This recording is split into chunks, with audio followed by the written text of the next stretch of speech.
Oh, heck yes. Let's go. Fired up, baby. Whenever I hear Film on mic, I'm fired up. But I'm extra fired up this morning. It's a hump day, so we're halfway done. We're halfway home. The Warriors are a game away from wrapping this thing up in the first round. We watched it last night. You have an opportunity to take care of business. You do it in the NBA, in the NFL, Major League Baseball. You never want to let a team hang around. And that's what the New York Knicks did. The Pistons won. They extended that series 3-2. Now it's heading back to Detroit. But you know who took care of business yesterday? The Indiana Pacers. That series is a wrap over the Milwaukee Bucks. They're advancing. The Boston Celtics, they took care of their business, blowing out the Orlando Magic, the plucky Orlando Magic. And now the Warriors have an opportunity, and also the Timberwolves do tonight as well, going up against the Los Angeles Lakers. Welcome in, ladies and gentlemen, boys and girls. Good morning to all of you. Just getting off work and ready for work and ready for school. Giants, they fall yesterday in San Diego in this little 2-game set in San Diego. Logan Webb takes the L, probably his worst start of the season. Xander Bogaerts goes yard. Manny Machado doing his thing. It feels like he's a Giants killer. But I say good morning to you, Joe. There's a lot I just threw at you right there, but there's a lot happening in the Bay right now, and we're going to be talking about it all. Yeah, the Giants, we'll start with the Giants. I know you got a huge game with the Warriors, so let's just start with the Giants. Logan Webb's been pretty damn good all year, if not brilliant. And so, yeah, the first inning kind of did him in. And, you know, you let guys get on base early in the game and then a couple of bloop singles, and the next thing you know, you're in trouble. And you saw the speed on full display as they scored from second base on the first single in that first inning. Mm-hmm. But there are some silver linings, right? You know, Willy Adames is a guy who had some really good at-bats over the last, I'd say week or so. And you look up and you're like, all right, he's 7 for his last 25. That home run yesterday, that backspin out to right center, like that looked like the Willy Adames from last year if you were looking at all the highlights from Milwaukee. All right, Wilmer Flores is 7 for his last 23. And Elliot Ramos is 8 for his last 23. So those are all positive, good numbers going in the right direction. They have the number 2 bullpen in baseball right now, the Giants do, in terms of ERA. Problem is they're facing the number 1 ERA staff in the game in the Padres. And you saw a starter yesterday who shoved. I mean, Pivetta is unbelievable. He's got under 2 ERA right now. He's been into the 7th inning even more than Logan Webb this year. And yesterday, he had everything on full display. Fastball, curveball. I mean, he's a really nice player and a really good player. But I can't overlook some of their offensive production, Joey. Like Bailey, 0 home runs. Yikes. He's got 13 hits on the season. Batting well under 170. 13 hits? Yeah, well, it gets worse. All right, Lamont Wade has 9 hits on the season. 9? Yeah, he's batting 118. You know, what? Yaz, who was hot, 11 for his last 52. Now, he's swinging a better bat than the numbers show. And then Chapman right now, as we know, is very streaky. He's 3 for his last 24. I mean, this is a team right now that's got about 3 guys that are, giving you comparable production offensively, and a bunch of other guys who are either dreadful or underperforming. And you didn't even mention the golden sombrero for Wilmer Flores yesterday, 4 Ks. Wilmer has been, before yesterday, one of their better players. But again, it just hammers home this team right now. You can't afford to have anyone struggling offensively, albeit they are 19-11, so it's okay. But it's how you lose, and it's the team you lose to, right? The Padres, everyone loves them. They're the darling. It's them and the Dodgers in the division, and it feels like the Giants are always an afterthought. And I get it. If you're a Giants fan, that's frustrating to hear if you're watching the MLB networks, if you're watching ESPN. It's like, hey, why can't we get love too? Well, because they got Manny Machado, they got Tatis, they got all these big names, right? They got the Rookie of the Year last year, and the Dodgers are the Dodgers. Shohei, he was balling yesterday to lead off home run for them. Like that's what they do. That being said, if Willy Adames can start to get going, as you're alluding to, that would be such a boost for this club. I think mentally, emotionally, whatever, because he was pressing the last few weeks, and he's supposed to be one of the leaders on and off the field. And I know he is, but it would just mean more, and it'll have a trickle-down effect for me if he was to be able to get going. Logan Webb, it is what it is. He's been your best pitcher all season long as far as I'm concerned. I'm not really going to chalk that one up other than, you got unfortunate there. These starts happen, is what it is. Sweep it on the rug. come back today if you're Landon Roop, try to get the job done. But as you mentioned, Nick Pivetta, 5 1/3 innings, 5 hits allowed, 3 runs, but 9 Ks for him. And the bullpen for San Diego got it done, obviously. And you look at the division, I just like looking at the division every single day because it just makes me laugh. Dodgers 20-10 first. Giants right there still, 19-11. They're just a game back for the Dodgers.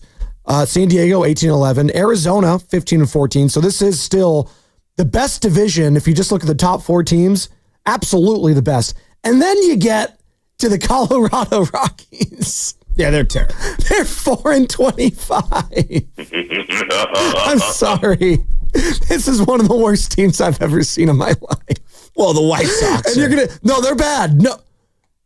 No, yeah, exactly. And you're gonna be seeing this Colorado team coming up here. So talking about must wins, yeah, you can't lose to this Rockies team at all. If you anything but a sweep feels like a disappointment, but you absolutely have to take the series against Colorado as this series wraps up against San Diego today. It's just a quick 2-game sets. I don't like those 2-game sets, by the way. No 3. Like, come on. Well, I'm with you on that one. It's, of course, San Diego, they failed to score a lot of runs over the weekend. And what does yesterday turn into? 3-0 before you even play. Right. Xander Bogaerts' first home run of the season, too. A little sneaking over that small left field corner. I always like that little hotel, that little building over there. I think it's so.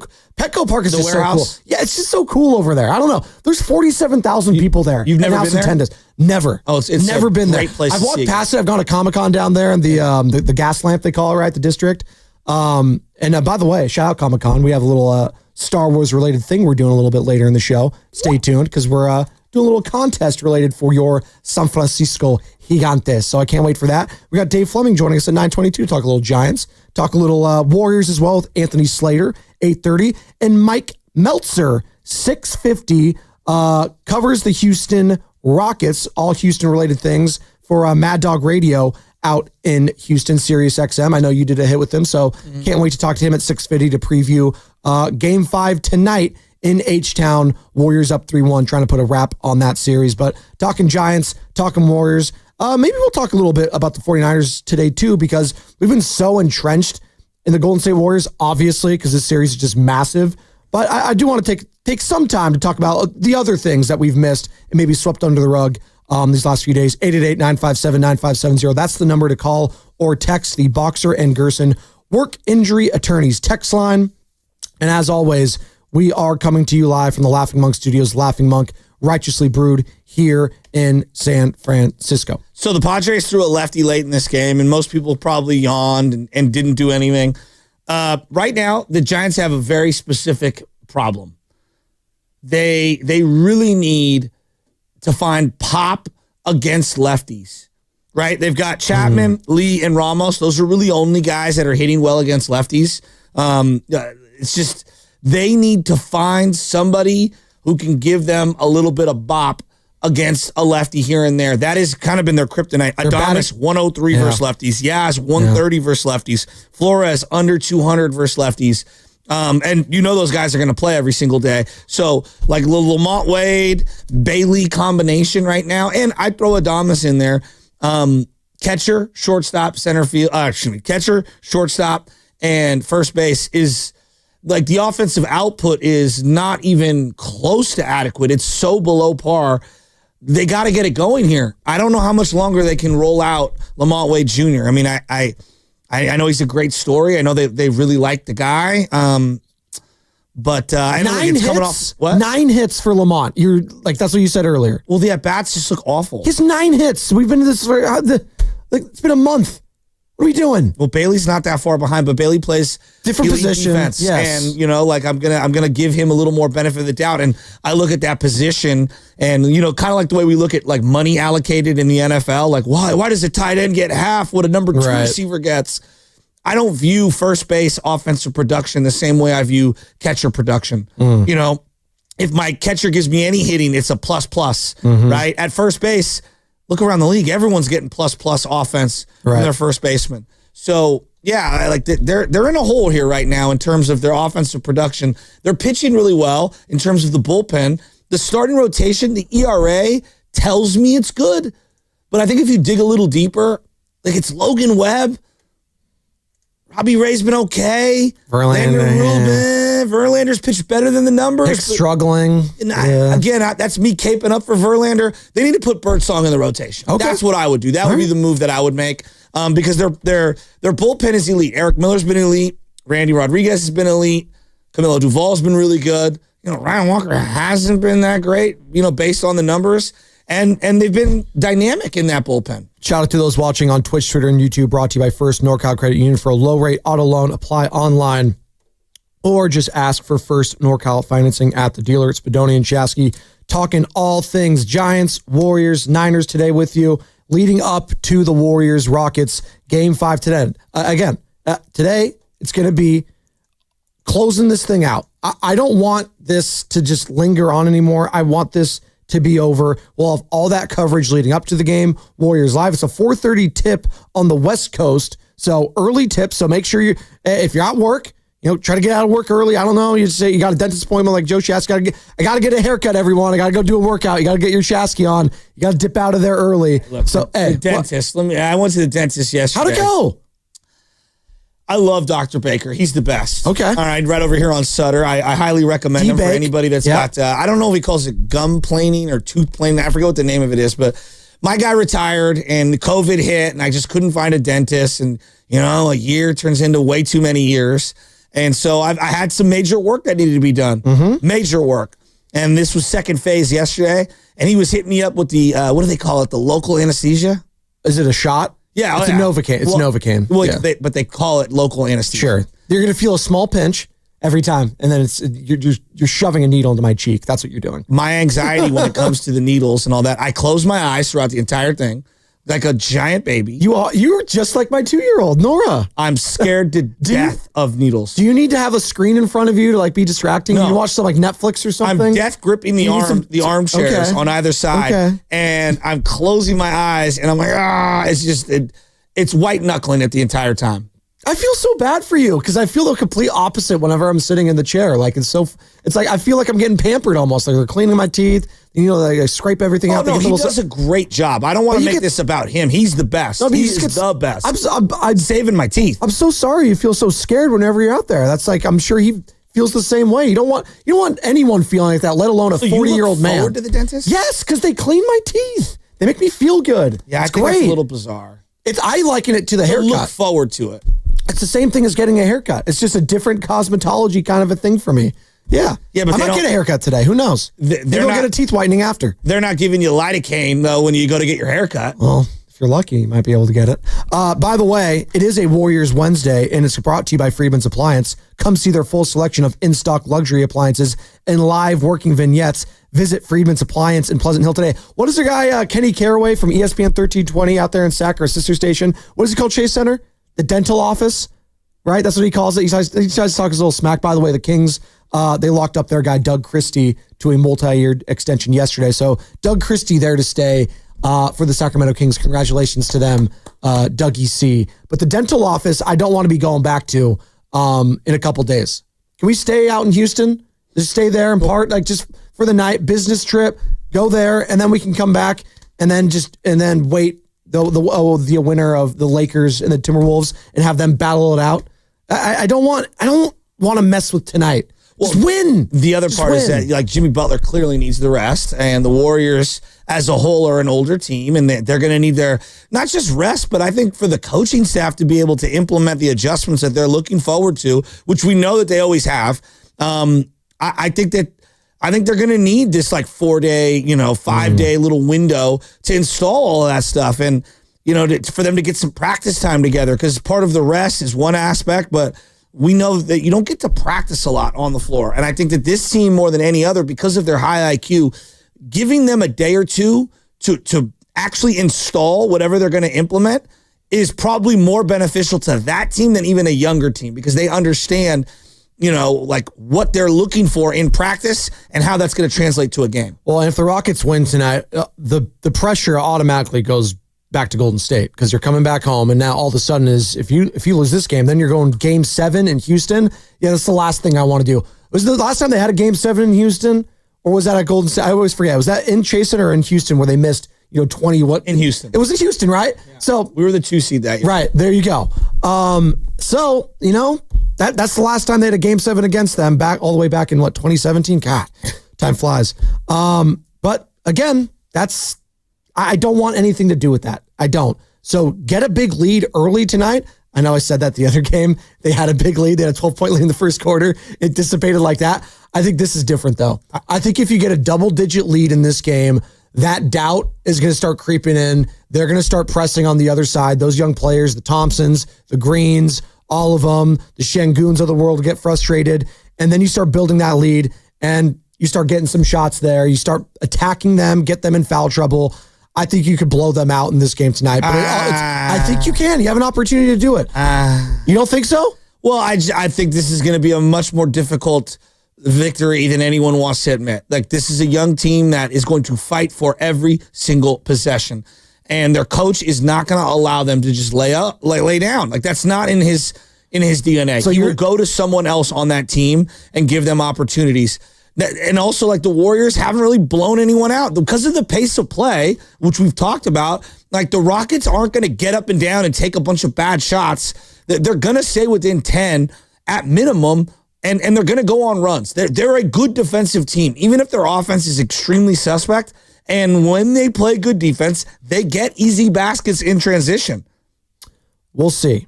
I think tonight's different, though. They're at home. They got the crowd there. I think you could silence that crowd early with a huge start to this game, a la last game. Don't do anything knuckleheaded. Stephen Curry, I'm looking at you with those turnovers. Dominate the controllables, and you will win this game. Pacers were able to edge out the Bucks yesterday in overtime. I'd like it to be more like what the Celtics did against the Orlando Magic. 120-89 was the final score there. Are the Magic the Rockets? No. But I'll say this, similar in that their offenses aren't very good and that they struggle if their main guys aren't doing well. Are we going to get a Jalen Green game, another one? Like, is that going to be tonight? I hope not. I think, to me, he would be player number one that I would try to stop. I would let Şengün get what he wants, like relative, right? And I would try to take away Jalen Green. Like, he had the one good game. They were up the entire time. The games that he hasn't scored a lot, the Warriors have been in somewhat of control, even though the margins aren't that thin. I'm just looking around at the bracket, and I'm saying to myself, look, you win tonight, and you just let the Laker-Timberwolves thing kind of play itself out. Yeah. Let Nuggets-Clippers play itself out. Right now, OKC is the only one in the West sitting back, relaxing. Right. Everyone else has to handle their business. And I think if the Warriors are the team that I want them to be and that they want to be and have told us via Draymond Green's mouth, earlier in the year that they are, which is a championship caliber team, then they're going to take care of this Rocket team and give themselves the appropriate rest that is required for them to move on. By the way, did you guys watch the Nuggets last night? Just absolutely handing it to the Los Angeles Clippers. The Clippers are going to be kicking themselves away for losing that game. What was it? Game 4? Or game 3, excuse me, when they had an opportunity. No, it was game 4. When they had an opportunity to put a chokehold on that series and they didn't. Nuggets up 3-2 now. Jamal Murray looked good. That was not the game I thought you were going to reference. There was something that happened in the Pacers-Bucks game. I'm a big, I coach forever, and I see a lot of what I call overbearing parents when it comes to children. And you see last night something happened in the Pacers game with Tyrese Halliburton's father and Giannis Antetokounmpo on the floor. And I'd like to discuss that in the other side and play some sound from what I believe to be one of my favorite athletes in professional sports currently, just because of the way he views life. Let's do that on the other side. That's a great tease. 888-957-9570 is the number. We got Mike Meltzer coming up at 6:50, I should say. Mad Dog Radio on Sirius XM. Can't wait to talk about this Rockets Warriors Game 5 tonight. And it's going to be right here on 95. I guess it's today, really. 4:30 tip here on the West Coast. 3:30 Warriors Live right here on 95.7 The Game. And be sure to tune into Warriors Live today, presented by Xfinity. Stream sports from the best seat in the house with Xfinity. And that's what's coming up in the game, brought to you by Chilton Auto Body.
playoffs?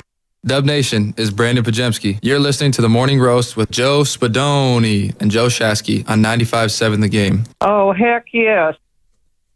What's up, pods? Love this beat. Feeling good.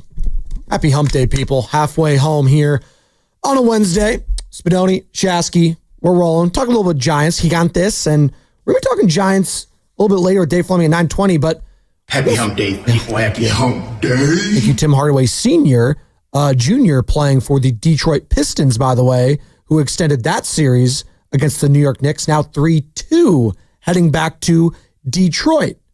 The Knicks couldn't do what the Warriors are trying to do tonight, and that's close out this game in 5. This series, I should say, in 5 against the Houston Rockets. We're going to be talking to our guy, Mike Meltzer, coming up here in about 10 minutes. Mike Meltzer, who is going to be joining us on the River Islands Guest Line, is all guests on 95.7 The Game and Pier on the River Islands Guest Line. Is in time for you to discover the islands in Lathrop. But what went wrong in this series for the Rockets? I want to get to at some point too, or is it just, you know what, a couple of plays here or there, and it's just the Warriors and their experience leaning on that, because they are up 3-1, but it's not been like a blowout 3-1. I think that's a little bit deceiving. It's been a very tight and even series.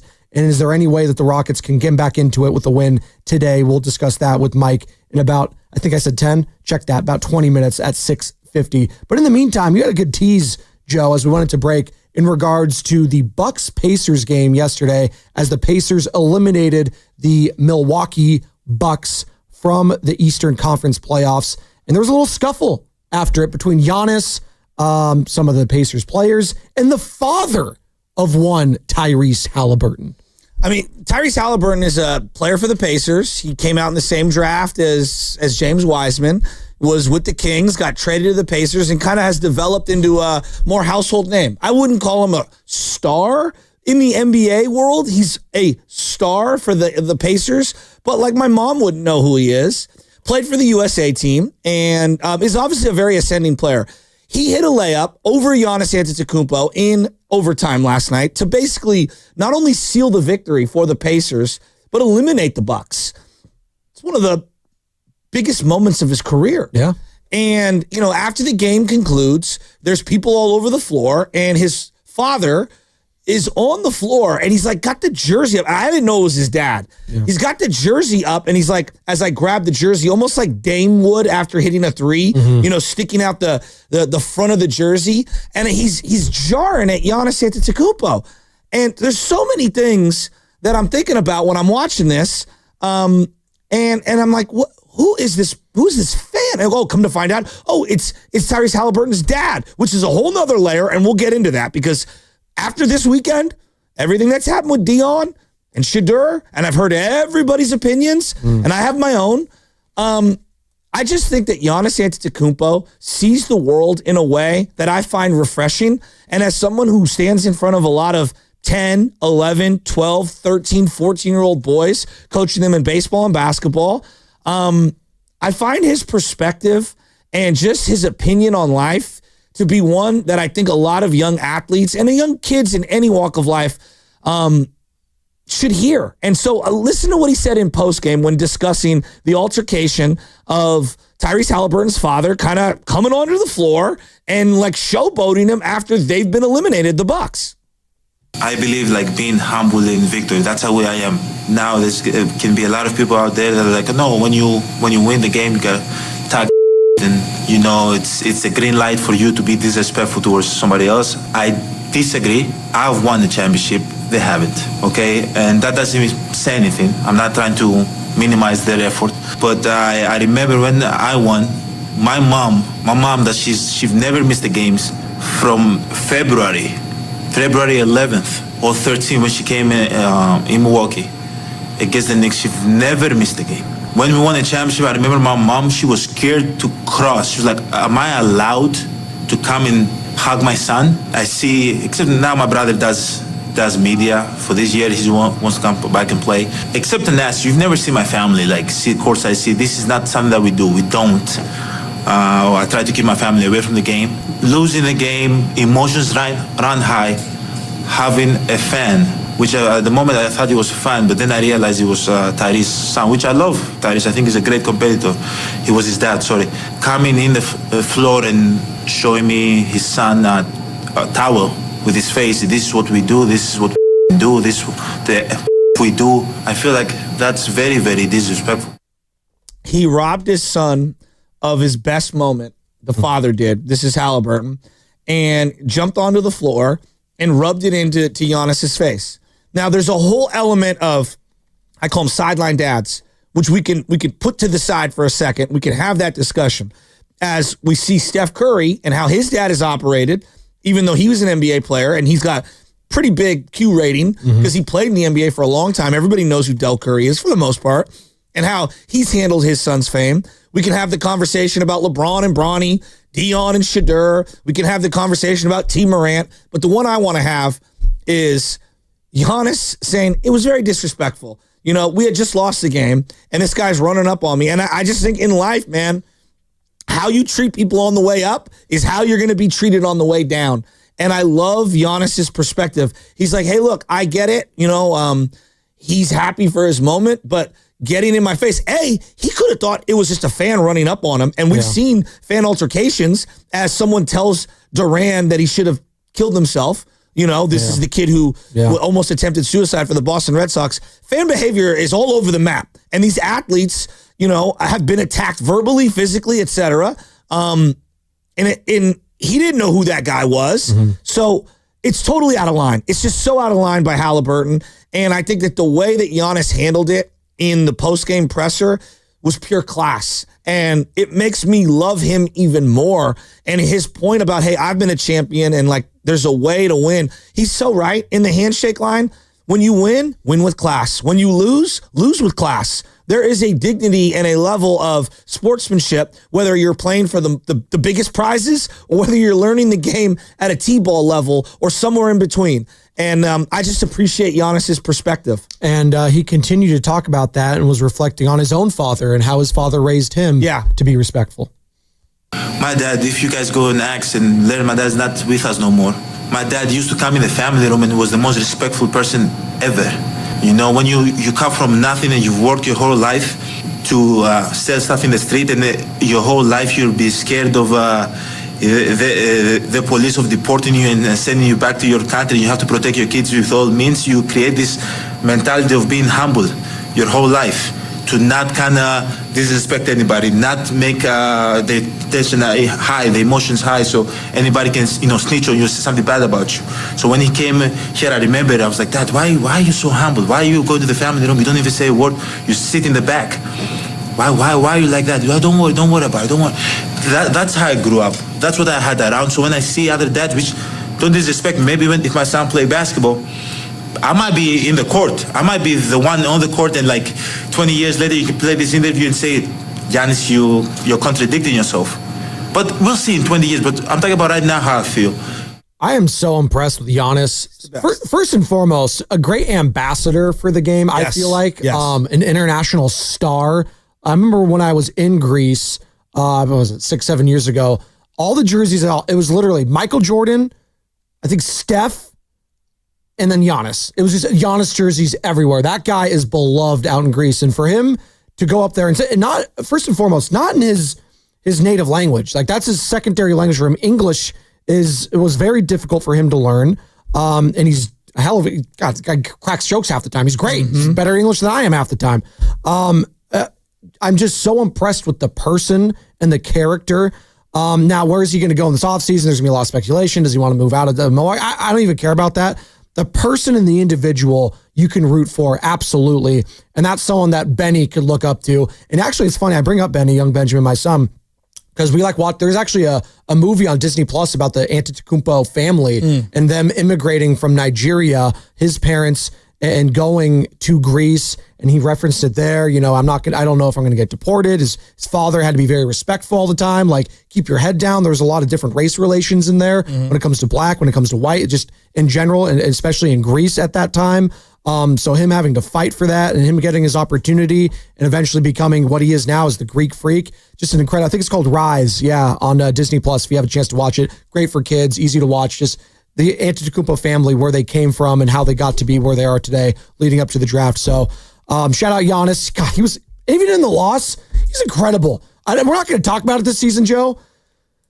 30, 20, and 13 yesterday. He's amazing. He's amazing. And in a season where it was Shea and Jokic and the Nuggets, and they're like, it got swept under the rug because it was, what's going on with the Bucks? And they started off horribly, I think, to start the season. And, Doc Rivers is there, and then he leaves the booth. Like, didn't Doc start as like an ESPN broadcaster at the start of the season? Then Doc sucks. Like, we all know. It's over. Yeah, right. It's over. Maybe that was last season. I don't even remember anymore. But the Bucks season is over. The Pacers ended it. And I guess to put a bow on this conversation, they did talk, I guess, after the game. John Halliburton, Tyrese's father, and Antetokounmpo spoke. And the two are, quote, in a good place now. Well, this is what I would say to all the dads out there, the moms out there, coaching or not coaching their own kids and just being a fan. There's two extremes. There's, I'm going to ride my kid on every single pitch and stand behind home plate and critique every swing and everything. Like, that's doing them no disservice. Mm-hmm. And then there's the other extreme, which is, you think your son or daughter can do no wrong and they're the greatest thing that ever lived. Be somewhere in the middle. Be some happy medium. And don't make it about yourself. There you go. Just go to the games and enjoy the games and enjoy what they do and root them on and root on the other kids and root on everyone. I think that there's so many, we could talk about this all day. There's so many elements of this. And then there's this whole cultural humility question as we're talking about Shedeur and how he was raised. And, we've seen Johnny Manziel, we've seen Joe Burrow, we've seen a lot of over-the-top athletes shove it in your face. There's many ways to do it. And I think how you were raised and the culture you come from shapes your perspective on the humility conversation. All right, coming up next is going to be Mike Meltzer, Mad Dog Radio on Sirius XM to break down and preview Game 5 between the Rockets and the Warriors. We'll get back into that. And it's brought to you by Fremont Bank, here for you, here for good.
Heck yeah. Spadoni on 95.7 The Game.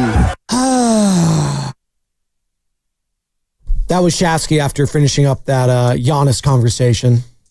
John Halliburton and him apologized. It's okay. They're good now. It's good.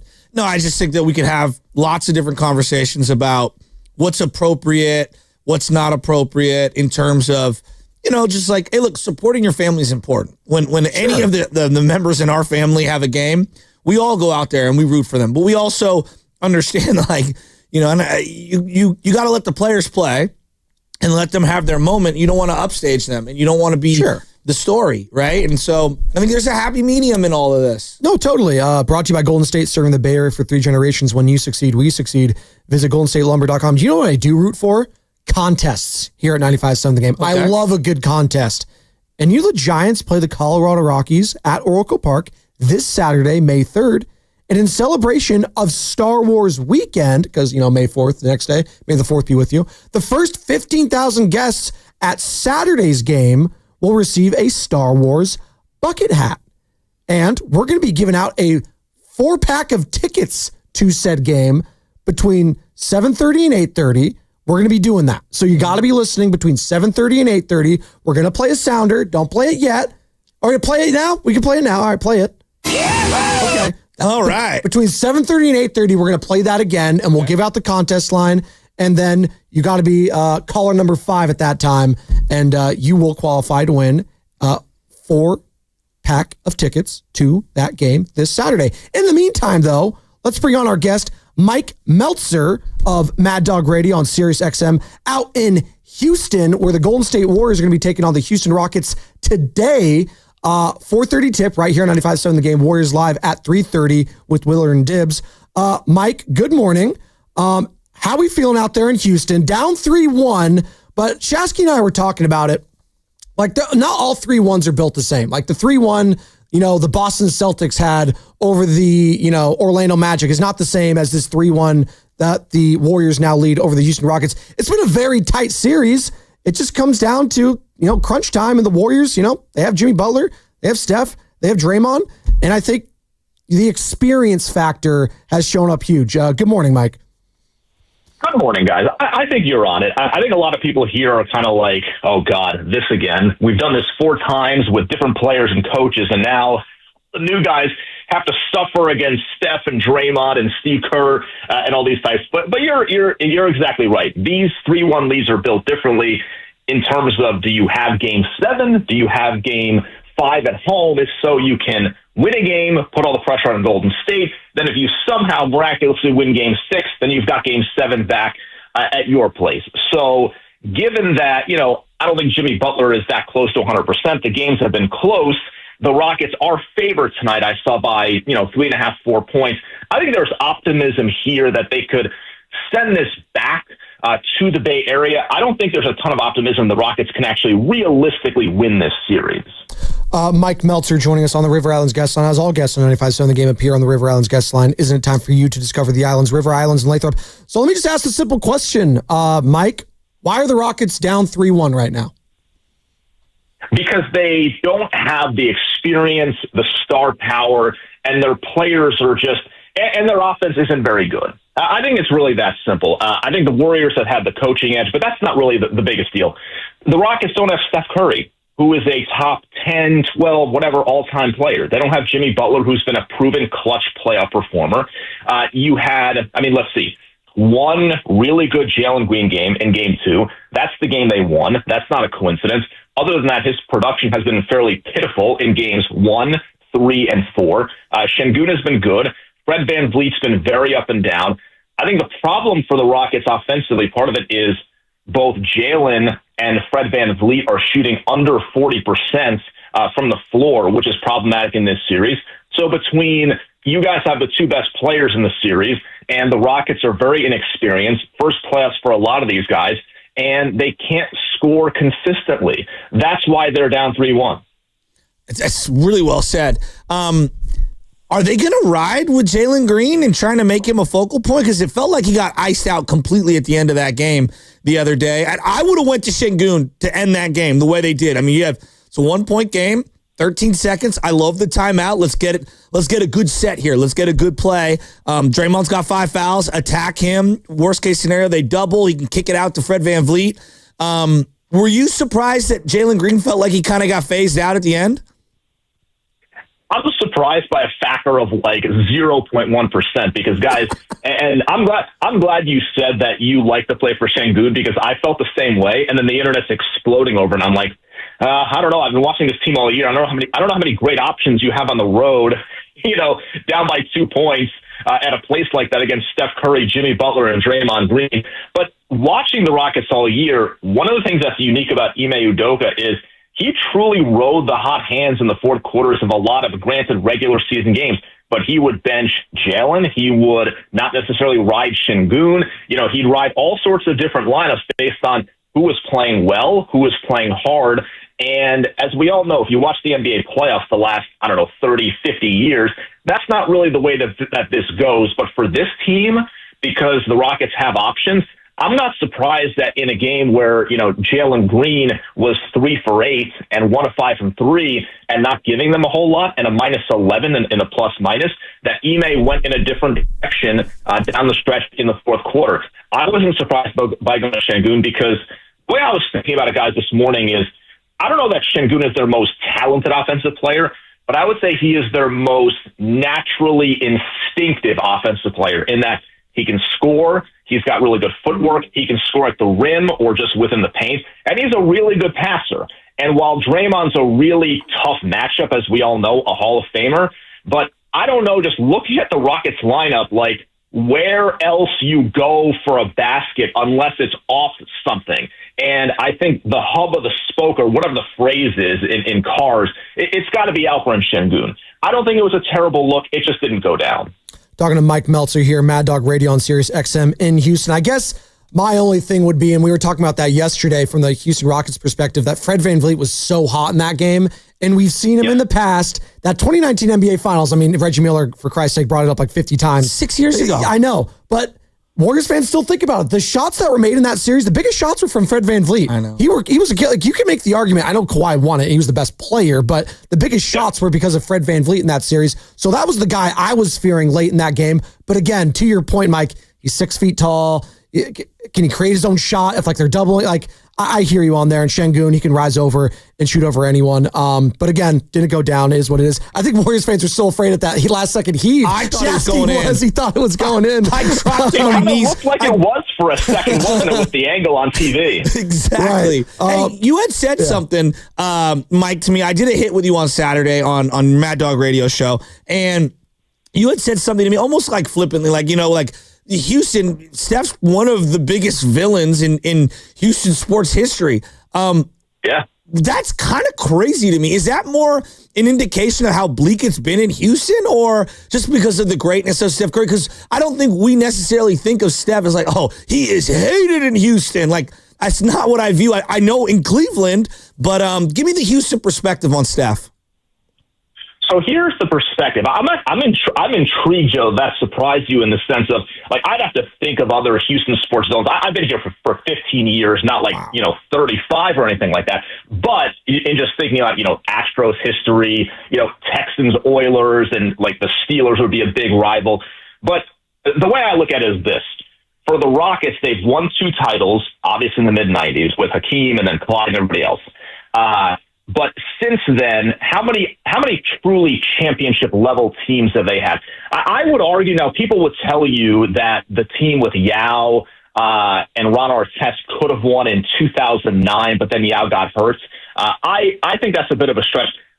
Their best team of the last, I would say, 25 to 30 years was the 2018 with James Harden and Chris Paul. That was the best team that they have had during this entire time. And I'm talking decades. I think it's a team that, if you just implanted that team in a lot of other NBA seasons, i.e. when the Warriors didn't have Kevin freaking Durant on their team, I think that team would have won a lot of different NBA titles.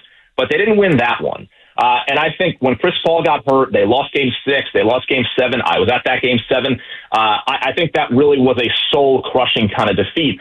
And I thought Curry the next year in 19, now the Rockets obviously weren't as good, but they still played the team that they had to and wanted to play in the semis. in Golden State. And like that last game, Curry, when he scored none in the first half and $1 million in the second half, I thought he took the soul of the franchise on that night. And within a year and a half, almost everybody was gone. Mike D'Antoni, Chris Paul, and then a few months later, James Harden. So the way I put it, like, I don't know that if people nationally have this appreciation. I tend to think they do.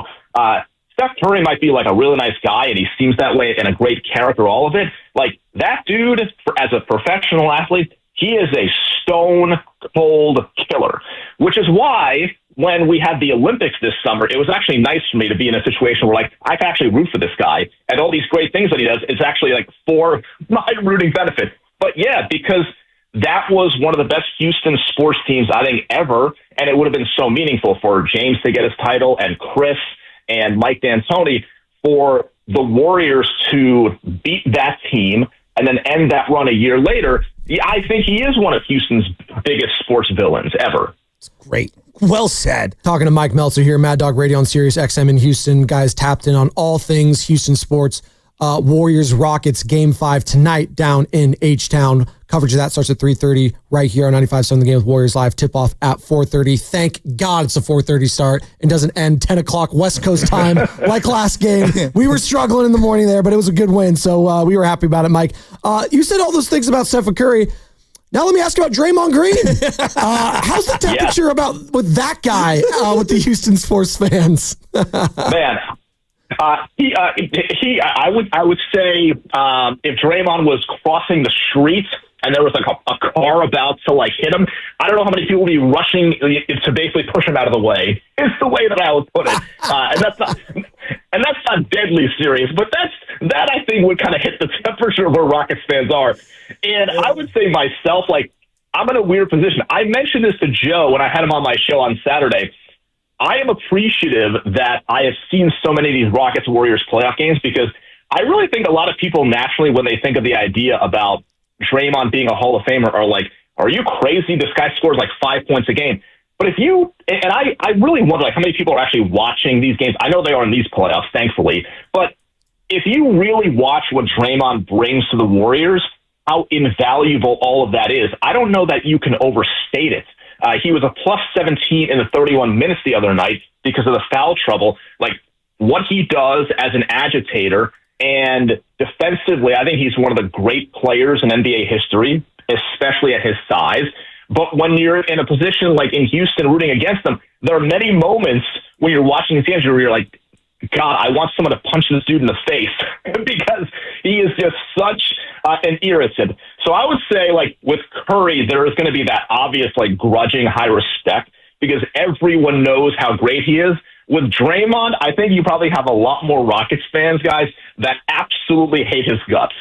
Yeah, well, that's not exclusive to Rockets fans. There's a lot of teams that hate his guts. Well, there's a lot of Warriors fans. They're not alone. Yeah, you know, so obviously who's going to win tonight and how does this play out and all that, like, I understand that aspect. I'm more curious in the psyche of the Rocket fan, like, what's the adjustments they're losing their minds on? Like, for example, with the Warrior fan base, it's always the lineups, Kuminga, you know, the non-Curry minutes, and you should have played this guy more and this guy less, and, you know, Podziemski. Like, there are certain trigger points online that just create these crazy conversations. What are Rockets fans arguing about right now as the adjustment that could be made to win tonight's game? Great question. I've seen a lot of different things after the other night. I think a lot of people were surprised, and I was too, how quickly Ime Udoka took Steven Adams out of the game when Kerr employed that hack a blank strategy.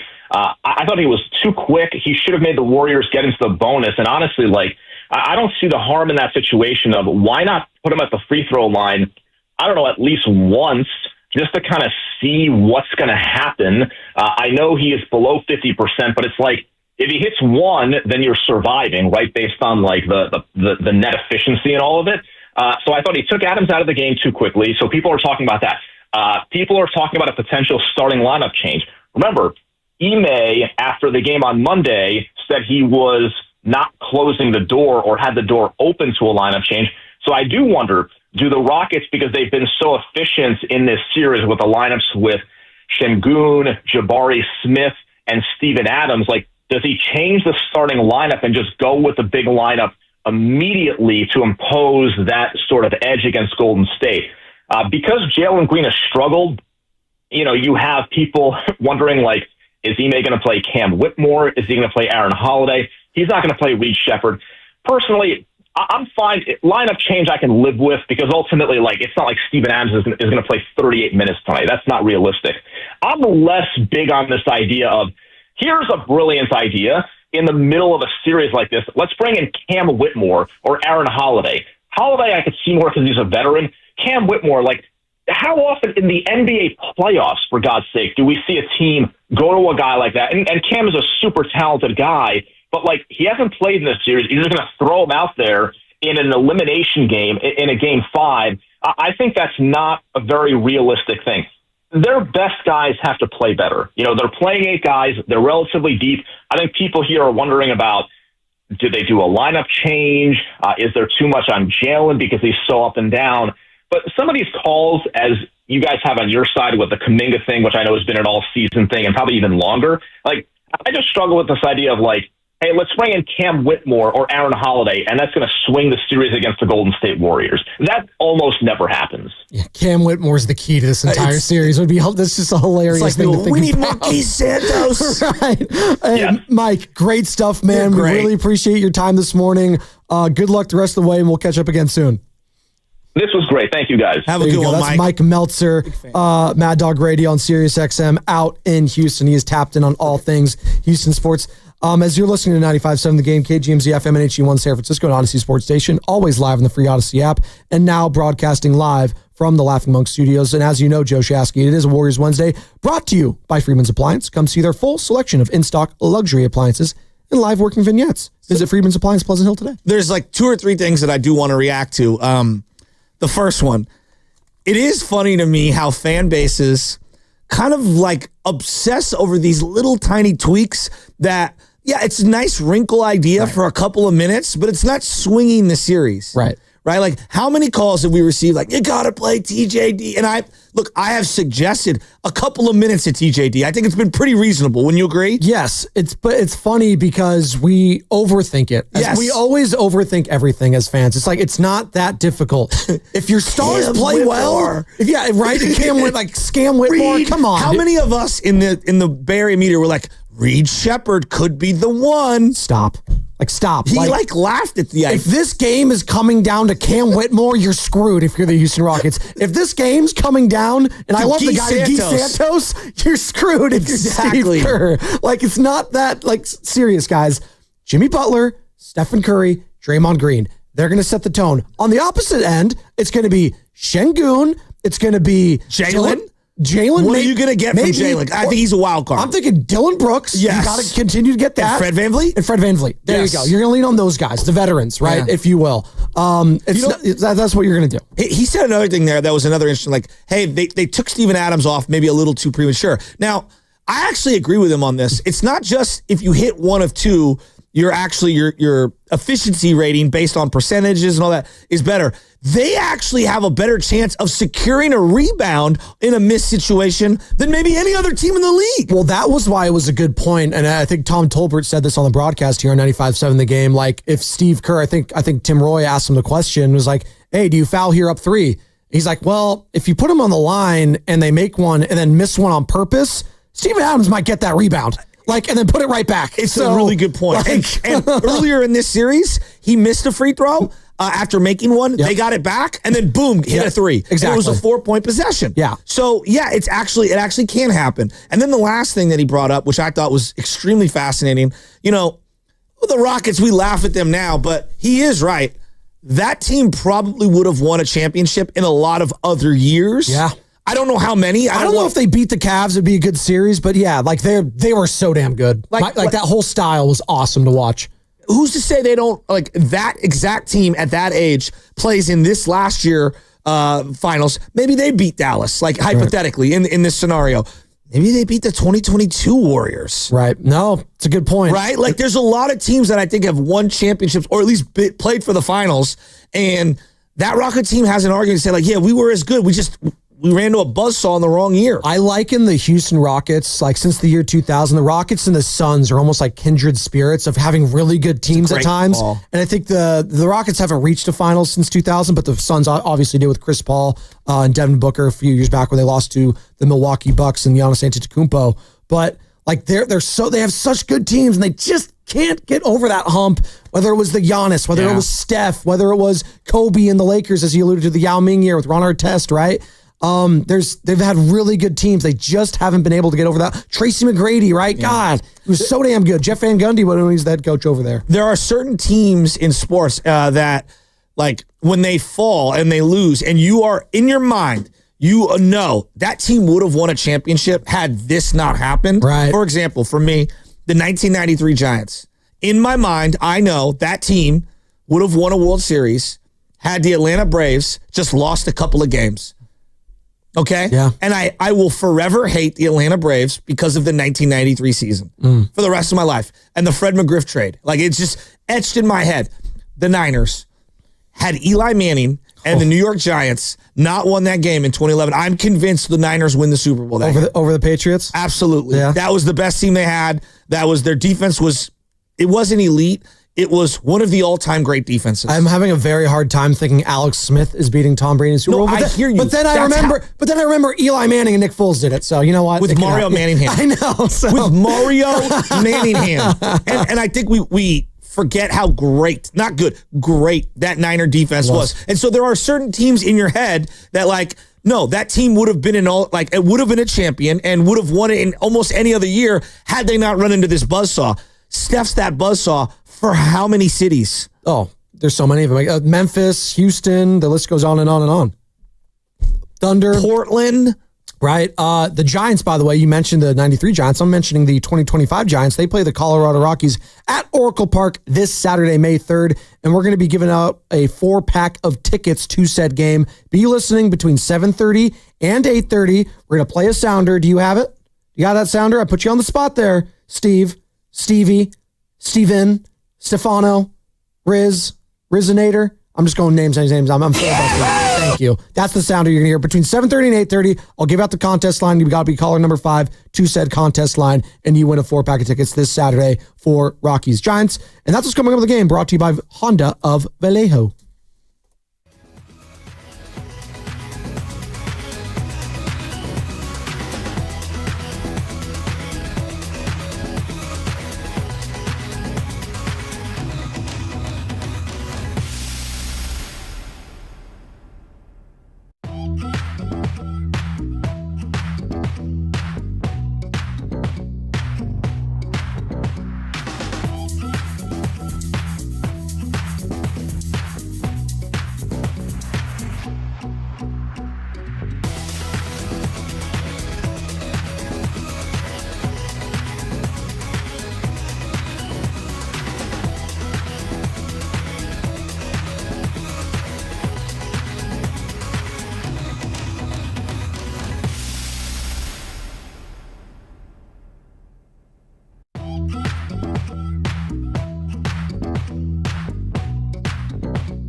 You're listening to The Morning Roast with Joe Spadoni and Joe Shasky on 95.7 The Game. You really are. That was really good stuff. Mike Meltzer, who joined us last segment, Mad Dog Radio, Sirius XM, really, really good stuff behind enemy lines, if you will. But it's always fun to listen to the opposing fan perspective of when you break their hearts. It's what is that word schadenfreude?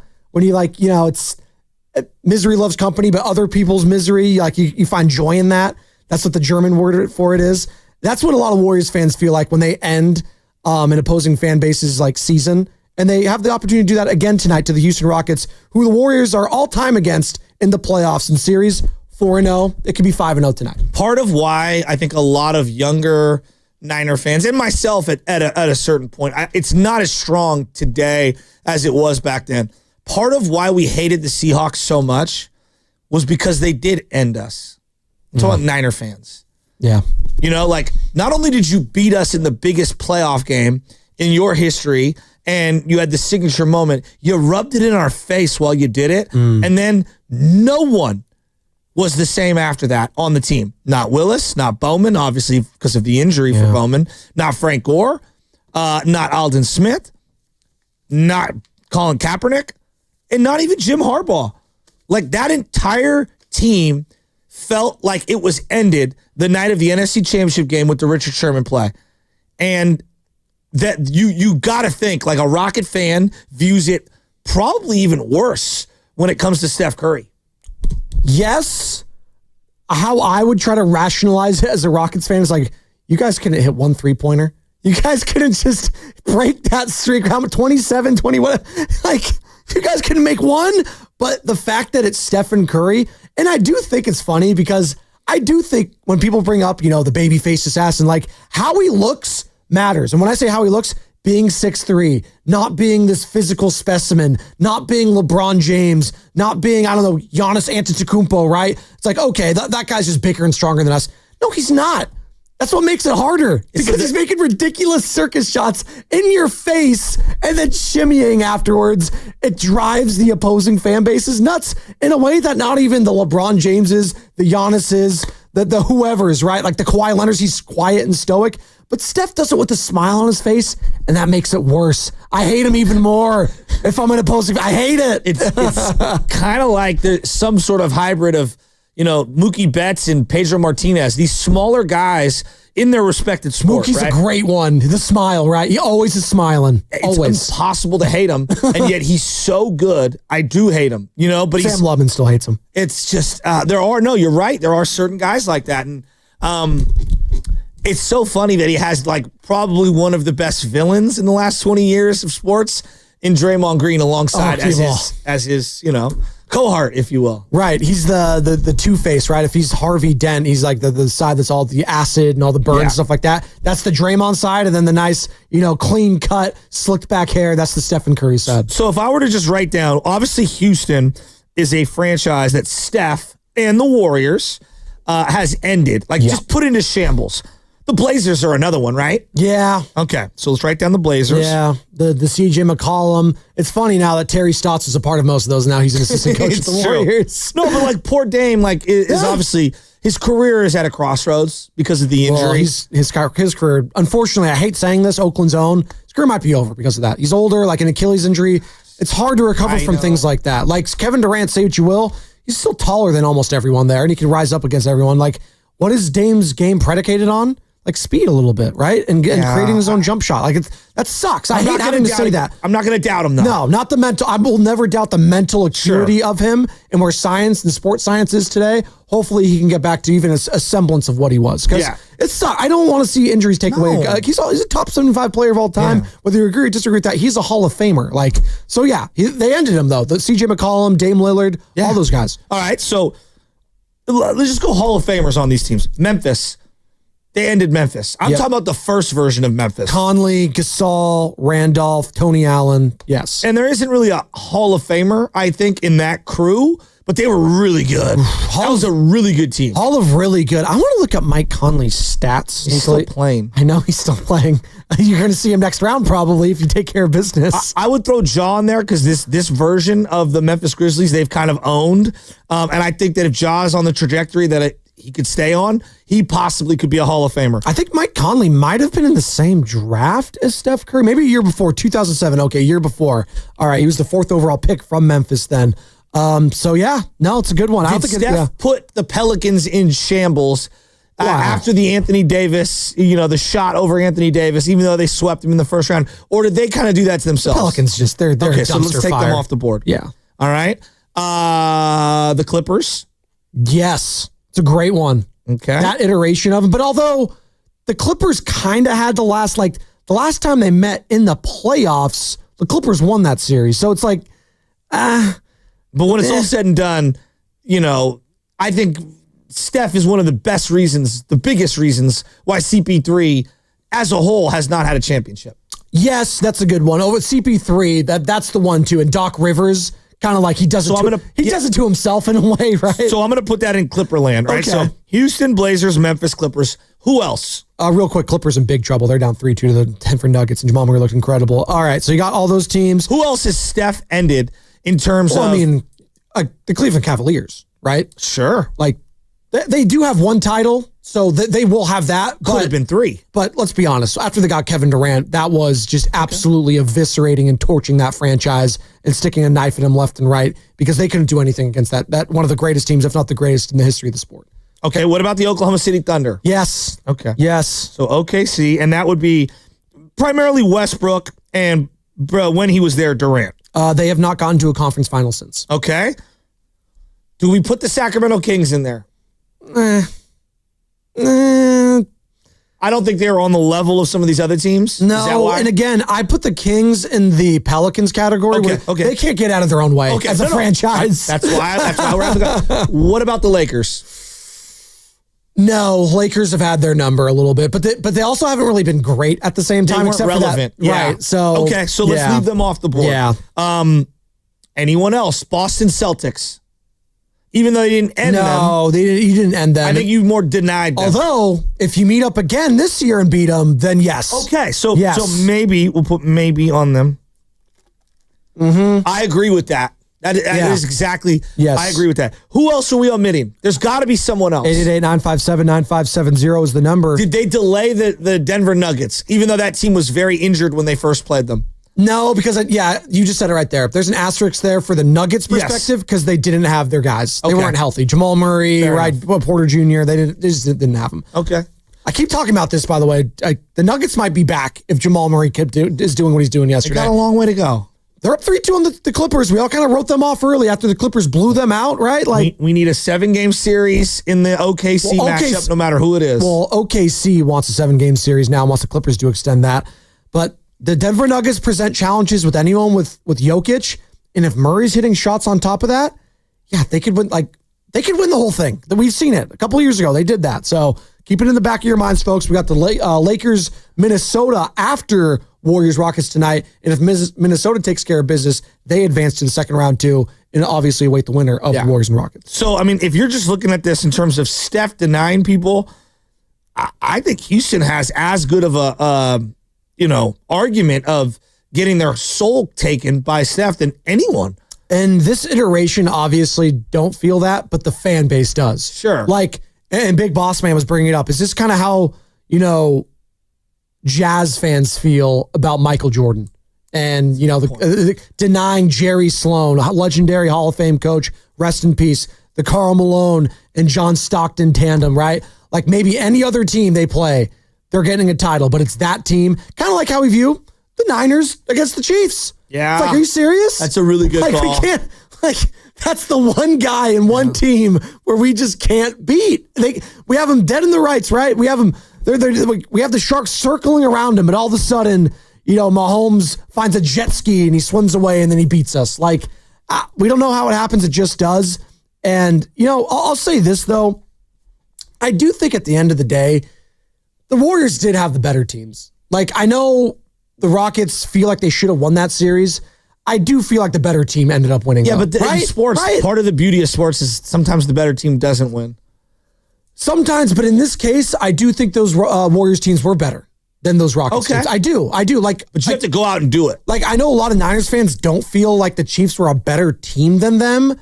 I do think they had the better quarterback and better players at the time. Now, the 07 Patriots, they were a better team than the Giants. I'll go to my deathbed saying they were a better team. Yeah, but that was the greatest team I still think I've ever seen in my life, even though they didn't win the Super Bowl. But they had an amazing play with David Tyree, and the rest is history. The bubblegum catch, and then Plaxico Burress in the end zone. Night, see you later. Crazy things happen. Yeah, right? but this is why I think Steph, when it's all said and done, it's almost impossible to quantify his late game heroics and it's like their ability to win these games time and time and time again in a variety of fashions. It hurts. No, not only does it hurt, I just think we've become numb to it. Yeah. Like, think about how they won just the other night. Lincoln Park. Draymond Green was in foul trouble the whole game. He's basically teetering on the edge of getting kicked out. Basically didn't play the second half, keeping it in a puck, which is crazy. Pods was lighting it up. Who else was? Jimmy Butler. Okay, from the free throw line. Yeah, but that's you're saying it. Yeah, but clearly he was hobbled, right? Steph didn't really have it going, and they found a way to win that game. How many times can we say that in the last 12 years? A lot, actually. Yeah. They just have this ability, and I think this goes back to Steve Kerr as well. They just have this ability to just kind of like find a way to win these games. You know what you call that? The heart of a champion. They still have it there. And the IQ. The IQ. I think the IQ is a big part of this. But Steiny was talking about yesterday, Steiny and Goo, and he was like, the Rockets didn't deserve to win that game. They made too many mistakes against a team like that, against players like that, an organization like that. You can't be 19 of 31 from the free throw. You just can't do that. That's how I feel when we talk about Niners versus Chiefs. There are certain things you can't do if you want to beat that team. Right. And so you're probably like, oh, you think you're better than them. No, it's just we did some things like fumble the ball in the first, the drive with Christian McCaffrey. Like you can't do that if you want to beat them. No. Get an interception and not get a field goal out. And not knowing the overtime rules. Again, but it goes back to IQ. It goes back to being buttoned up, going over every single scenario constantly. The great organizations put themselves in positions to win late. And when you have Jimmy Butler and you have Stephen Curry and Draymond Green, they know their assignments in late game situations. The Rockets are a young team. Listen, I've actually come away from the series. If it does end tonight, I'm very impressed with the Houston Rockets. They've been incredible in this series. Short-listed teams that I'm high on for the next 5 years. But again, you never know. This could be their closing window. And I think I saw Bonte tweeting about it, and he made actually a good reference. Like the Kings and Sabonis after that series, you came away with the Kings saying, you know what? Their stock is up. They're an up-and-coming team. They're on the rise. But I don't know if Sabonis is the guy you want to build around. I came out of the series saying, De'Aaron Fox, I kind of want to keep that guy. Keegan Murray, right? Şengün, I don't know if he could be the best player on a championship team. I don't know that. I know that he's really good. I don't know if Amen Thompson, like if he improves his game, maybe he could be that number one. I don't know. I think he's 22. He's played. This is his second year. Very young. I mean, I've seen growth within the series. Jalen Green, were talking. He's a big iffy. He's a big iffy, right? Like, so I'm not sure where that goes from here. But I'll say this: they have a young nucleus that you should be excited about going forward, and defense will always play no matter what. So they just need some help offensively. That's why I think, I don't know if it's going to happen. There's always misleading reports like they were in on Kevin Durant. Like, we'll see what they do. Like, that's the guy I would love, by the way, and that's be kind of funny as we're talking career arcs with Kevin Durant kind of helping end the Rockets. That would be him going to Houston. That would be fascinating, right? But, so you brought up like, hey, you got Steph and you got Jimmy Butler and you got Draymond Green. I'm coming away through 4 games in this series, and we got to win tonight to really put them away. I'm very iffy on tonight's game. Really? Yeah, I am. Why? Real quick. I just think that Houston's not going to lay down, and I think that they actually could play a better game all around. I don't know if Fred VanVleet will be as efficient, but I think he found something, and I think Şengün is clearly just a matchup nightmare, and I could see them getting us in foul trouble and continuing to dictate pace. I think you have to have a Steph game to be able to win this one on the road. I do. I would love a night in Houston. I would love that. Just on the organization, just on that team. And real quick, you think they stick with that same starting lineup? I mean, why Quinn Post? Well, no. Well, what they did last game. So they started Quinn Post last game. Well, no. Buddy Hield, you mean?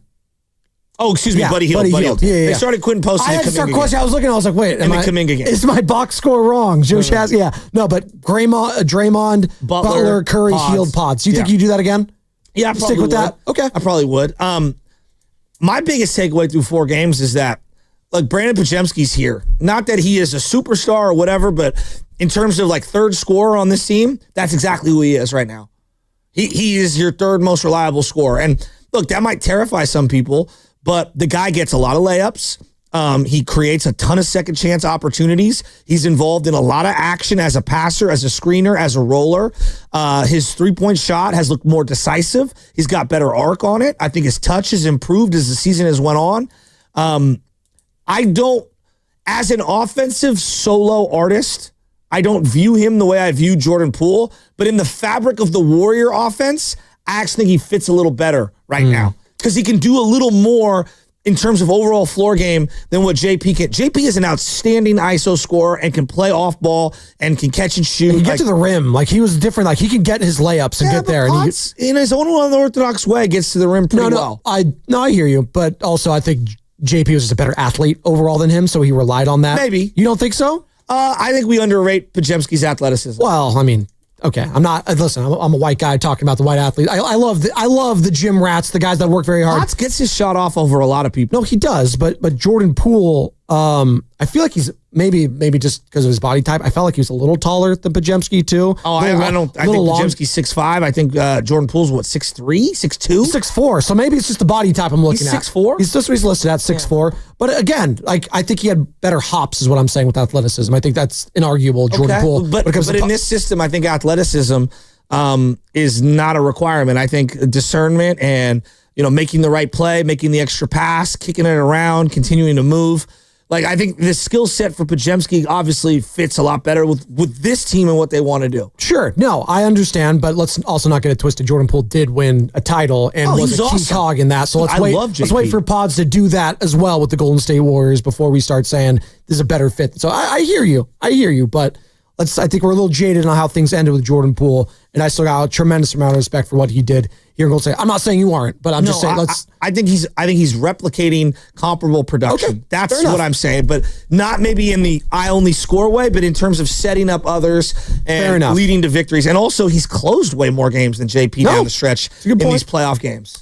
Jonathan San Rafael wants to join in the conversation. 888-957-9570 is the number. Call or text the Boxer and Gerson Work Injury Attorneys text line. By the way, Anthony Slater joining us 8:30, tapped in on all things Golden State Warriors for The Athletic, and obviously right here on 95.7 The Game.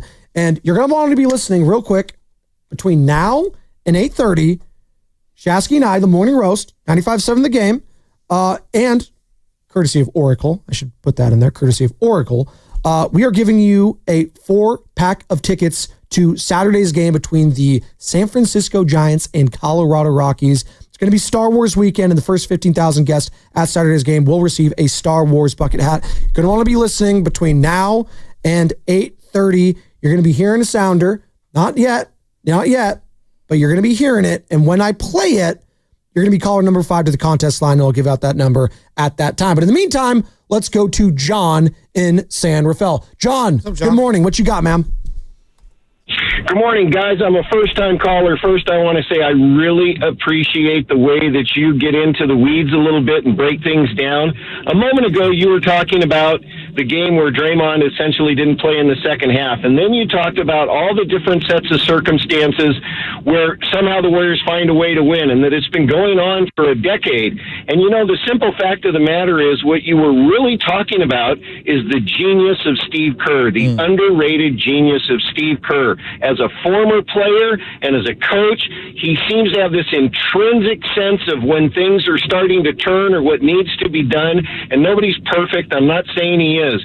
But the man makes adjustments on the fly, and he continues to make adjustments. He made like 5 adjustments in the fourth quarter with his lineups for moments, for literally a minute and a half or 2 minutes, in order to get the team in a position to get over the top. And granted, the players still have to execute, but it doesn't happen if you've got a coach that, I don't know, let's say not playing your 2 stars in the fourth quarter like the Knicks. The guy's amazing, and I don't think he gets. Seriously, for all the credit he does get, I don't think he gets enough credit. That's my take. No, it's a great point. Great point, I think John it's a great point. Sangerfeld. I agree with you. And his ability to adapt based on the personnel he has available, I think, is important as well. Every run, they've found niche players to have games here and there. Whether we're talking Otto Porter Jr., whether we're talking Mo Spates, Leandro Barbosa back in the day. He always seems to, Steve Kerr that is, find the right guy at the right time to step up. Now you can say, oh, it's culture. Oh, there's so many great players. You forget about this guy or that guy or whatever. I also think coaching has to do a lot with that. Like if you're plugging and playing all these different guys and you just find a way to have a guy have a matchup and have a particular night in a series, like that is how you not only steal a game, but you win these difficult games. Well, I think it's a great point. And what did we say when that whole trade, it was our first week together, actually, that whole trade went down at the trade deadline, acquiring Jimmy Butler, saying goodbye to Andrew Wiggins. We're saying, okay, the pressure's on Steve Kerr now to have this Rubik's Cube puzzle and finding how Jimmy Butler fits into this equation going forward with him, with Steph, with Draymond. Who's going to close? Who needs the ball in their hand? What's happening? Well, it's worked. Like, give the guy some credit. It has worked. Is he going to get the right combination every single time? No. You don't do everything right all the time. Phil Jackson didn't do things right all the time. Greg Popovich had mistakes. The greatest, like the Red Auerbach, all the greats, the Bill Belichick, go down the list, Bill Walsh, everyone's had mistakes as great head coaches. You are not going to be right 100% of the time. Okay. Having said that, I love my chances if he is my head coach going forward because I know his record and his track record speaks for itself as a player and a coach.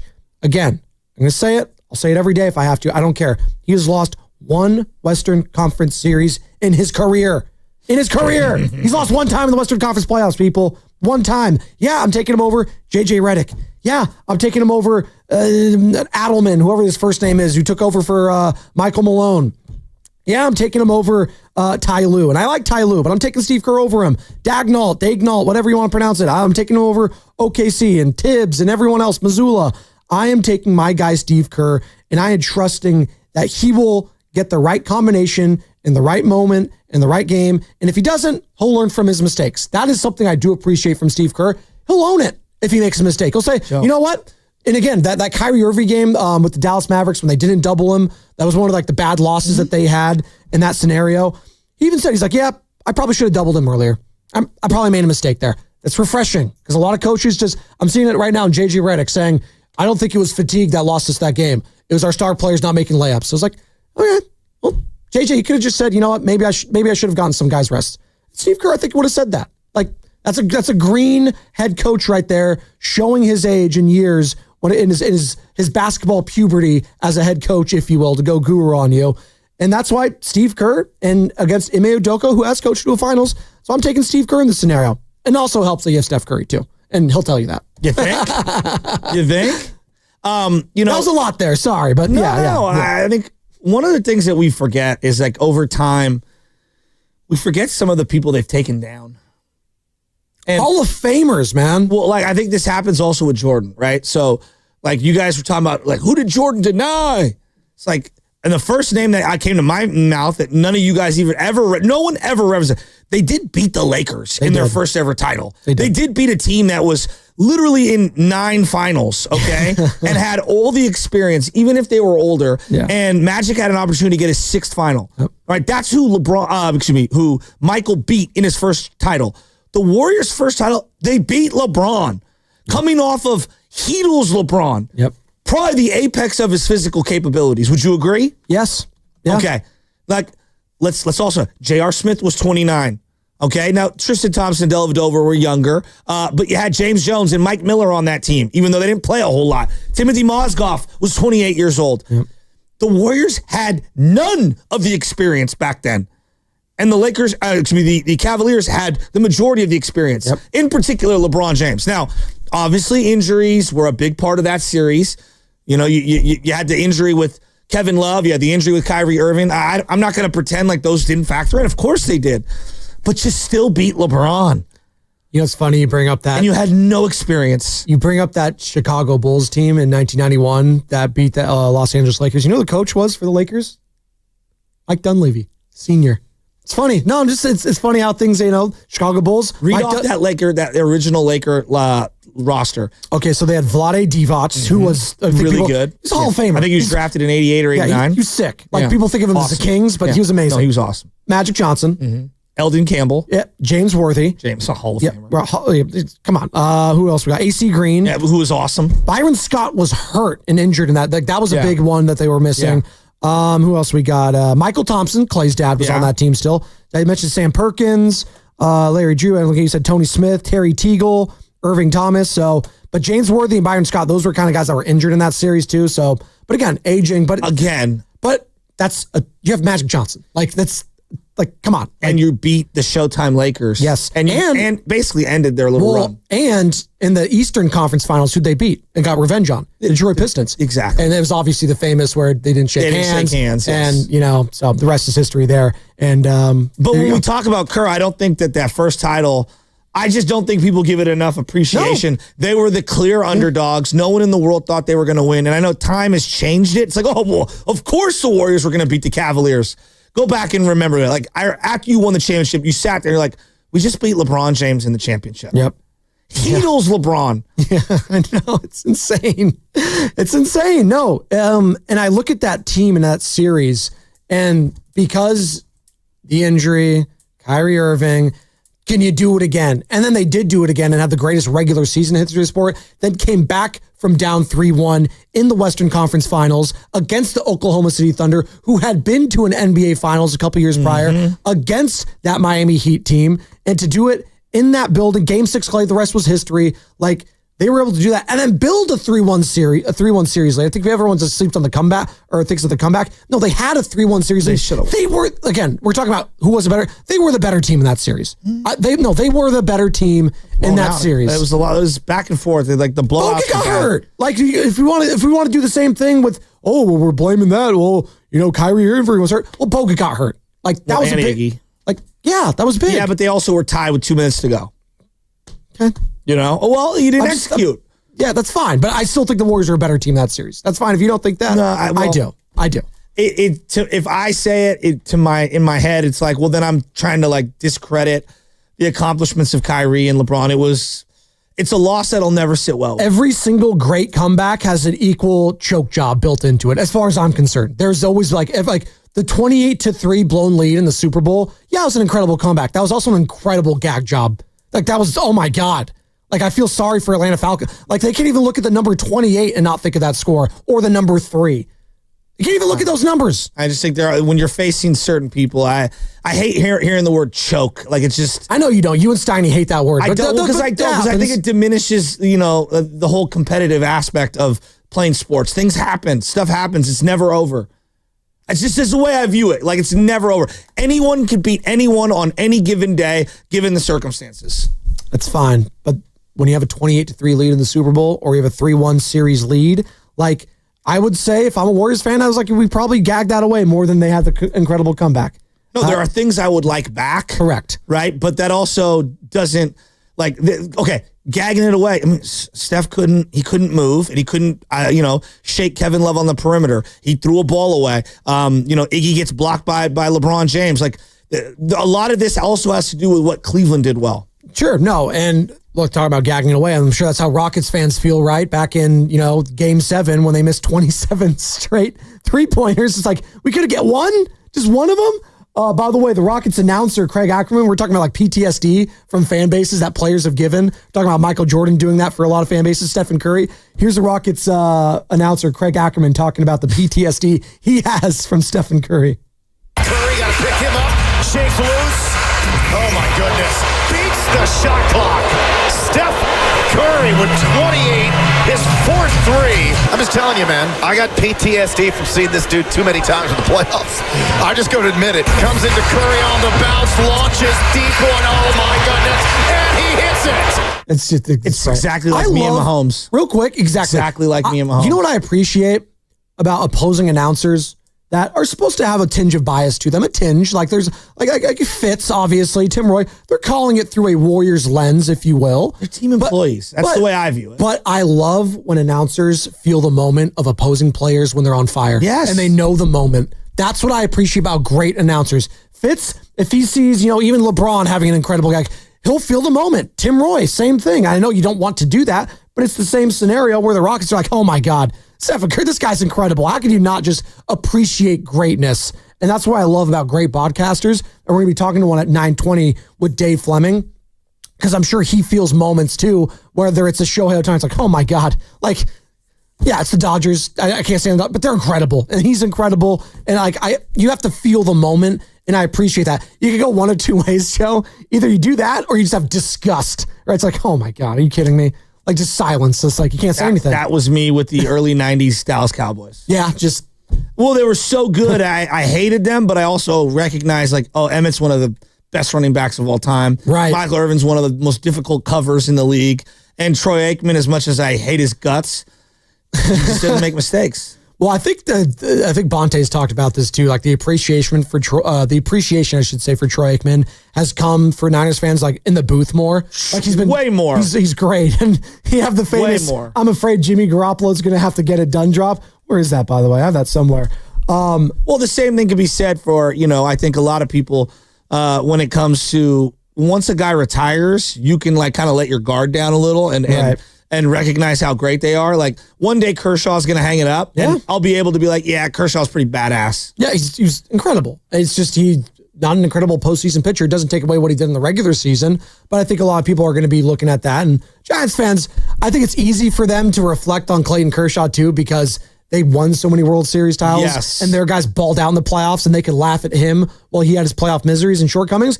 But I do think he's a good guy at the end of the day. And I choose to think about, I always look back at that Sports Illustrated cover, him and Lincecum. How could you not, right? It's one of the great covers of all time. The Freak, Hall of Famer, Clayton Kershaw. Would Lincecum trade his career for Kershaw's? It's a great question. No, he's not, first and foremost. He won't, but it's a great question. And I respect it because you're basically trading up. And Clayton Kershaw's won World Series rings. One ring, really. And you can call it half a ring if you want to call it. It was a 60-game season. I know, but it was a championship. It was a championship, and he wasn't really a contributor on last season's championship for the Dodgers because he had injuries. But he'll get a ring nonetheless. But it's a good question, right? You want to be a Hall of Famer or you want to win a title? Like, I always go back to, but even then, like, Tim Lincecum, I know he's not a Hall of Famer, but if it was the basketball Hall of Fame rules, he would be a Hall of Famer. Lincecum? Yes. Like, he might get a statue with the Giants, and he's not a Hall of Famer. Not even close. He's so good. I know, but baseball's so strict. There's such a tough criteria, but he was so damn good. He's closer to Sandy Koufax in terms of short-term excellence, like Gale Sayers like. Well, yeah, I always liken a local guy that pitched for both the Vida Blue. Yeah, was incredible. Vida.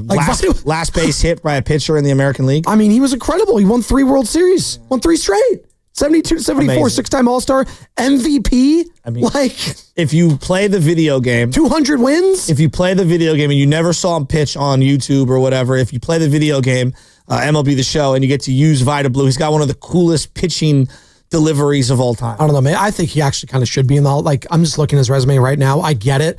He had a career 3.27 ERA, which is 2,100 strikeouts, 209 wins, which is just nowhere near for that era. I know. 6-time All-Star, 3-time World Series champion, as I mentioned, 3 in a row. One of the greatest dynasties in the history of the sport that no one talks about. AL MVP, a Cy Young, and he's a Hall of Famer for both the A's and Giants. He pitched a no-hitter. R.I.P. Vida Blue, man. I think he should be in the Hall of Fame. I do. I feel some type of way about it. I'm feeling some type of way also about Steve Kerr, as our guy John and Sam Rafael talked about, not getting his credit. We're talking about great head coaches too. And I think Steve Kerr's done a masterclass in Game 4 is a masterclass for him. And Jay Billis joined us Monday talking about why maybe he doesn't get the credit that he rightly deserves. Steve's a really smart basketball person. He's been around the game forever. You guys know how it is. It's kind of like, and he has a connection playing for Phil Jackson. But when Phil Jackson was coaching the Bulls and the Lakers, he probably didn't get as much credit because, well, of course, he's got Jordan and Pippen or he's got Shaq and Kobe. I don't remember people saying that about Red Auerbach having having the lineups he did with Bill Russell and the line, John Havlicek and all that. No coach is going to win without great players. There are some coaches that lose with them, but there aren't very many that have ever won. I think it would be zero that have won big without great players. And sometimes, the coaching gets overlooked in that. No, it's a great point. And, I think coaches like Eric Spoelstra, I think earns a lot of, rep around the league or street cred, if you will, for lack of a better term. Like when he was able to get to those finals with Jimmy Butler as the best player, and not a whole hell of a lot outside of like Bam Adebayo and a young Tyler Hero, right? The Max Struses of the world, all that. Like, I think people look at those like, wow, Eric Spoelstra, he is the best coach in the NBA because look what he did there. Look what he did with Jimmy Butler. That's incredible. I was like, okay, but we can also give credit, like when the team that's supposed to win it all actually wins it all. Like there is something to be said about that because how many times do we say that about certain teams that should win it all that don't? There's a guy right now in the NBA who I feel like is dramatically underrated, and it's Joe Mazzulla. I love him. And if you watch the Celtics a little bit, I'm not pretending to be some, league pass guy, but I've watched a lot of Celtics over the last 2 months. I like the way he coaches. I think he pulls all the right levers. When it comes to his team, he knows his team's strengths and weaknesses inside and out. He plays various lineups, and I feel like he has a really good feel for the timing and the feel and the pace of a game. He's also a little quirky. Joe Mazzulla, he's a little off when he's talking to the media. I like him. I think he's like really relatable. Well, he's like on edge, like not on edge, but he's like always like very serious, like deadpan delivery with a lot of stuff. Like he has some jokes. He's no nonsense. He's no nonsense. Yes, but that team is a little bit no nonsense too, right? And I respect he is doesn't shy away from his faith. Not that he tries to throw it down people's throats or whatever, but I think that like if you understand who he is and you do a little backstory, you'd appreciate him. Well, he had something where it was like I think, who was it? Prince William and Kate Middleton or whatever. They were at like courtside at one of the games, and it's just like, oh, did you see or like the future king and queen or something? He's like, the only king and queen I acknowledge is Joseph and Mary. I was like, oh my God, I was like, this guy, are you serious? I was like, okay, Joe, relax a little bit. You're really playing into that Boston Catholicism really well, aren't you? Laying it on thick with all those guys. But he knows his market, right? So there you go. A lot of the Irish Catholics there. Do we know who the Pope is yet? No? We're still waiting? Yeah? Is Shams going to have the breaking news, by the way, when that happens? Did you see his opening pitch at the Cubs game? Shams? Yeah. He did that? Is he like a Chicago guy? I didn't know he was, but he was wearing a Chicago Cubs jersey, and he did, what do they call first pitch, excuse me? And yeah, he did it. It was okay. Okay. Yeah. It was in Chicago. What's that? He was born in Chicago. Okay. I didn't even know that. Well, there you go. All right. So for some reason in my mind, he was from like Florida. I thought he was an LA guy because he said he grew up like a Laker fan, I'm pretty sure. We're all over the place. But, in the meantime, injury report.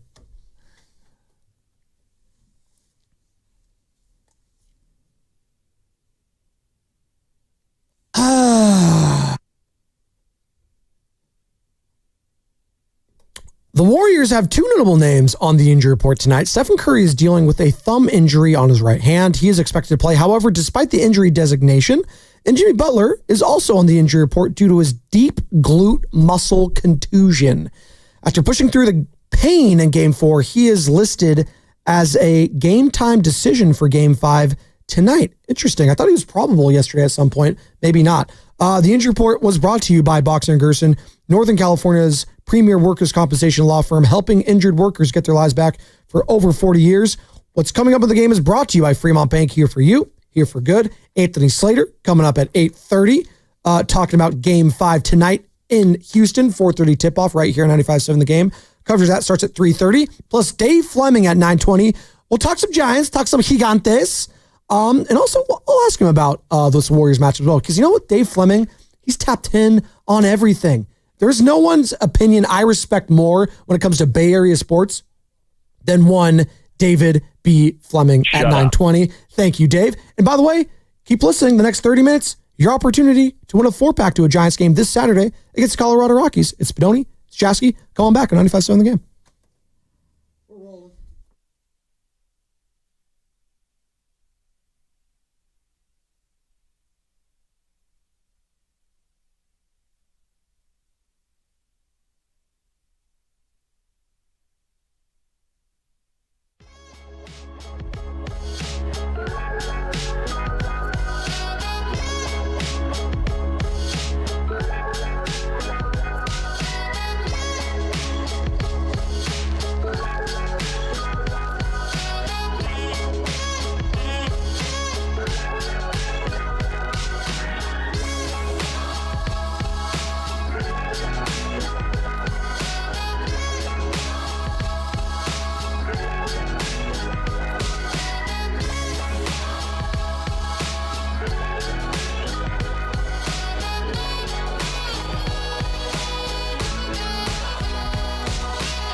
Let's go.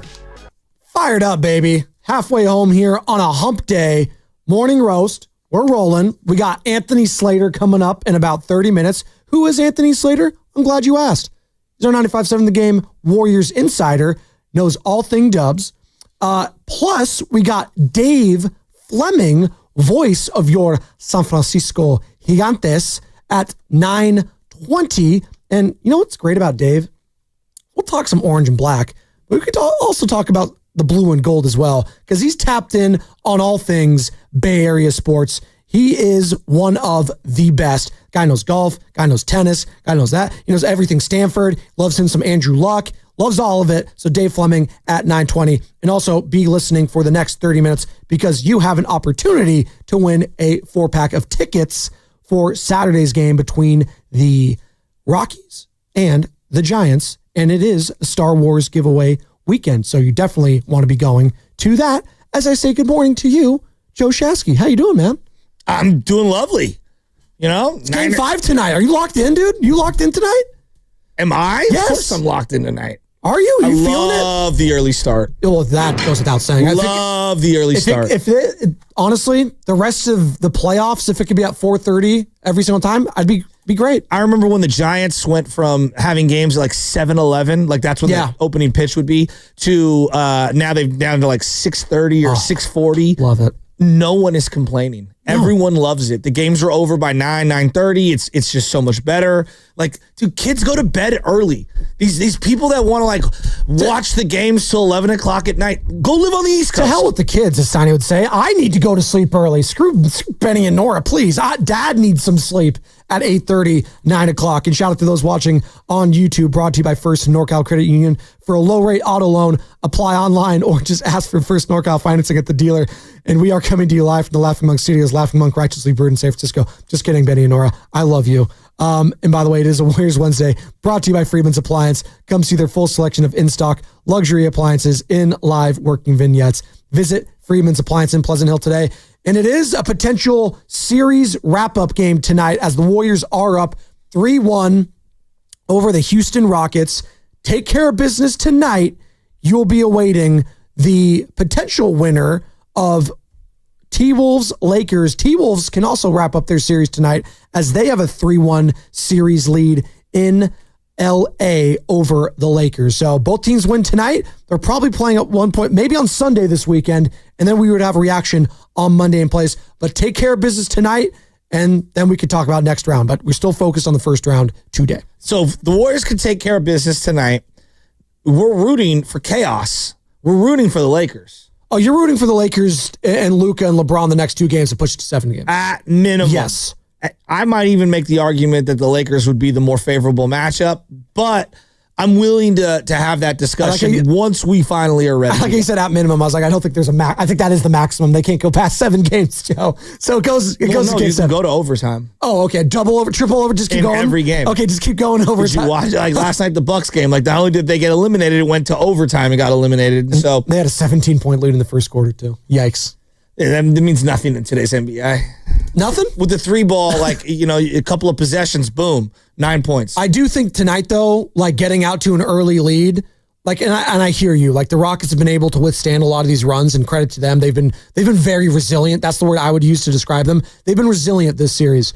But if you get a big game from a Steph early on and he's feeling it early and you get a big lead, yeah, if I'm the Rockets players and the fans, like it's going to be very quiet in there. Very. How many great games have we gotten from Steph in this series? 1.5? Games? Maybe like, 1. Great, right? He was really efficient in game 1. I'd say game 3, right? He was pretty good, pretty damn good, right? Situationally. Like, yes. That's probably the one. Yeah, game 1. But again, it's been kind of a tandem between him and Jimmy Buckets too. But typically as these series go on, he tends to play better down the stretch as he feels out what the strengths and weaknesses are. Well, I like Steph too because he feels the moment too. And it's when it's time to go for the jugular, more often than not, he will do that. You think of Boston, right? You think of the Celtics, what he was able to do in the finals there. You think of Game 7, obviously, against the Sacramento Kings, kind of his last big, like, I'm here, I'm back games. yeah, Game 7 in Sacramento at Golden One Center, just snatching the soul, Shang Tsung style, Mortal Kombat. And our guy, who was it, Mike Meltzer, who joined us earlier, he was kind of alluding to that. He's like, yeah, I got PTSD from that guy, and Steph could do it again tonight. And again, I am wanting so badly, if I'm a Warriors fan, a night in Houston. Well, over Dylan Brooks, can he do a three-pointer to ice the series? That would be great. And then we're coming in tomorrow feeling on top of the world. Two things to look forward to today. The electricity from the crowd is going to be off the charts to start the game. Is it? Weather the storm. Yes. Yes, you're going to have to weather the storm. I think they're going to be very tight. Well, that's Center. Once the game starts to get going. I think they're going to be very tight tonight in Toyota Center. I do. And I would say, like I said before the last game, look out for the tomfoolery. You know it's coming. You know it's coming. And I think of all the people I'm looking at, it's like, hey, Dre, tonight is the night you have to stay out of foul trouble. And I'm not just talking about text. I'm talking about just straight up foul trouble.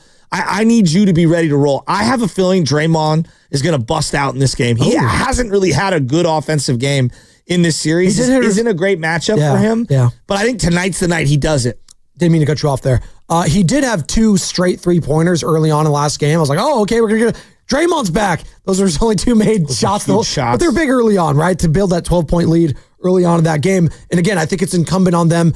Do what you did last game. Get out to an early lead. Do that. Like, force them into mistakes, right? And then don't let them back into the game with dumb mistakes. Like, if I'm Steph, hey, it's okay to not slow things down. If Jimmy sees stuff like people being erratic, put the ball in Jimmy's hands, slow things down, get the opposing team in foul trouble. That would be a great recipe tonight. Can I get Alperen Şengün to do those stupid early fouls early on? Right? I would isolate him in the pick and roll, and I would try to get downhill and get him trying to play defense backing up. I don't want him attacking in that blitz at the top of the key. I want him in the middle of the key, coming out that's basically at half court. When he's blitzing at half court, that's when Steph's vulnerable. If you have him in the middle of the top of the key, at the top of the arc, that's where you attack him. And they need to break him down off the dribble. 888-957-9570 is the number. We're talking Game 5 tonight. What are you looking for in tonight's game? Are you looking for the Steph game? Are you looking for Jimmy Butler to continue to be that closer for this team? Are you looking for Draymond Green to be that scorer? Who needs to step up for you most tonight to ice this thing in 5? Dub Nation, 888-957-9570 is the number to call or text the Boxer and Gerson work injury attorneys. Text line, as I said, Anthony Slater, 830, Dave Fleming, 920, talking all things Dubs. We're talking circle of trust right now because there's this little thing that I like to call the Spadoni circle of trust. You've seen Meet the Parents, right? One of my favorite movies of all time. Robert De Niro, Mr. Jack Burns, that was his name. He had his own circle of trust.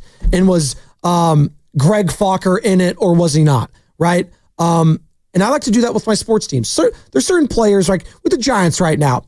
I don't think Lamont Wade Jr. is in your circle of trust, is he? No. He's not in your circle of Patrick Bailey as an offensive producer, probably not in your circle of trust. Let me take it a step further. I'll go more dramatic. Please. Jake Moody could hit every preseason kick, every practice kick, and I would not have him in my circle of trust week 1 with the game on the line. Not in Shasky's circle of trust right now. Would he be in yours? Jake Moody. Yeah, exactly. He had an injury. All right. I'm going to wait and see on Jake Moody. Maybe he's getting his mind right. Jake Moody could hit every offseason field goal, every attempt, every practice kick, every kick in the preseason. And when it came down to it, week 1, I would have no trust that he could get that kick. Doesn't mean he can't hit it. You're asking, do I trust him? No. Can he ever earn your trust back, Jake Moody? Oh, yeah. Go like 15 weeks with hitting all the big kicks. No, hitting all the big kicks. This would be prime Justin Tucker, right? By the way, did you see the Ravens? But trust can be broken. Wow, no. Justin Tucker's a great example, obviously. Well, off the field. Well, they drafted a kicker. His days are numbered there. That's my point. And I'm shocked that they never one bad season. One of the greatest kickers of all time. He's done. He's done, right? So that's just the way I view certain people. I either trust you or I don't. I don't trust Jake Moody right now. Okay, Keep going. So he is outside the circle of trust. I don't really trust that's so right going there. Warrior world, right? Yep. Like, does Ime Udoka trust Jalen Green? Oof. We will find out. I think they have to at this point. Like, you got to hope that, again, Shout out to New Hope Star Wars. You got to hope that Jalen Green has another game like he had in game 2. Because if he doesn't, chances are you're probably not going to win the game. But again, if you're relying on Jalen Green to be that guy, that's tough because you had a great Fred VanVleet game and a Şengün game and you didn't win. That's got to be a gut punch if you're the Houston Rockets because Fred VanVleet, for the most part, has been awful shooting the ball in this series. Awful. Şengün, he's going to get his. That's like built into the equation. Can you make it more difficult for him, though? Draymond Green, no more dumb fouls. Don't get I don't need you breaking up huddles over there, you too. Trust Draymond Green to walk the line appropriately tonight to where that he doesn't make the technicals and the flagrants a thing that we have to monitor. I'm glad you brought that up because he is inside my circle of trust as I play my drops.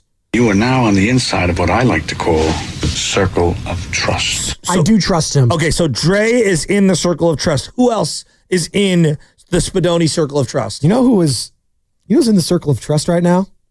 It's Buddy Buckets. You are now on the inside of what I like to call circle of trust. It only took 2 games. No. And I trust Buddy Hield that he's going to keep it going, baby. Are you kidding me? Buddy Is this Hield a bit? is in Spadoni's circle of trust. Now, he could leave the circle of trust if he has a stinker tonight. It's very fickle, the Spadoni circle of trust. But right now, he is tentatively in my circle of trust. You know who else is in my circle of he's trust? Squatting in the house of the circle of trust. He's in the doorway. He's hanging out there. If there's an earthquake, you might have to leave, but we'll see. I wonder how many people agree with you on that. It's 888-957. I don't know where I stand. 888-957-9570. It's Buddy Hield in your circle of trust. I would put Pods in my circle of trust. He's back in. He's in mine. Okay, You are now on the inside of what I like to call circle of trust. And obviously Steph, Jimmy, and Trey.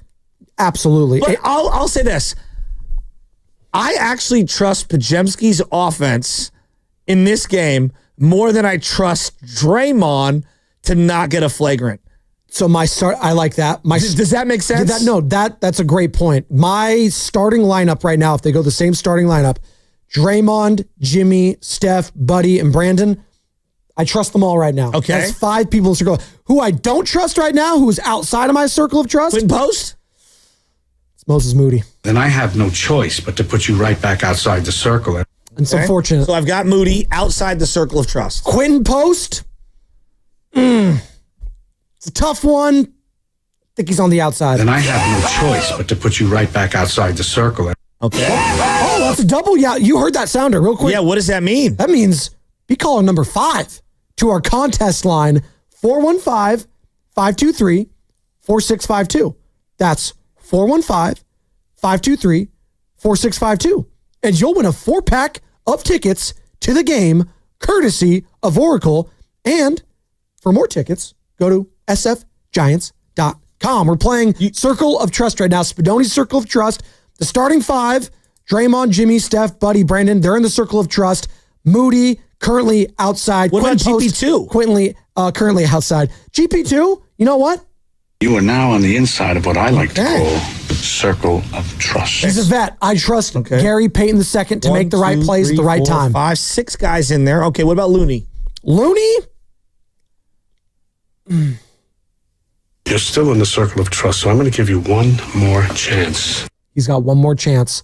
He got one more chance. I didn't know you had that drop. Looney, he's been teetering for me, Joe. Okay. He's been teetering. So like a Venn diagram, he's kind of somewhere in the middle. Somewhere in the middle. I'm going to go off the playoff excellence in the past for Kevon, but he's teetering right now.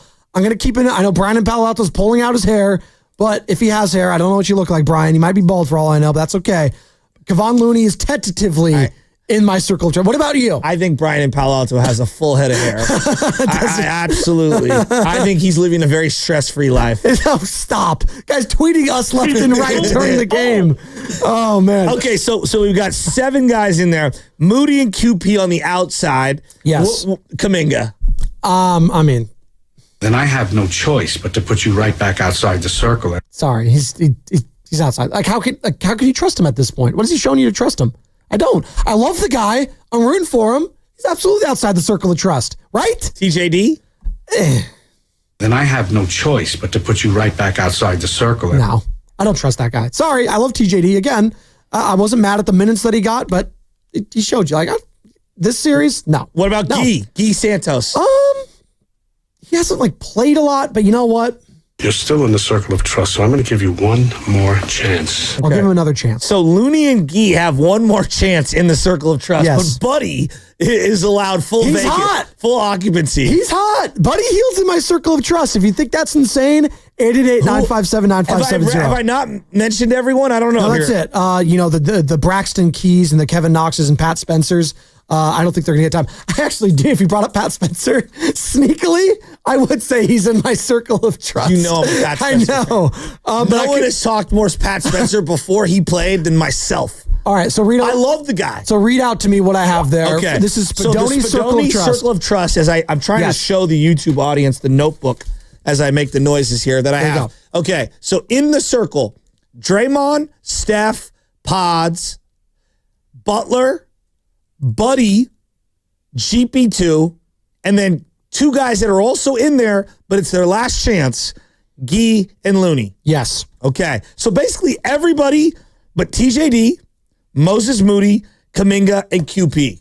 Yes. I think Moody's going to have a moment in this game. He might, and he can get back into the circle of trust. But right now, I don't trust him. His offense is just not there right now. He was iced out. He had 12 minutes last game, Joe. 12 minutes. QP played 20. I like what I saw at For times. what he did in terms of trying to get in the mix and wanting all the smoke, I feel like he's in that circle of trust. Don't trust the shot, though. It still feels awkward when he's shooting. He had some buckets. I'm not He going had to lie. some huge rebounds.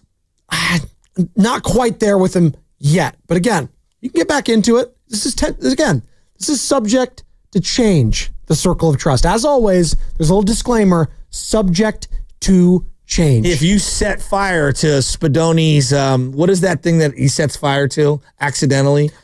Oh, the gazebo thing. Gazebo. The altar. That's what it was. He put so much lacquer on that thing. It was a ticking time was bomb. a carpenter. I mean, it's just, there's so many great lines from that Oh no, movie. he's like, oh, Greg's Jewish. Oh, so is JC. You're in good company. There's so many good lines in that movie. It's Owen Wilson is one of those characters in that. He is such a slime ball. He's like, so how's your good. portfolio looking these days, Greg? I'd say strong. Good to strong. It's like, yeah. Greg's a nurse. It's so good. That movie's all time. It's an all-time movie. Oh, so that's my circle of trust right there. And who is in your circle of trust right now, Dub Nation? 888-957-9570. We'll ask Anthony Slater, who's in Steve Kerr's circle of trust, coming up here in 9 minutes. Anthony Slater covers the team for The Athletic and right here on 95.7 The Game. Who's in your circle of trust right now, Joe? I'll ask. Who's in yours? Well, I'll tell you who's not. Okay. NBA officials. Oh, okay. What? Going off the board here? No, what do you mean? You're asking who do I trust? I don't trust the officials to get things right. Okay. That's number one. Number two, I don't trust Ime Udoka, and I don't trust them boys on Houston right now because I think that the goonery is going to be at an all-time high. I don't like Dylan Brooks. Is that what you're saying? I think something's going to happen tonight. What's going to happen? I don't know. I think a hard foul. There's going to be some separation. Yeah, this is going to get. I think tonight is a night where specifically Draymond Green has got to keep his cool, and if he keeps his cool, I think we win going away. He's in my circle of trust. Is Draymond Green right now in your circle of trust, Joe? Is he? Yeah. Okay, so you're. I think the one that's polarizing, I'm getting a lot of it's the Buddy Hield one. He's in my circle of trust. Has he done enough to get you to trust him going forward, Buddy Hield? Has he done enough these last two games? He's been big for them. He's been big. This is what Steve Kerr said last game. Hey, fellas, I'm going to utter some words that have never been spoken before by anybody on earth. Buddy Hield, you set the tone defensively. Yeah, buddy. Setting the tone defensively. And by the way, shout out Samuel McNabb, not Donovan, but Samuel McNabb, who won the 4-pack of tickets to this Saturday's game between the Giants and Rockies. And again, courtesy of Oracle, shout out to them for hooking it up. And shout out Samuel McNabb going to that game and potentially getting a Star Wars giveaway. Pretty cool. Continue. There are certain organizations in sports that I will never trust. The Arizona Cardinals. They have a history where it's just like any headline that I read, I believe it, right? Okay. Buddy Hield could be 100 for his next 100, okay? And I will still think that a horrific Buddy turnover is coming. And that's not fair to him. Right. It's not fair to him. I put him in, and I hate to be in this zone. He's kind of in the Nick Young zone for me. Swaggy P? I never liked Swaggy P. I love Buddy infinitely more than Swag Swaggy. Champ is here? Where I just don't like huge buckets, but I just don't trust it. Like Like late in that game, he had hit some big shots, and I was like, pass the ball, pass the ball, pass the ball. And then he took a shot, and it was like, see, you should have passed the ball. And I was like, you know what? That was probably a good shot, but in the moment, I could feel that I didn't trust him. It is funny. Like, I trust him for some reason because I think he's in a hot stretch. Again, a hot stretch, quote unquote. He was 6 for 15 overall and 3 of 9. He was hot. But he was hot, and he got a couple steals, couple of assists. Like, it's baked into the Buddy experience. And what do I call him at times, Joe? He is Buddy Butterfingers because he's going to do some Butterfinger type of things. And that's okay. By the way, underrated candy, the Butterfinger. It's one of my tops. Whenever I get it, Butterfinger is delicious. They're great. They are delicious. They're delicious. I would agree. You remember we used to have the Butterfinger BBs? Those are really good. I don't even know what that is. Well, they used to have a pack. Like, they were like little balls of Butterfingers and like an M&M almost pack, but it was in a Butterfinger, and they were called BBs. For those that know chocolate. now. Love chocolate. There you go. Well, the dentist doesn't love that you love chocolate that much, obviously. So, right? chocolate's not as bad as the hard, sugary candy. Okay, fair enough. 888-957-9570. Buddy, it's the Buddy experience for me that I'm just riding the wave of right now. And again, subject to change. He could have a stinker tonight. They lose the game. He's back outside the circle of trust. Moses Moody, come on back. You might have a good game. You might pick yourself up. But did you ever really trust him if you're kicking him out after one bad game? My trust is fleeting with certain people. I'll just say that. I'm very fickle when it comes to that. And you know what? For now, I'm going to trust you because Steve Kerr's trusting him. And you know who I trust? I trust Steve Kerr in his judgment. So you let him into the house, but you've got the keys ready to lock him out of the house, and you're ready to hand him his coat at any moment. You know what? Let's ask Anthony Slater about this. I'm not going to not answer your question, but I'm not going to do it right now. I'm going to tease it on the other side, and we're going to ask Anthony Slater who's in his circle of trust, and that's going to be brought to you by the Bayview Restaurant and Lounge at the Inn of the Tides. This Mother's Day, treat mom to something special. Brunch with a view at the Bayview Restaurant and Lounge at the Inn of the Tides. Enjoy coastal cuisine, fresh local flavors, and a stunning Bodega Bay views. Reserve now. Mom deserves the best. Call now or visit inatthetides.com.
You've said people start talking to you. Are you talking about Dylan Brooks? Yeah.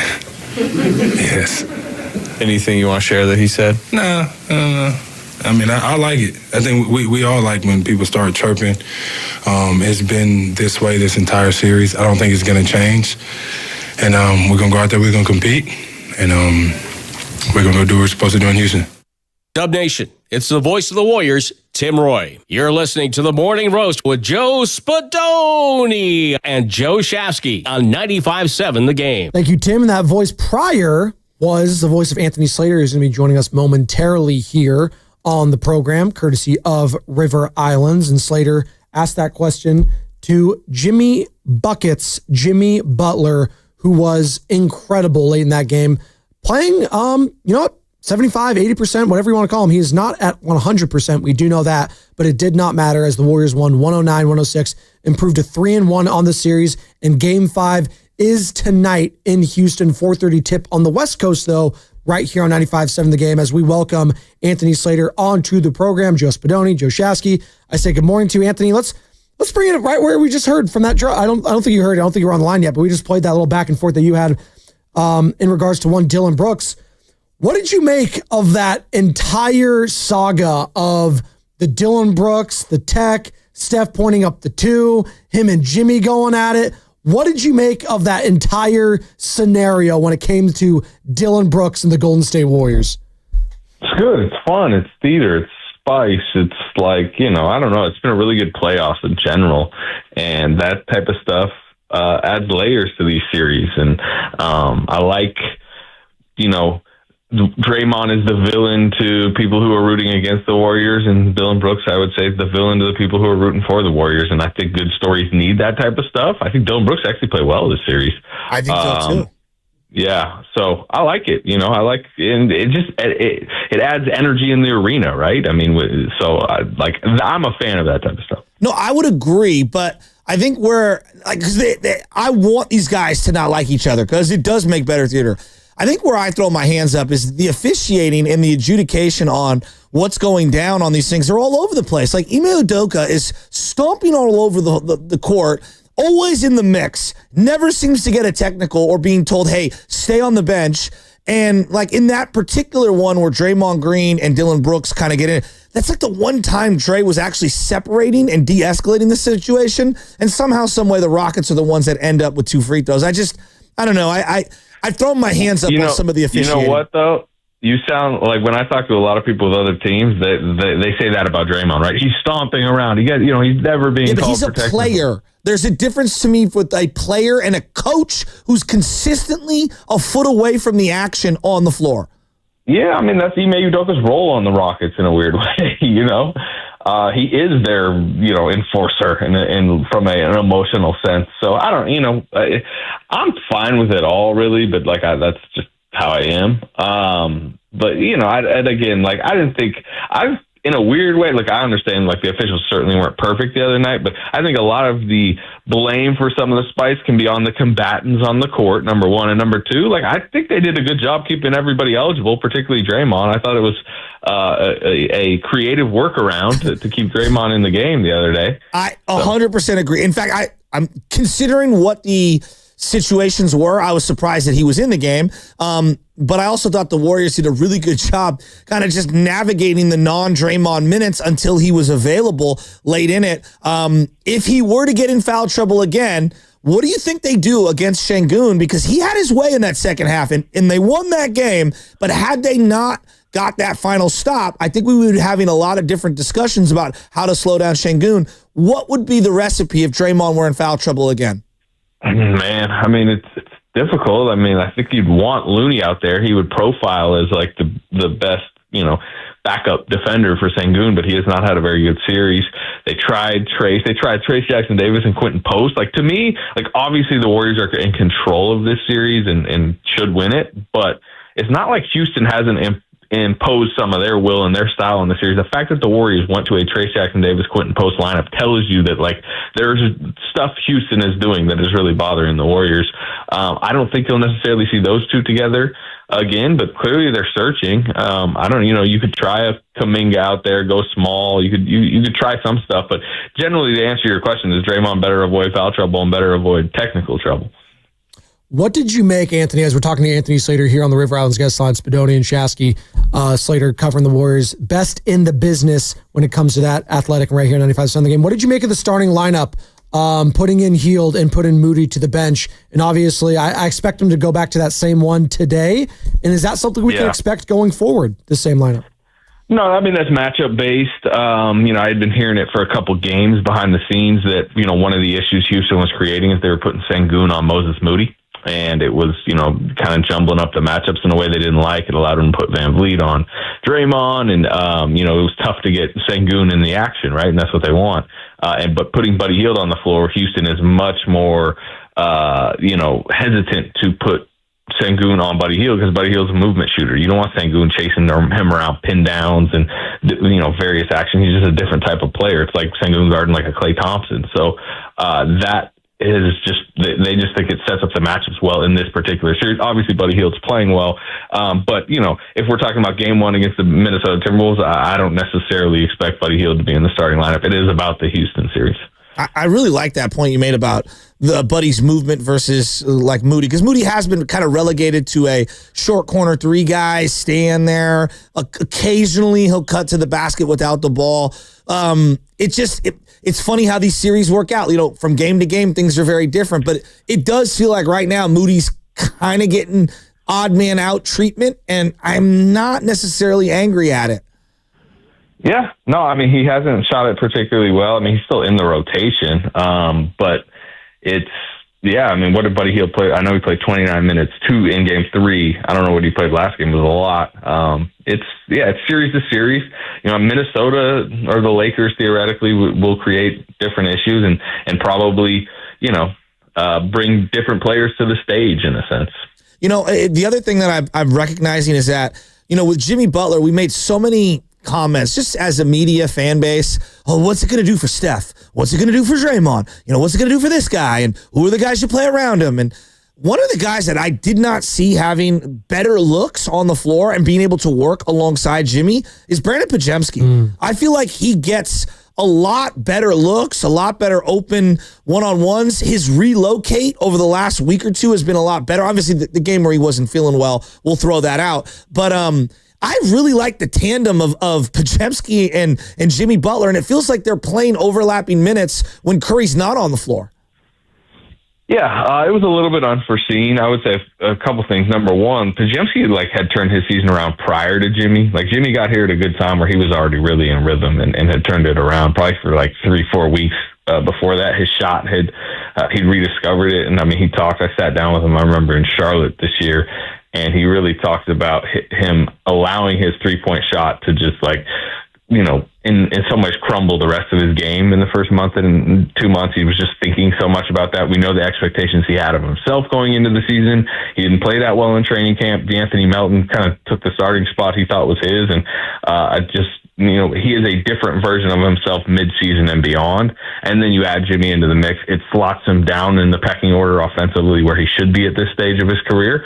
And, it kind of, allows him to play the off-ball creator where he can kind of he's really good at they call him go and catches, where he's running into the catch and he's on the move, and he can kind of make off that, where he's, the defense is still rotating back over to him, and he has kind of like a zippy way that he's playing, and I think it's helping. And Jimmy's a really good passer, right? I mean, it's probably one of the things that was under discussed, upon his arrival, was the playmaking that he's providing that, an Andrew Wiggins or others on this roster didn't. And I think that helps Podziemski. Absolutely. Speaking of Jimmy Butler, Anthony, his status, obviously, this is just a pain tolerance thing at this point, but he was grimacing exponentially late in that game. He just kept seeing it, which made his performance even that much more impressive. But his status heading into tonight, in regards to the injury, I said probable, right? That was yesterday, probable to play tonight, right? Yeah, probable. You know, they list it because, if theoretically they got to a point that they had to rule him out. You want to at least notify it on the injury report. But yeah, no, he's going to play now. You know, how limited will we be? We'll see. He agreed with Steve Kerr's estimation that he'd probably miss a week or two if this was the regular season. I had a fun conversation with him, at his locker after the game, wrote about it in The Athletic, but, he was, number one, he was talking about how much it hurt, and it isn't just pain tolerance where he landed really more on the left side. And he can't, like, when he's running, it's difficult for him to lift his left leg up in like his normal stride. And he pointed me to the play that he chased down Dylan Brooks and fouled him in transition, which actually was a big play. Dylan Brooks ends up missing both free throws. But he's like, watch me run on that play. And if you guys go back and watch, I mean, he's scooting. You can tell he can't lift his left leg fully. So I think it loosened up in the fourth. He would say it did.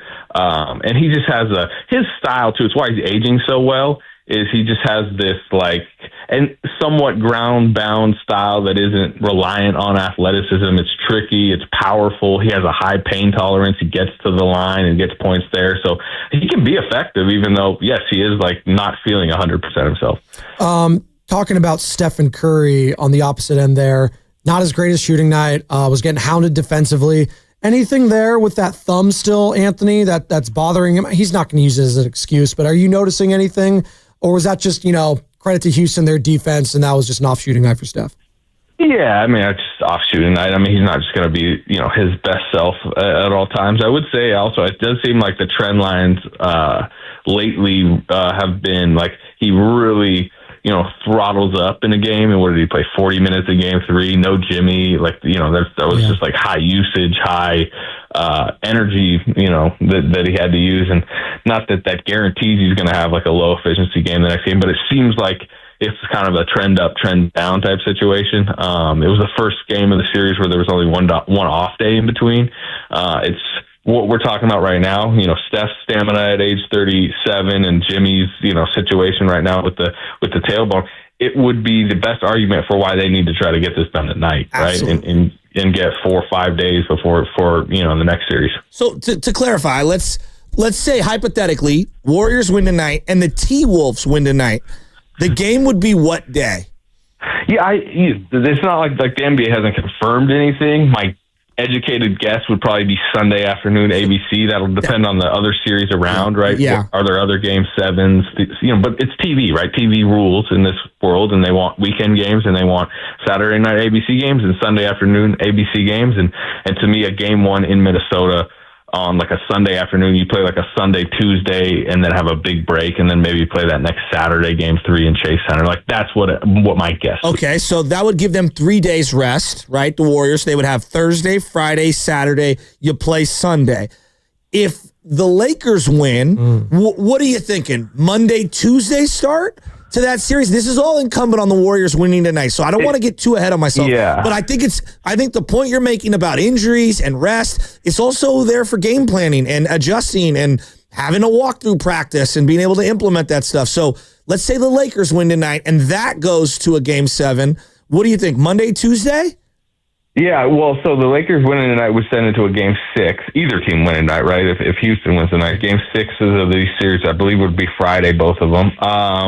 And if the Warriors close, the Lakers win, I don't think the league would like, let's say Minnesota then wins game 6 Friday night in Minnesota. Yeah. I don't think it's impossible that they would try to flip it around and have Minnesota play a game 1 at home Sunday still. Wow. Although that feels like a quick turnaround. Then, maybe you were talking Monday, Tuesday. Again, that might depend on, is there a Knicks Pistons game 7 to feature? Is there a Knicks Celtics game 1 to feature potentially on a Sunday? Again, like the league wants their showcase times to have showcase matchups. But I would say probably if Minnesota series extends and Warrior series ends tonight, you're probably talking early next week. That would be great for them. I think that's why they need to handle business tonight too. And the other element, which we have yet to discuss it, and look, we love the physical play, but there is a realistic component of flagrant accumulation for Draymond Green. For those that are just tuning in right now, maybe they're wondering, how many more does he got? What are the rules on on the flagrant situation for Draymond Green? And is the team worried at all about him getting a silly flagrant in a closeout game tonight or having to play a Game 6 or Game 7?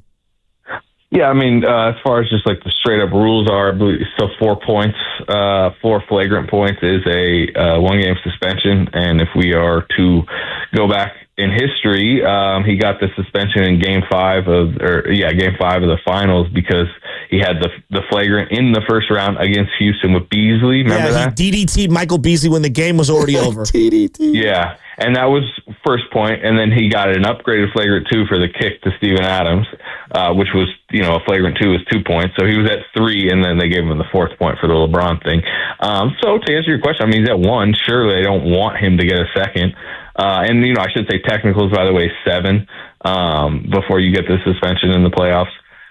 But they also, they have long accepted the reality that they just need to let Draymond Green mostly be Draymond Green. I mean, obviously, he knows there's a line. He tries to go as close to it without going over it. And, look, they need him to just be ferocious guarding Alperen Sengun tonight to get them to the next round. They can't also tell him, hey, by all circumstances, you need to avoid a flagrant, because he's probably going to commit a hard foul or two, and then it's at the discretion of the officials. I will say, probably a good official tonight for those type of situations. You're getting Zach Zarba as the crew chief, first time in these playoffs for the Warriors. So he's typically has feel, as they like to say about officials. I love that Jimmy Butler gave that. They were turning the ball over left and right, and then Jimmy gave that hard foul to Dillon Brooks, which was a rake across the arm. But it was refreshing that it was someone other than Draymond to actually, give somebody one. It was. I think it was.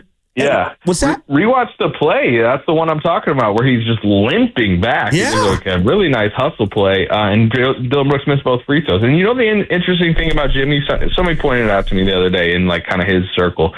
He is extremely polite with officials. You never see him say anything to officials. And I don't know if it helps in a situation like that where they didn't even go review it. Dillon Brooks didn't even get up to say anything. It was just viewed as, Jimmy Butler committed a hard foul.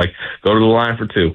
And I think part of that is have you seen, since Jimmy Butler's been on the Warriors, him even talk to an official? No, not once. No, he doesn't do that. No, it's a great point. Anthony Slater joining us here on the River Islands guest line. As all guests in 95.7 The Game appear on the River Islands guest line. This is time for you to discover the islands, River Islands in Lathrop. And Anthony, speaking of Dillon Brooks, it's interesting because you brought up that foul. I think of the one that Gary Payton who ran into him, right? He just ran his shoulder right into him. Just all right, yeah, whatever. Early on in this series. Of the two series, because I know you're locked in on this one between the Rockets Warriors, but you watch all the NBA. Of the two series right now between the Rockets and Warriors and the Lakers T-Wolves, which team do you think has a better chance to extend it potentially to a 7th game? Rockets or the Lakers? 7th game, I would probably say Lakers, and even 6th game, I don't know. Lakers at home tonight. Lakers got LeBron and Luka. Both have. The Rockets. This is a really close series too. They probably should have won game 4. So I think both is not out of the question, but I just think Houston's lack of just half court scoring punch. I just don't think they're going to take it to 7. That would just be my prediction, just because I haven't seen enough from them offensively in this series.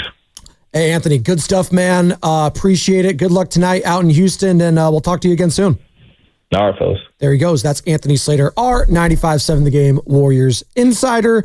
If you missed any of that interview, find it on the free Odyssey app or on YouTube where we are streaming. So I love Anthony, and I love the back and forth. We always learn something when we talk, and there are times we just disagree.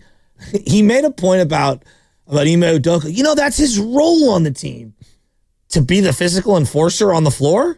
No, dude, the coaches coach and the players play. He's not getting physical with anyone, in fairness. He's not putting hands on people and trying to fight them. So you're looking at me like he's doing that, and he's not. Every time there's a skirmish, I want you to just identify where Ime Udoka is, and I guarantee you he will be in the mix. I guarantee you he will be standing right over the shoulder of someone with the Rockets. Okay, is there anything wrong with that? Yes, I'm telling you there is. Let the players do that. What's wrong with that? They feed off of him. That's okay. That happens. Dan Campbell is a physical presence on that sideline. He doesn't with the Detroit Lions. He doesn't walk up to Deebo Samuel and give him the shoulder. No, he might point at him on the sideline and start cussing him out, though. That's what, because It's different in the NFL. Again, it's not for like the same thing. They're not on top of the players.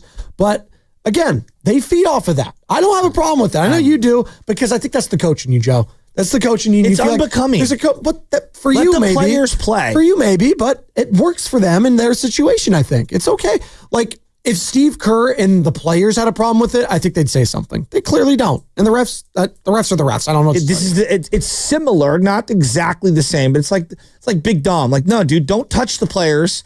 Back up. Like, it's one thing if you're pulling your own guys off of someone once a melee happens. He's literally stomping onto the floor trying to get in the mix. I think it's a little ridiculous. That's Super Bowl champion Big Dom to you, sir. Verducci in El Dorado Hills wants to join the conversation. We're talking about circle of trust, Joe. I have Buddy Hield in my circle of trust. I wonder if Verducci in the El Dorado Hills has him in his circle of trust. Verducci, good morning.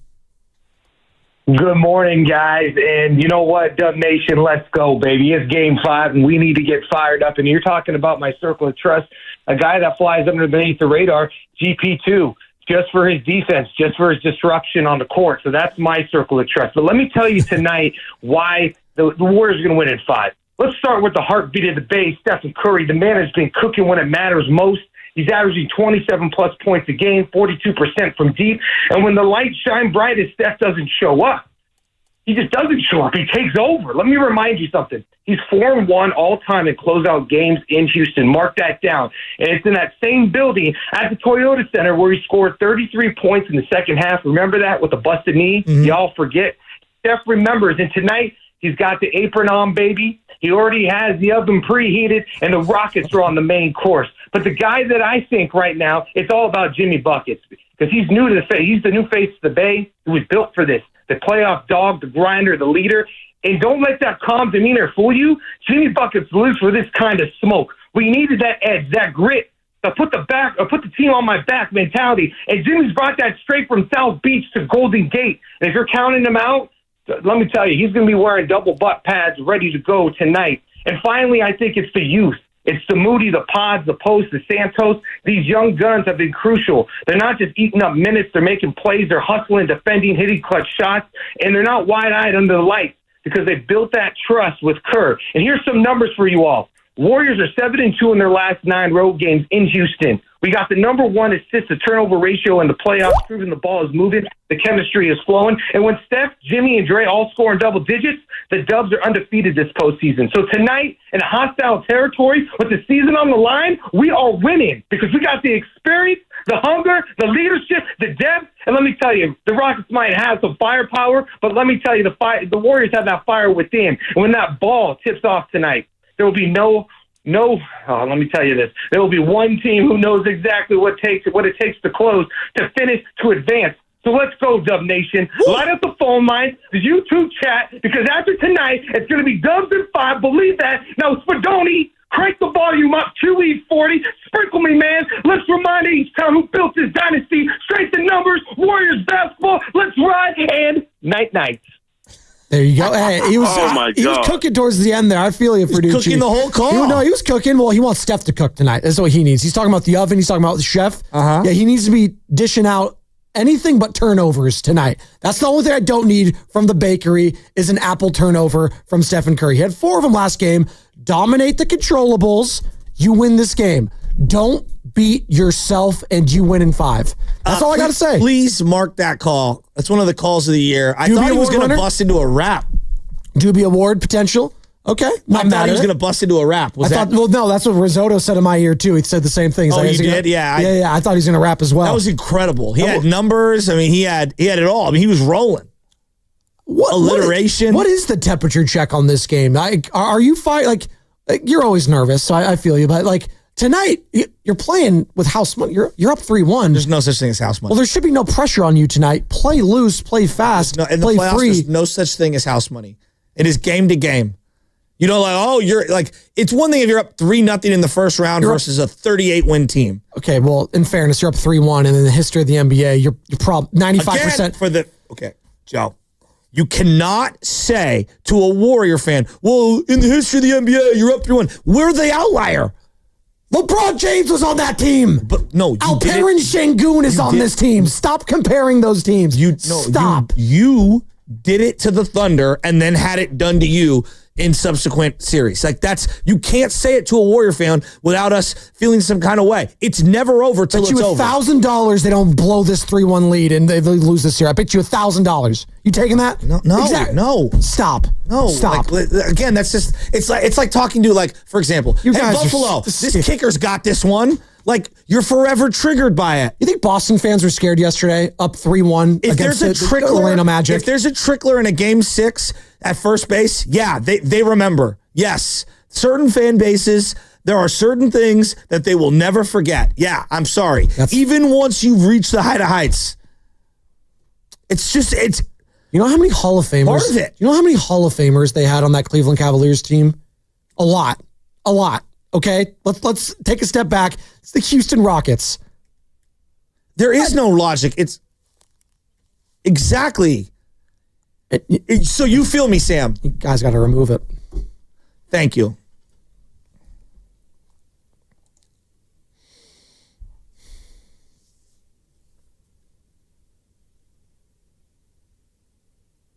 Exactly.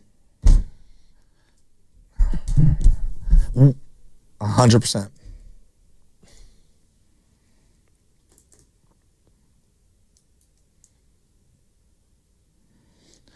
After in a series where your heart stopped when Jimmy fell. Oh, it's fine. He hurt his butt. He's okay. Jimmy's tough. Playoff Jimmy. That's what we got. We have Stephen Curry, Draymond Green. No, I agree. They're relying on Fred VanVleet to do what he did last game. He's not going to. He's just not. No one is saying. Dylan Brooks, is he going to be the flamethrower? Stop. Come on. You're winning the series. These games have been tighter than we want to acknowledge, and they have to handle it tonight. You've won them. Until they extinguish them, it's hard for me to get super arrogant over it because I understand that this is a good team that I don't want to disrespect. And more than any other team left in the playoffs, one little injury can truly change the dynamic. Sure. Jimmy out for a long period of time, change game 2. Okay? Let's go again. What happened in game Draymond in foul trouble. What happened in game 3? Change the second half. What happened in game 3 when there was no Jimmy Butler? What happened? You won that game. You won. At home. Thank you. That was their opportunity to win for the Houston Rockets. They couldn't do it. That's what showed me all I needed to know in this series. Even when the Warriors aren't at their best, they're still better than the Houston Rockets. So I'm not here to... No scared energy tonight. What's the confidence level, Dub Nation? I think the Warriors... Why am I so much more confident than Joe Shasky right now? They're taking care of business tonight. It's simple. Stop. It's not about like confidence. It's like when you bring up the specific thing of like, you're up 3-1 and then you start reading me off the math. It's like, yeah, well, one of the teams that lost that equation, you were the team that did it. And the other one that lost the 3-1, you accomplished that against them. So yeah, like all I'm saying is it's PTSD. Sure, that's fine. If you want to do the injury excuse, sure. But again, it's not but injury. It's but this. Or regardless, I can get off it. But I'm just saying, when you say 3-1, you go, all the math tells you no. Like the math is irrelevant to my emotions. Not to me. We can use more math in our society, quite frankly. You're listening to 95.7 The Game, KGMZ FM, and HD1 San Francisco and Odyssey Sports Station. Always live on the free Odyssey app, and now broadcasting live from the Laughing Monk Studios. And it's a Warriors Wednesday brought to you by Freeman's Appliance. Come see their full selection of in-stock luxury appliances and live working vignettes. Visit Freeman's Appliance Pleasant Hill today. Have you gotten your air fryer yet? No. Okay, you need to get one. Okay. All right, hurry up and get one. In the meantime, we're going to go to Greg out in Canada. He has a shout out today. Hey, Greg. Usually it's a shameless shout out Friday, but Greg's shouting out on a Warriors Wednesday. Greg, good morning. What you got? What's up, fellas? Hope you're doing good. I keep missing the shameless shout outs. Before I shout out Dunleavy, I want to shout out my daughter Olivia, who just turned 4, and my wifey JoJo, who's an absolute smoke show. But then I'm going to go to shout out Mike Dunleavy, who in retrospect needs to get some kind of love for Executive of the Year. Obviously, the Jimmy trade's huge, specifically who he got for that trade. We got Wiggins out of there and a couple people that we grabbed out of the recycling bin in the offseason to move for Jimmy. But we got Quentin Post, a second-round pick, and Podziemski putting in work in this series. While on the opposite end, we got like a third-round pick, Reed Shepherd, and a 20th pick in Cam Whitmore, who are just collecting dust on their sideline on a young team. So it's kind of obvious when you get guys who are ready to play and kill it. And I don't know if you guys want it, but I do got a couple bars for you to end this. Let's go. Give it to me. what I got is basically shout out Shasky and Spadoni. My brodies wonder if we actually homies. They keep asking if you know me. And I say, you know what? Me and them boys is close. I seem like I'm a weekly guest on the morning roast. Okay. I'm not mad at it. The heart was in the right place. That's Greg in Canada. I'm sure Drake is his favorite rapper. So there you go. Greg in Canada. He said real quick, he shouted out his daughter, his smoke show wife. Kudos for the brownie points there. Smart man. I would actually go back on YouTube to show her that later if she's not listening, because she's probably not. Just say, hey, honey, I shouted you out to the boys. And then he shouted out Mike Dunleavy in that order. So daughter, wife, Dunleavy. There you go. Smart man there. And you can never flower too much for Mike Dunleavy. As much as everyone wanted to crush him last summer, absolutely. It's been the trade of the year thus far. Like, right? Now that the Lakers are probably going to be on their way out, and that was the Luka trade, and I get it, it's different variations. He's younger, but hey, Warriors are going to be advancing the second round. Hopefully, Jimmy Butler, trade deadline, might have been the move of the year. There you go. Well, is that part of the awards, by the way? The executive of the year? I don't know if they've done that yet. Mike Dunleavy should absolutely be in the consideration. I think he has a great chance to win it all. Like, he should be that guy.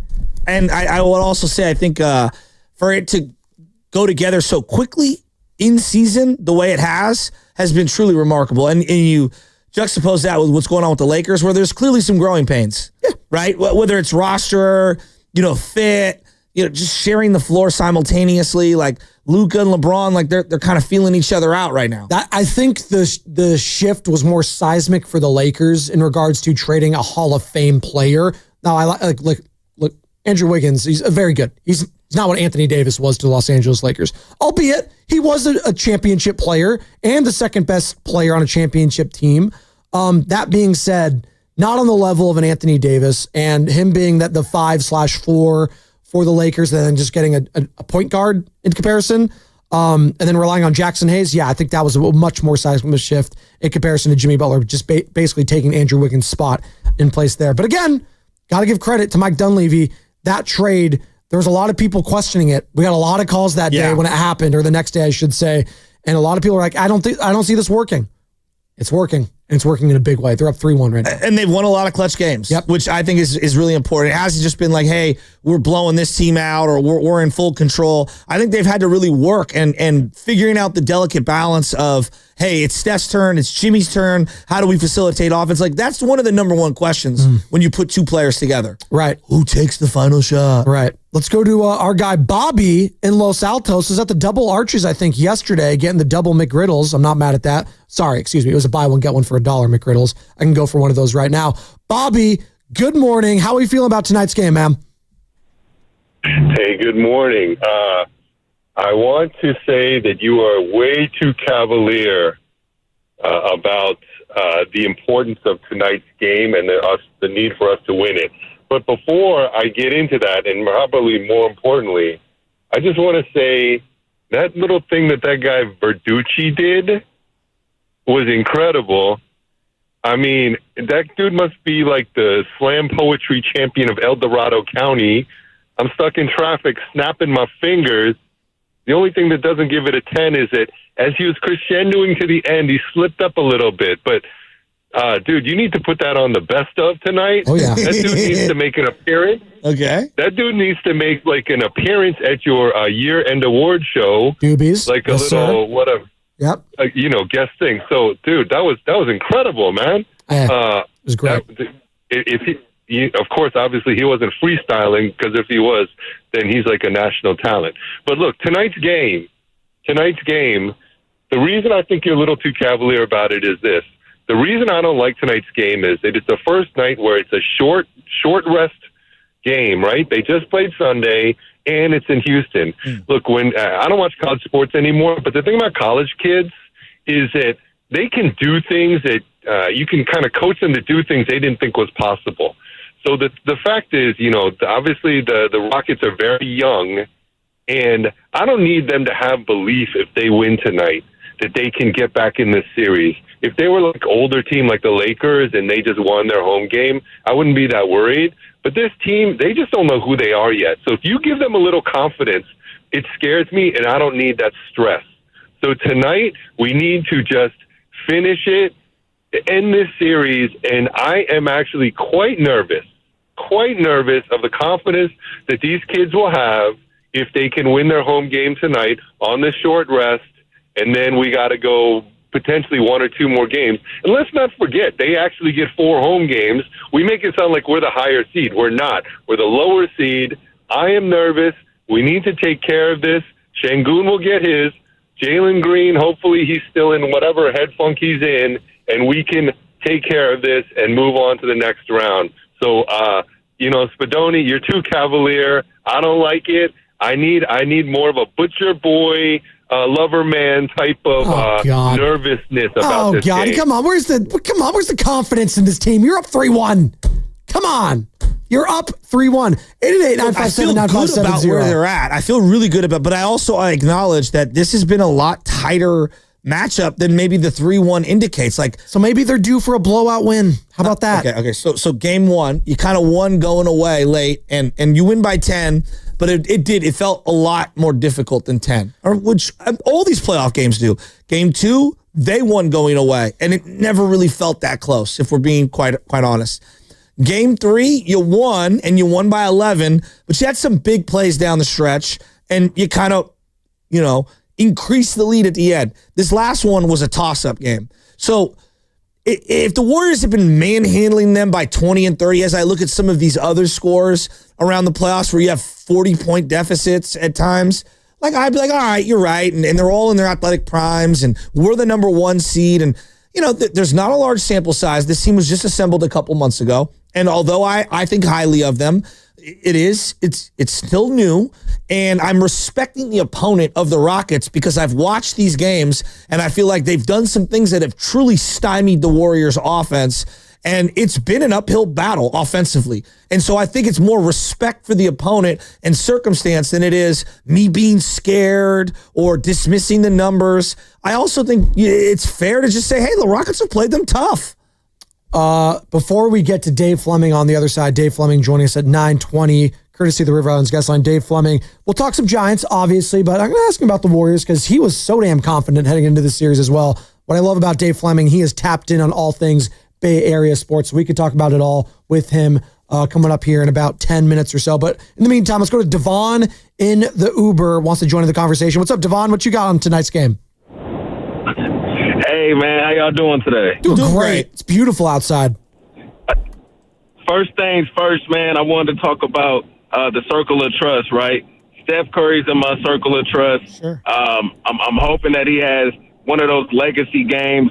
I need him to be known as a closer. You see what I'm saying? I want him to close the casket, shut on these Rockets, and we move forward to our second favorite friend, rest, right? We need rest. Our guys are banged up a little bit. I think it's going to be very important moving forward. I also, in my circle of trust, I want to say 95-7 the game. I just won the contest, so I'll be at the game, the Giants game, going crazy. No way! And I just want to thank you guys. Oh, yeah, I'm a long-time caller. Nice. Or a long-time listener, too.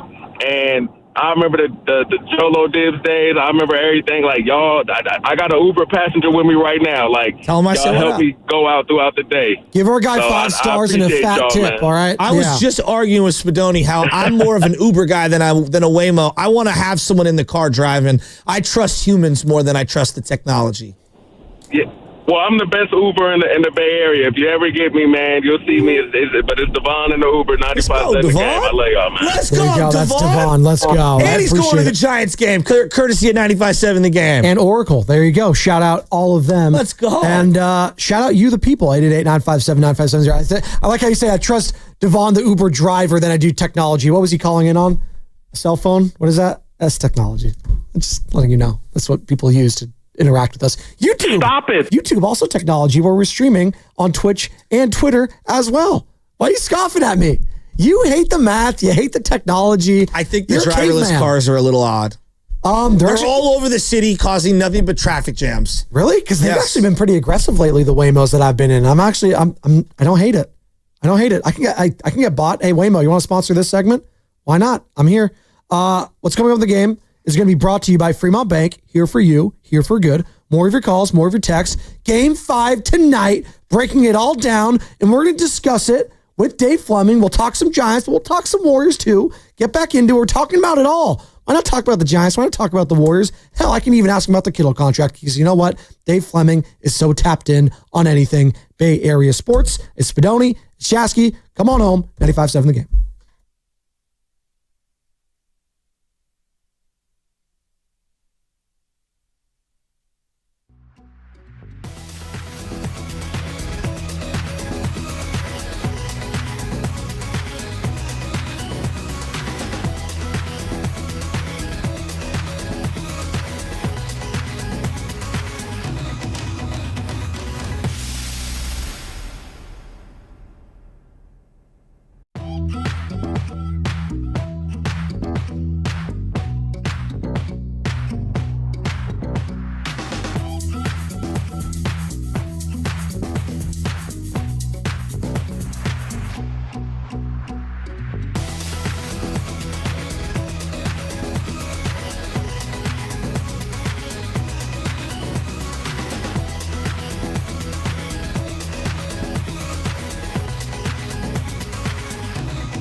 Damn, Spadoni. Damn, you sound good. And Joe Shasky from 6 to 10 on 95.7 The Game.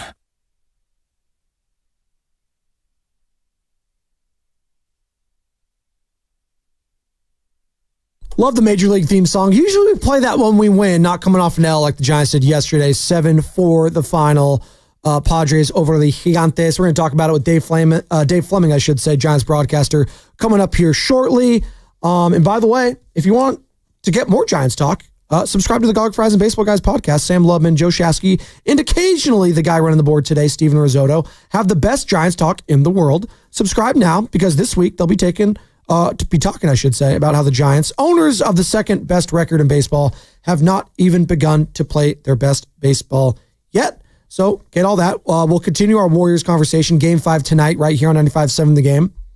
And we'll talk about it a little bit with Dave Fleming, who's going to be joining us shortly. As I mentioned, Dave Fleming, voice of your San Francisco Giants and our 95.7 The Game insider. And Dave Fleming is brought to you by Rafael Lumber and Building Supply, serving contractors, homeowners, and the community in Marin for over 50 years. Visit their showroom today as he joins us on the River Islands guest line. Good morning, Dave. Joe Spadoni alongside Joe Shasky. Tough loss yesterday, but Steven Risotto, the guy working the board today, let me know that was the second highest attendance ever yesterday at Petco Park. Over 47,000 people. Did it feel like that in the building, Dave? It absolutely felt like that. We tried here's a little inside baseball for you. The press dining with the Padres do many, many things well. Press dining is not one of the things that they do very well. So we often will just go to the broadcast booth, the press level. You can walk out the back door and kind of be on the club level of the ballpark. And it's a very open ballpark. And so there's several places to go grab a quick bite right close by. And like an hour and 20 minutes before the game, we walked outside figuring, let's go get a bite to eat and we'll eat out there. We could hardly walk. It was so crowded. We couldn't get anything. The lines were so long. So we just sort of walked around and walked right back inside. Every spot in that ballpark was taken last night. It was quite a night to be there. 47,000 people were. I think they list the capacity of the park at like 42,000. So it was a cool night to be there. They got it going on down here. Yeah, they do, and that pitcher had it going on as well. I thought he was, dealing for the most part, and he's been on fire. He's been as good as Logan Webb has been this year, if not a little better. I look at this team right now, and like obviously there's concerns on the lineup, and there are specific guys, but Adames, though the numbers don't look great for his last, 7 of his last 25. And to me, it's just the at-bats look better. And he hit that ball yesterday with that backspin to right center. You're never going to hit that at AT&T. That's not a home run at AT&T, Oracle Park. But it was really nice to see him get that swing off early and to see how excited he was. I feel like he's coming around. He's gotta heat up here, right? For sure, and he's going to. I mean, and if you look at historically, we looked it up yesterday, his numbers in the first month of the year are by far the worst numbers for his career, by far, not close. And the best numbers for his career are August and then September. So he's a guy who does tend to kind of build into the season. He tends to start off pretty slowly. I think there's definitely an element of trying to prove himself with his new contract. I think there's definitely going to be an adjustment period to the home ballpark, and exactly what you just said. I mean, I think my only worry about Adames in this first month has been, is he already trying to change his approach to pull the ball more, getting pull happy because he doesn't get rewarded for those hard hit balls out to right center field. I hope that doesn't happen. And I think when you watch last night, you think it's not happening. He still has that approach. So I am confident that Willy Adames is going to have a good, solid year for the Giants, and hopefully even better than that. He's always been a slow starter, and this year, obviously, no exception. Talking to Dave Fleming here on the Morning Roast, Giants broadcaster, obviously, for the San Francisco Giants. So there you go. Talking about struggles with this team offensively, Willy Adames hopefully getting it going. But another guy, he did have a double last night in Lamont Wade Jr. advancing on a throwing error to third. The batsmen struggle. Shasky said something this morning. I was like, he has 9 hits in total this season. I think he told me 9. It's been a struggle for Lamont Wade. Him and Bailey have just been. That's what I'm getting at right now. Him, Patrick Bailey.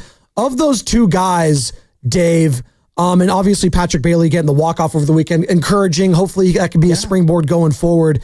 But what are you seeing from Lamont right now as a guy that starting the season, we were talking about being a leadoff guy and setting the tone, and right now he's struggling to batting at the bottom of the lineup. What are we seeing or not seeing from Lamont right now that's got you concerned?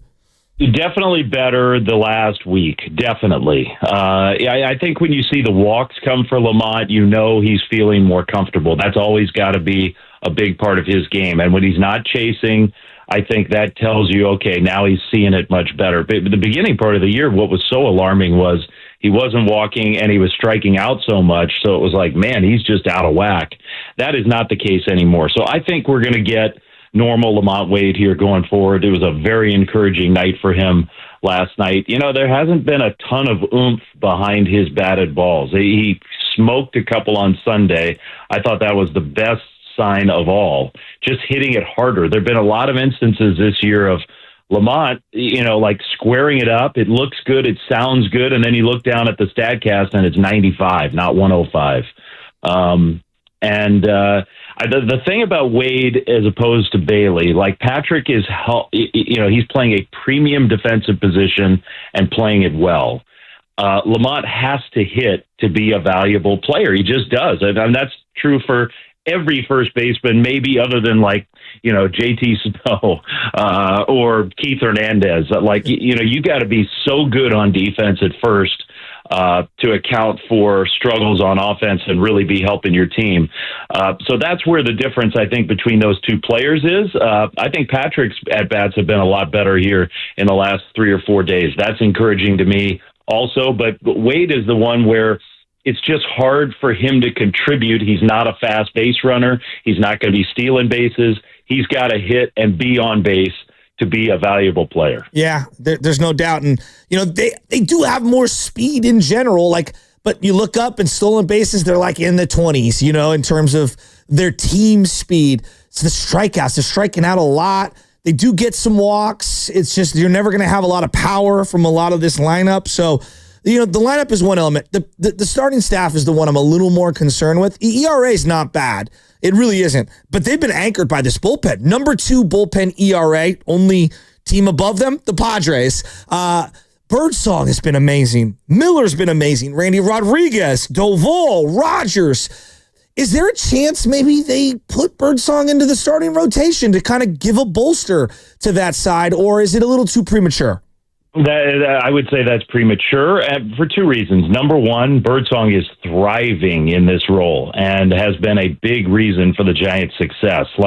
Not just the games that he's pitched, they've generally been winning because of his contributions, but also because he just has saved, they just went 17 games without an off day early in the season, and not only didn't overtax their bullpen, some guys needed more work. I've never seen that before, really, truly.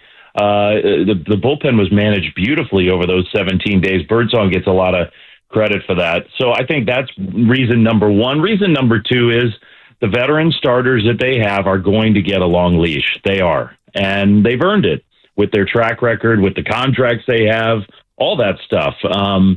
If somebody really, truly, if somebody gets hurt, if there's a big fall off in performance, then I think that we can have the discussion. For now, though, I think everybody's throwing reasonably well enough that you're going to see status quo. The Giants right now are leaning on status quo. I think a big part of Bob's philosophy is, especially early in the year, let's let everybody settle into their roles. We're not going to, knee-jerk react to anything right now.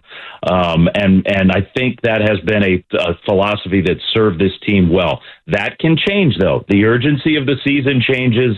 That can change. For now, I think you're going to see the default be, it's working. Let's keep it the way it is. Look, everybody wants to make moves, right? And you're sitting here, you see Bryce Eldridge hit a double, and you're dreaming about him, but he's probably far away at this current moment. But I feel like they do have an option, to maybe make a move for somebody. You got guys in AAA that are just on the fringe of cracking the rotation, being a contributor on an everyday team. If you were to make a move for this team, what would you recommend that they go get? Because I have my own thoughts, but what does this team need right now? Like they're not hitting lefties that great. There's a couple guys that are doing well. I mean, a first base DH guy to spell Wilmer. What are you looking at in particular? Yeah, I think number one, getting Gerard Encarnacion healthy is going to help this team. Give Wilmer a little more rest time. You know, Wilmer, they are going to be careful with Wilmer. Because they just need to protect his health. And even DHing, but doing it every single day is going to be taxing for him.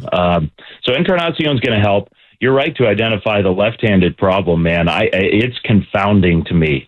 This team on paper should kill left-handers, and they are, 2-7 against left-handed starters this year? Their record against right-handed starters is amazing. And that is the opposite of what I think you would expect if you just looked at this team on paper. They need, Matos, if you're going to be the right-handed side of a platoon and you don't hit lefties, that there is not a big role for you. You're seeing Mike Yastrzemski, last night the Giants are down by a run late against a left-handed pitcher, and Yaz stays in the game. And that's been happening over and over again. And the reason is because Matos hasn't hit lefties at all. And so that is hurting this team right now. Like, it's one thing to say we're going to stick with our lineup, stick with our guys. It's another thing to really not feel like you've got an option off the bench when you're down late in a game. And that's kind of the feeling that they have right now, I think. So it would really help if Matos would hit left-handers. If he's not going to, then maybe he'd be better served by being in AAA and just getting more experience and more at-bats. Everybody still believes in his talent level, but he, when you're not getting many at-bats at all, and then you're not available off the bench to pinch hit against a tough lefty because you're just not hitting him, that's a tough spot. So I would say right now, this minute, assuming Lamont's going to be Lamont and be okay, which I am still assuming that, then I think that would be the number one thing that could help this Giants team. Yeah, I mean, I know you're not going to be able to say a name. I'm going to throw a name out there, and you don't have to respond to it, but Tristan Casas from Boston would be a guy that I'd be looking at hard. I think he can be your DH, play first base. I think he hits against lefties. I mean, he was a small sample size this year. I would like to see them get that. But outside of that, it does feel like the vibes at the ballpark in general, as you're referencing San Diego and how great it feels like it's coming back. And there was a play over the weekend, the Elliot Ramos, down the line throw, and then him kind of like hesitating between second and third, and then him going. Everybody called it Little League. Now, Dave, you've been to a lot of Little League games. I've seen you out there watching your son, who's now in high school, and I don't mean to put your info out there, but even in Little League, we'd say, hey, let's not throw the ball around. What is it about the Giants being involved in so many of these plays over the years, I feel like? The Bellinger one, right, Dave? Yes! I thought of that immediately. One of your famous calls. Bellinger throws it so high. Continue. I mean, going back to 2010, we had we kept track of RTIs, runs thrown in. It's like Ford. It has been a thing. I don't, maybe some of it seems like a lot of it happens at home. Maybe some of it is, you got the conditions of the ballpark and a night game, and sometimes teams maybe aren't fully focused or engaged the way they would be somewhere. I don't know. It's a cool thing. It's a hard thing to explain. And you're right about the whatever you want to call it, the vibe, the feeling around the team. I think this is a very likable Giants team, and Giants fans are enjoying watching this team play. Even last night, Nick Pivetta has been about the best guy in the league, and he was dominating early. And then here we look up, it's the sixth inning, and Adames hits a double. Jung-Hoo Lee knocks him in. Wade has that hit, and you're one swing away. Patrick Bailey is up there with the tying run at third in the sixth inning. I don't believe the last couple of years we saw much of that from the Giants. If they fell behind early, it was an uphill climb big time. And so part of why I think this team is so likable is they've been really, really scrappy and resilient, and they haven't been out of games. Like last night, what is last night, the third largest margin of defeat of the year for the Giants. Like they have been in every single game but one. There's one game all year. We're a month in where they have sort of been knocked out and, haven't had a chance late. That's a pretty remarkable thing. Who was Pivetta yelling at? Was he yelling at Bailey at second base on that strikeout that he had to end the inning? Or was he yelling to a teammate? What happened there? No, he was yelling at Bailey. I think Bogaerts, it looked to me like Bogaerts signaled to the dugout. He's the one who said, we got to come out and have this meeting. And I think Diaz, the catcher, I haven't heard this from them, but this was just my read of it. Diaz was setting up location early. I mean, in the PitchCom era, in the old days, the guy at second is trying to pick up the signs. And if he can pick them up and get the signs, then he's going to relay some info if he can do it subtly. I mean, that's just been a part of the game forever. Now you can't do that with PitchCom. The only thing you can do is relay location if the catcher is setting up early and giving it away. And I think Bogaerts thought that Bailey was doing that. And so they called this meeting. I mean, it's really weird, right? It's 2-2, like the biggest at bat of the game in some ways. The Giants had a little momentum there, and Yastrzemski's right in the middle of the at bat. Time, here comes the pitching coach. Like, huh?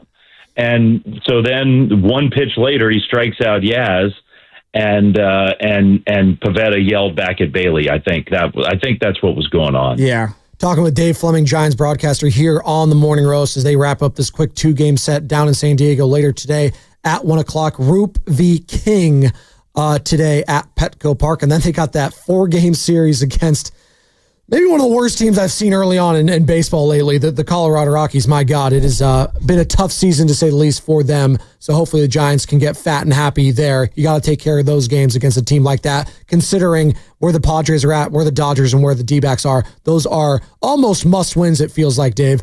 Speaking of a must-win, not quite a must-win, but I know Shasky's feeling like it tonight. Big game down in Houston. I don't know if you're aware. Game 5, Warriors, Rockets. Dubs up 3-1. And Joe, you were out a couple weeks ago when we had Grandy filling in for you. Okay. And we asked Dave to preview the series. And Dave, he was like, I'd be shocked if the Houston Rockets won this series. And you know what? At this point, I also would be shocked because, the history of 3-1 leads. I know, Joe, you're feeling some type of way about it when I bring it up. But in the history of the NBA, in a 7-game series, Dave, as you know, 95% of the teams leading 3-1 in 7-game series go on to win said series. So mathematically, you got to feel pretty good. But given where the age is at with this team, Jimmy Butler, 35, Draymond Green, 35, Stephen Curry, 37, it's not a must-win, but it feels like just to get the old guys some rest, you want to take care of business tonight, right? Sure, but what you asked me that 2 weeks ago, and I said the Warriors are going to win this series, period. And I will say that again. They are going to win this series. So the main thing is, ideal world, yeah, you win it tonight and you get that rest, but I don't really care as long as you win the series. In the playoffs, you get enough off days built in. You can get rest. You can get refreshed. I really believe that. So whatever it takes, even if they lose tonight, they're going to come back home and they'll win Game 6 and move on. They're winning this series. Hey, be honest, what are your thoughts on one Dylan Brooks for the Houston Rockets? He's currently enemy number 1 here in the Bay Area. Well, here's what I would say. If you're a Warriors fan, you cannot chirp about a guy who plays the game like that. Because for 15 years, we've watched Draymond play the game. Maybe not exactly like that, but Draymond's whole act is he's going to push and shove and annoy and harass and harangue and try to get under people's skin. And Draymond is a much better player than Dylan Brooks. Draymond's going to the Hall of Fame someday. But I don't think as a Warriors fan, you've got a lot of wiggle room to just berate the way Dylan Brooks goes about it, because he's basically going out of the Draymond Green playbook with the way he plays. Different skill sets for those two guys, but I don't think the Warriors have a lot of room to complain about that. Last night, I'm not sure if you caught it, but Halliburton's dad walked onto the floor, and he just did some shenanigans with Giannis. As Giannis loses, it's the end of the series, and Halliburton's dad's kind of rubbing it in on him. And it's Halliburton, the kid's best moment in the NBA to that point, essentially. And I feel like the dad one-upped him. And, you're a sports dad, right? You got obviously your daughters and your son, and now you're obviously a broadcaster, so you've got a good balance on both of these things, especially given the weekend that we had with Dion and Shedeur, and we've seen what happened with T. Moran. There's levels to how professional athletes' parents act, and it's all over the map. Just your general consensus as a dad, as a broadcaster, when you see things like that happen on the floor, because you're not one of those sports dads that hangs over home plate, like yelling at your kid to grip it tighter and to get a hit here with a 3-2 count. Like, I think you're pretty reasonable when it comes to this. God, I hope so. For everybody listening, because there are a lot of your listeners are parents of kids who play sports. For everybody listening, if you are that mom or dad, shut up, cheer for your kid, be positive. Don't do what all these examples you're saying are. Just support your kid, get them to the games, support their interest and love of sports, and don't be that sport parent. You're not helping. You're only hurting. You are not helping your kid's cause by acting that way at all. Your kid is not benefiting from you yelling or screaming or grilling after the game and going over every detail of the game in the car ride home. Your kid does not want that. That is not helping. Just be a supportive parent and support in the way that makes your kid better. If that means some extra training sessions that, you dig into your wallet and support your kid that way, or just driving and getting them everywhere, whatever it is, taking them out and shooting hoops with them and, having some father-son time, father-daughter time, whatever. But don't be that sports dad, please. You're not helping. You're hurting your own kid. Stop it. Hey, Dave. No, it's very well said. God, I love you, Dave. We really appreciate your time today. Good luck on the call later. And let's get fat and happy here against the Rockies. I don't want anything. A split against that Rockies team would feel disappointing, Dave. I got to be honest. You got to take at least 3, right? Sure, it feels that way, but sports doesn't work that way. They are gonna. I mean, in a way, I want them to win some games. Win today. I just, I hate it. I feel you. You saw Ryan Walker. I thought Ryan Walker put it beautifully this weekend. Jock Peterson came up against him in a big spot, and after the game, he said, he's the last guy I wanted to face. Like, Jock Peterson is way better than 1 for 41 or whatever he was coming into that at bat, and it does, it just scares you. The Rockies are going to win some games at some point. But you're right. Your big picture point is right. The Giants have had a brutally tough schedule, and they're finally getting a team. It's the first team the Giants have played all year. I guess you could say the Angels, but even the Angels are funky and a pretty talented roster overall. And the Giants still should have won that series. But other than that, this is the first sort of breather in the whole schedule, the whole year. At home against the Rockies, you want to win those games. Dave, good stuff, man. Appreciate it, and good luck on the call later. I'd like to win this game today. Yes. Let's focus on the now, right? I'm with you. Yeah. How about the Giants and a Warriors win tonight? Will that be great? Let's get that. Come on. I would like that. Sign me up. I'm in. There you go. That's Dave Fleming. Dave Fleming, man. Brought to you by Rafael Lumber and Building Supplies, serving contractors, homeowners, and the community in Marin for over 50 years. Visit their showroom today. Great stuff with Dave Fleming there. And let's carry that conversation that we had a little bit earlier. For those of you that missed what happened last night, the Bucks and Pacers were playing in their first round matchup in the Eastern Conference playoffs. Went to overtime. Giannis was incredible, but they lost. Obviously, Dame Lillard lost in that series. Torn Achilles, brutal. But the Pacers have been pretty good all season long, and they win. And Tyrese Halliburton had a big layup, big moment for him. And his dad was sitting courtside, I guess, and he was chirping.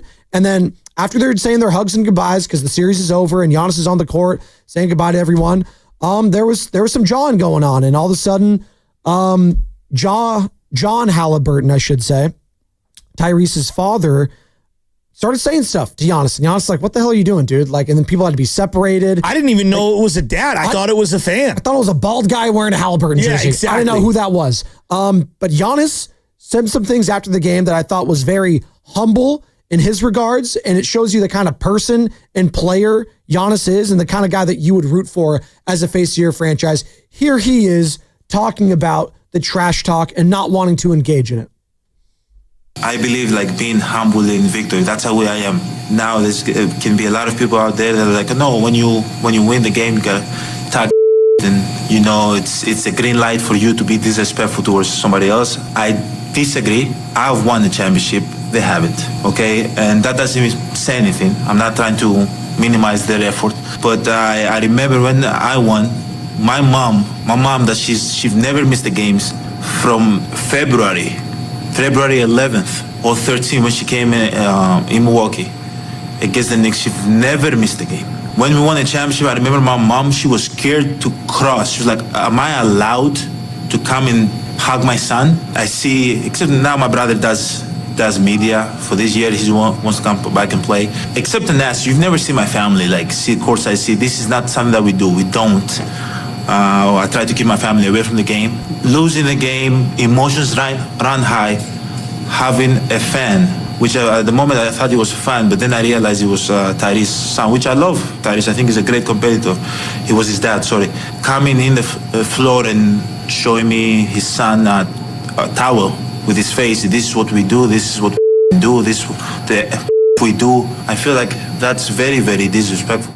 So, you know, there's forget the actual NBA stuff, right? Where Team Morant, that's what people are going to, LeVar Ball, we're going to like point these people. I'm just going to go youth sports because that's where I've been coaching 20 years. And I see it all your the hat time. right now. Yeah, I see it all the time. When you coach long enough, you realize like anybody can coach talent, like talented players, right? And I see all these people like, I want to get this kid on my team and that kid on my team and that kid on my team. And what I've learned, I'd rather have good parents, and I have one rule. It's very simple. And Steven, you've seen me on the field coaching. One rule: don't be a jerk. And 9 times out of 10, I'm talking to the parents, not to the kid. And I truly believe that. I think that there are a lot of people out there that do it the right way. They come to the games. They don't just support their kid; they're supporting other kids, uncle, grandma, brothers, sisters, whatever. Everyone shows up. 99% of people do it right. And occasionally you get two extremes. Number one, my particular son is the greatest or daughter is the greatest who ever lived and can do no wrong, which is really extreme. The greatest player. Or they can never do anything right, which is a whole nother extreme. And it's like, hey, man, you got to be somewhere in the middle on this one. And I'll use this example. No one likes when their kid's up to bat and you look over and you see that guy's parent standing behind home plate, hovering over that kid, trying to have an at-bat. That kid feels so lonely. I don't care how good or how bad that player is. You're like breathing over them. They're out here to have fun. Very few are going to make their high school team, let alone play varsity sports. I'm talking about freshman sports, let alone varsity sports. Now think how few from high school are actually going to go on to the next level. So most of them aren't going to be playing professional. Almost all of them. You'll be lucky if 1 or 2 from your town goes on to do something in Division I. It's like we all need to take a deep breath. This is about building confidence and hopefully that they love the sport and like it. And I think this is a great microcosm of probably a good dad who had a bad moment and needs to check himself a little and relax. He's probably a good dad. I don't know him. I'm just guessing. But like sometimes we take things a little too far. And now that I am a dad, it's really difficult because you're rooting for your own son and you want them to be everyone thinks their kid's the greatest, you know? Like I put videos out there, stuff, him shooting balls, we're having fun with it. And I don't know what I'm going to be like when he's playing ball, but I know this. I know that my wife will be policing my own actions to keep me in check so that I don't become helicopter dad that's doing a disservice to my own son's accomplishments and robbing him from that moment. Right. You don't want to be that dad. And I found myself, even when Benny was doing like a 4 or 5 year old basketball camp, it's like they're 4 and 5 years old. Like, what do you like? And you've coached. You could be proud. Right? Like, no, I'm being proud. It's literally, no, I found myself because he wasn't paying attention. I was like, Benny, look at the coach and pay attention. I was doing like, but again, he's 4 or 5 years old. I'm just telling him to like, look. So it's a little different. Of course, when he gets 6, 7, he's actually like playing in the games. I'm going to have to check myself and be like, it's fine. I keep telling yourself because you just, ultimately, I think most parents want this. You want what's best for your kid. Of course. Everyone wants just what's best for their kid. You want them to succeed. And a lot of times, they're first-time parents, and they just don't know how to act. And that's why having a couple kids, I have 2 now, I've learned a lot from my mistakes with the first kid. Of course. They're the test child, right? That's how it is in this. If you ever have a second kid, you'll learn this. LJ's the test child. We'll get another one and we'll figure it out then, right? Every bumps and bruises, like first time, it's like, oh my God, Benny fell, he scraped his knees. Oh my God, we need to go to the hospital. Nora face planted yesterday in the park. I was like, hey, you good, honey? All right. She picked herself off, dusted her off. She was fine. Like that's what happens at the park. So kids, you evolve as parents, and hopefully you'd hope those parents evolved as it goes on. And sometimes you have to check them. Sometimes it's on the coach. To get over, hey man, or it could be a mom. I don't know. You got to check them. Have you ever watched that? There's like a pageant show of little girls that do pageants. Disgusting. I think those things I think it stresses me out. It's very close to travel sports. Yeah, where it's over the top, right? I'm all out on like the little kid beauty pageants. I think that stuff's just weird. I'm just gonna leave it there. Every culture's different. I'm not gonna judge. Sure, I am, but you could continue. Okay, but I think it's, to me, what the fascinating element of those shows is the parents and the obsession and the living vicariously through the success of a 6-year-old. And I see it in dancing, even though I don't know anything about dancing. I don't pretend to know anything. My sister danced, for many, many years. Just dance. My niece danced. I know my buddy's daughter's a competitive dancer. I mean, these girls are awesome. Freaking awesome. And I don't know when to cheer, when to clap, because I don't know the whole dancing world. Yeah. And I see these mothers and these fathers on the sidelines watching them. And it's the exact same thing as sports, where they're literally on them. And I'm like, are they doing this for fun so that they feel good about themselves because they're good? Or are they doing this for you to have some self-worth and live vicariously through their accomplishments? We've got to all take a step back here. And again, I'm guilty of this. I don't want to make it seem like I'm not above this. I root for my family. I want them to win, but I'm also not robbing them of the moment and jumping onto the court and doing stuff that can embarrass them, because you're also having to deal with the individual. And I think Halliburton's an adult. I don't know how he feels about his dad doing that. Do that with a 10, 11, 12, 13, 14, 15, 16-year-old amongst their peers. You're embarrassing them. I'll tell you what Tyrese Halliburton had to say about that in Fast Five.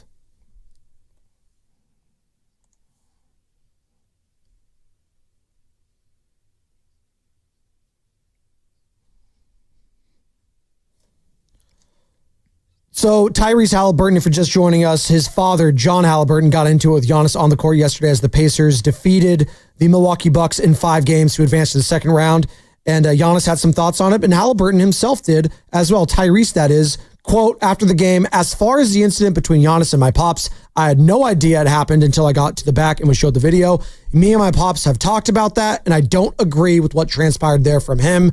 Basketball is basketball, and let's keep it on the court. He just got excited, saw his son make a game winner. It came on the court. We had a conversation, and he needs me to just allow me to play basketball and stay over there.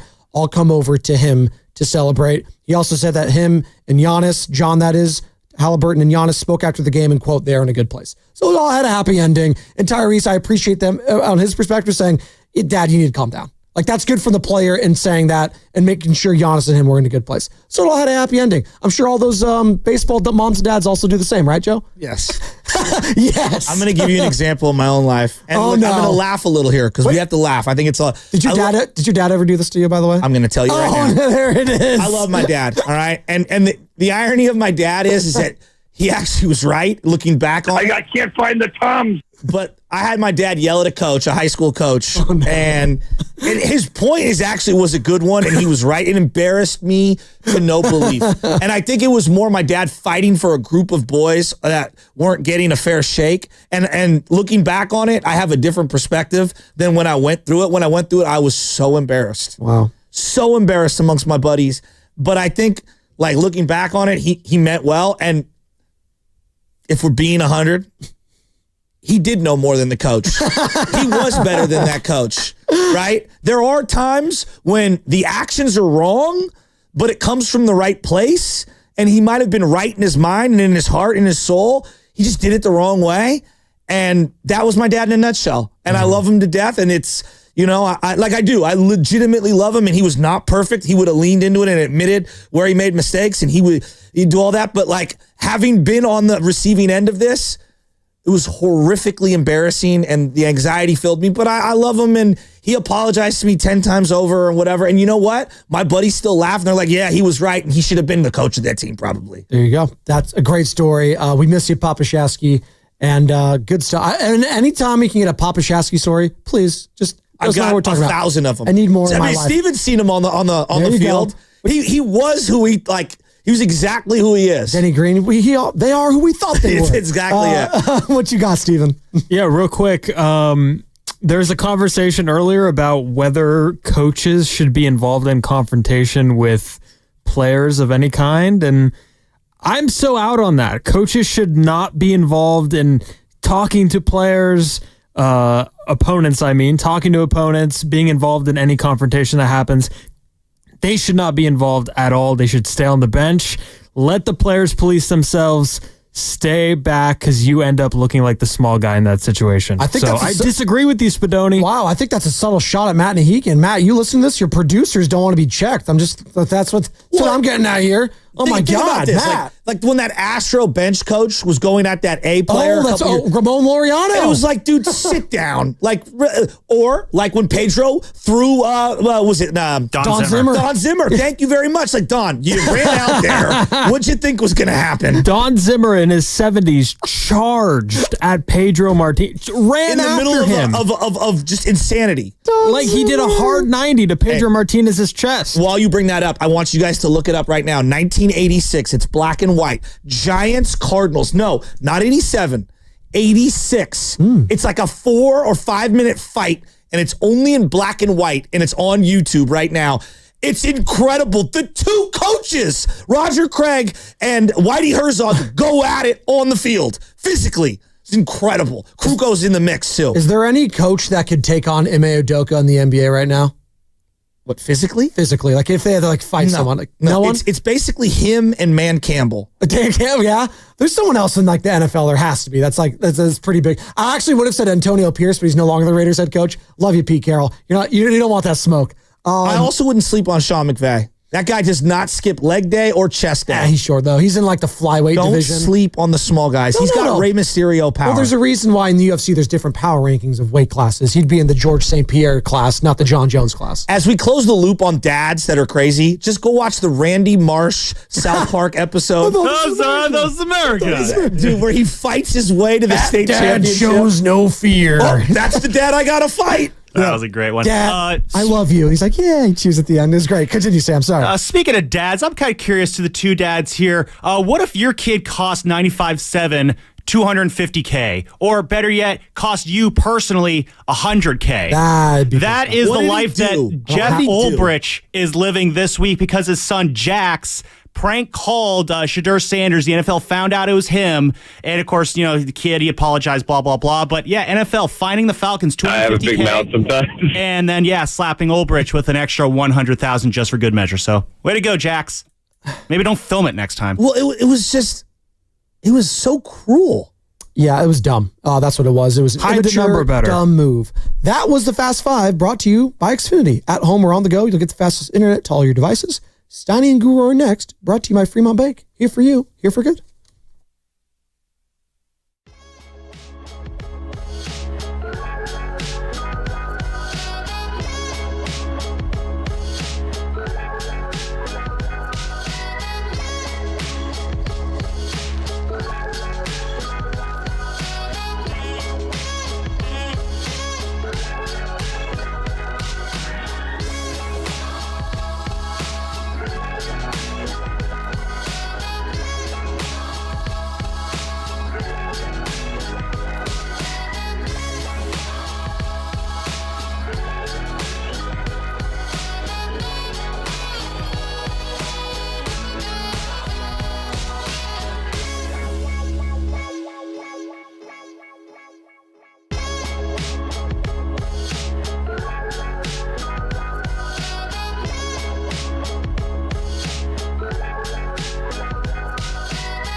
this one.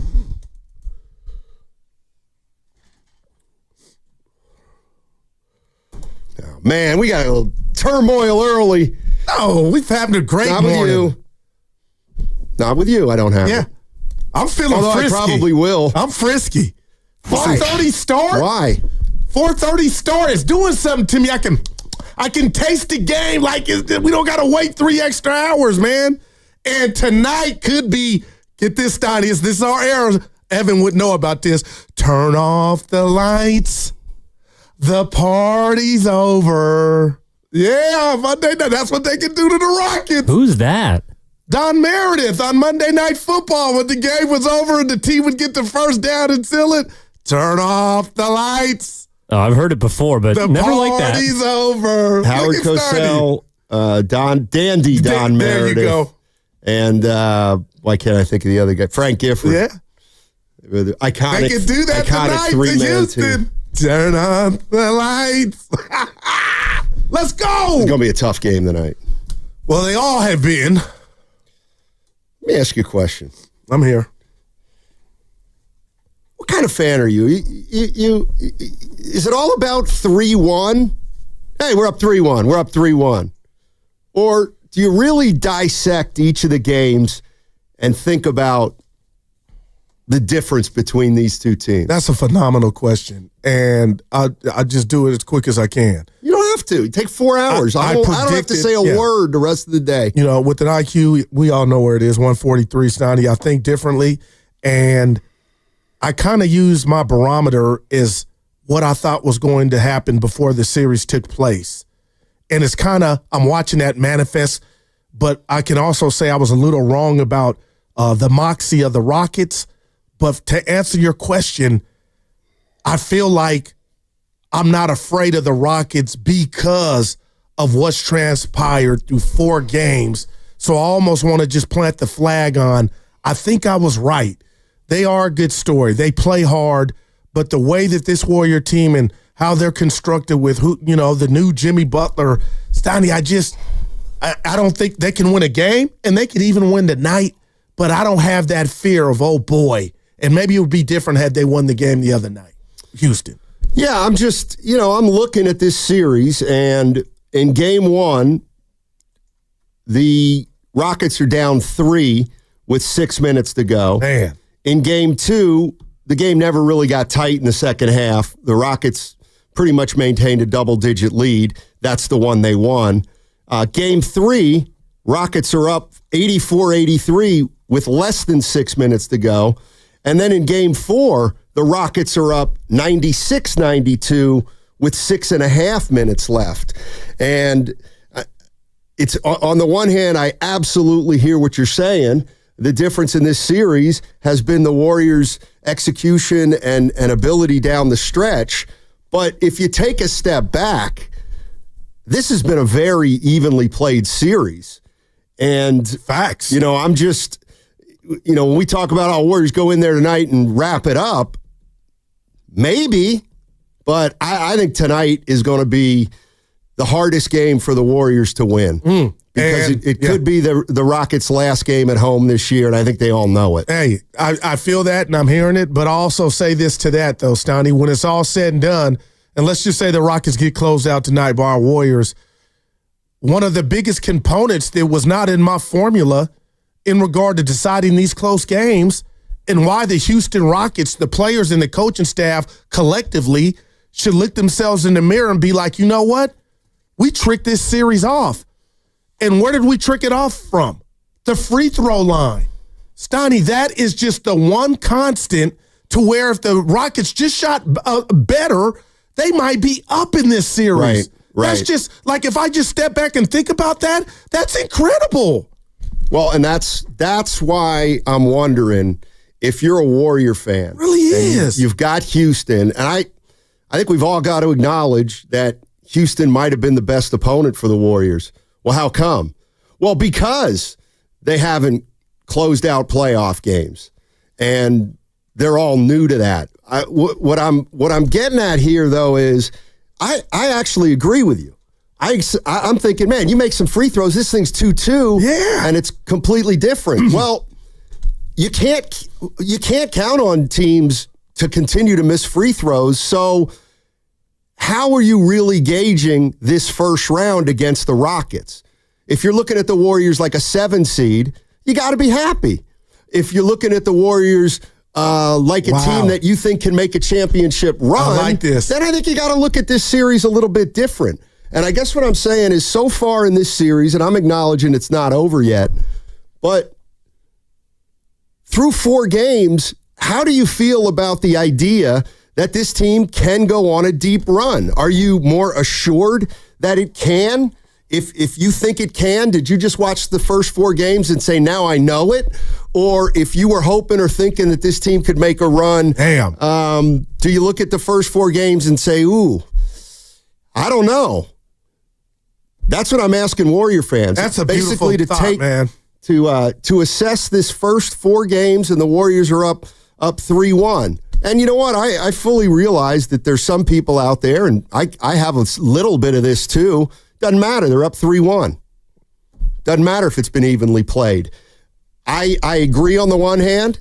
It doesn't matter because it's 3-1. But you wouldn't be being real with yourself. But I also disagree that the way they're playing now isn't an indication of, and I'm not saying they're playing badly. Yeah. You know, I don't know. Is this, have they looked like a championship team against the Rockets? And again, I'm not saying they haven't.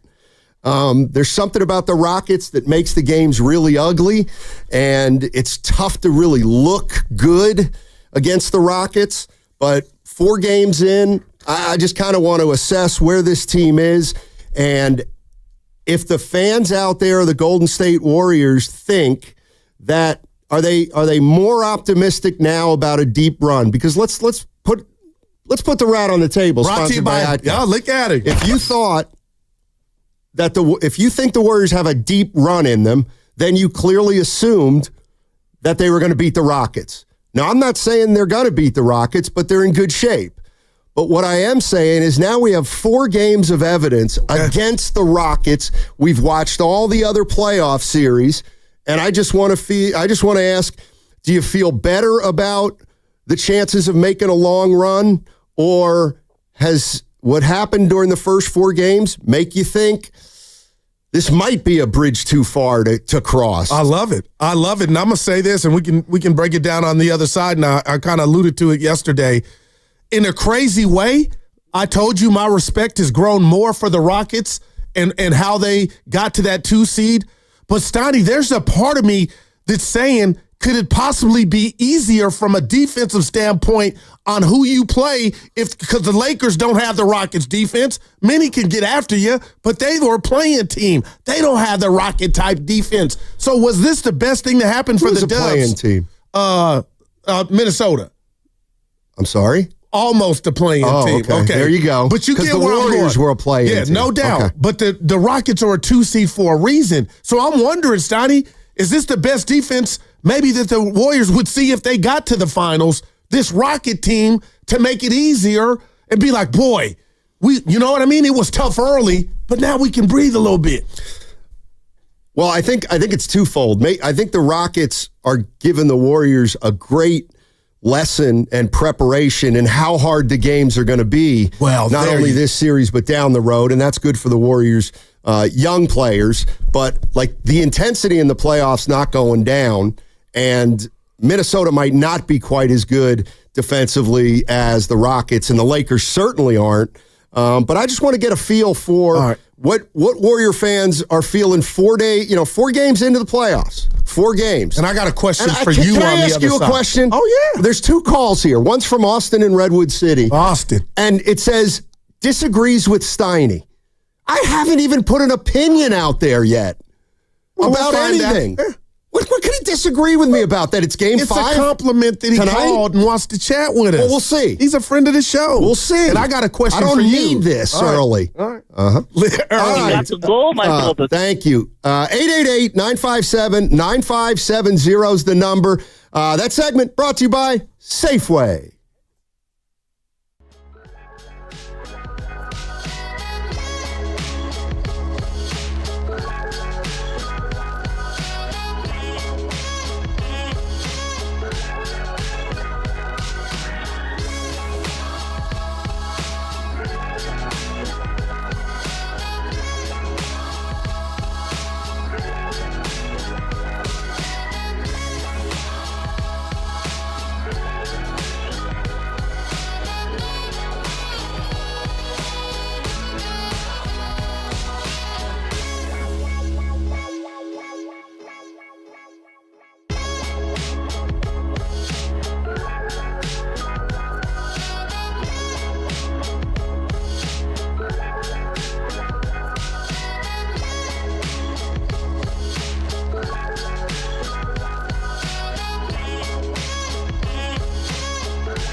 It's called following the team. That's It's not what we following do. the team. I follow on IG. I said what I said. Now, back to Steiny and Guru on 95.7 The Game.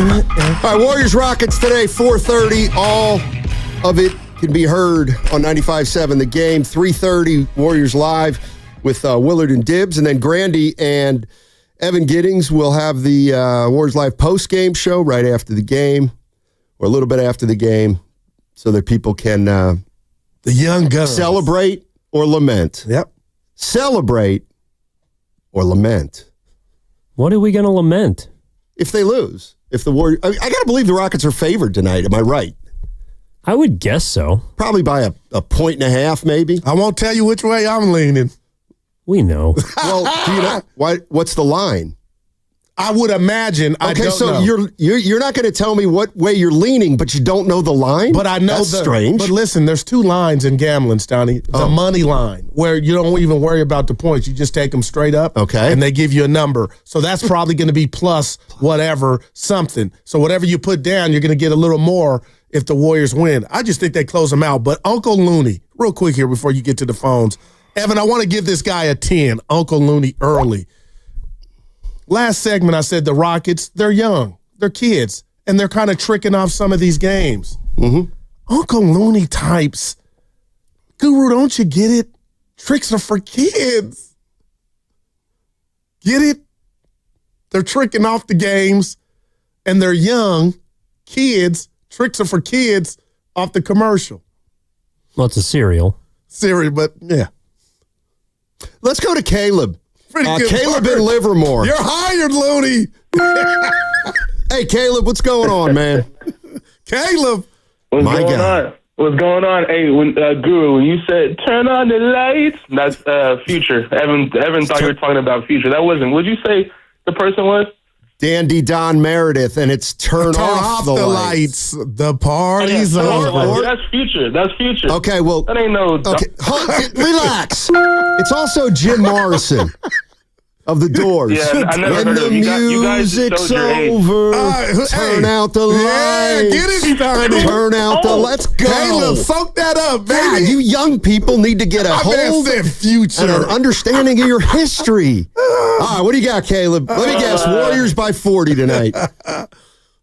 No, well, hold on. Breaking news, guys. At 95-70 game, Guru and Steiny just showed their age. You guys are OGs and old heads now. No kidding. Hey, that's a blessing, bruh.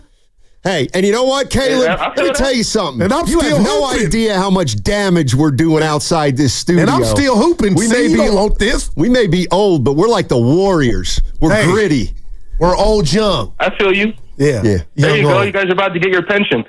Look, Knock it off. Yeah, I wish I had a pension. Only big boys get pensions anymore. look, there we go. I love Look, the you unions. said Warriors by 40. Is that what you said? I said, let me guess. You think the Warriors are going to win by 40 tonight? I actually think it's going to be flipped. I think the Rockets are actually going to win this game. I think so. And I think the Warriors are most likely going to close it out back at Chase.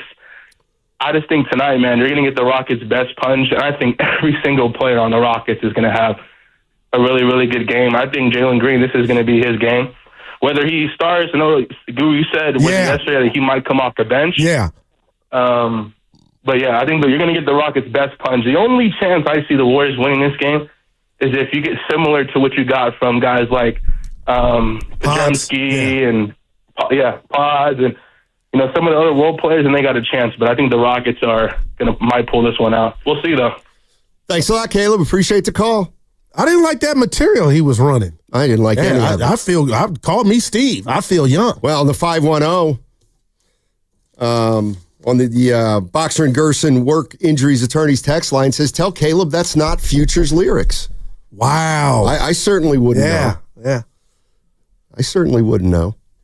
Yeah, we got a good doubleheader tonight. We may know who the Warriors are playing, or we may not. Now, I'm being proactive. And we might not know that the Warriors are definitely in round 2. You're right, Sonny, but I'm being proactive. Shout out Skincare. If both win, do you have any idea of when game 1 would possibly be? I got to believe Sunday. I got to believe what? No, I was wrong with thinking that? I was thinking Saturday. Saturday night. I don't know. Well, it couldn't be because if if they had to play. Correct. If they had to play Game 7, it would be after Game 6 on Friday. Right. And also, if, right, the late Game 6 would be Friday in each of these series. So they have to allow Sunday can be the first game because they can't say Saturday now. Even if they both close out tonight. I don't think so. No, I think you have to kind of stagger it also because of the other series. But I'm also just imagining that since the Warriors are a draw, that they would put them in the primetime slot. All right. That's kind of what I think. So they would get Thursday, Friday, Saturday possible. Woo, 3 By the days. way, let me, a lot of you guys know handle tonight first. I'm a Minnesota Timberwolves expert. It's coming out. You feeling frisky. I keep hearing, no, I'm not. I'm just, I said what I said. Let me disabuse you of conventional wisdom. People are like, "Oh boy, you don't want the Warriors series going 6 or 7, and the Rockets wrapping things up. And the T-Wolves wrapping things up early because then Minnesota's rest. Minnesota doesn't want rest. You know what's going to happen to that team if they get a week off back home? Yeah, got to be responsible though. Well, and that's my concern with the Timberwolves. 888-957-9570 is the number. Warriors have played 4 playoff games. They're up 3-1 against the Rockets, but it has been a very tightly contested series. The Rockets have had leads in the last 6 minutes of the last 2 games. They couldn't hold on. Obviously, part of the reason they couldn't hold on, it appears to be the experience of the Warriors and the non-experience of the Rockets. And I'm just asking Warrior fans, because I know at the end of the year, there were a lot of people very encouraged and optimistic that this team could make a run. I'm gonna say run means Western Conference Finals. Man. And my question to Warrior fans, even though the first series isn't over, do you look at the Warriors any differently than when they came into the postseason? Is there anything you've seen that either affirms you think they can make a run, or is there anything you've seen where, this may be tougher than I thought? 888-957-9570. Well, I'll start, Stoney. It's kind of what I already knew. We don't have an inside presence offensively, but Jimmy Butler, he penetrates and he'll get down in there. But I'm talking about like the Şengüns of the world, the Jokic's that you might meet up. But with that said, I've been pleasantly surprised by the others on this team. Gary Payton II, Pods. I'm waiting on Moody, Post. So, I'm not fat-mouthing because we're up 3-1, but Stoney, I really feel like or see a scenario to where the Warriors can host the O'Brien Trophy when this thing is all said and done. I could be wrong. I predicted Western Conference Finals, but what I'm seeing, especially at the end of these closeout games, is that pedigree, a dose of it. But, man, I just really believe if they get Minnesota and then got to go through a young OKC team who's going to be tough, I really like the Warrior chances. And I just you got don't think it's OKC crazy. in there already in the Western Conference. Yeah. You don't think Denver could beat them or the Clippers? They're expending a lot of energy, and so are the Warriors for that matter. But I just did that for the activity, saying OKC. Denver and the Clippers would have a chance. But with that said, man, I really feel like something's happening here. See, and no kidding, I'm not quite there yet. I think this was a good matchup for the Warriors in the first round. I think these games are really a grind, and I think it's hard for us to envision how the Warriors will be a week from now or 2 weeks from now if they continue to advance. I see grueling games in this playoffs, not just with the Warriors, with every team. And we're already saw 4 of them. Exactly. And imagine if we have to see 22 more of them, 22 more games. And some that you don't win. You know what I mean? Exactly. So I'm still concerned about how grueling the postseason is and whether we'll see that affect the Golden State Warriors. And you could almost argue that maybe we have, and they survived it. They survived Jimmy Butler essentially missing 2 games. and they're still up 3-1 in the series. So you have to feel pretty good about that. But I can't lie. The wear and tear on these guys is my biggest fear for them going forward. Is that no? That's fair. What's Warriors fans think the biggest challenge is moving forward with this team? Have you seen any of that in the the slowdown in this series from the Warriors? Or are you going to be like, it kind of doesn't even, I hadn't even started the clock because this is the first round series? No, I've started the clock. Okay. Like they've played 4 grueling games. So tonight's games. going to be, you'll see a lot. Like if they come out with their hair on fire, smelling that rest, maybe possibly 3 days off, or if they're kind of slow or stagnant, then you can be like, oh boy, these games are coming fast. They just played Monday, and here we are. Like, I get what you're kind of saying. Well, the hardest thing for the Warriors tonight is they have a 3-1 lead, and they have 3 more games, and they know they have a game Friday. And no matter what you think, there's a psychological component that is built into this game where I think you can assume that the Rockets are going to play extremely desperate, and the Warriors, they're going to play hard, but there's something about these games. Evan, what was it? Memphis, 2022? 95. Sorry. So in the 2022 Western Conference semis, the Warriors went up 3-1 against the Memphis Grizzlies. All right. Game 5, they got beat by 50. Draymond got thrown out. I remember. It was the game where I think Steve Kerr missed that game. Mike Brown filled in as head coach. Regardless, everyone was freaking out about how the beatdown on Beale Street, or whatever we want to call it. Right. They came back home and they waxed Memphis and they moved on to the Western Conference Finals. It's just so hard, even for champions, to treat a game like tonight as an elimination game if it's not an elimination game. And but especially, if you covet rest that you talk about, Steiny, and if I'm the Rockets, and if you're right, and if somehow we can win and make this older team have to lace them up in 24 hours, then I feel like the advantage to the young team. Well, so the Warriors, I feel like they're thinking about that rest so much that they'll come out and handle business.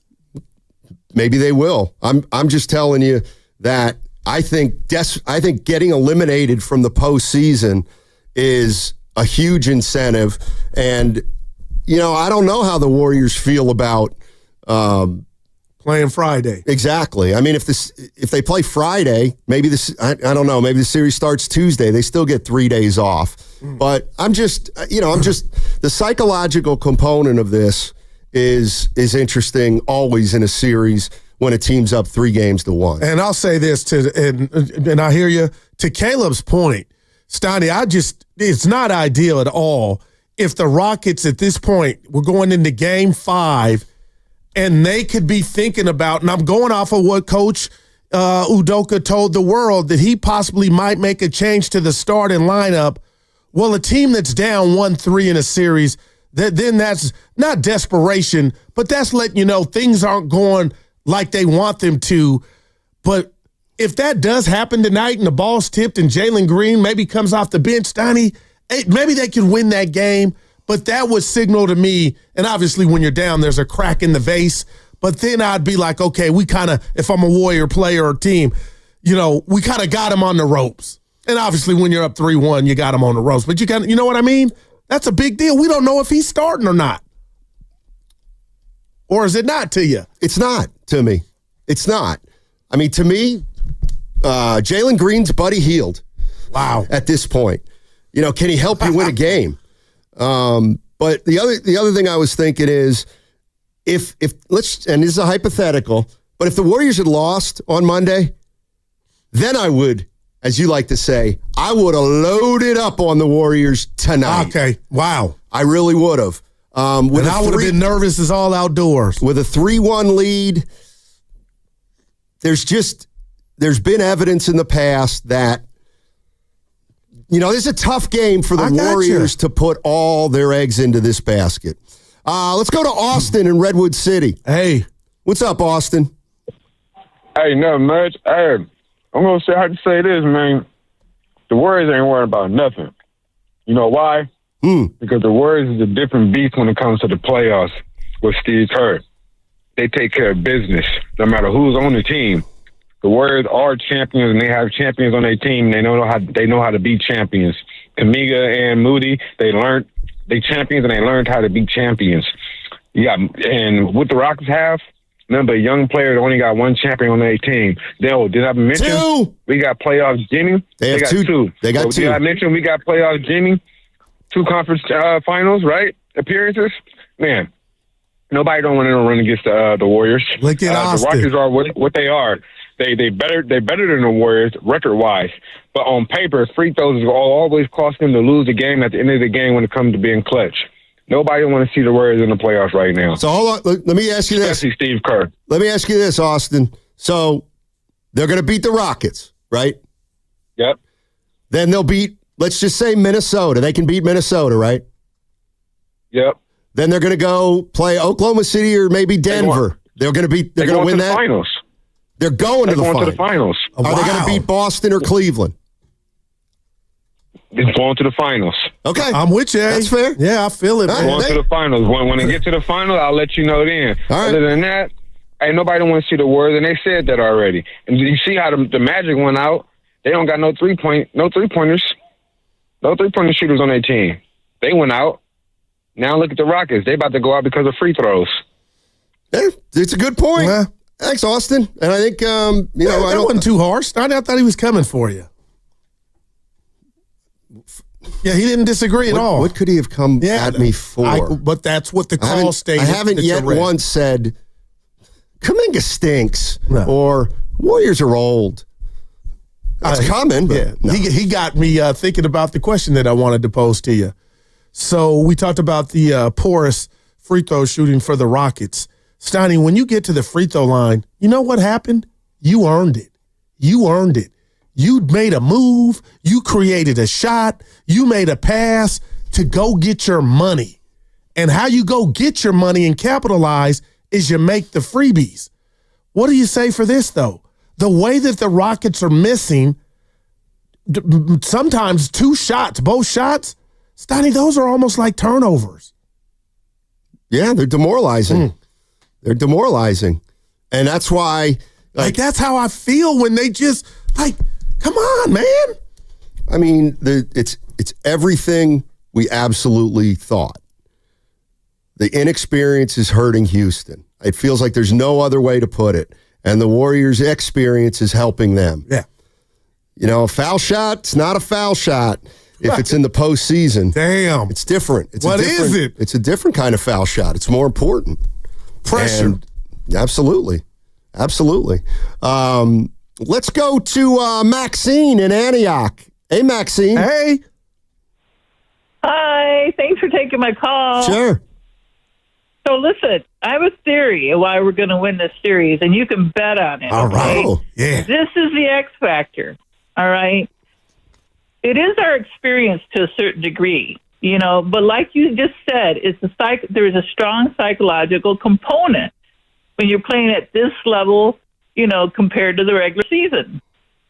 So there's no way we're going to lose because it's about the coaching. That's the X factor. Okay, so the guys in the previous show were talking about Ume Udoka, his manner, the way he treats his players. That guy is a piece of work. The way he acts, he comes across as a tough guy, and everyone is talking about how he's been so good for the Rockets, blah, blah, blah. Oh. But I'll tell you what. You don't like him. Players are too intimidated by him that they can't play to the level they could.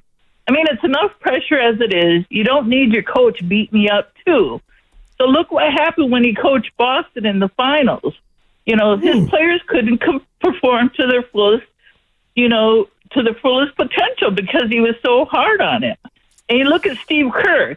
He's the opposite of that guy. I'm just saying you need to play with confidence and feel like, you're free with your basketball without a coach bearing down on you.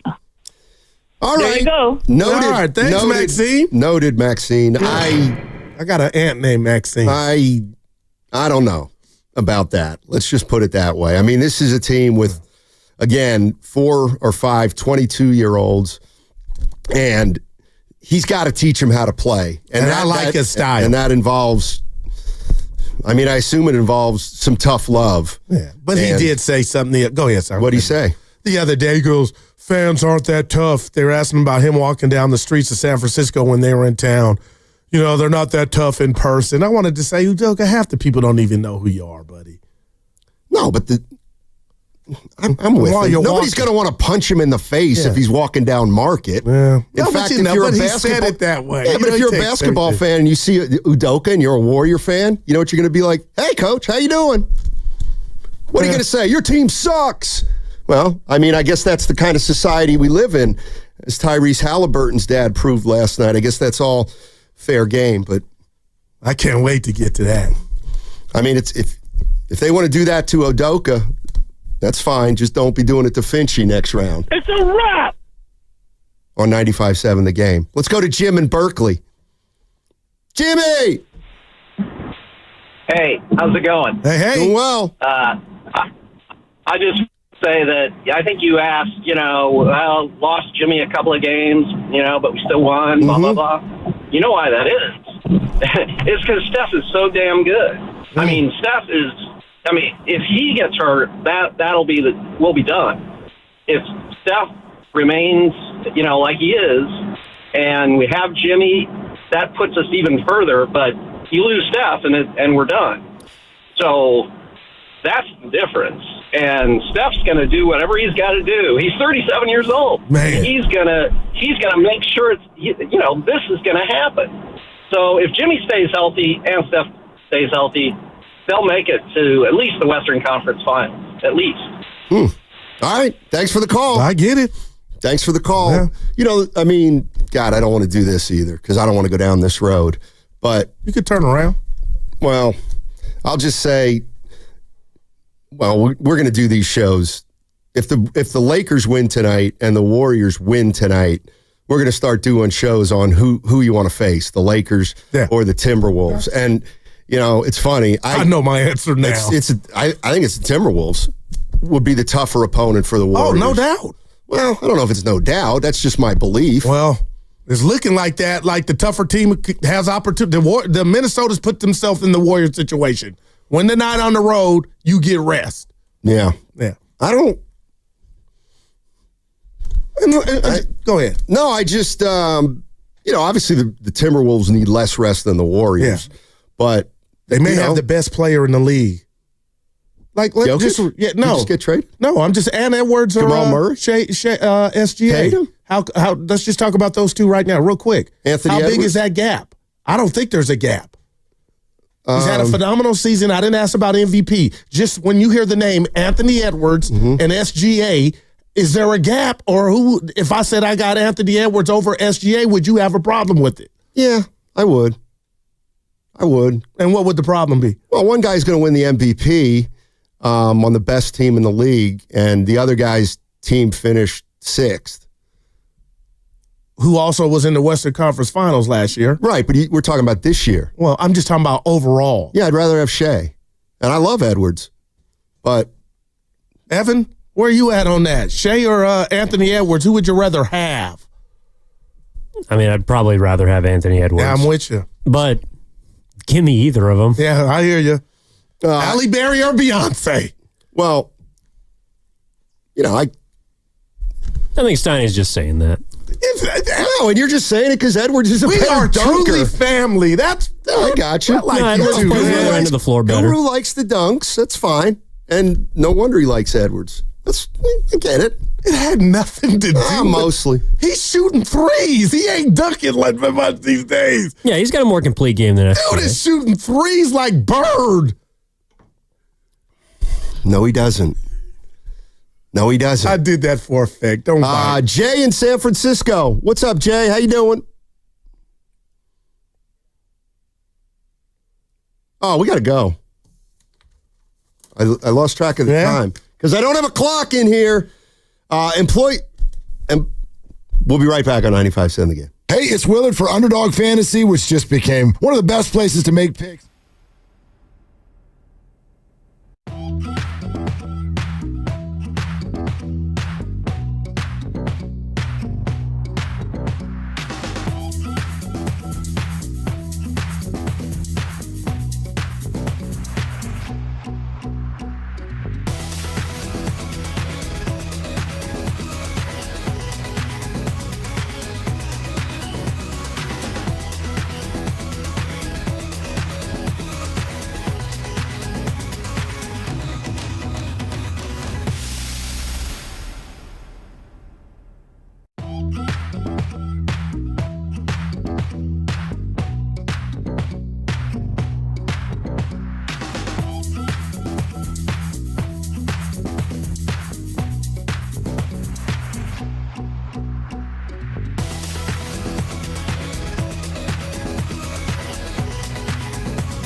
A system player. I am a system. I am the system of this show. Now, back to Steiny and Guru on 95.7 The Game. Employee pricing for all is on now at Ceremony Ford in Colma. You pay what we pay. No markups, no nonsense. Stop by Ceremony Boulevard or shop 24/7 at ceremonyford.com. Ceremony Ford, from America, for America. Bang. Our clock is broken here, and I'm having trouble adjusting. For one segment. It's on your computer. Yes, I know it is now. But I had no use to look on that computer when the clock is functional. So you got to adapt. Yeah, you notice you never have to adapt. It's always me. I work with Matthew Steinmetz. I have to adapt hourly. Please. My book's coming, baby. It's not. It's just like the We Believe documentary that Barnes and Baron Davis are. It's like, is it? If Belichick can write a book, you can write a book, too. I got you. Dude, Evan, he truly is my brother, man. That's what you need, support. I give support. No, you don't. Because you called me a liar on one of my endorsements. Which one? And I found out what's going on now because you're trying to do that certain thing. So you're putting that in my doorstep. I'm really, truly a psychologist, man. I understand what's going on now. But anyway, Steiny, I think I got some stuff. 13 years in the business. What meeting business? all my radio business. Damn! I didn't do that. Hey, Evan, one more time, man. Go ahead, Lars. Let's move on, baby. Yeah, we're talking about the Warriors. Now, what do you think this guy means from the 925 on the Boxer and Gerson work injury attorneys text line? This one puzzles me. Guru giving the Rockets a hard time about missing free throws is funny. I saw what's... Oh, you didn't read the rest. I have one that said, after watching Wiggins and Looney, I'm like, dude, we won the chip in 2022. Oh, I thought it was... I lost. I'm out. Oh, that's what it is. Thank you, Evan, for putting 2 and 2 together for me. Wow. If I really, truly had a timeout, I would call one right there. Evan, whoa, that's what they meant. Yikes. People know the show. Yeah. Yeah, they do. Sometimes a little too well, it feels. But we like to let everybody in. We're inclusive here. Mm-hmm. Let's go to Kwame in Oakland. Kwame. Let's go. Oh, okay, Jay. Let's go to Jay because I stiffed him on the other side. Hey, Jay, how you doing? Yeah, I felt rejected, guys. What's up with that? That's naughty, baby. Yeah, that's what. Kidding, but know what? Let me tell you what that was. That was like Pete Maravich playing on a terrible team. You know, I get my 40, 45, but I get no support. If I would have had support, they would have helped me with the out time. But I'm on my own out here, trying to go one-on-one against the entire team. Let's go. All right, what's up, Jay? How you doing, bud? Well, there's a famous football coach. He said, "You are what your record is," right? Mm-hmm. So I think if the Warriors, if they win tonight, I think that's very telling of who they are. I think they're going to go deeper in the playoffs. And if they beat them in 5. Now, I think the Warriors are going to win. Now, if they beat them in 6 or 7, I think we're a second round exit. Is it just because of the rest? Is it just because of the rest? I don't know if it's because of the rest. I think we're undermanned. I mean, I think we need a big man. I think we're, it's not. I don't think we're as good as we think we are. I just don't think so. Tonight's going to be a hard game. It's going to be a very, very hard game. I agree with you. I agree with you. Yeah. He sounds like he's concerned that, 48-28, just last game, just in regard to points paint, Sonny. Houston had that advantage. Can Julius Randle, outside of him, and maybe Naz Reid, but they don't traditionally play down low like Şengün. So I'm thinking that has me excited to play a team that's going to present some different problems, but just not one that, body punches us to death like the Rockets almost did the other night. But they got a closer. I think Minnesota's better than the Rockets. Yeah, no doubt. And I think the Lakers are better than the Rockets, but it doesn't matter because chances are the Rockets at this point aren't going to play one of those teams. The one, believe it or not, the reason I'd like to see the Warriors win tonight, or if I were a Warrior fan, I'd like to see them win tonight. It's rest is only the half of it. I also feel like when you play, if you have to play an extra game that you didn't foresee, it's also another game where something can happen. Yeah. Something that not good can happen. And we saw that with Jimmy. Exactly. So, you get beat tonight, then you got to play another game, and that'll be the third game in 5 nights for the Warriors. Actually, 4th and 6, right? They played Saturday, Monday, Wednesday, and if they Friday. So, that to me is a big reason why you also want to end this series, is because you don't want to play an extra game where something could happen. And y'all know what I'm talking about. We've already seen it in the postseason. Well, back me up on this. Not that I need you to, but I know the great Pete Franklin taught me, Stoney, fan is short for fanatic. But how many calls have we taken like that? Not many at all. That was an outlier, just concerned about what we don't have moving forward. Everything's been, and I get it's talk show radio, but I'm feeling confident. I'm not ignoring what ails us, and we don't have a lot of length and, get the Şengün type of guys and Adams, but that was kind of a one-off, a guy kind of feeling like we don't have it all. Yeah, I mean, maybe he's got an understanding of how long these playoffs are and how much longer the Warriors have to go, and they're going to have to get through some grueling series for the Warriors to get where some people, hope they can get. And they might need the veterans. The one thing that could happen that, again, I'm not in the prediction business, but I wish you were. No, it's stupid. Predictions are stupid. And you know what? Let me tell you something. I ain't making one next. Do you no know chance. what a victory lap is? I don't. You taught me that. That'll be in the book. Signing at the old ship. You taught me a victory lap is when you make a prediction and it comes to fruition. Yeah, now you're saying you don't like predictions. I hate them. But you love victory laps. The only way to get a victory lap is when you predict something. Okay, then I won't take any more victory laps. Okay. Well, you've been shooting blanks here lately, so you ain't got to worry about that. What are you talking about? You're not having a good year. My bad year is still better than your best year. Stop it. I'm the guy that told you Moody was coming out and he was going to help. And look at him now. Yeah, look at him now. He's not even in the rotation anymore. Not this series. You know what I mean. He's been a positive this season. Now Kuminga, you can write me up a little bit on that. Come on, Steiny. I mean, I think tonight's going to be a tough game. Does that make me a bad guy? Oh, not at all. But that's not going out on a limb. They've all been tough. But I'm with you. I think most Warrior fans are very confident about tonight. Not that you'll ask me, but if you're the Warriors, all you want tonight, if you even got 2% to worry about to give to this, you want the Lakers to extend this series. If you're a Warrior fan. Yeah, if you're a Warrior fan. You're watching that game like Lakers. Go ahead, knock yourself out. Yeah. I think that's less important for the Timberwolves. Because of the age? Yeah. But it might be. It might be the case. Let's go to Leo. Leo's in Oakland. What's up, Leo? How you doing, man? Leo. Lee. Can't do it. All right.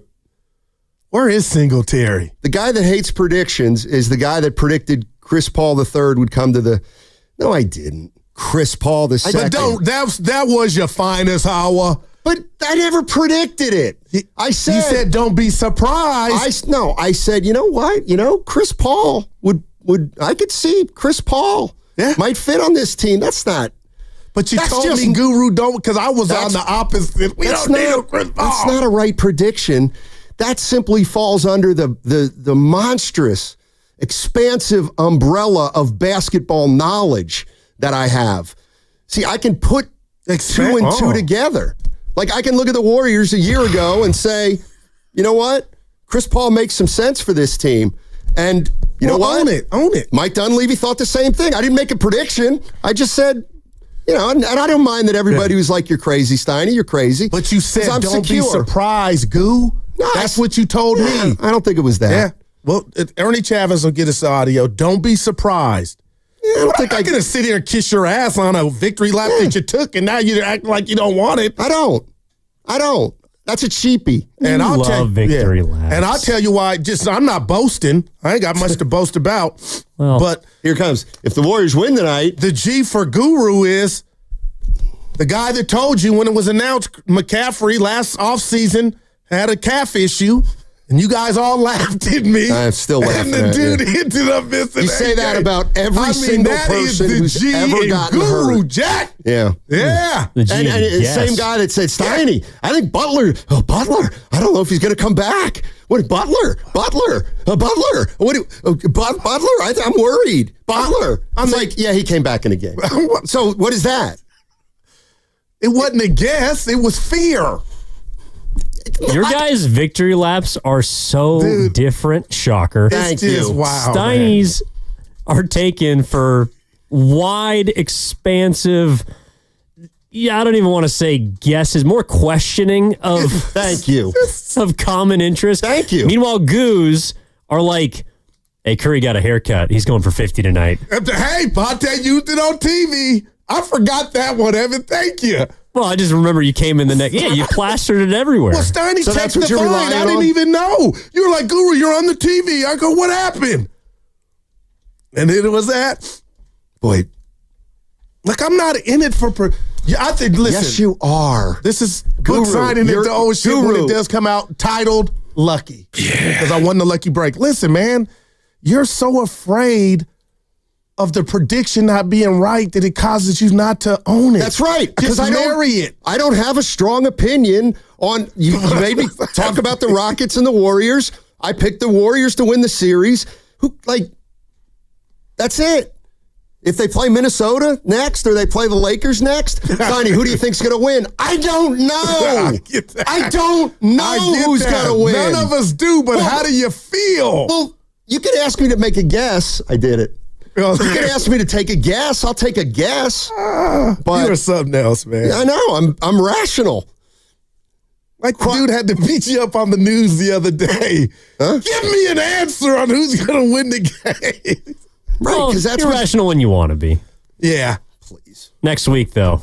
What about next week? I just think that everyone's going to see He'll be in the house, You think too. both series are over? Yeah, Well, I young. do. I don't, yeah.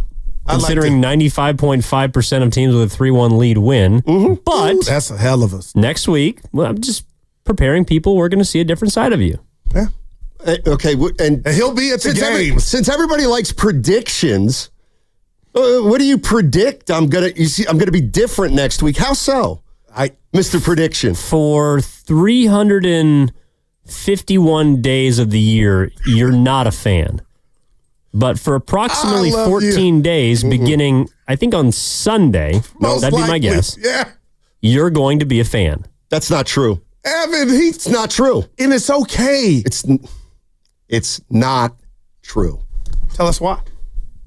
I just want to watch the games, observe the games, see what happens in the games, and then put all that data into my mind and use it in the future. It's data, by the way.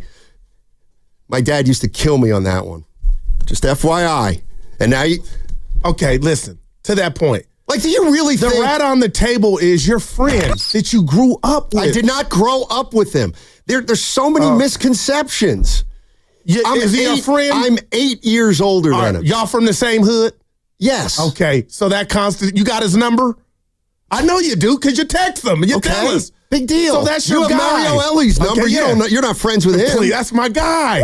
But that's your guy, Steiny. It's okay. Look at you blushing. You're like, come on.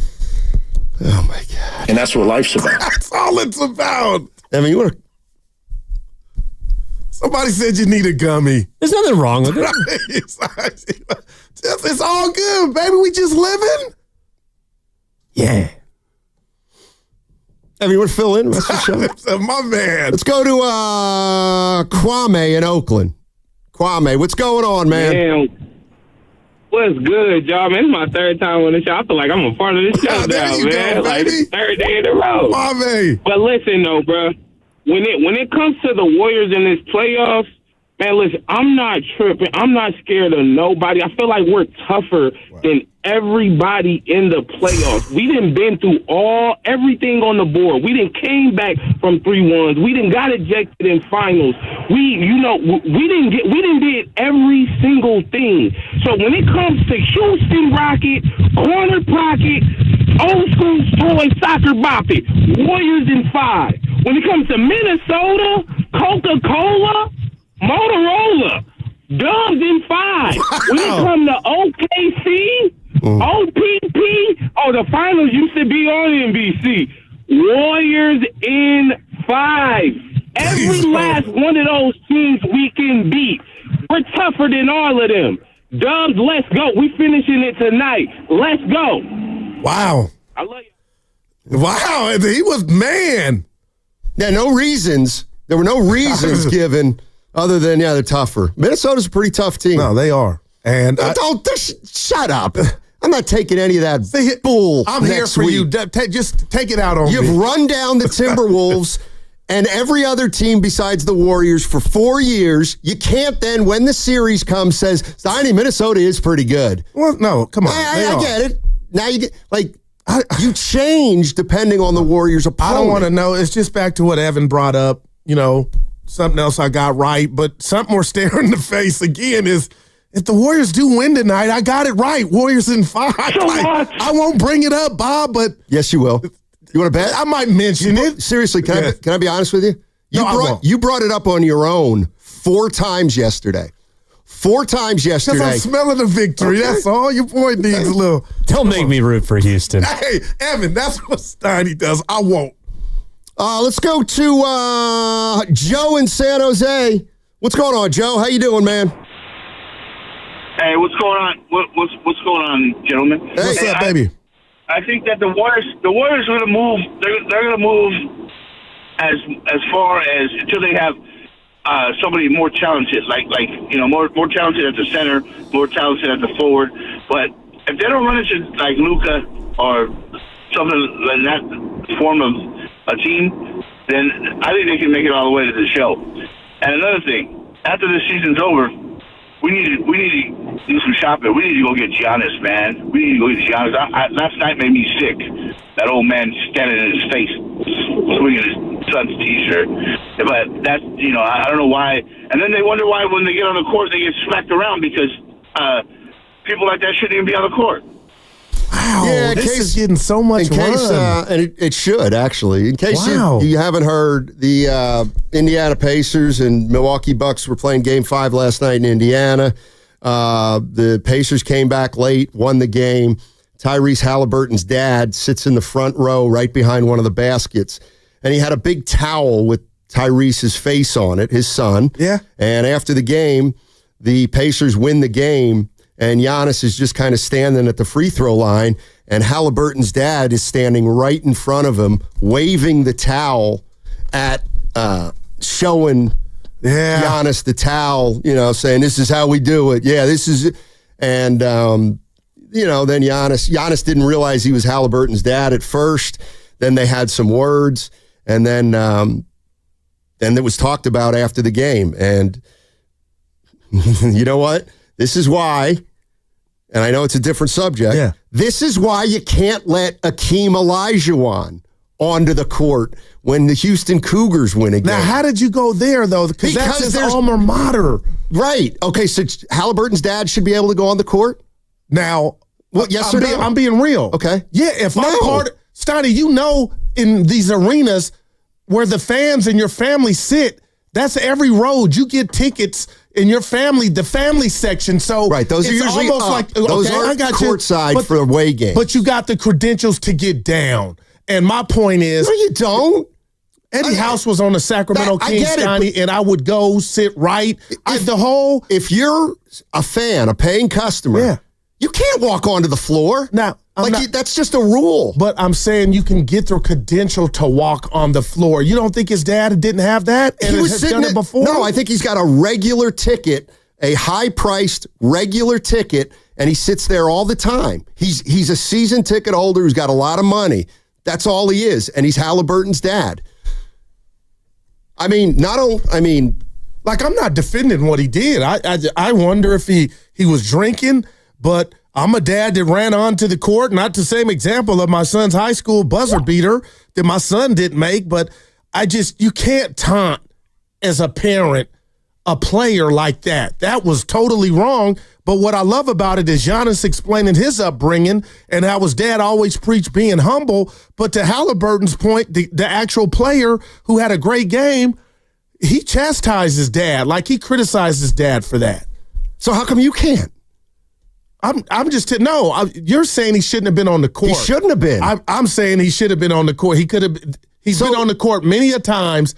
I'm just saying what he did to Giannis was foul, and he shouldn't have done that. But the amount of run this is getting, like... That's right, because it's offensive. What he did is offensive to me, and yes, I thought it was absolutely disrespectful. And you know what? To think that the people who are on the court are just going to celebrate the win and not... I mean, we've been seeing a lot of that. People come onto the court and somebody on the losing team gets taunted or mocked or made fun of, and it's just not the time to do it.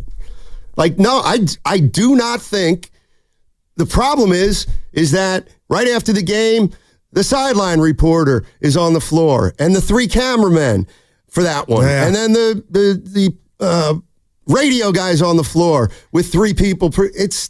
No, I don't know. And what if Giannis would have lost his composure and, you know what I mean, not even knowing it was his dad? And I don't know what he was saying, but he was giving them the business. Well, Giannis would have been the one that got in trouble. Yeah. I don't know. I don't know. We'll you know what? On the other side, we'll take a listen to what Giannis said, because what he said is kind of the way I grew up too. And maybe things have just changed. And that's kind of normal behavior that, it's okay to denigrate one of the best players in the world who's a competitor who happened to lose a series. But we've never seen Sonya or Dale Curry on the court like that, acting a fool, and all of Curry's... Right, because they're never on the court. I can never remember either of those people on the court outside maybe them winning a title. You know why? Because Del Curry played in the NBA, and he knows it's no place for anybody other than the players and the officials. And he instilled that in Steph, I'm sure. All right, 888-957-9570. We can talk about Game 5. What do you expect out of the Warriors and Rockets tonight? And we can get into this Tyrese Halliburton, his father and Giannis conversation, because I do want to play what Giannis said, because to my way of thinking, it was very thoughtful and, well stated. What's coming up on the game is brought to you by Fremont Bank. Here for you, here for good. Elevate your kitchen at the Miele Innovation Center at Friedman's Appliance in Pleasant Hill. Out of your dreams and into your kitchen. Select the qualifying built-in kitchen appliance package that is right for you. With unrivaled technology and luxury-grade quality, when you bring home a Miele, you're bringing home true innovation. Now, for a limited time, save up to 10% with the purchase of a qualifying Miele kitchen package. Visit the Miele Innovation Center.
the lights, the party's over.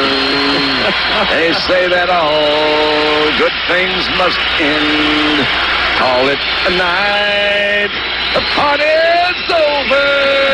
And tomorrow and next year starts the same old thing again. Now, back to Steiny and Guru on 95.7 The Game. It was Dandy Don Meredith. That's his version of Night Night, Steiny. You notice, though, he always waited till the game was over. So did Steph. No, I'm talking about you don't sing that song yet. You sing it after the Warriors win the first round. But you're thinking about it. Sure. It's like the fat lady, she ain't singing, but she's humming. You know what I mean? Yep. Yeah. Kind of like that. We got Brian Geltzeiler, Sirius XM NBA Radio coming up at 1 o'clock. And if you're familiar with the show, you know that Geltzy is among the best in terms of NBA commentary.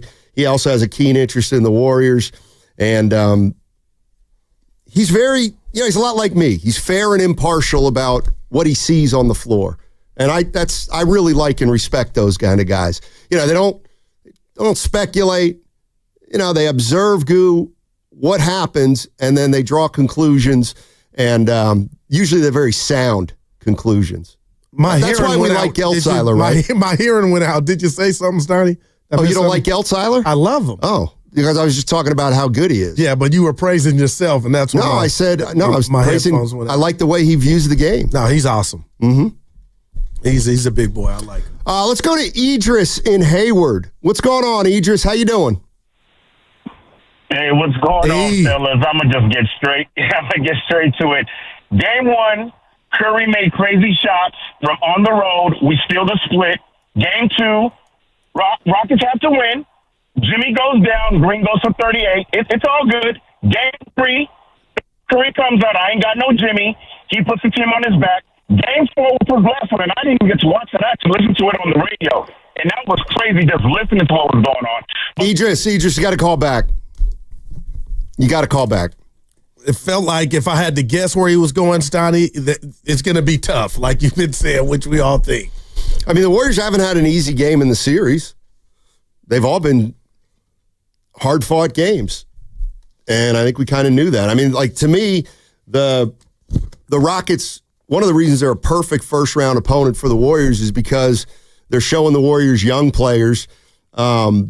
Not that they don't have young players, but the Warriors are getting a firsthand look at how hard teams play during the playoffs. And to me, the Rockets play as hard or harder than any team in the league, but they just, they're very young and they're not quite polished offensively. They're challenged in certain areas.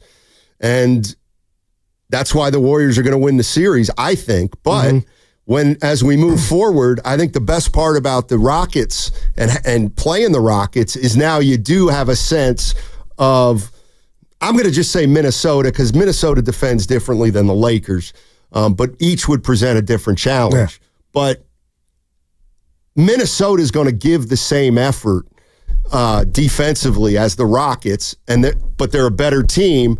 So in a way, the way I look at the Warriors is the Rockets have been a perfect first-round opponent for the Warriors. Yeah, no doubt. And we kind of said that coming in. So, excuse me, it's imperative that they handle business tonight. And if you're going to tell me, when I say you, the masses, that you are concerned about going 15 rounds when you look at the playoffs from afar on just how big of a bear and how much it's going to take out the tank, I mean, the Warriors handle business tonight, and we're assuming Sunday – there are 3 days right there that you would have. Not saying that you're going to win the series but if that means something, Steiny, the miles on the odometer, well, damn, you can get some rest, man, and charge that engine. So you are worried about getting deep into the playoffs? No, I'm looking at it from that vantage point. I'm not as strongly worried about it as you are, but. Well, then why is it imperative that they win tonight? Imperative. Because they're still up 3-1 and they're coming home for game 6 if they lose. No. Like psychologically, it's going to be hard for the Warriors to talk themselves into this is a must-win game. And that's how this conversation started. If they feel like you within and that rest is that valuable, and they've already got incentives, right? But you know what I mean, Stoney? If they go, we got 3 days of rest. How important? And Jimmy Butler, my gosh, how important is that for him to be able to play on a Wednesday and not have to suit up again till Sunday? But I get this. They're probably going to get 3 days off no matter what. I think. I mean, if any of these series go to Sunday, saying Friday, it would start next week. I think it would start Tuesday, but I don't think they put out the schedule like that. The schedule's not out right now in terms of the second round game. Well, you got me and hit me, and I didn't tell you. Just on tomorrow's not promised, and neither is any game. You never know. It could be an injury out of left field, just like Jimmy Butler. So, Steiny, you kind of don't even want to put yourself in that situation when you don't have to. That's my point. Yeah. Let's go to Frank in San Jose. Hey, Frank, how you doing? Hey, what's up, fellas? Thanks for taking my call. Sure. Hey, listen, I got three things.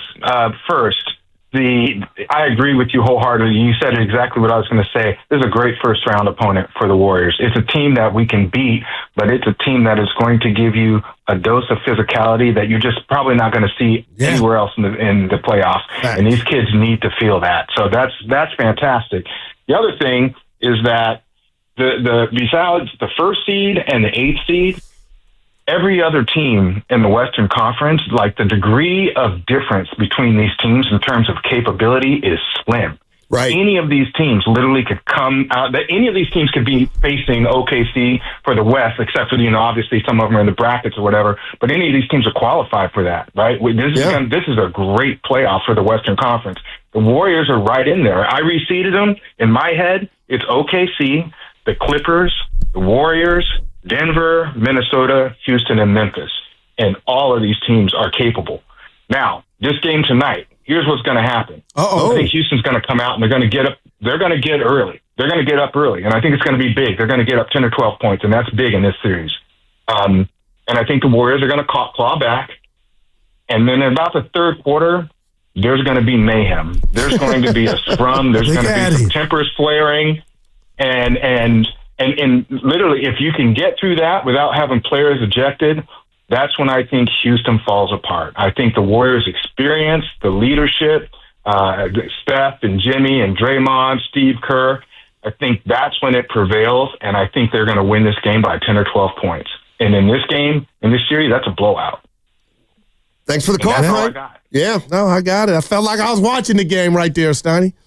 I mean, I expect it to be physical like every game has been in this series. I don't know if it'll be more or less. If there'll be more confrontations or less confrontations. I mean, there were a lot last game. Yeah. I mean, good God. And I loved it. And I came in here to listen, between the two of us, and you didn't ask me, Steiny, I'm the guy that admits when I'm wrong.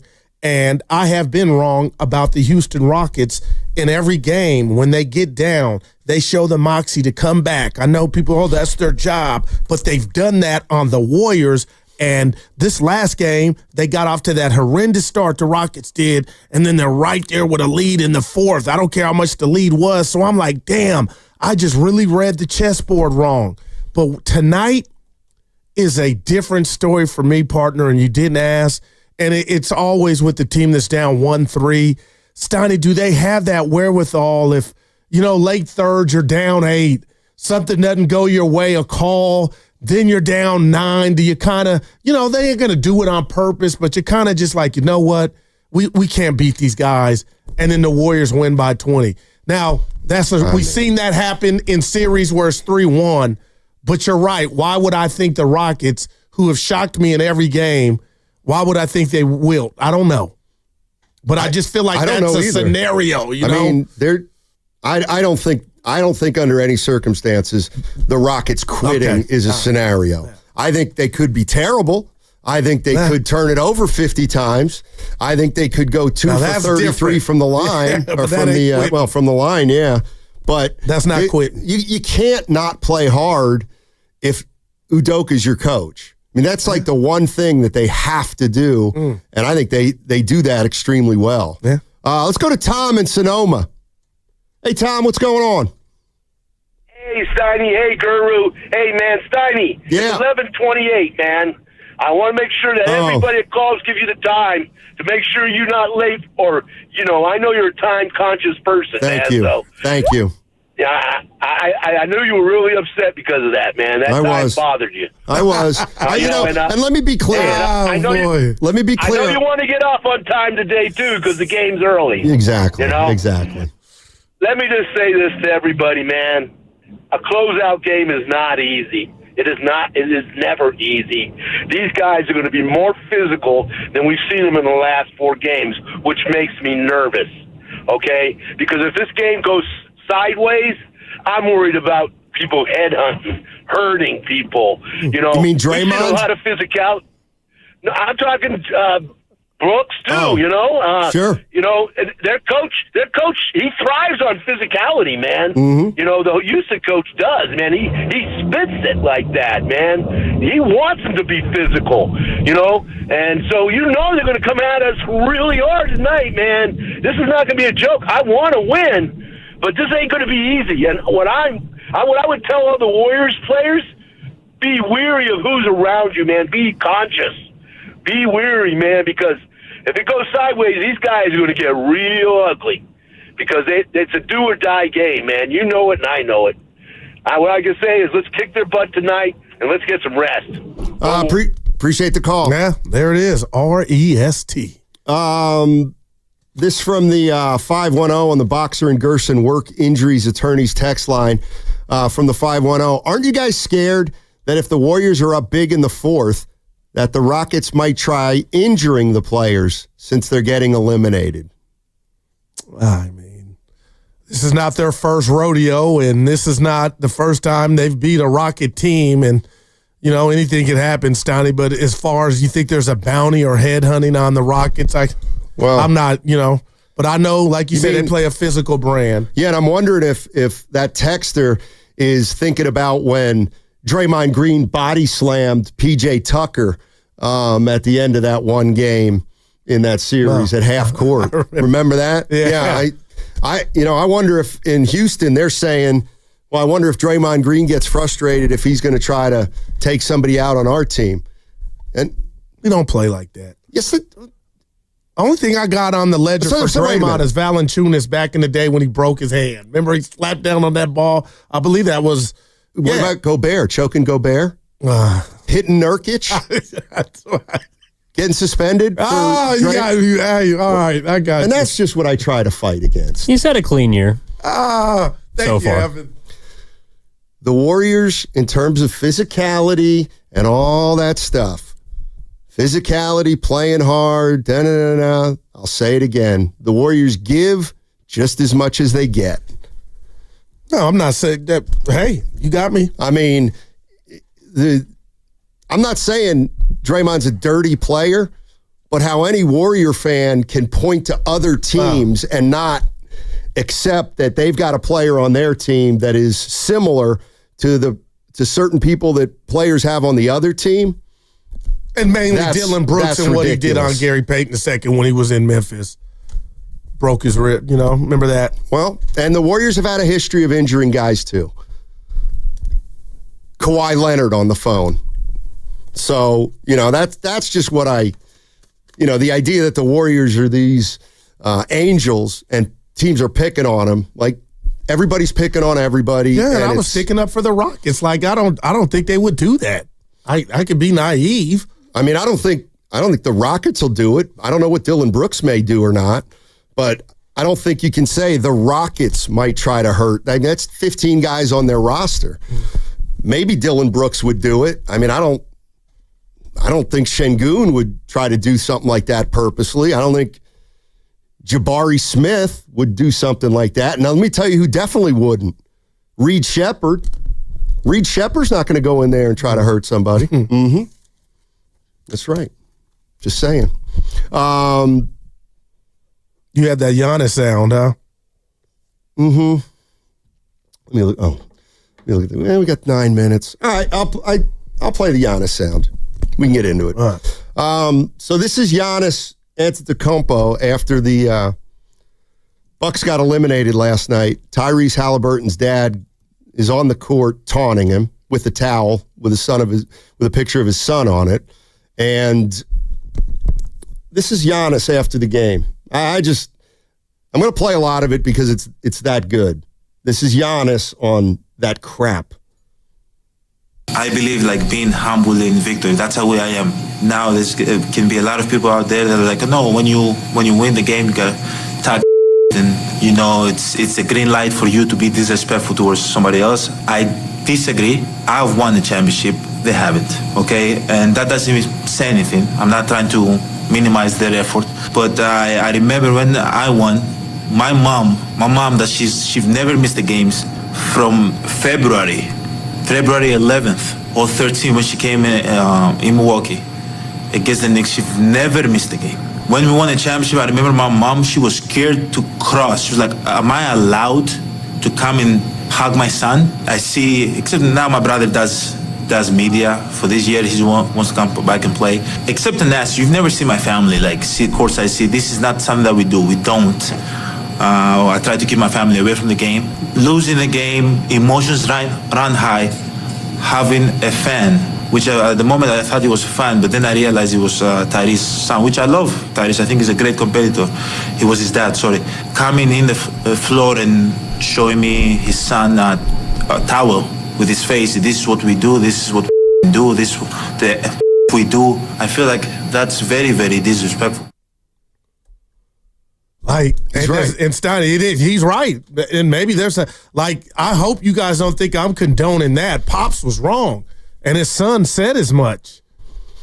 No, but you think that there's a place for Halliburton's dad on the court after a game. I do. Yeah, I don't. And, I'm getting all kind of... This. Yeah, go ahead. It's why?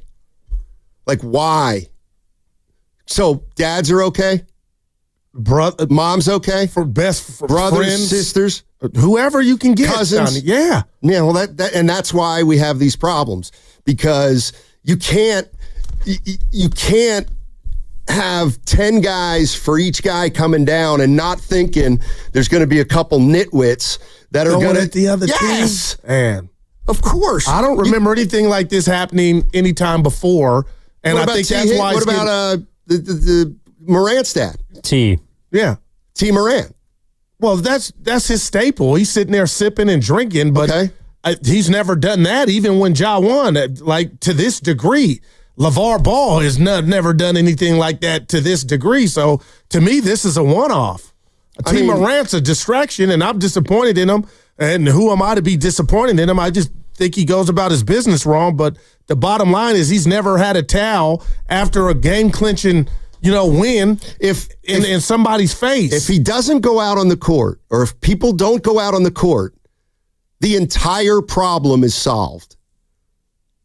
If I think it's impossible to say that if family and friends and agents can come out onto the court, you're begging for something to happen, especially now, because we all acknowledge that the intensity level in the playoffs is through the roof. So it stands to reason that after. Why do you think the NBA gives players a 10-minute quote unquote cooling off period before the media comes in?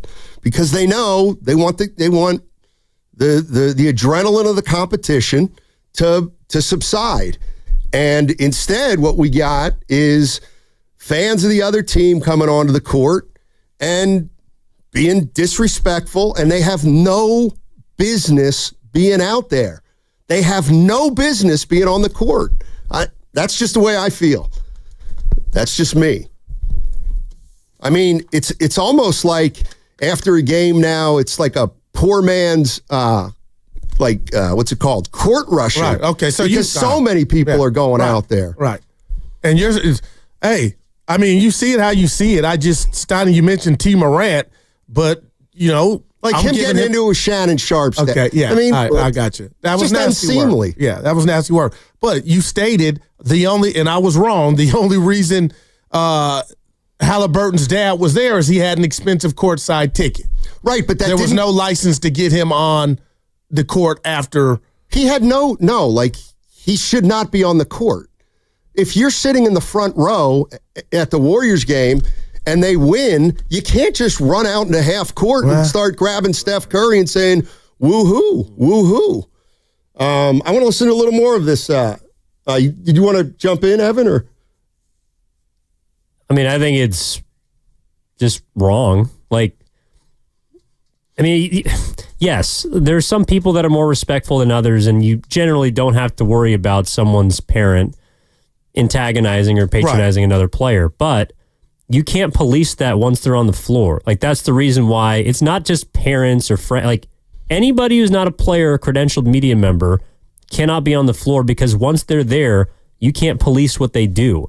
So you run the risk of someone being a dumbass like Tyrese Halliburton's dad. And to his credit, I think his son actually came out and said that was wrong. Oh, yeah. That meant, he didn't condone his father's actions.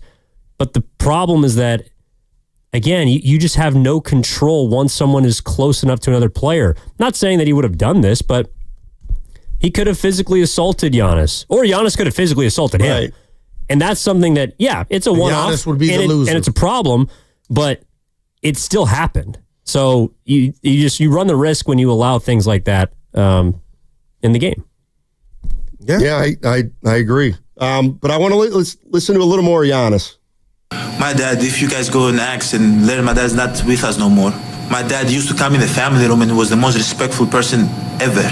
You know, when you come from nothing and you've worked your whole life to sell stuff in the street, and your whole life you'll be scared of the police of deporting you and sending you back to your country. You have to protect your kids with all means. You create this mentality of being humble your whole life, to not kind of disrespect anybody, not make the tension high, the emotions high, so anybody can snitch on you, say something bad about you. So when he came here, I remember I was like, Dad, why are you so humble? Why you go to the family room? You don't even say a word. You sit in the back. Why are you like that? Don't worry about it. Don't worry. That's how I grew up. That's what I had around. So when I see other dads, which don't disrespect me, maybe if my son play basketball, I might be in the court. I might be the one on the court, and like 20 years later, you can play this interview and say, Giannis, you're contradicting yourself. But we'll see in 20 years. But I'm talking about right now how I feel. Well stated, I love it, man. No doubt. I mean, that was his truth. I loved it.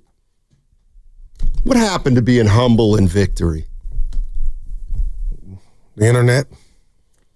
I blame That's why I stay off it. Well, even that's different, though. Like, there are parents that are vocal on social media. It's one thing to be, outspoken on the internet, but to do it to someone's face in person is a completely different level of disrespect, in my embarrassing, and he's a dad doing that. I almost think it's worse than a regular fan who gets out on the floor and does it. Yeah, Pops was in the majorly wrong. That's embarrassing. That's why I was like, was he drinking? Like, come on, man. 888-957-9570 is the number. Warriors, Rockets, Game 5 tonight, 4:30. Warriors Live starts at 3:30, and tip-off's at 4:30, and Evan Giddings and Grandy will bring you home with Warriors Live for the post-game show after the final horn. Tune in for Warriors Live today. It's presented by Xfinity. Stream sports from the best seat in the house with Xfinity. That segment also brought to you by Chilton Auto Body. Have you been in a car accident? Chilton Auto Body has 15 convenient Bay Area locations to help restore your vehicle to pre-accident.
Okay. delivers from. I just said that. Did you say Kobe? No. Oh. Now, back to Steiny and Guru on 95.7 The Game. All righty, Game 5 tonight, 4:30. And then the Lakers-Timberwolves Game 5 immediately following. So, Yeah. 2 closeout games, possibly. Yeah. I told the fam. 0 dark 30. Yes. I got to tell you, Guru. Now, why is that? Because I love what? Okay. Evan, I love you, baby. Just trying to get to the bottom of it. It was the same yesterday when I said I'm going down to the office to watch the second half. Believe it or not, you did. Of the worst series in NBA history, the Knicks Pistons, which actually has now gotten a little better. It's gotten a lot better. And yeah. I don't just lock in for the home teams. I need to get a feel for the entire league. This is my March Madness. It's just in April, bud. I've always said that. You've never said that. This is the first time I've ever heard you say that. Evan, Evan, I won't even put the pressure or bring you in this. Yeah. That's my mantra. The real March Madness is the NBA playoffs. Okay. That bugs you, huh? Dude, I'm not going to lie. I like that. Yeah. I've just never heard you say that before. I got you. That's a good thought. Probably my black friends, maybe. I got you guys confused. Who knows? But Snotty, that's my thing, man. Let me just ask you a question. I'm going to ask both you guys this question. Okay, so, Goo, you played high school sports. Yep. Did your dad ever watch you play? Yeah. Where'd he sit? Kind of further away. He wasn't that guy. He's not me. Evan, you were a hell of a pitcher in high school and college, and I'm sure your dad and mom saw you play a few times. Sorry, Goo, I should have included your mom there, watching you play, but where'd they sit? Well, baseball's a little different than basketball because you can't really be on the so they were in the first row. Go ahead and say it, and they heckled. No. No, you guys have met my parents. We love them. They don't seem like hecklers. They're the best. They don't. What about yours? What do you think? See, that's what I love. I didn't even know he was at games. Sonny's dad was on the court. Oh, I thought you were your mom. I'm judging her on Facebook, and for me meeting the lovely Mary, I'm thinking you're saying they're loud. You're saying my no. Dad? What, and moms too. No, the complete opposite. Okay, all right. I can see her getting after it. And you know what? Like father and mother, like son, when I go see my daughters perform, I sit in the back. It's not about me. It's about my children. And I'm with that. Okay. But if you get a front seat, that doesn't mean you're making it about you. No, but I think it's a little revealing. That's all. Like, I'm going to be honest. Little Daryl played baseball. Mm-hmm. And I sent a video to one of my best friends, 49er Frankie. And I didn't know I was doing this, but I've done it for years. Right behind the catcher in the backstop, Stoney, is a gated fence. I'm right there telling them, keep the elbow up, scoot in. And I sent the video to Frankie, and he told me to no, he meant it. Will you shut the F up? How can the kid bat? Shut up. But I'm guilty, but it's all out of love. Well, that's your rationalization for trying to steal the spotlight from little Daryl. Do you think that's what I was doing? No, not maliciously. Okay. No, that's too far. You're not doing anything malicious. It's just love. Yeah, I don't think you're trying to steal the spotlight, but you are. Wow. Let's go to Pete in San Ramon. See what he has to say. What's up, Pete? How you doing, my man? Hey, good morning, gents. Thanks for taking my call. Sure. I'm loving this conversation. And, Giannis mentioned family room. Yes. All the NBA teams have separate family rooms for each team. Mm. And they also have a section that the family and their friends can go sit in. Yep. It is not courtside. Correct. And part two, the NBA has a fan code of conduct. It prohibits fans from entering the court or engaging in disruptive behavior. They can be ejected or potentially arrested. They just cannot go on the court. I agree, Pete. It's not your court. Wow. So, go ahead. Well, he's right, because let's say, okay, for example, tonight's game in Houston, every Warrior player, if it's the same as the regular season, gets 2 tickets and everybody on their staff. So in the Warriors, 100 section somewhere. The Warriors will have no, not really. It's usually halfway up the first level toward the top of the first level. Those aren't necessarily courtside seats. Okay, right. So, for example, if Aisha Curry's at the game tonight, she's going to be totally get it 14 rows up. Gotcha. Now, Halliburton's different. Halliburton's dad's different. He's got a courtside seat that he clearly paid for, and that's where he's sitting. And just because you sit in the front row, it doesn't mean you should it doesn't mean you have access to the floor that people not sitting in the first row don't have. Gotcha. I mean, you just. So is it shame on security for allowing him to? There's not enough security to hold off all the people who belong on the court, or at least have a reason to be on the court, and then every nitwit fan or parent or brother or sister or agent or cousin or sibling to come out on the court. I have to believe, Stoney, if I asked you, do you think, and we don't know Mr. Halliburton Sr., he's got to be embarrassed, and he made a mistake. Right. And he could have been sipping and excited. I mean, it doesn't make it right. No. But we hadn't heard about him, and we don't know at all if this is something he does and splurges in his front row at all the games. I got to believe he's done it before. Okay, without being... Whether he's in the first row, I'm with you. talking stupid to an brought opponent, I'm sure. Or not. I'm sure. Okay, so Tyrese Halliburton, his father has been, well behaved for Tyrese's entire career, and he did something out of character. I don't believe that. I think that's probably who he is, and it's not about his dad.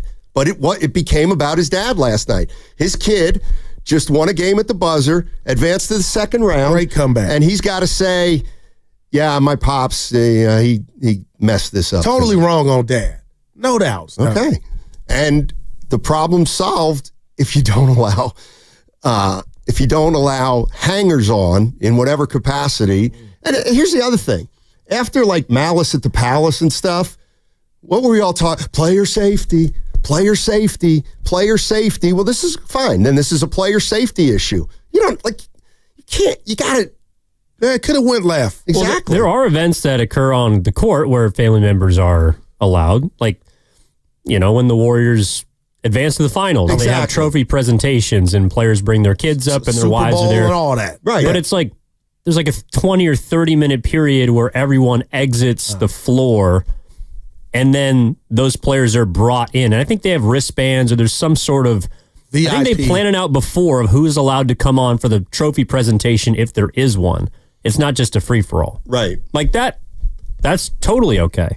I mean, yeah, I'm not talking about when a team either wins a championship or wins a conference final or the NFC championship in football where they're going to... You're talking about a regular night. Yeah. Yeah, I'm talking about when they have a post-game presentation of some sort where, then the family can go up there and the kids and all that stuff, but that is usually 15, 20 minutes after the game. Yeah, you mentioned T. Morant, and, he bothers me. Who cares? But I just can't stand it, Stoney, because I believe that guy is making it about him. But with that said, I was just shocked at how much run this got because nothing went down in regard to Giannis keeping his composure, Halliburton condemning his own dad, by his actions, saying it was wrong. But outside of T. Morant, Stoney, I guess what I'm saying to you is, and heckling doesn't count. I just don't remember this ever happening where a parent was taunting another player after a win. It doesn't, to me, the fact that he's a parent, it means like he doubly or triply shouldn't have even thought of ever doing something like that. But it's not isolated to him. I feel like in these post-game moments, now you're having just regular fans on the court, and it's a recipe for disaster. What's my guy's name for Oregon? Who got into LeGarrette LeGarrette Blunt? Yeah. You know, it was just, I think he punched a fan from the other team as he was walking off the court or walking off the field. It's like, get off the field. Let these guys go to the locker room. That's all. Yes, for those who are just joining us, we're talking about what happened last night in Indiana. Giannis Antetokounmpo, after they lost late, he was standing on the court and people were starting to come onto the court. And one of the fans who came onto the court was Tyrese Halliburton's dad. And he had a big towel, like a beach towel, with his son's face on it. And he walked in front of Giannis, and he was about 6 yards away from him. And he just starts holding this right in front of Giannis and talking to him about, this is what we do. This is what we do. And it's like, yeah. He had to have something in his cup, man. Listen, I mean, it's not a... It doesn't matter. Yeah. It doesn't matter. Like, it's just, what are we doing? Yeah. Let's go to Matt in Oakland. Hey, Matt, how you doing? Hey, Steiny, what's up, Guru? Hey. You know what? Hold on. Basketball's funny. Blunt may have punched the opposing player. He did that too. He did both? He's a bad man. Anyway. You already know. Okay, what's up, Matt? How you doing? Yeah, nice. 3 things real quick. 1, I don't get why it isn't like baseball. You step on the court, you're done. You're out. Period. That's what they should do. 2, I'm worried about tonight. I think Udoka's a punk, and he is training these kids to be dirty. I'm really worried about somebody getting hurt tonight. I really am. But it is fun again. And then lastly, how about some love for Dunleavy? My goodness. You know what? They're getting mean. Good point. Continue, my boss. Well, okay, we got a 19th pick and a 52nd pick who are giving meaningful minutes in the playoffs. He got Butler without giving up his main asset. I think the guy's been fantastic, and I think that's part of the reason that things are looking up. I still think the Western Conference Finals is probably as far as they're ever going to get, but that would be fantastic, and it's just great that basketball's fun again. And I hope you guys enjoy it. I'm with you, Guru, man. College is okay, but this is, this is my March Madness. There you go, man. I'm just eating it up. It's wonderful. All right, fellas, enjoy the game. Have a good one. Yeah, thank you, Matt. Appreciate the call. You're listening to 95.7 The Game, KGMZ FM and HD1 San Francisco, always live on the free Odyssey app, and now broadcasting from the Laughing Monk Studios. Laughing Monk, righteously brewed in San Francisco. And I think that was a... terrific call on Dunleavy, and maybe it's time to talk about Mike Dunleavy. And to my way of thinking, obviously the Butler trade has helped turn this thing around, but now you got to go back to when he started and the Brandon Podziemski pick. It looks like it's a really good pick for a guy at 19. Those are not sure things. I'm trying to think of some old, you know who was a 18th or 19th pick? A guy like Kevin Huerter. Well, I think Pods has a chance to be better than Kevin Huerter. I would agree with that. Trying to think who else. For example, I'm pretty sure that the San Antonio Spurs at 18 took Lonnie Walker one year. Well, I think Pods has a chance to be better than Lonnie Walker. So the Pods pick looks like it's going to be a really, really solid pick. And the decision, if this really went down and they coveted him to where he wasn't included in any trade, don't forget that or omit that, Stoney, because that's how strong they thought about Pods. And it looks like they were right. Think about that for a minute, Warrior fans. And I was laughing like, what are you doing? And that's how things can change. Wow. I mean, remember the ridicule that the Warriors front office received for the perception, and I don't even know if it was true or not. But even if, let's assume it was true, you know what? The Warriors are right. They should have never given up a guy like Pods for Markkanen. Yeah. No chance. Wow. I mean, I can't believe I'm saying that, but The reality is it wouldn't have just been, Podziemski for Markkanen straight up. Yeah, maybe. I don't know. But no, you're not getting. They didn't want to include him at all. Well, if that's the case, they were right.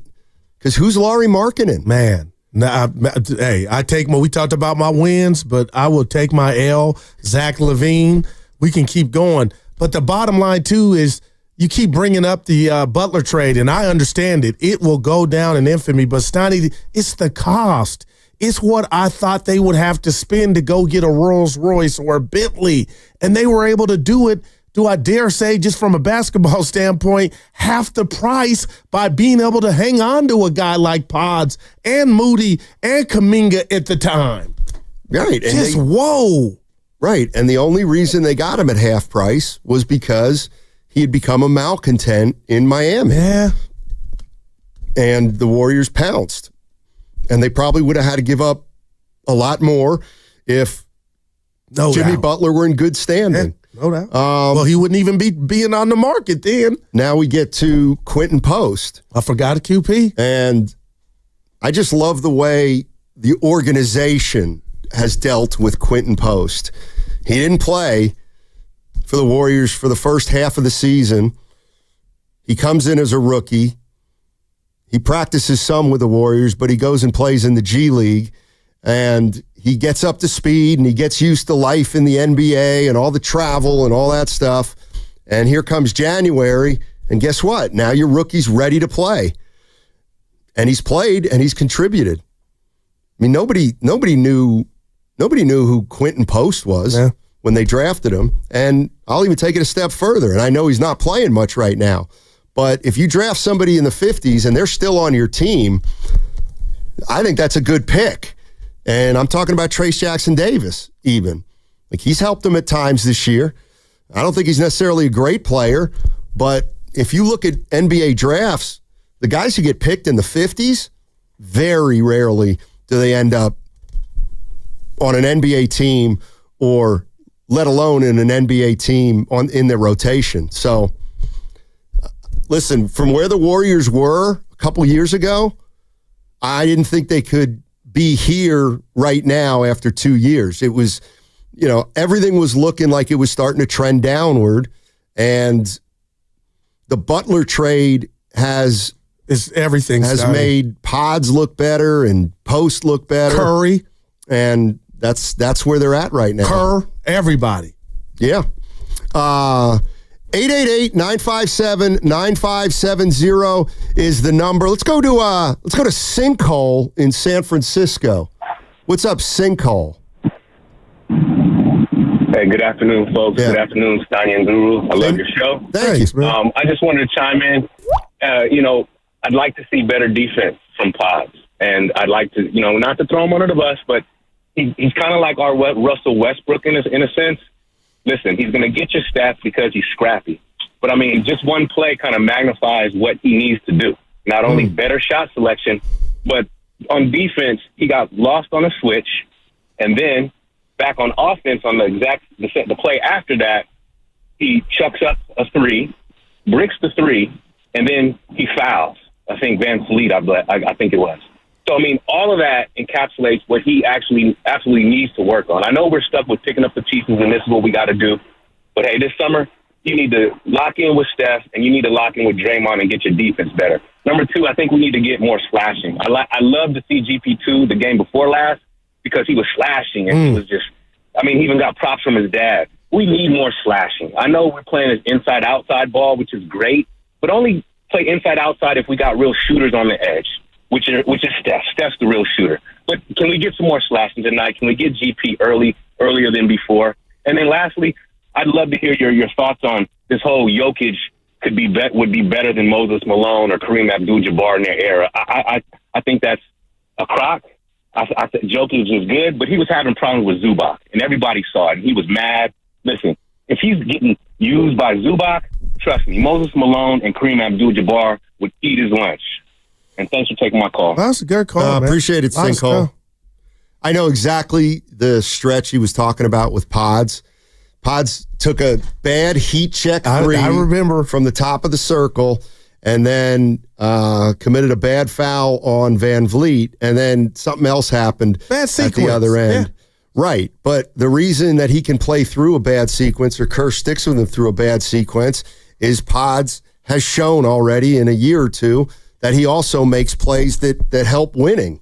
And you can live with a couple bad stretches or bad sequences if overall you're a positive, and there's no doubt that at least last game, overall, Pods was a big-time positive. And let's just go up in a year that didn't culminate in any playoffs. I'm just saying this shocks me, man. The dude, Brandon P., led the team in plus minus. And you're talking about, forget the record, you're talking about a team with Draymond, Steph, and Looney and likes of that, guys like that. So that lets you know that, the smarts are there. He's not perfect. And I get him on defense, but he didn't break up the sequence the caller did this last game, where I thought help was a big play in the game. Steiny gets beat off the dribble by Van Vliet, but has the know-how to stay with the play, hustle, and blocks it from behind. But when he said slashing, I'll do it today, my first time. Steiny, I just think of that's why the Kuminga not making an impact hurts. If the guy just could have figured that out, I'll run the baseline. I'll cut like GP2. That's why it hurts. Is like, dare I say, Steiny, that sounds easy, but it makes it worse that he couldn't pick that up.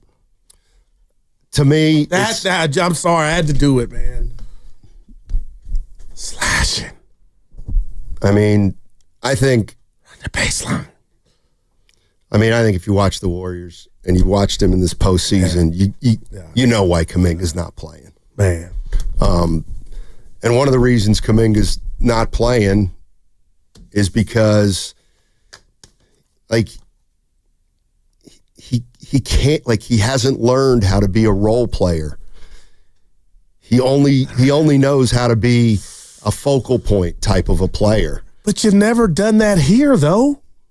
Who? As far as been the focal type of you've never been the dude. Butler. He was before Butler got here. I mean, they were. I mean, he's never been the one. Okay, I got you. No, they depended on him. Yeah. No, I'm saying all he does is score. That's all he does, and he hasn't been efficient this year as he has in the past with scoring. Yeah. So now, like Steve Kerr saying, "Hey, I know you like to score, and that's probably the thing you do best, but you got to rebound, right? You got to defend, and if he's not doing that, then he can't. But he can't. He can't. He doesn't know how to be a role player. He only knows how.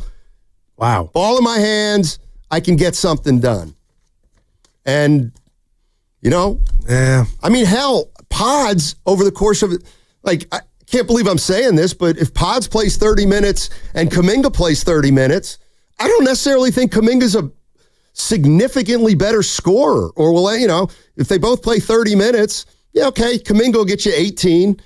Pods will get you 15. What's the difference? 3 points, and then Pods gives you so many more things outside of shooting and scoring that Kuminga doesn't. Yeah. 888-957-9570 is the number. Warriors, Rockets, Game 5 tonight. It's a 4:30 tip-off, so it's a little earlier than the games have been tipping off. What are your expectations from the Golden State Warriors tonight, knowing they have a 3-1 lead, and Houston's going to be very, very desperate. So what are your expectations tonight for the Golden State Warriors? The one thing I did hear that I disagree with, I'll tell you about it on the other side, but I see a lot of fans saying if this happens, we should do this. And I'm here to tell you, if this happens, I wouldn't do what everybody says to do. But again, that's just me. 888-957-9570 is the number. What's coming up on the game is brought to you by Fremont Bank. Here for you, here for good. Come into Friedman's Appliance in Pleasant Hill.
Goo, I love you. You're like a box of chocolates. You never know what you're going to get with Goo. And that's what life's about. Now, back to Steiny and Guru on 95.7 The Game.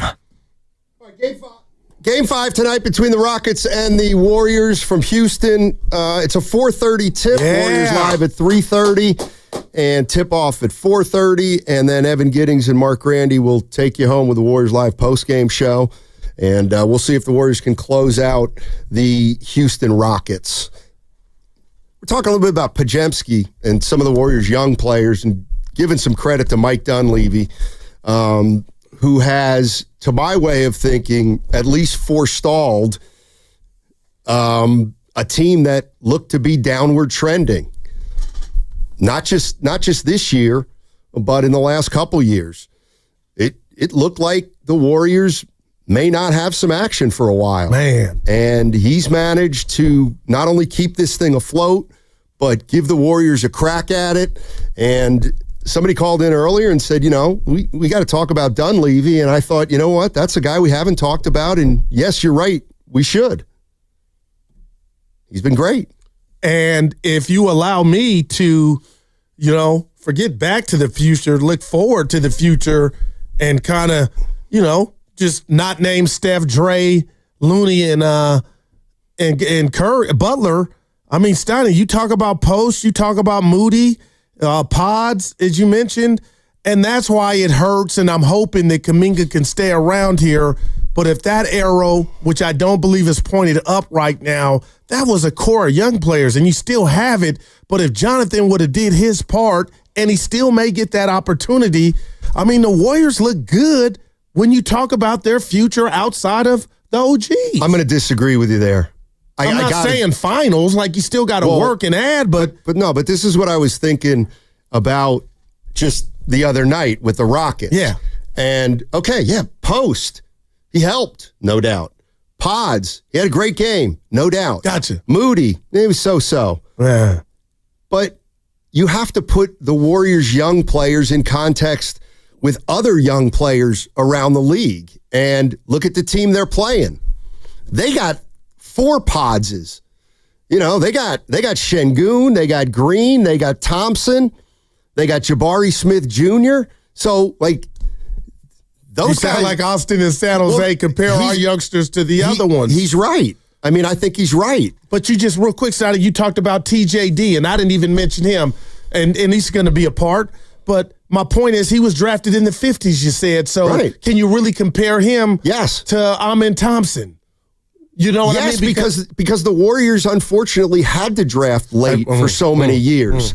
And because they drafted late, they didn't get a lot of great players. And then when they had a shot to get it, they missed it. But I hear that. I mean, Pods is a really good young player. How many does Oklahoma City have? Yeah, I got you. How many good young? They have good young stars. Yeah. And I don't know. Can Podziemski be a star? Not 6, not 7. At this point, I would have laughed at you 90 days ago, but Steiny, now I'm like, I'm gonna shut up. I'm gonna just say his future's bright. It is bright, but a lot. The Warriors have any young players as good as Banchero and Wagner? No. Right. So eventually, when they transition off their stars, they're either going to have to get another star or expect their role players to become integral players. Yeah. And, that's where we'll find out how good these guys are down the line. Yeah. Steiny, as this went down yesterday, can I share something with you that I was dealing with as we saw this Giannis Halliburton thing go down? We've been together almost 8 years on the microphone together. And Steiny, there have been some down times in regard to Warrior basketball, but there's one constant, and it's Giannis. Just the possibility and the idea of Giannis. And to me, nobody asked, you didn't. I think it's time to go, and he knows what he can do to get out of Dodge there in Milwaukee. That's just me. But what if I told you, as a Warrior fan, for the first time since Durant, I don't want Giannis because I believe that Jimmy Butler is Giannis, because what he does on the court with this game that helps everybody else, and then how he plays. So do you have a problem for me looking you in the face telling you Stoney is so good in Warrior land that I think Jimmy Butler's there, Giannis, they don't need a guy like that? Well, I think that would be, I don't think it's the craziest thing I've ever heard, but I do think it's somewhat short-sighted? No, what's it called? Something of the moment. Prisoner of the moment. Yeah, I think that's being a prisoner of the moment. I mean, if the Warriors get beat in the second round, all right. and they lose, in 5 games, then maybe everything's not good in the hood. I mean, are you saying that you'd rather have Butler than Giannis? I think right now, and I told you I've been a little, and who am I? Evan was like, he's a better, and he was right. Dude's a top 3. Like, Giannis is better than Jimmy Butler, but I'm like, would he have the impact on the Warriors like Jimmy Butler has had thus far? And it looks like it's going to continue in the playoffs. Stoney, I don't know that answer. Well, I know my answer. What would it be? It would be Giannis. Wow. Because I'm not discounting. You think he would be able to facilitate and have the other guys play off of him the way that Jimmy's doing it? They wouldn't use him like they use Jimmy Butler. They'd probably use him in a different way. But because they have 2 guys who can also run the offense through with Draymond and Curry. The age thing's a big factor. And we're talking about an MVP. I mean, we're talking about a player that many think is a top 3 player in the league in Giannis. And he does have a ring, but I think what Jimmy's done with Miami, albeit in the East, and that's where Giannis got his ring. Giannis had 50 points in a closeout game. It happened. 50 in a closeout game in an NBA Finals. A regulator on the YouTube chat laughing at me, Jimmy better than Giannis. I guess I'm saying the impact, guys, the impact. Yeah, Jimmy's doing it all, right? And it can't be done. So you're telling me, Goo, if Milwaukee would call and say, we'll trade you straight up Giannis for Butler, you're not going to do it if you're the Warriors? I'm just keeping it real. No, it's fine. Because of the age, that would be something I would really think about. But I guess I'm putting it back on you. Can Giannis have the impact of Jimmy Butler? Yes, I believe he can. Okay, and then here I go. It'd be in a totally different way. Okay. Could Giannis have took that Miami team to the finals twice? It doesn't matter. I don't think he won a finals. Yeah. He's an NBA champion. Yeah, but he had okay.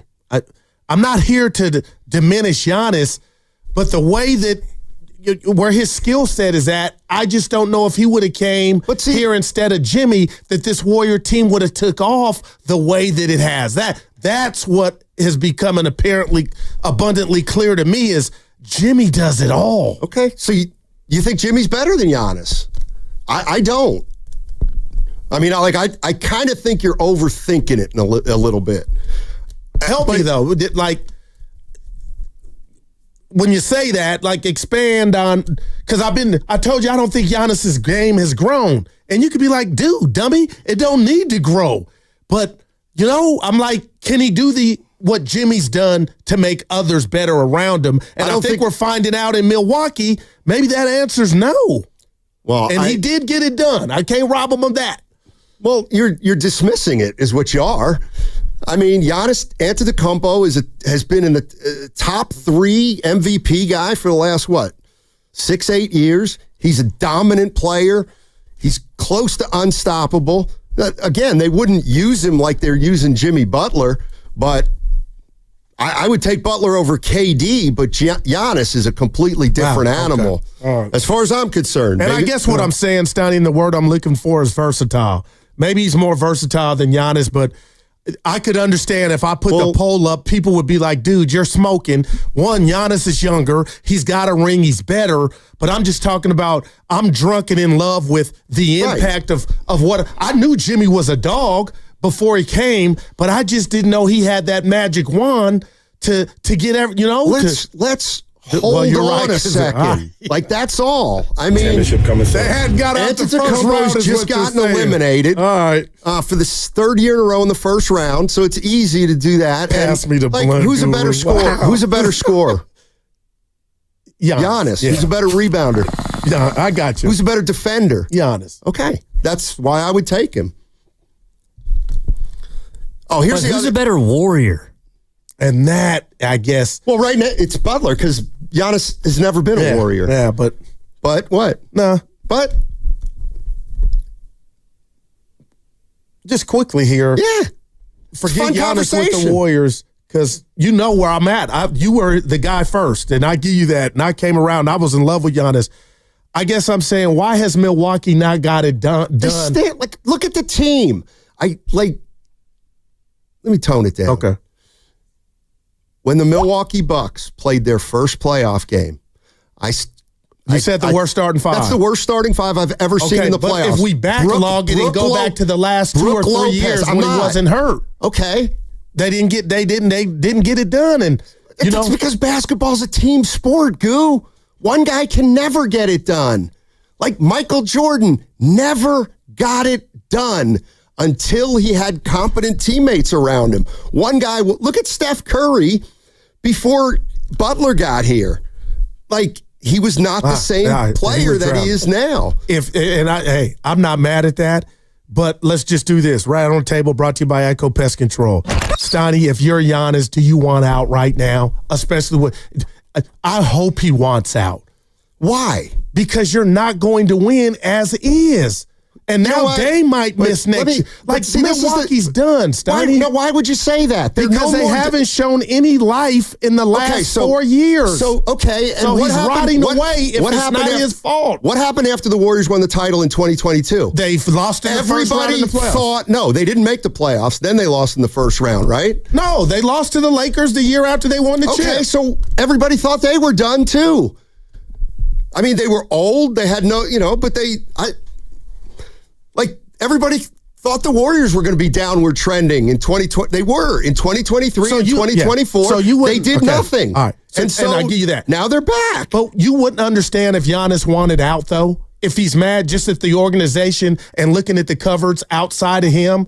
Because you're clearly saying, Goo, it's more than just the top dog. It is. Okay, so if I'm Giannis and you're looking around, wouldn't you want to you know what? It was nice here. We got it done. Yeah, but I'm not going to rot away here. Then he's a player just like Durant and just like the rest of them. Yeah. Sure. That's fine. And this is the other thing. Middleton got old right in front of his face. Damned if you do, damned if you don't. Damian Lillard. I want to stay in Portland. Oh, he doesn't want to win? Okay, Dame wants out of Portland. Oh, he's a quitter. Yeah. Well, it's what is okay. it? I'm not we're in the era now of, it's so if you want to leave, you paid your dues and you're clearly not the problem. And if you could find somewhere to go that gives you a better chance to win, man. Yeah, I don't hold it against the best player on a team if he doesn't have the help that he needs. And I think that team stinks. Brook Lopez, I think, stinks. To be fair, this is the first time that Giannis has played every game of a postseason series where they've been eliminated in the first round. Because he's had some bad luck. Since his early years. Yeah. Like last year, he didn't play a single game in the playoffs. The year before, he got hurt. I think that was against the Heat when Jimmy beat him. But he got hurt in Game 3.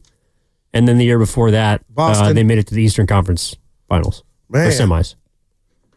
Yes, Donnie, I hope I'm not coming across saying he's a bum. He's been one of my favorites, man. But I want selfishly for him to say, I can't rot away here. I can't wait. I can go somewhere and have better talent around me and maybe make something happen. What if Steph would have done that?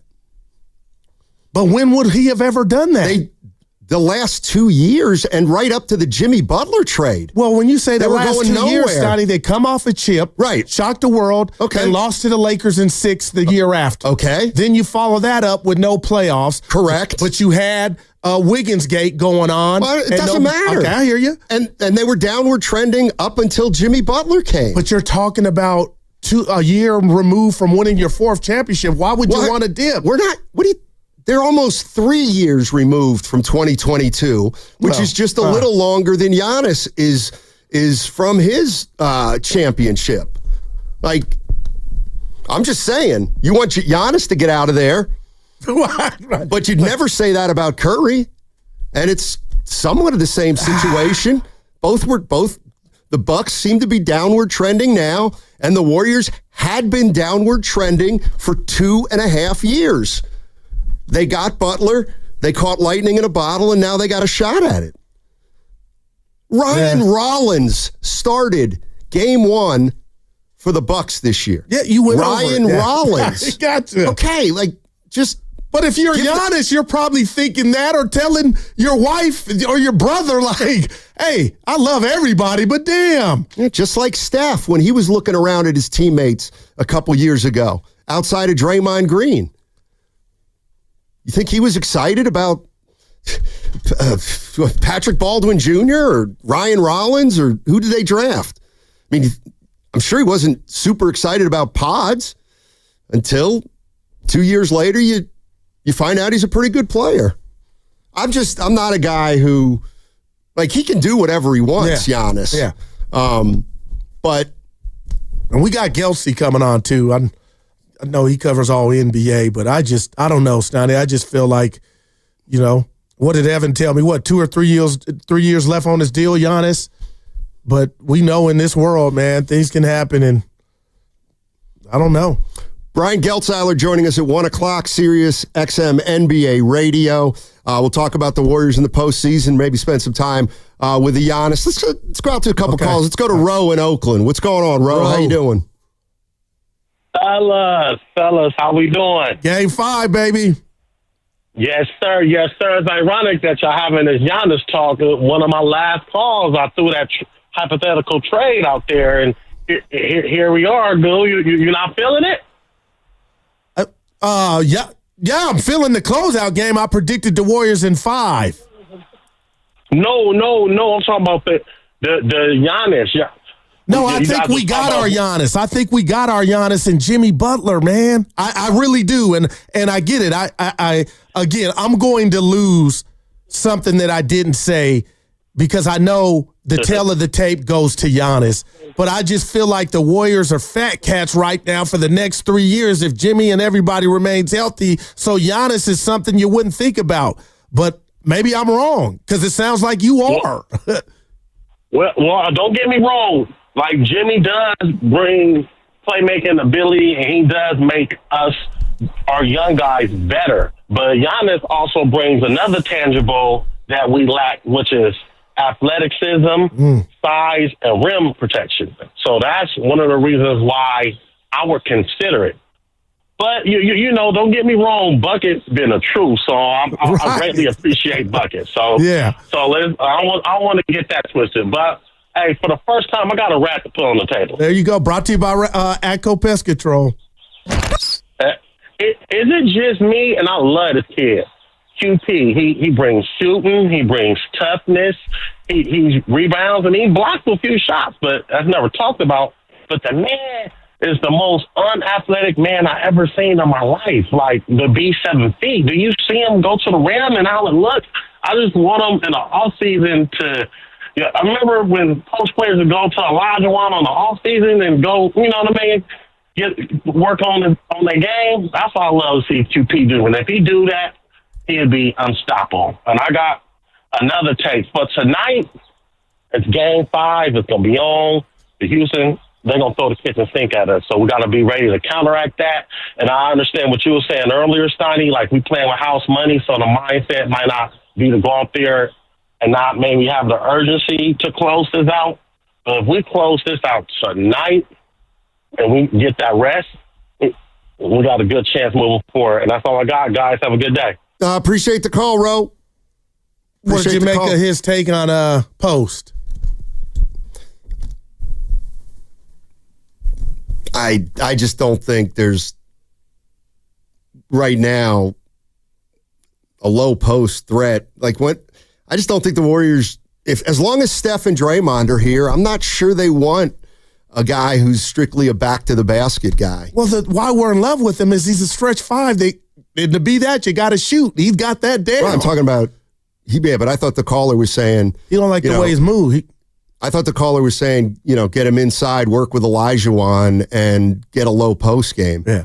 I'm not saying he shouldn't, but I mean, he can't lose sight of his number one strength, which is the ability to shoot threes. I don't know, Goo.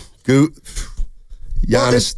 Giannis averaged, 30 a game on 60% shooting. 12 rebounds a game and 6.5 assists. But I guess what I'm saying, Steiny, is your cupboards are full right now, right? The Giannis. Let me put it this way. Okay, go ahead. If Joe Lacob could get Giannis and it would cost him Butler, he would do it. I mean, outside of the Warriors winning a title, which I think is not off the table this year, but go ahead. And what if they lose in the second round? See, that's what I mean. I mean, the Warriors are up 3-1. Giannis has been eliminated. And so, Butler. Butler. But no, I would much rather have Giannis. But when you said Joe Lacob, and then obviously the age gap and the difference, Giannis being younger. Let's go to Kenny in Richmond. Hey, Kenny, how you doing? What's going on, fellas? Tony Goo, what's up, baby? Hey, talk to us, baby. Hey, yes, sir. Game 5, let's look alive. I called earlier when you guys were talking about Kuminga. My take on Kuminga, I think when Kuminga gets in a game, I think he's playing for that superstar bag. I don't think he's taking the role player role like. I'm not going to say he's not taking it serious, but he's not doing it because he's playing for that. He wants that $30 million. He wants max money. And I think he's trying to play like that. That's why when it's a lot of ISO ball, he's not looking up the pass. On the defensive end, he's not working so hard because he's focused on trying to get that bag. But I got a quick question for you guys. Do you guys think he understands like being a role? Do you think he understands the role player role? Because he only been playing basketball for 7 years at max, I believe. I don't know how old he is, but I believe he started real late. Do you think he understands it? Wow. All right, fellas, that's my understands like what specifically? How to be a role player, which you talked about earlier. I don't think he has any clue. And is that all the youngsters' fault? Yes. After 4 years in the same system? Yes, it is. And I would say the same thing. And I'm going to say this, because I am disappointed, Stoney. I didn't agree with him not getting any run. I'll leave that there. But the bottom line is I don't think he's out there thinking about a bag. Like, and I'm not saying to call it, like, that's a cop-out. You got to study. You got to go out there and play free and figure out how can you maximize your time out there to make it's too late for that. I understand that. Yeah, he brought it up. I'm just answering it. He's a non-factor. Watch him go for 20 tonight. Okay, then he's a factor, and we'll talk about him. You're right. He just started a couple games ago. And that was it. Desperation. Yeah. 17 I mean, he doesn't play in this series other than game 2, probably. I mean, he might not play in the series if Butler never gets hurt. Now, I do wonder, with Minnesota being longer than Houston, I believe, Stoney, do we see him? I don't. No, I don't see any difference. Wow. Like, I'm not looking at Minnesota saying, wow, Kuminga would be great there. But no, we couldn't use him against the Rockets. It's like, what's the difference? They're both young, athletic, long, defensive teams. 888-957-9570 is the number. That segment was brought to you by Life Source Water Systems. Are you sick of drying, chlorinated water in your home?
I am Captain Appropriate Fear. It was horrible. Basketball doesn't work that way. It's the Guru Steiny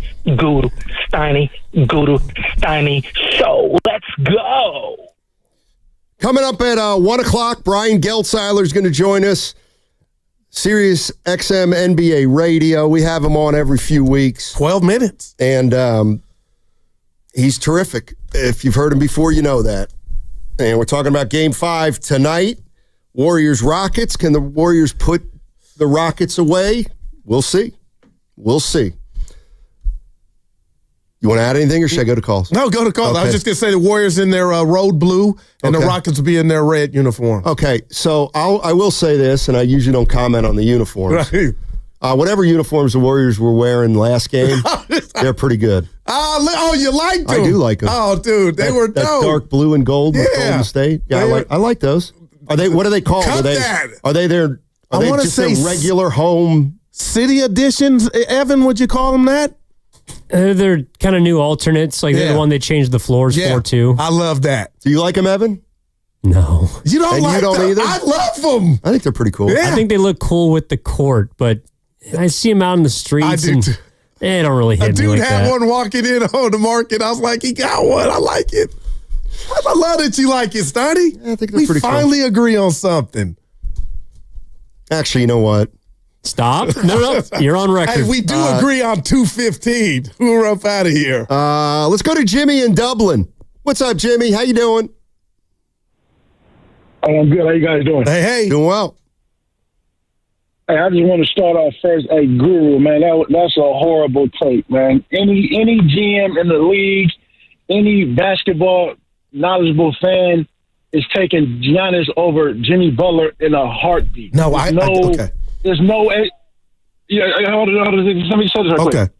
I think that it's elevated for you because Jimmy Butler's on the Warriors now, and the success he's helping the Warriors have. If Jimmy Butler was still in Miami and we brought this conversation up, you would be yelling, "Oh yeah, man, give me Giannis any day." No doubt. All right, that's the first thing I want to say. That's the first thing I want to say. Second thing I want to say, the Warriors, for them to win it tonight, they're going to have to get a lot out of the X Factor guys. And Curry is going to have to be Curry as well, because they can't have where Jimmy has maybe, say, 25 and Curry has 19 on like 30% from the field. He's going to have to play good. Your boy Buddy Hill, he's going to have to have at least 15, I would say. And Quentin, the guy brought up Quentin Post, man. Mm-hmm. Quentin Post is Quentin Post, man. He's not going to, you're not going to, I've never seen him in the post. Outside of the three-point shot, that's all that's all he can bring to you. I mean, the dude is not defending. He's not blocking no shots. And then one more thing, the other caller that had said about Kuminga, do we think he understands it? Kuminga is who Kuminga is. When Kuminga is brought into the game, he's brought in to score, be athletic, and defend, right? But then when he came in with Jimmy Butler, they're asking him to play the back seat. And that's kind of hard for a lot of players to do, especially a guy that's as young as he is. So if he does leave and go somewhere else, he's going to have to go to a team where he's not being put really on the back, taking a back seat. I'm not saying be a 1 or a 2, but he's going to have to still be able to, get his shots off and stuff like that. And you guys have a good rest of your day. You too. Thanks, Jimmy. Great points. And I'll start with the first one, Stoney. Again, and only you can do it, but I did it because I said it. And I'm drunken in love with the impact of Jimmy Butler. But I should have stated, if they go on to win a chip, let's just say in year one, half of year one, and this thing culminates with the championship, my whole point was, do you need Giannis? And I guess if you're a GM or owner, if you could do it, would you do it? In year one, half a year, you got a chip. Would you break that up when you already got? Okay, I think Lacob would. But I don't know. But I definitely don't want to say or come across that I'm saying Giannis is not more attractive than Jimmy Butler, because he is. I mean, but damn, Stoney, you would break that up for the future, even if you got a chip. Well, that's the thing. I mean, I don't think you're being realistic about where they are right now. I think you're thinking they're going to make it to the finals. Well, we got to wait to see. That's going to determine everything. Okay, so you admit, though, and that's a big if. I'm saying if they got it done, you would understand, hey, Goo, I don't usually do this, but that would, now we got a conversation on, you're telling me we can pull this trade off and we win it right out the chute? That's so far. It's far away. Couple weeks, but I hear you. And you know what? If you're asking me what Joe Lacob would do, yes, if they won a title this year, I think he still trades Butler for Giannis. I would. Yeah. 6 years younger. Yeah. And he's still got Curry. Let's go to Will in Marin. What's going on, Will? How you doing? Will in Marin? Oh, my bad. Evan's not ready. 262, Jimmy will retire with more rings than Giannis. He's losing that bet right now. I guess he thinks Jimmy's... everybody's under the assumption that the Warriors got...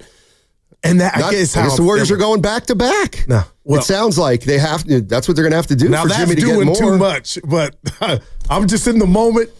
Sounds like I'm a little further down the road than most, but I just feel good, man. What you got? I can't wait for Gelty, man. They got Slater sound up here. All okay. right, Slate. Jimmy Butler. Let's start out with Draymond's flagrant foul and technical foul total for the postseason. He's at 1. Surely they don't want him to get a second. And, I should say technicals, by the way, 7 before you get the suspension in the playoffs. They also, they have long accepted the reality that they just need to let Draymond Green mostly be Draymond Green. I mean, obviously, he knows there's a line. He tries to go as close to it without going over it. And, look, they need him to just be ferocious guarding Alperen Sengun tonight to get them to the next round. They can't also tell him, hey, by all circumstances, you need to avoid a flagrant, because he's probably going to commit a hard foul or two, and then it's at the discretion of the officials. I will say probably a good official tonight for those type of situations. You're getting Zach Zarba as the crew chief, first time in these playoffs for the Warriors, so he's typically has feel, as they like to say about officials. Yeah, otherwise known as being scared of Draymond. No, it's a beautiful thing, and I've checked myself because we were in the doc. Remember they did the doc on when he punched Poole. They use our voices along with Bonte and others, but I'm gonna say this to you, man. We talk about Dunleavy, we talk about Steve Kerr. Damn it, the Warriors deserve credit for how they have did what Anthony just said and let Draymond be Draymond. They have always, even if we didn't agree, they've always had his back, and it's worked. This is the Joe Frazier of bigs. And it's worked, Steiny. So, as much as I get frustrated, and now we're saying the refs are scared of him, so Kuda, that ain't got nothing to do with his own team. So that's just Dre being Dre, but it's worked for them, Steiny. And I think it's only worked because Kerr has told us in our face when we interviewed him, he wouldn't have it any other way. And I'm like, that's just a throwaway line. You don't believe that. But it's to the brilliance of the organization to deal with the junkyard dog that way. So you don't think the Warriors could have handled it any better? No, I told this just me. I think they botched him not getting suspended for punching Jordan Poole. Well, the bottom line is what has it worked in the last 5 years with Draymond? Now, when you say has it worked, from what vantage? Well, from punching Jordan Poole, the history's the history. He got 4 years, 400. I know, but what I'm saying is, has it worked? Since they gave him the contract, has it worked? They've won 1 playoff series and they're going for 2. But this is where they are right now. I feel like everybody's just assuming that this team's Steiny, going to be good for the next 3 years. I feel that, man. But to answer your question, I feel like you just threw it at me real quick before we bring Gelty on, Steiny. Okay, from a basketball standpoint, has it worked? I would say no. But it's not Draymond's fault.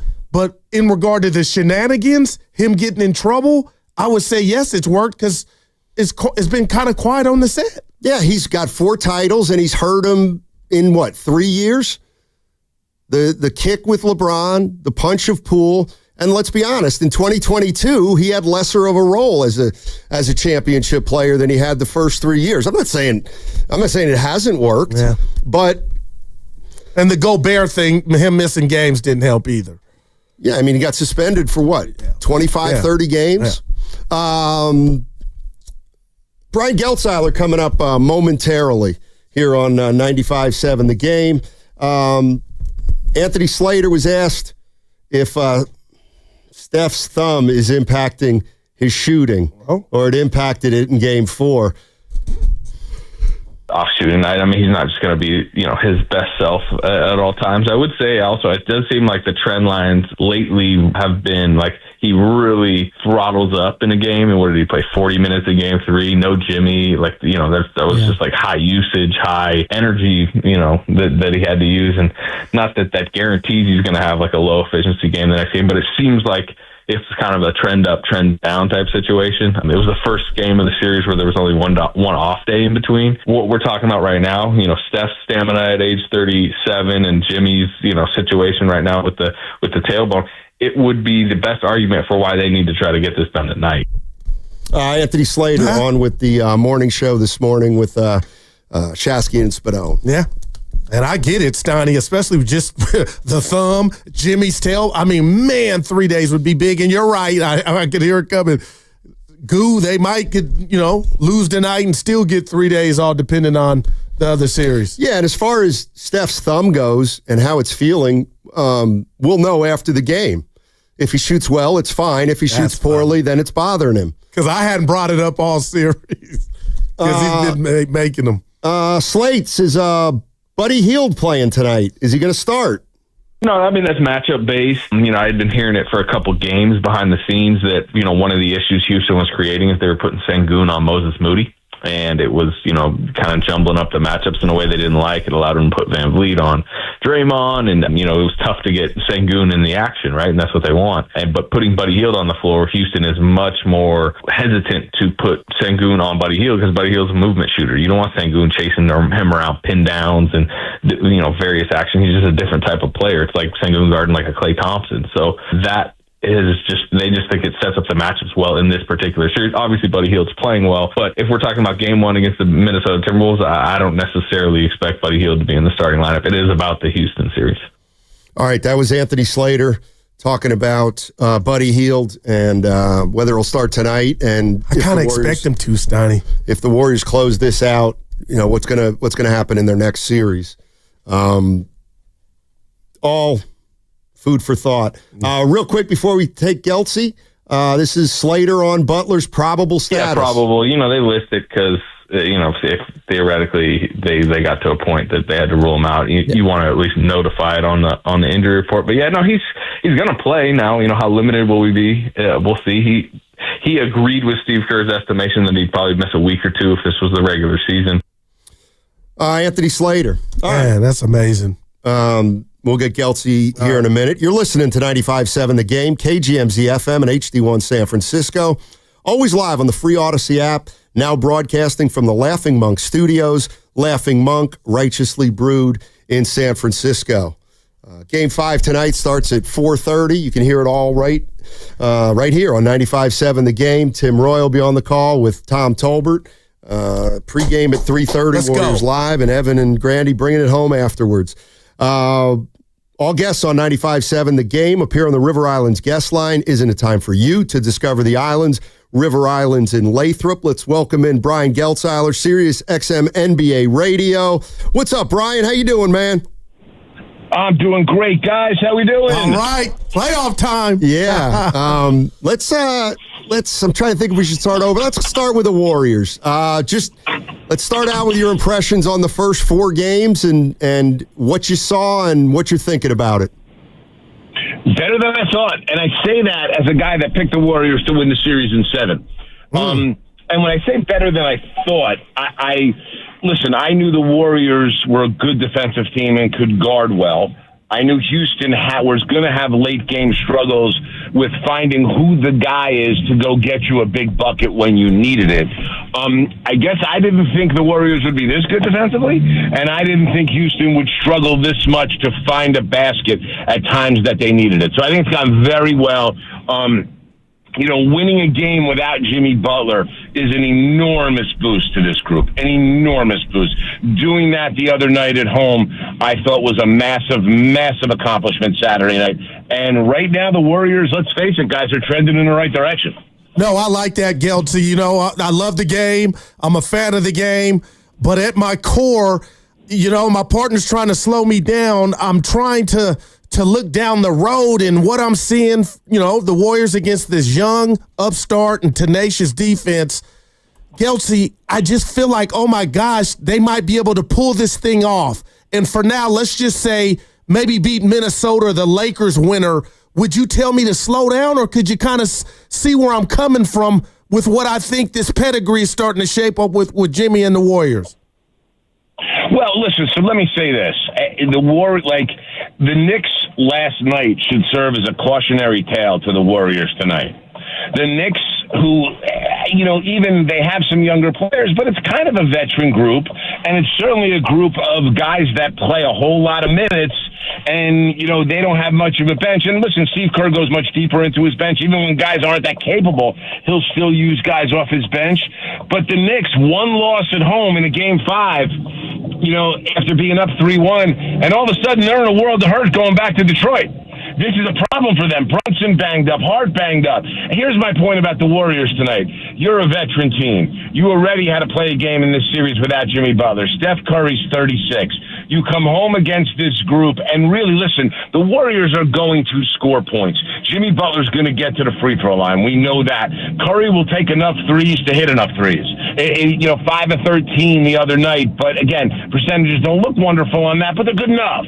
You will get your points. You got to lock down defensively. You have to continue that tremendous defensive effort. You have to understand, if you're going to let Şengün be the guy that beats you, you will beat this team. And so to me, tonight has a lot of urgency. And I said this about the Knicks going into Game 5 because of Brunson's ankle, and I feel a similar way because of Butler already missing a game in this series.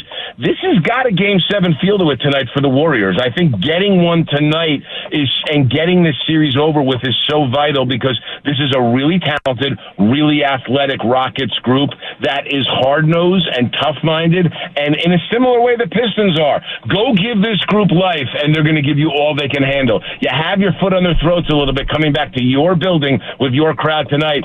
Take care of business. And yes, listen, saying we're going to take care of business doesn't mean you're going to make outside shots go through. But saying you're going to take care of business means you're going to play conscientious defensively, high energy, good effort, a team defensive approach, and be smart and locked in mentally and emotionally on that end of the floor. Brian Geltzeiler joining us on 95.7 The Game, Sirius XM NBA Radio.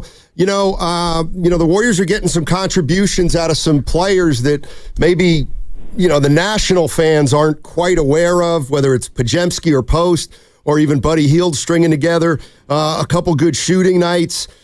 Do you feel like their role players have not only stepped up, but is it sustainable for them to continue to play as well as they're playing? Yes, Matt, I do. And I'll say, but let me distinguish between certain role players. Listen, Post is hit or miss. He's going to take advantage on the defensive end of the floor. If he's hitting shots, great. If he's not, he's borderline useless.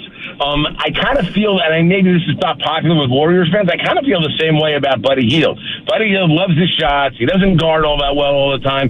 But if he's making shots, he's worth having on the floor. Podziemski's a guy that if you haven't paid a lot of attention to him as a casual fan, you ought to be. Because he had a terrible first half of the season. As time's gone on, he's settled in, gotten more comfortable, and really playing next to Steph Curry has been something that has created a career for this guy. He's built tons of confidence. He's willing to take a big shot. He handles the ball really well. He also knows when to defer to Steph Curry. And listen, there's one other guy I'm going to throw in there that, listen, obviously Gary Payton played a big role in the 2022 championship team. He's been excellent in the series. Moody matters a lot, guys. Moody is the reason that you don't miss Wiggins all that much. And again, he doesn't need the ball to be effective. He's defending really, really well, and he'll hit the occasional catch and shoot open three for you. So, like, when you look at your role guys, Post to me and Hield are more hit or miss. I feel like Podziemski and Moody are guys that you can really count on.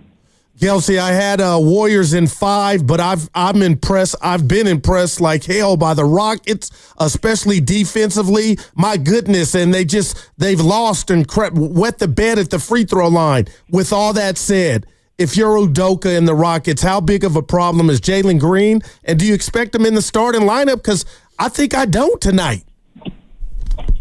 I would listen if you may be, by the way, Darryl, you may be right. He may not start tonight, but if I'm Ime Udoka, I have to start him. Even if I pull the plug on him early and go away from him, I have to start him because he's a lightning in a bottle type of guy. if he gets hot and he gets going, he can really help you a ton. Listen, here's Jalen Green's big problem as an NBA player. And he's really young, and he's going to figure this out sooner rather than later. He's only got one speed. And if he's not hitting three-point shots, he's only going to the basket. There's no real mid-range threat with him. He just hasn't quite gotten that part of his game figured out yet. When he does, he's going to be a lethal go-to scorer. And by the way, if the Rockets make a big deal in this offseason, it may not be with Houston. But he's going to figure that out. In this series, as a lead go-to guy, he's overmatched. He is. So they've tried to use Şengün. He had the one hot game. But the problem with Green, to your point, Darryl, is that if he's not making shots, and you have a great back line of defense with Draymond on the help side with this Warriors group. So if he's not able to finish at the rim and he's not getting to the free throw line and he's missing free throws when he is getting to the free throw line, you have all those situations. It becomes tough to keep him in the game as your go-to guy. The problem is, if you're not going to him for a big bucket, who are you going to? Van Vliet's been pretty inconsistent in the series.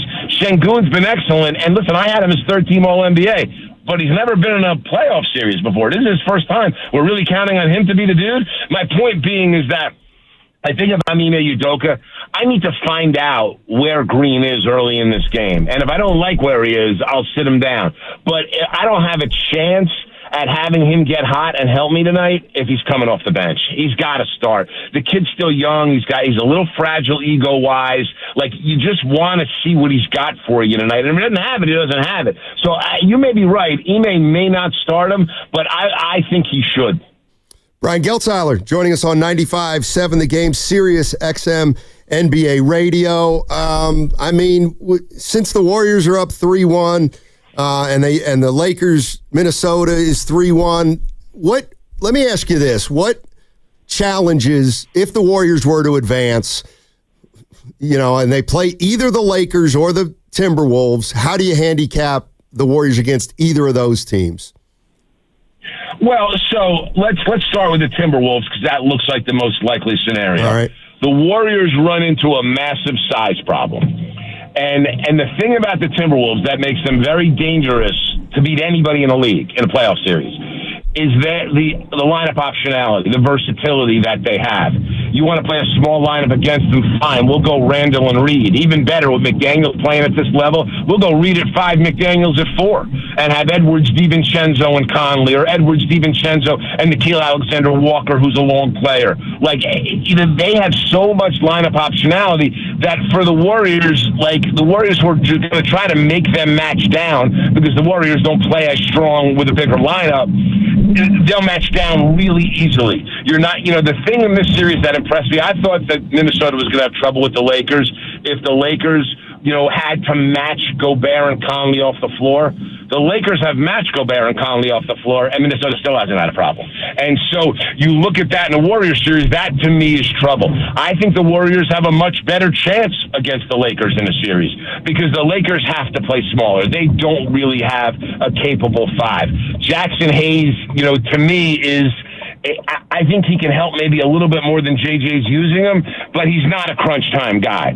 So the Warriors, they can get away with playing small in a series against the Lakers. With that said, I will also say this, with 2-3-1 series there, I give the Lakers a better chance to come back on the Wolves than I do the Rockets to come back on the Warriors. And that's a simple matter of experience, knowing how to handle things in a foxhole. Listen, J.J. Redick got his head handed to him in Game 4. He really did not have the right approach in not understanding with 40-year-old LeBron and Luka playing sick that you can't play these guys the entire second half.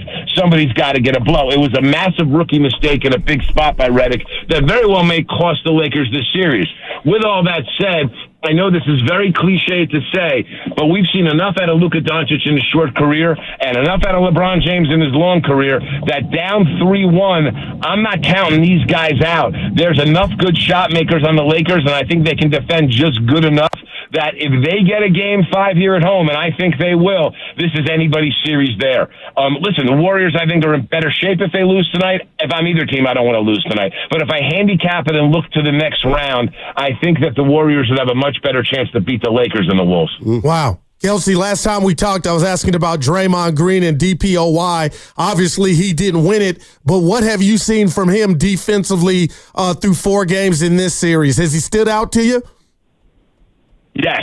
First of all, just so you know, Darryl, I had him second. Okay. I voted for Lou Dort as my Defensive Player of the Year, and I had Draymond second. I did not have Evan Mobley on my ballot, who won the award.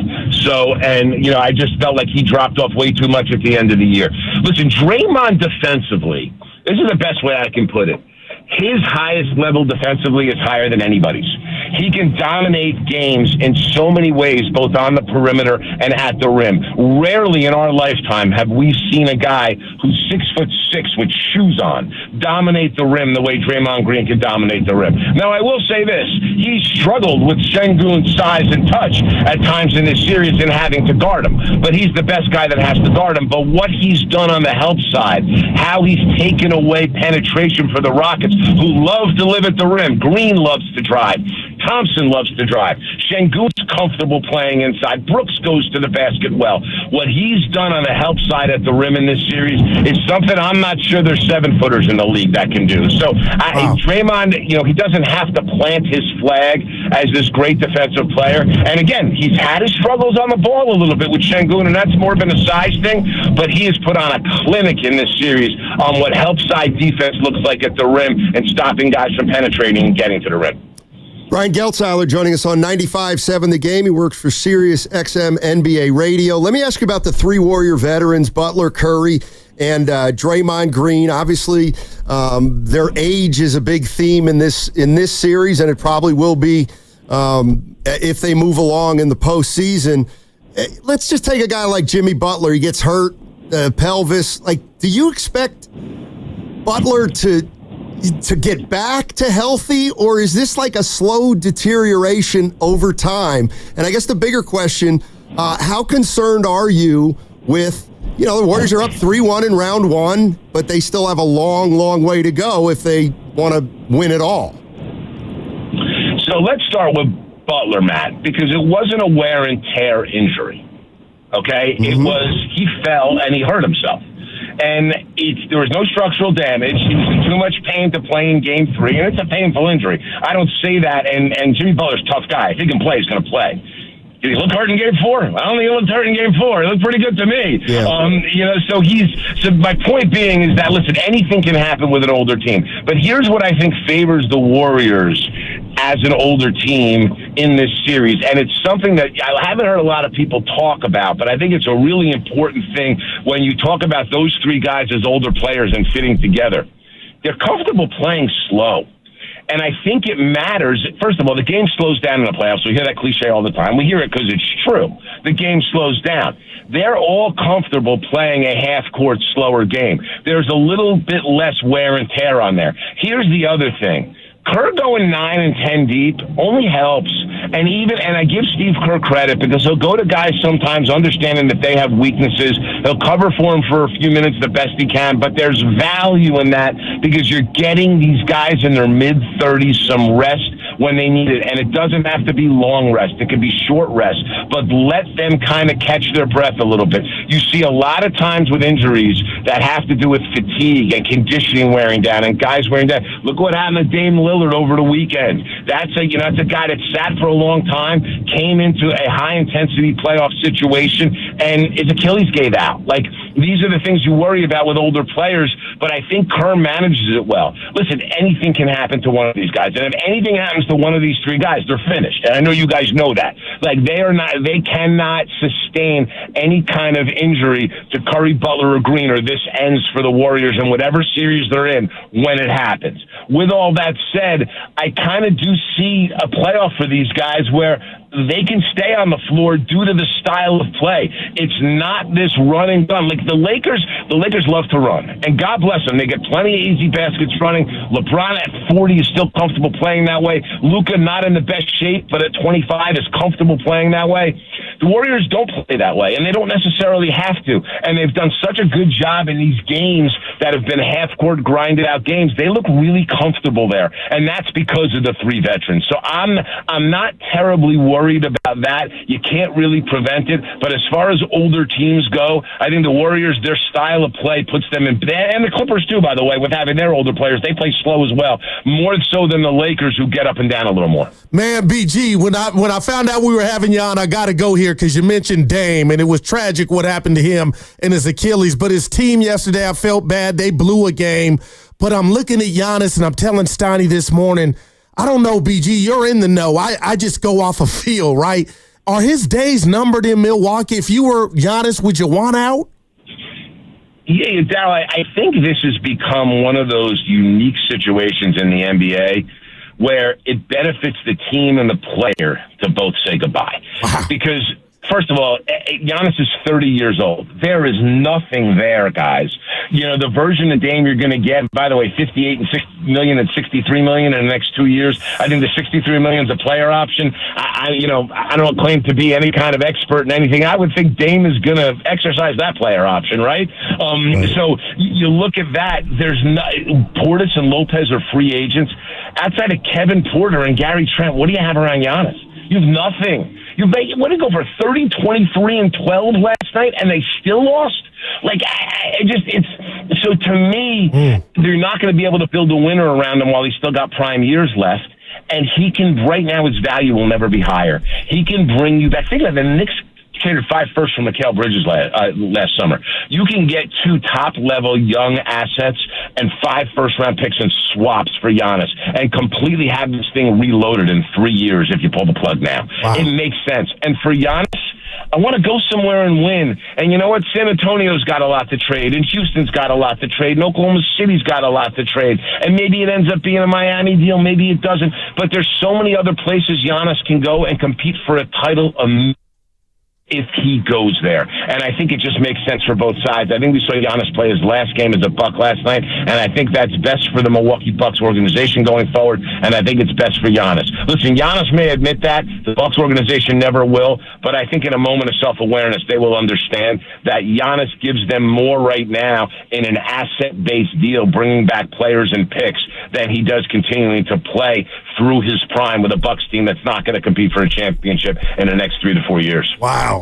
Geltsy, great stuff as always. Man. Appreciate you. And I don't know about you, but I think these playoffs are absolutely fantastic. I think they've been great. Hey, by the way, guys, no one's complaining about style of play and ratings now, are they? Right. No. These games are awesome. And by the way, hat tip to the league and the officials. They're letting them play, and that's what this time of year is all about. I know people are a little bent out of shape over some of the scuffles and stuff. You want them to not like each other and go hard. This is what it looks like, and I love the look. Yeah. Me too, Geltsy. Have a good one, my man. You too, guys. We'll talk to you soon. It's always my pleasure. Take care. Yes, Brian Geltzeiler, Sirius XM, NBA Radio. Man, a lot of stuff there, Steiny. Yeah, a lot of stuff. Yeah. What stuck out? Obviously, the Giannis part, it would just benefit both parties. So that's not a divorce or that's a good breakup. But, Steiny, I know it's all about the playoffs right now, but this could be the summer of Giannis. It really could. It might be. Wow. It might be. And he mentioned the Spurs, but I don't know if that was where he would. Well, he get with Wim. Oh, my God. Exactly. I mean, the one thing that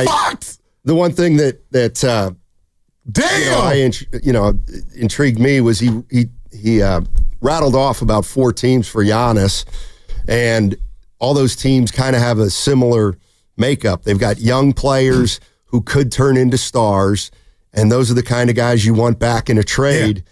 If you're the Milwaukee Bucks. So, I mean, wow. Yeah. I mean, if Giannis wants to pull, Kevin Durant, get to San Antonio. I get that team's hasn't won a title like the Warriors have, but man, they look like they're going to be good for a while. Houston's got a ton of talent, obviously. What are the other teams? Miami and Pat Riley. Forget the last team. I thought he said one more. But anyway, yeah, I'm glad. He had Draymond second on his ballot. Defensive. How does a guy, again, Mobley, win it and wasn't even on a guy's ballot? I mean, because the ballot only includes 3 players. And Dort just got the short end of the stick, man, it feels like. Well, there was Dort, there was Mobley, there was Green, there was Dyson Daniels. Yeah. So that's 4 right there. So if you think those are the 4 best defensive players, one of them you got to leave off the ballot. And Trey's ability to do a little bit of it all, man. Steiny, you're right. And we heard the great Jim Barnett years ago tell us on an interview, told you he might be one of the best defenders he's ever seen. But at that height, 6'6", and what he does emotionally, he's special, man. The 4th team was the Thunder. Okay, OKC. Boy. And that would make sense too. They got a lot of good young players. Could you imagine? And picks. Yeah, and picks. Cancel the season? Not quite. But boy, SGA with Giannis? Ooh. But you don't like Curry with Giannis. No, I love Steiny. I'm just saying.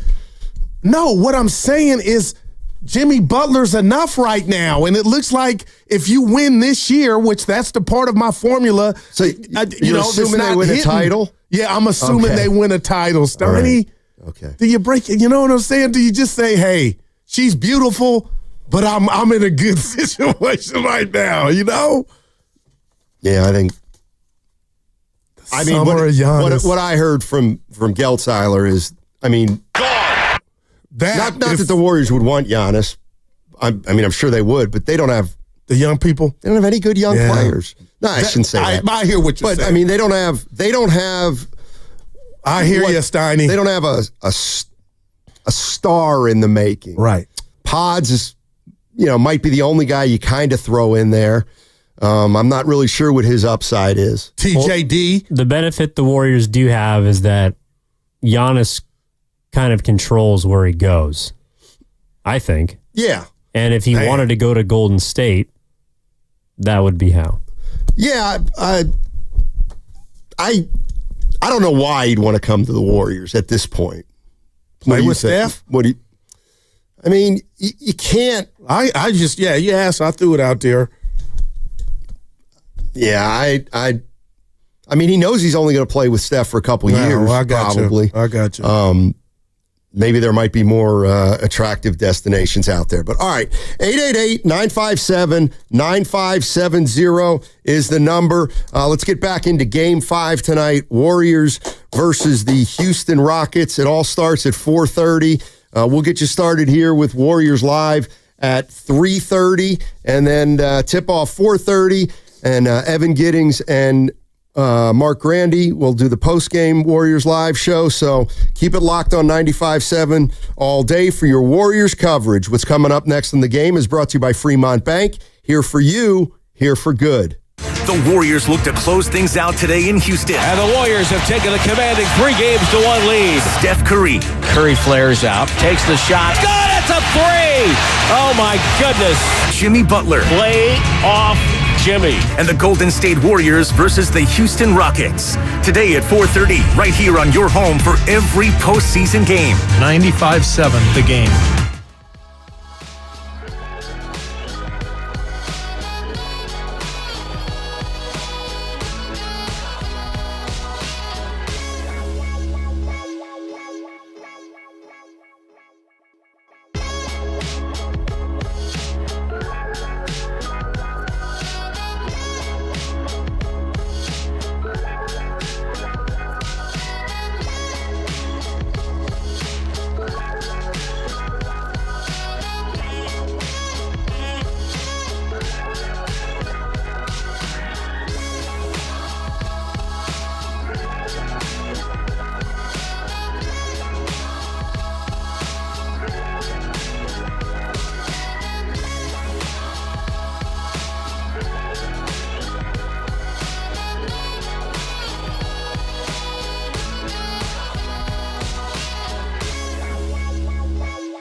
starts and ends with the Chef and Dre. Jimmy Buckets. Now back to Steiny and Guru.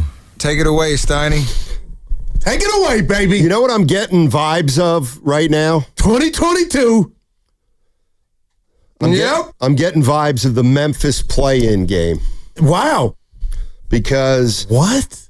Yeah, that's what I'm getting. I'm getting the feeling that the Warriors had to win the Memphis game because they wanted to avoid playing on the Friday and then starting the playoffs on Sunday against Oklahoma City.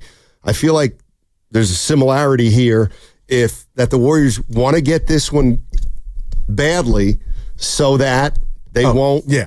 They will maximize their rest going into the next series. But if they get beat tonight, then they're playing Friday, and maybe at that point the Timberwolves have wrapped it up. And so I'm just getting kind of the same feeling like tonight's the one the Warriors really would like to get, but they're going to face a team that's facing an elimination. So we'll see how it plays out. I'm sorry, Steiner, you took me by surprise. Thank you for that. I thought you were going back to when Memphis beat them in the play-in a couple of years. I go, what are you talking about? I got you.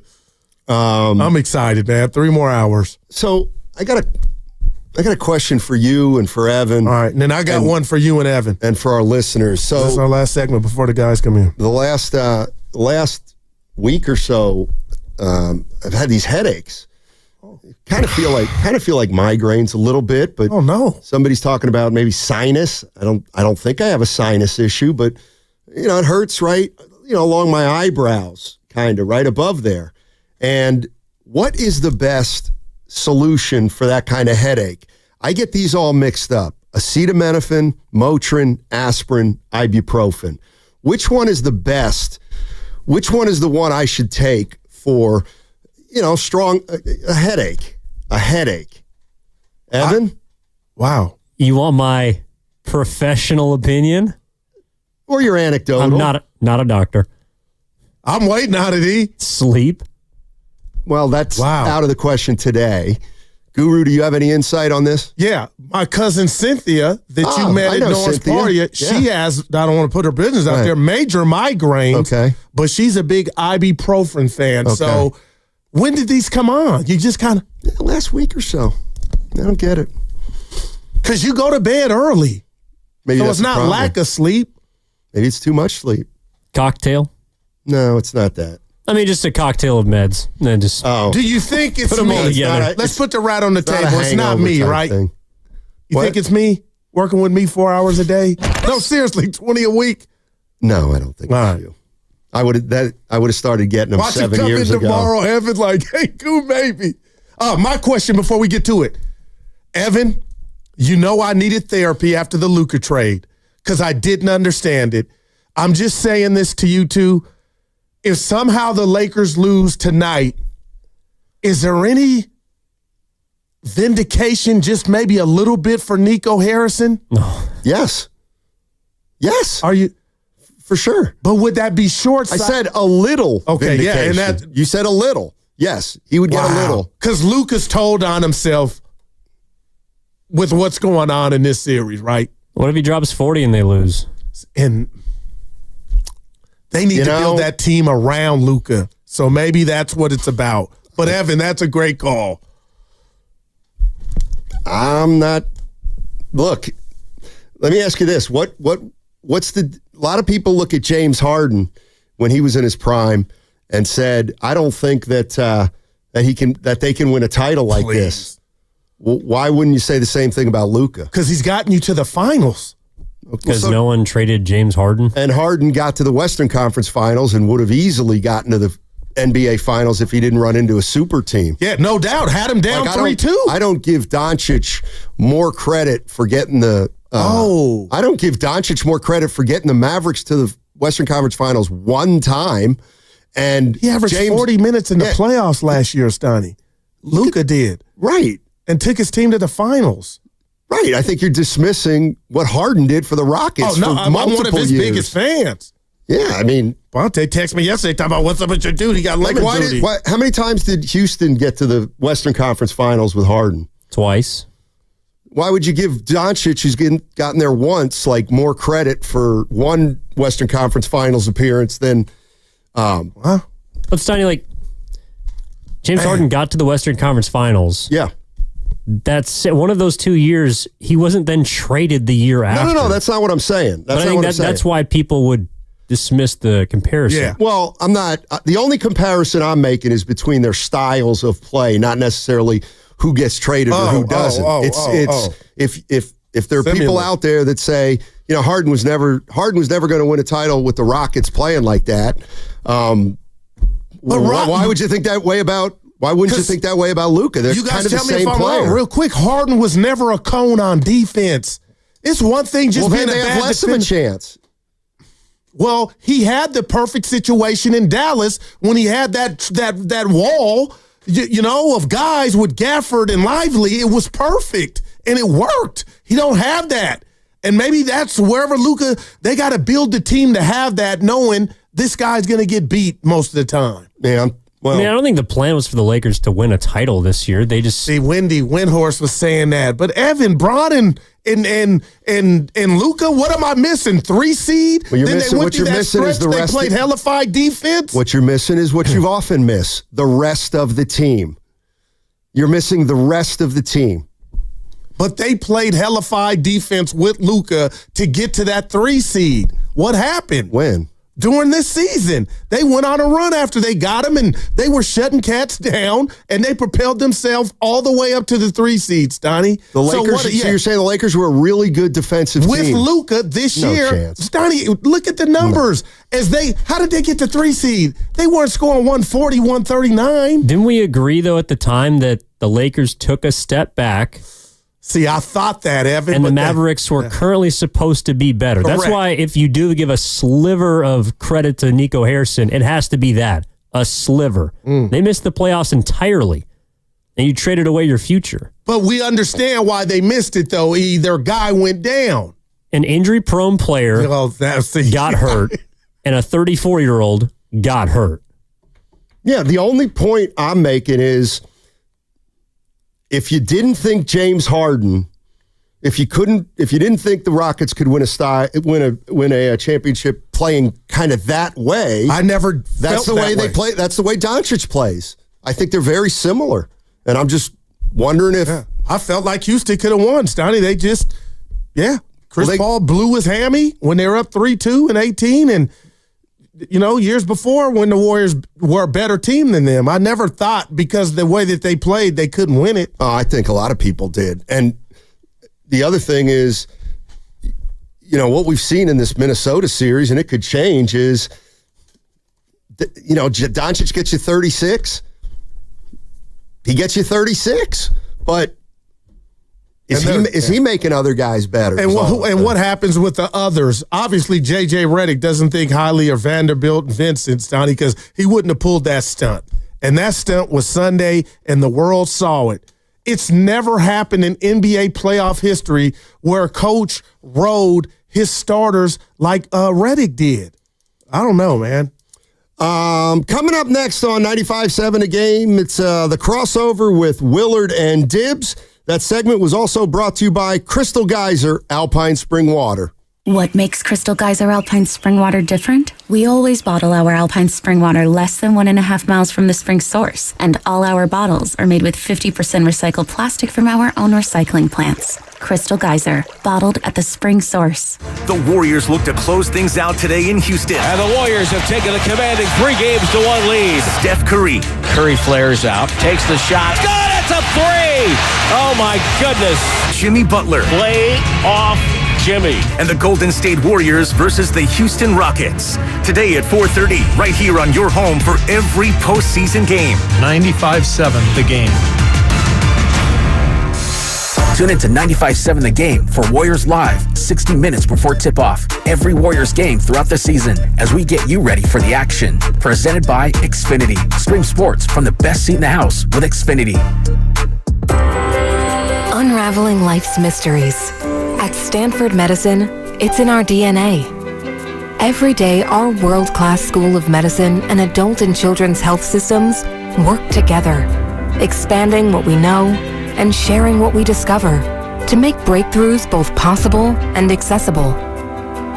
Stanford Medicine, advancing knowledge, improving lives.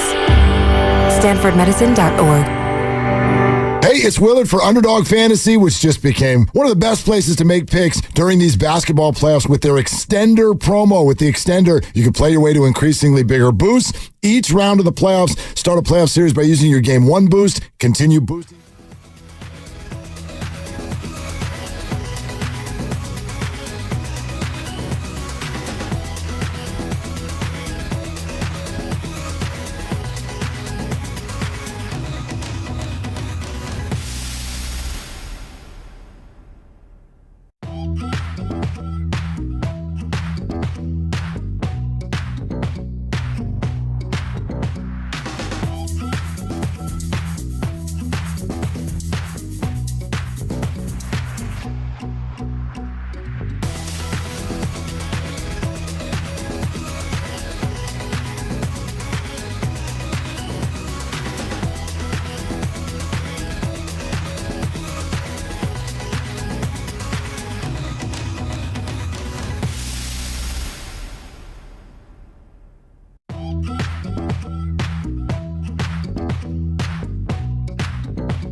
I got to tell you, you are the man.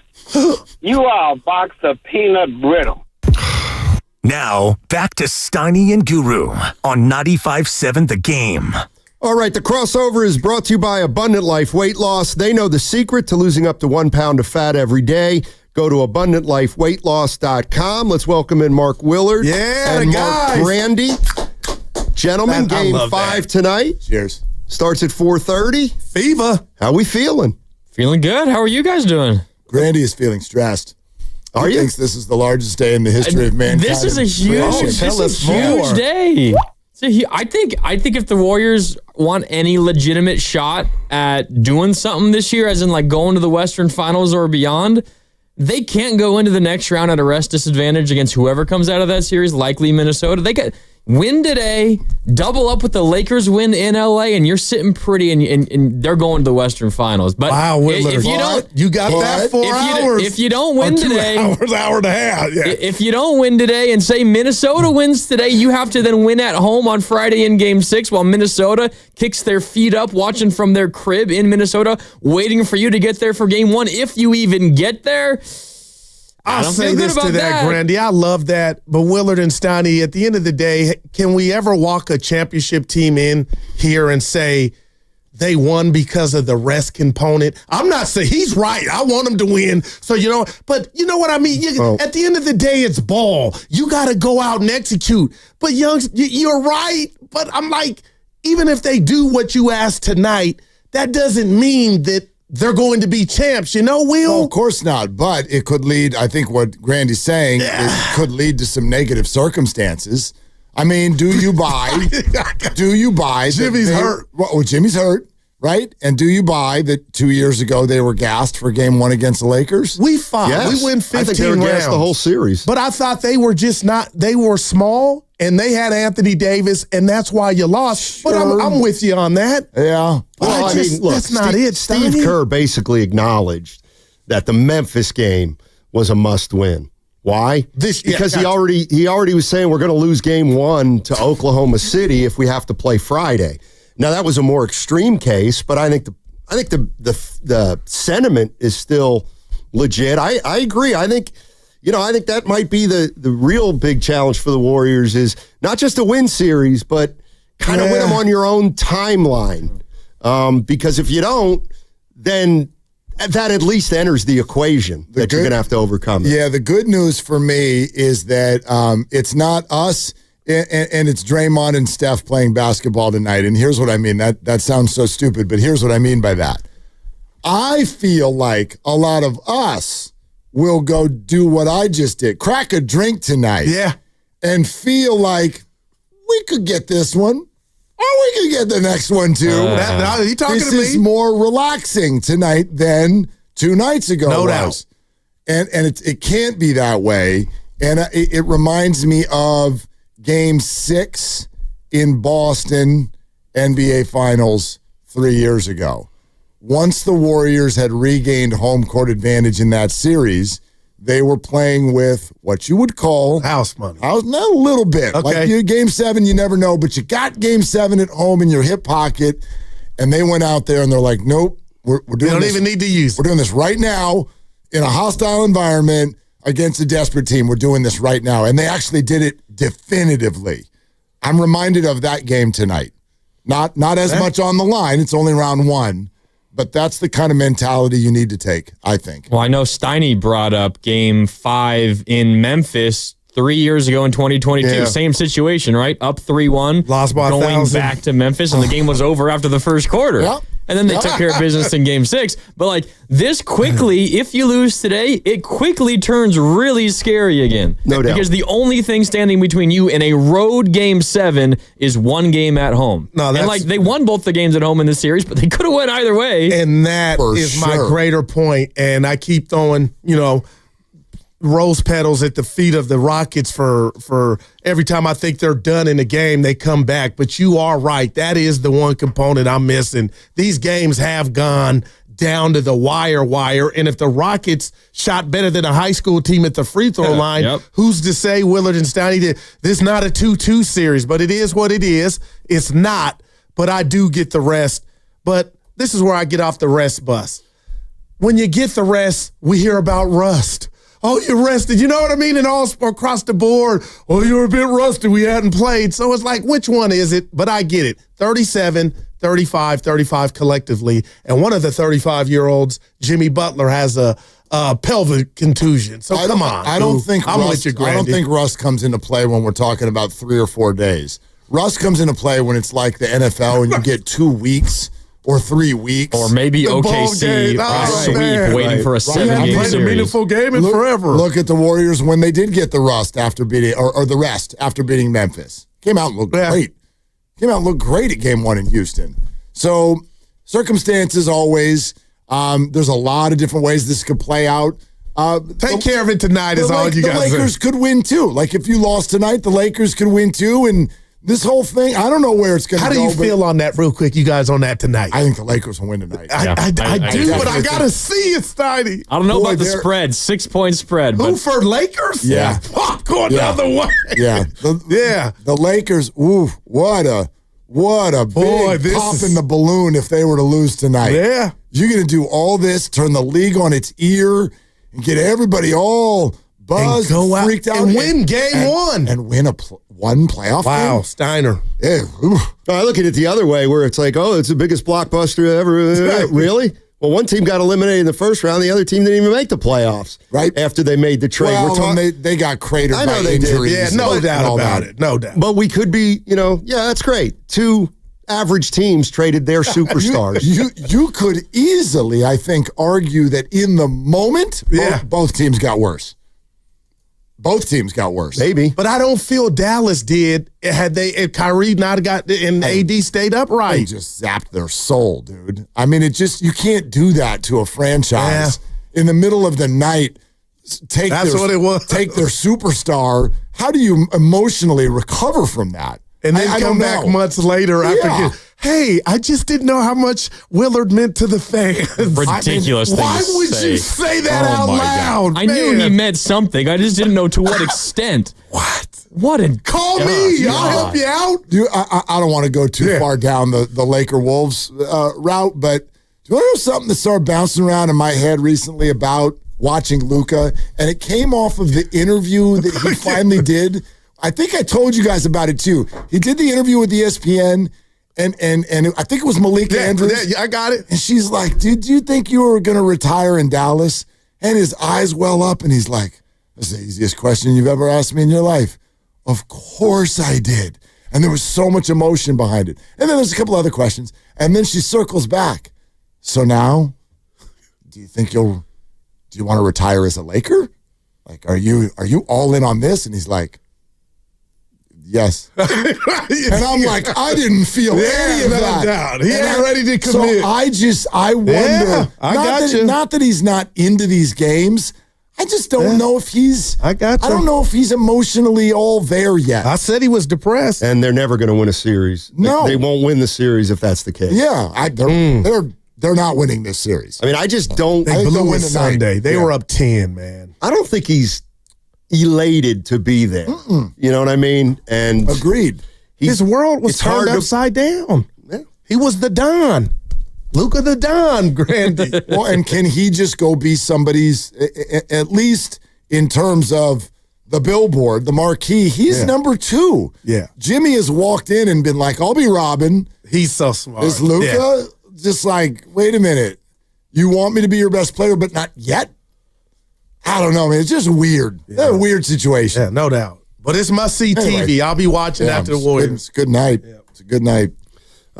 Game 5 tonight, Warriors and Rockets. If the Rockets win, there's a game Friday here at Chase. If the Warriors win, they wrap up the series, and then they'll probably be watching the Mavericks Timberwolves on the plane home. Lakers Timberwolves. Either what one. did I see? You said Mavericks. Whatever. He said the Mavericks. His friend's coaching Minnie tonight. That's got to be awesome. Is it safe to say? Is it safe to say that most Warrior fans at this point think the Lakers would be a better matchup than the Timberwolves? Oh, I think most people I've talked to feel that way. I kind of feel I think it. it's kind of turned that way. It's riskier though. It's riskier. I would want LeBron and Luka is what you guys are saying. Yes. After what we've seen defensively. But understand that it just then lets your mind go, and some will say this is fear talking, but let your mind go to if you lose in round 2. What's a harder loss? Oh, wow. Look at, to LA. Oh, God, yeah. I don't want to lose to Rudy Gobert. Are you kidding me? But you don't want this phenom that is Anthony Edwards. And he's got a list of sending older guys home. And if he were to get to the Warriors and add Dre, Butler, and Steph to that, I don't like that. He said he wanted the Warriors more than any other team in the whole league. He didn't say that. Yes, he did. Before the playoffs started. And said that? Why am I scared? He said that's the team I want because Draymond talks so much crap. Oh, no, man. I need that. Yeah. I need that. That was wow. I don't want to make a big deal out of it yet because I think it's just bad juju. I'm not doing that series until that series is here. You can, Steiny. I heard you guys earlier. Yeah, you come on. You should just accept this and That's wear all. it. Have a ton of fun with it. Have a ton of fun with it. No, He just don't have fun, Willard. That's just the only text him problem. after every game and just you cover the Warriors. You're good text buddies with the Wolves coach. Just have fun with it. That's an interesting angle that no one else would have. Oh, let me tell you something, Mark. You should just wear it. Wear a shirt. And let me tell you something, Mark. Both logos on each side. I could have fun with it. I could absolutely have fun with it. It's the nitwit fans that won't be able to have fun with it. So I'm not dealing with it. I'm dealing with it. Don't let them get to you, Steiny. Oh, they have periodically over my storied career. You just be you. You don't worry about anybody else and what they say to you, ever. You're listening to 95.7 The Game, KGMZ FM and HD1 San Francisco, always live on the free Odyssey app, now broadcasting from the Laughing Monk Studios, Laughing Monk, righteously brewed in San Francisco. Willard, I need you and Grandy's opinion, and Steiny, you can sit this one out, and give me your honest opinion, because it won't hurt me. I know who I am, and I know what life I live. I've been blessed to be in this business and win a contest. But yesterday I said, Steiny, we cover the Warriors. He goes, Guru, we do not. You do not cover the Warriors. Now, I may not work for the Warriors, but Grandy, Willard, I got a credential, and that's my job, is to watch the team. And sometimes, a lot of times, we get access to go interview the players. Yep. So he wants to pop my bubble. I'm not saying I'm the Stephen A. Smith for the Warriors, but in my mind, it is all that counts. I cover the Warriors, Niners, and the tell me I'm wrong, Willard, and it's okay if you want to pop my bubble. This is semantics. This is semantics at the highest level. What would you say, Grandy? Talk to me, G. The word cover is more of a journalistic thing, and what we do here is not journalism. So, no, I don't think you cover the word. You have a credential. When was the last time you used the credential? I just went to the game. Right, but you sat in the suite. In the suite. I was in the suite, not the media. Oh, my God. You sat in the suite? Yeah. Let me just ask you a couple questions. How many times have you been present for Steve Kerr's post-game press conferences this year? 0 to 1. Okay. What does that mean? Slater's got 80. You don't remember? 0 to 1? No, meaning is it none. 0 No, or 1? I went one time. Okay. How many times this year have you been in the Warriors locker room? Never. I've never done that in my career. That's a tough sell. Yeah, the word cover is what got you. I know. So what do you call what we do here? You talk about. I'm a journalist with words. You're not a journalist. I'm a poet. Okay, maybe. I take notes and watch the games again and verbally write my Art Spander, pieces. You don't. You are a Warriors entertainment opinionist. I'm not. Why do I like that better than you don't cover the team. You don't cover the team. So if cover means I would fly with him and all that. You would be in Houston right now. Okay. You'd be in Houston. Let's be honest for a second with the way that we watch games. In fact, all 6 of us do it very, very, and I shouldn't say 6. Grandy, Evan, everybody, all whatever, 8 to 10 of us. We all do it in very different ways. I went to a bar on Saturday. But you're a pro. You know how to watch it. I watched on a TV that's the size of, it's barely bigger than a laptop. I would have had to leave. My ladies with me drinking alcohol. They're just watching. They're restaurant employees getting in my way. I can't see the TV for a second. I can't, I'm going to be a journalist now? So I'm looking at the definition of journalist. Give it to me, Stoney. A person who writes, it's over. You're not. Right. Okay, wow. For newspapers, magazines. 4 words in. A person who writes for newspapers, magazines, or news websites, or prepares news to be broadcast. Now, hold on. He used the word journalist, but he didn't have to. You could cover the Warriors and not write. Does the digital content team, does Whitley cover the Warriors? And what about our pre and post guys? I'm going to say yes. What about our pre and post guys, Donnie? That don't write, but they're, come on, I think that constitutes cover. Yeah, we're talking about them. Evan's gone to 35 home games this year. He's asked Steve Kerr questions. He's in the middle of the scrum. Oh, man. You got to be in a scrum. Yeah. That's all. Cover's the wrong word, but Cover's the wrong word. All right. But, yes. But you're definitely associated with Golden State Warriors basketball. You're associated with it. That's what people are coming here for. If Curry saw me in Safeway on IOA, what would he do? What would he? Like he saw me in the street. We took a selfie. Yeah. Did he take the selfie or did you? I told him my daughter would like it. But he did it. Let's just say a journalist would have asked for a photo. He was on the phone. I left him alone. He said, hold on. And those are the reasons. And those are the reasons, in fairness, you're not a journalist and you don't cover the team. You're a fan, which is fine. It's a good team to be a fan of. Hey, Goo, what would it take this postseason to get another pregame speech out of you? They got to be down and face elimination. I'm getting a lot of that. I don't do speeches when they're up. They got to be down. So would it Game 7 this series do it, or you got to wait until the next round? Game 7 of this one. Oh, you'll get one. Okay. Yeah. Stoney, you know the playbook of the speeches. I don't give them. You gave one. It was like at a funeral. I'll give you Steve Kerr's tonight. Let's try to end this thing tonight. They're going to be intense coming out. We know we're going to have to weather that storm. No turnovers. Execute. Let's go, guys. That's like the rocket piece. Your speeches get me so fired up. It's not my job. I don't want to run through a wall. I want to run into one. That's all. After one of your speeches. Well, I have that motivating. You have that effect on people? Yeah, I do. I care about this man so much. He's been getting some headaches here lately. Let's let everybody know you're pointing at Steiny. Yeah, Steiny. Yeah, okay. Any advice for him? He asked any solutions we had. I said ibuprofen. I actually have a specific question. What? Oh, you're having headaches? Yeah, like up here. If it's a sinus issue, that doesn't necessarily mean you're having trouble breathing through your nose, is it? Not that I know of. Okay, because I'm not. Is your headache localized to right one on the spot? No, it's right on the eyebrow. Okay, so it's not a migraine. I don't think They're not migraines. You wouldn't be able to work if it were one.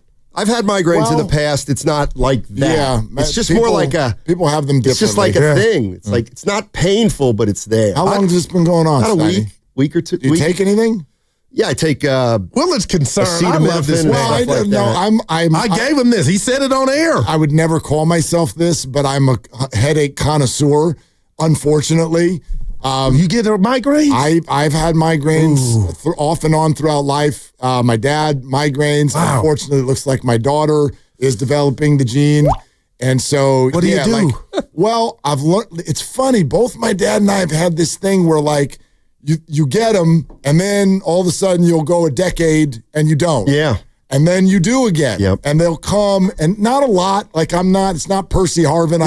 I don't have a problem, but I've had a lot of periods in my life where you'll get one every month or two or whatever, and they're my cousin Cynthia gets them brutal. a lot, and they're brutal. But I know now I can almost sort of detect the signs. It's the aura of the headache coming on. And there is a medicine that works for me. It doesn't work for everyone. Oh, Stoney, you need to get it. As long as I can get it in time, I usually get them now. I usually am able to clip them before they get bad. What's ibuprofen, acetaminophen, aspirin, Motrin? Which is the best for caffeine? Acetaminophen. Wow. Okay. blow your liver up to smithereens and make that's the head. The other thing that happens. Then you get It's a not stomach great. Well, issue. that may already be messed up. Yeah, you don't want That was my bad. You don't want to. You don't want to eat them like candy. Okay, they're not M&Ms. Yeah. No, you don't. Don't do that. You drinking enough water, Steiny? I have been drinking a ton of water lately, actually. It's a hydration sensation. That's a good point. I've been real good about it for the last 5 or 6 days. All right. Anyway. So Hope it gets better. It's Maybe a off little and on. guru-itis. It's off and on or it's continuous? It's just been there for Last 6 week's days? been kind of hanging around a little bit. Is it because the Warriors are winning? Uh-oh. That's a great question. No doubt. I certainly haven't had this 4 times in the last decade, I don't think that's what it could be. I think your body knows that the Wolves are about to play the Warriors. That is incredible. And it's just rejecting the entire experience you're about to have. It'll go away, Steiny. You should book a cruise right now for 10 days starting Monday. Because this is just going to be We're going to find out a lot about the Bay Area fans, the Warriors fans, and their maturity this weekend, or this week. You guys are only on, 90 minutes before you go to the... We go Warriors Live at 3:30. This is awesome. I love the early Me game. too. Let's go. I'm excited. Randy. Yeah. I mean, we're going to... Got to hightail it out of here to get to wherever we're going. No, there you go. Where are y'all watching? What are you doing? I've been watching them all at home. Yeah. I'm going to watch with Pops. Yeah. Turn the lights out. That's I do. what I actually do, but then, What is that? it's That has a big nothing to do with screen. the headache. What was I going to say? Oh, yeah, so you only have half a show. Remember when... Just stop remember this, Sonny. I don't want to... Remember when we were the A's flagship and they'd have those 10:05 Thursday games in Detroit? And you would be like, we're whoa, off. day off. Yeah, that's got to be cool. Yeah, that's why I know I do cover the Warriors. Because when they go on an East Coast Look trip, at it. I stop working. That's amazing. It's like the opposite of covering the Warriors, actually. It's not bad. All right, I got to go meet We'll with be the boss. listening. All right. I don't know what he wants. I heard but- him say that. Not me, you. They took the clock down in I here. know. He's been So I don't even know if flustered, it's you know 2:12. It's 2:10. Yeah. Oh, you can't leave yet then. His radar went They off. can You'll be leave. here for another 2 minutes. We have have a half a headache. show. They You can can go. take a break.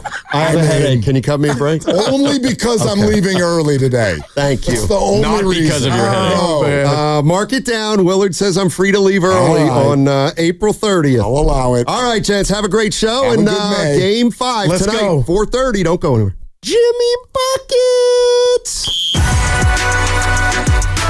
Are they the smartest show in the Bay Area? You guys are an intellectual feast for the smart sports fan in the Bay Area. Wow. You're pretty much the smartest guy on the radio. I agree. Good Lord, how big is your ego? Are they the funniest show in the Bay Area? Give it a laugh. Come on. You're a funny guy. Come on. Give me a laugh. You are funny, dude. Hit that S again. Are they the coolest show in the Bay Area? And no white boys. Ain't cool. That's what people are saying. You guys are phenomenal. This is one of the most perfect ways that I could end my day, getting the chance to talk to Mr. Mark and Dan, you know? We'll let you be the judge. Oh. All I know is it's a couple of Bay Area boys talking sports. I know nothing. Thanks. It's Willard and Dibs on 95.7 The Game. All right, here we go. I don't want you to worry, Grandy. Grandy's in for Dibs today. Let's ride.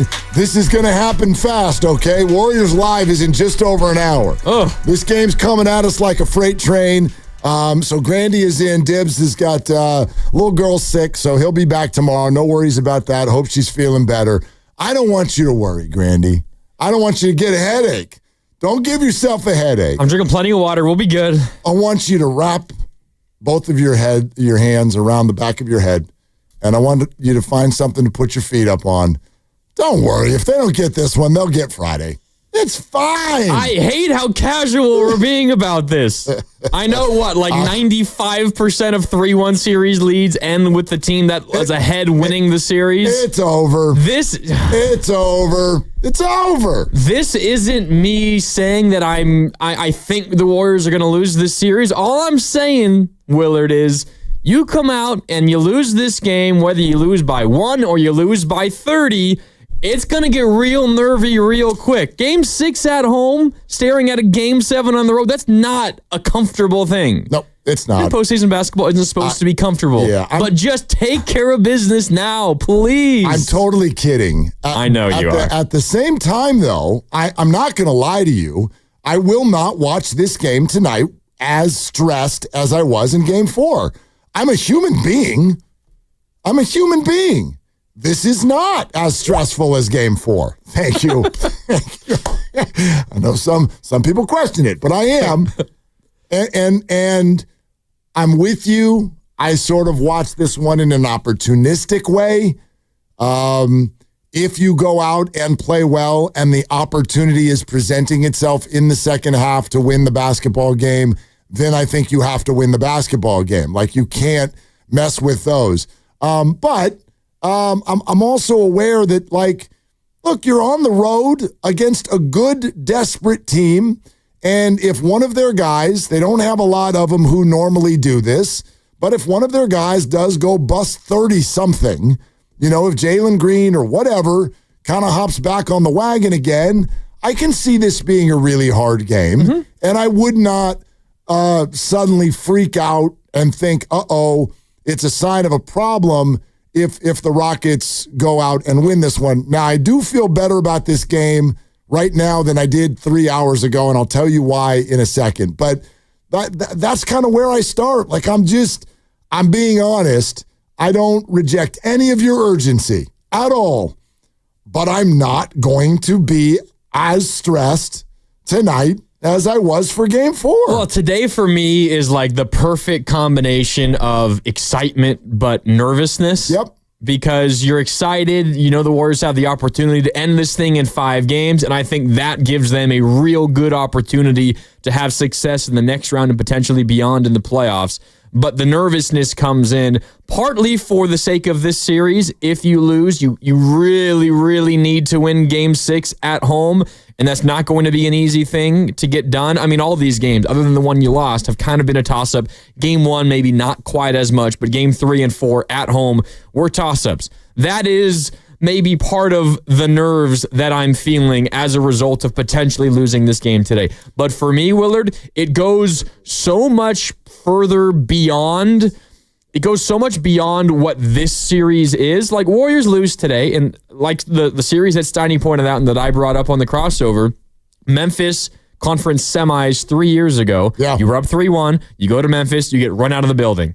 They come back, they win Game 6. Okay, no problem. Like, you took care of business there. What was waiting for the Warriors after that was the Dallas Mavericks in the Western Finals, not the Phoenix Suns that year, who were like the historically good regular season team. Knocked out. Not a team in Minnesota that the Warriors might be playing in the second round this year that might finish their series in 5 games, and not waiting beyond them, potentially OKC, who hasn't played in like 4 days and might not play for another like 4 days before they play their next game. And they might take care of business in the second round, considering their opponent might play a 7-game series in the first round. So my nerves, maybe this is entirely misplaced and I should not be thinking this far ahead, but I have circled today, Willard, as a really, really important day, not for the Warriors in this series, but just for the postseason success in general, because I don't think the Warriors can look at long-term postseason success if they go into a series at a rest disadvantage. And that's on the table. That happens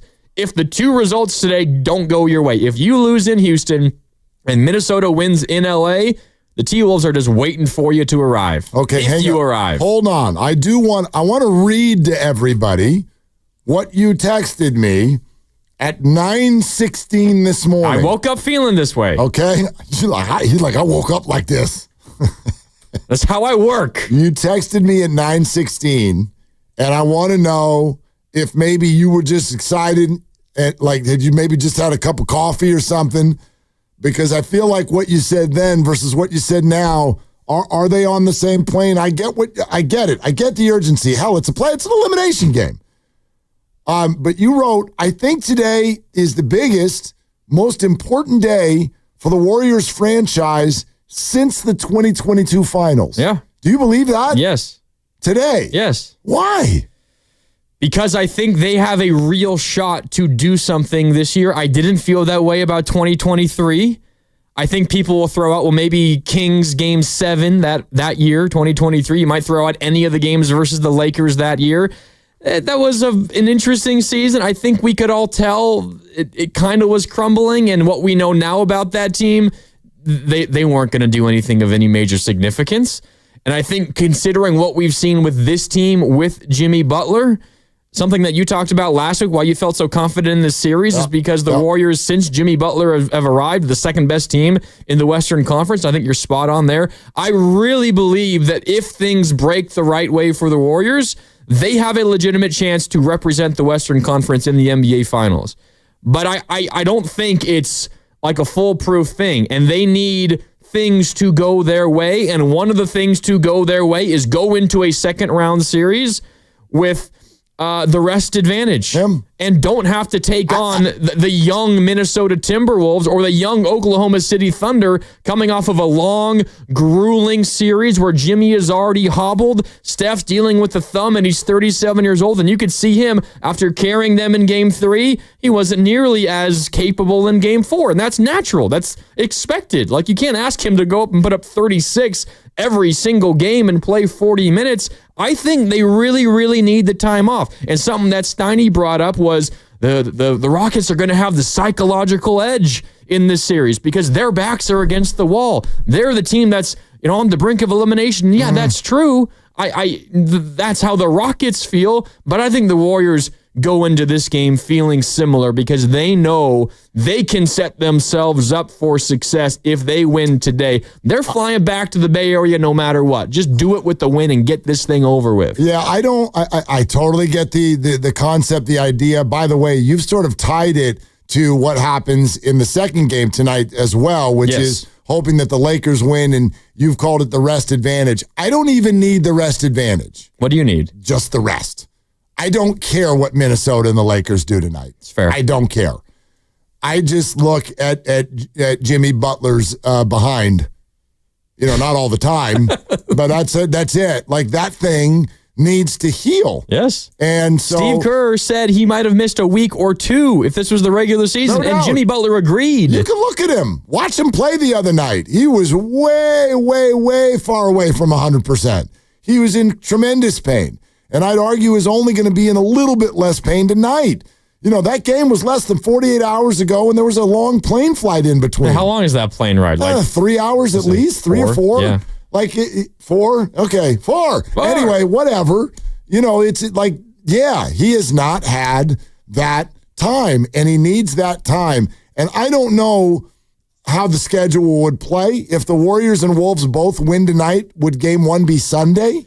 We don't know for sure. We don't know yet, right? There's a way in which I can look up exactly the dates where if the series and the opponents are ready, they can move up the beginning of the Western semifinals. Right. I don't know if it depends on the other series. Are they going to start one way earlier than the other? I don't know. I'd argue that whoever, if any series that's not closed out tonight can then be closed out Friday and absolutely in play for them to say, okay, now you're playing Sunday. So I don't even know, like, even if Minnesota were to lose tonight and then win Friday, that series could still be Sunday. I don't worry about the other series. If the Warriors can win tonight, you know that at minimum, you've got 3 days off. And that's huge. That's enough. That's enough for them to, as Steve would say, get their feet on the ground, go get into a bed and relax.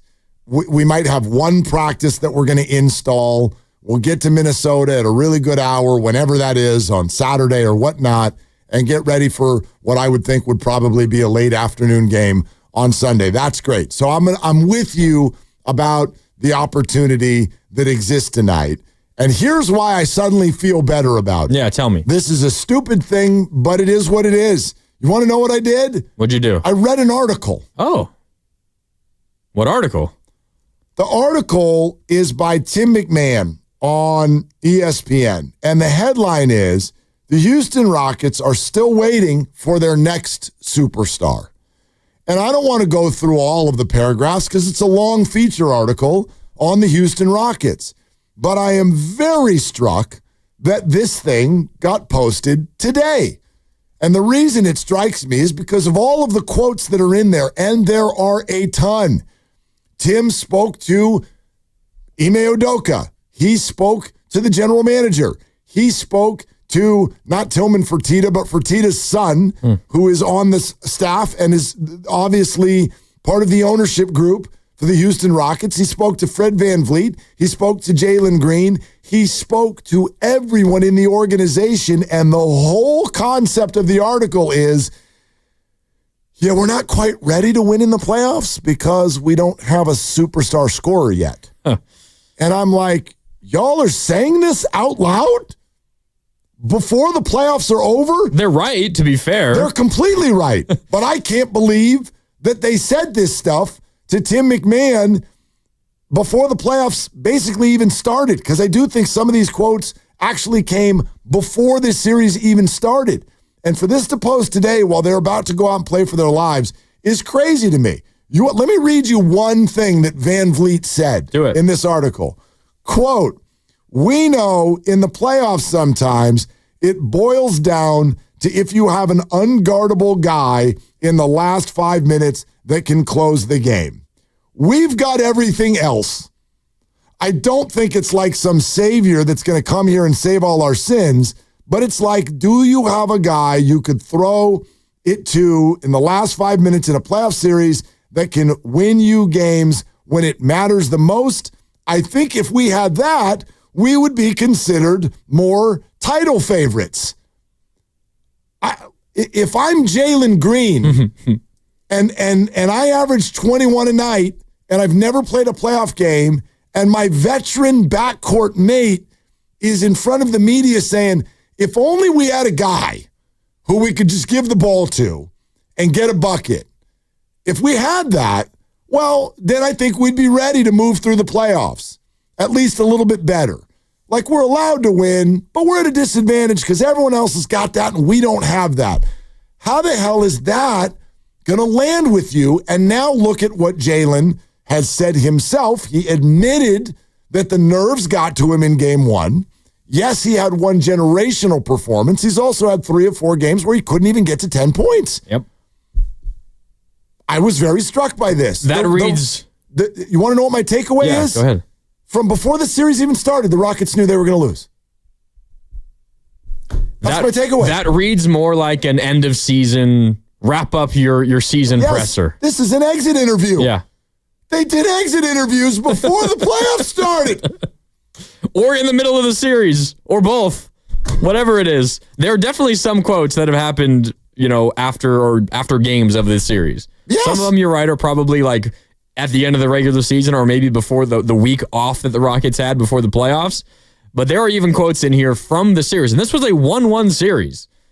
Like, it's not like this has ever really been a blowout. This is the most blowout-y the series has ever felt, and it's only 3-1. And Houston has a home game tonight. They're favored by 4 points tonight.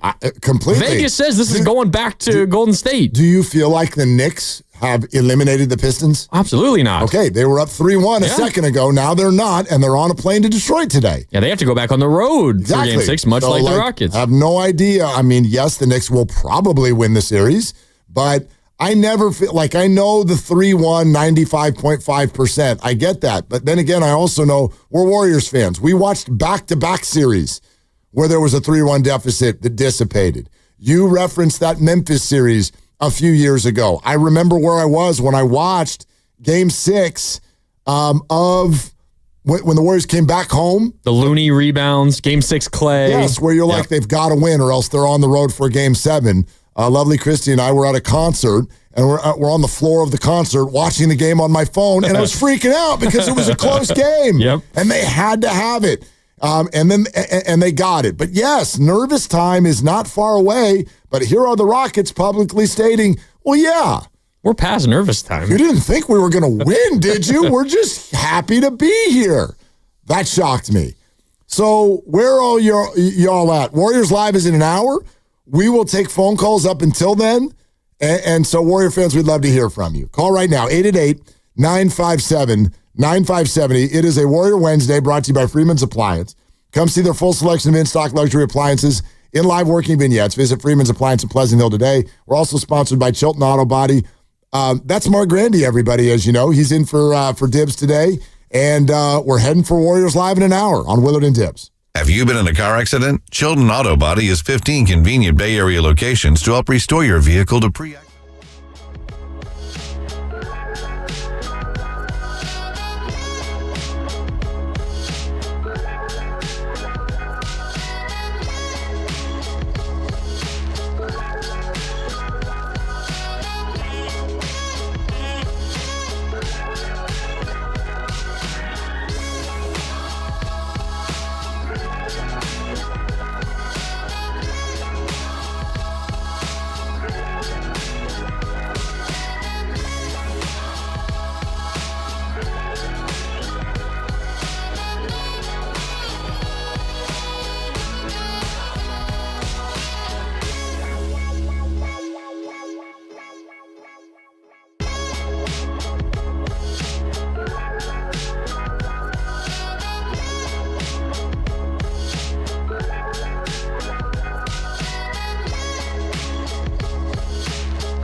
Now, back to Will and Dibby on 95.7 The Game. So a couple things to tell you all about. Grandy's in for Dibs. We are getting ready for Game 5, and Warriors Live is an hour away.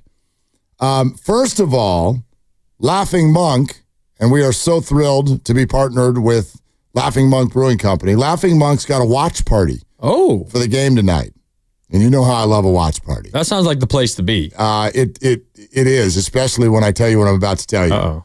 All beers, $5. $5?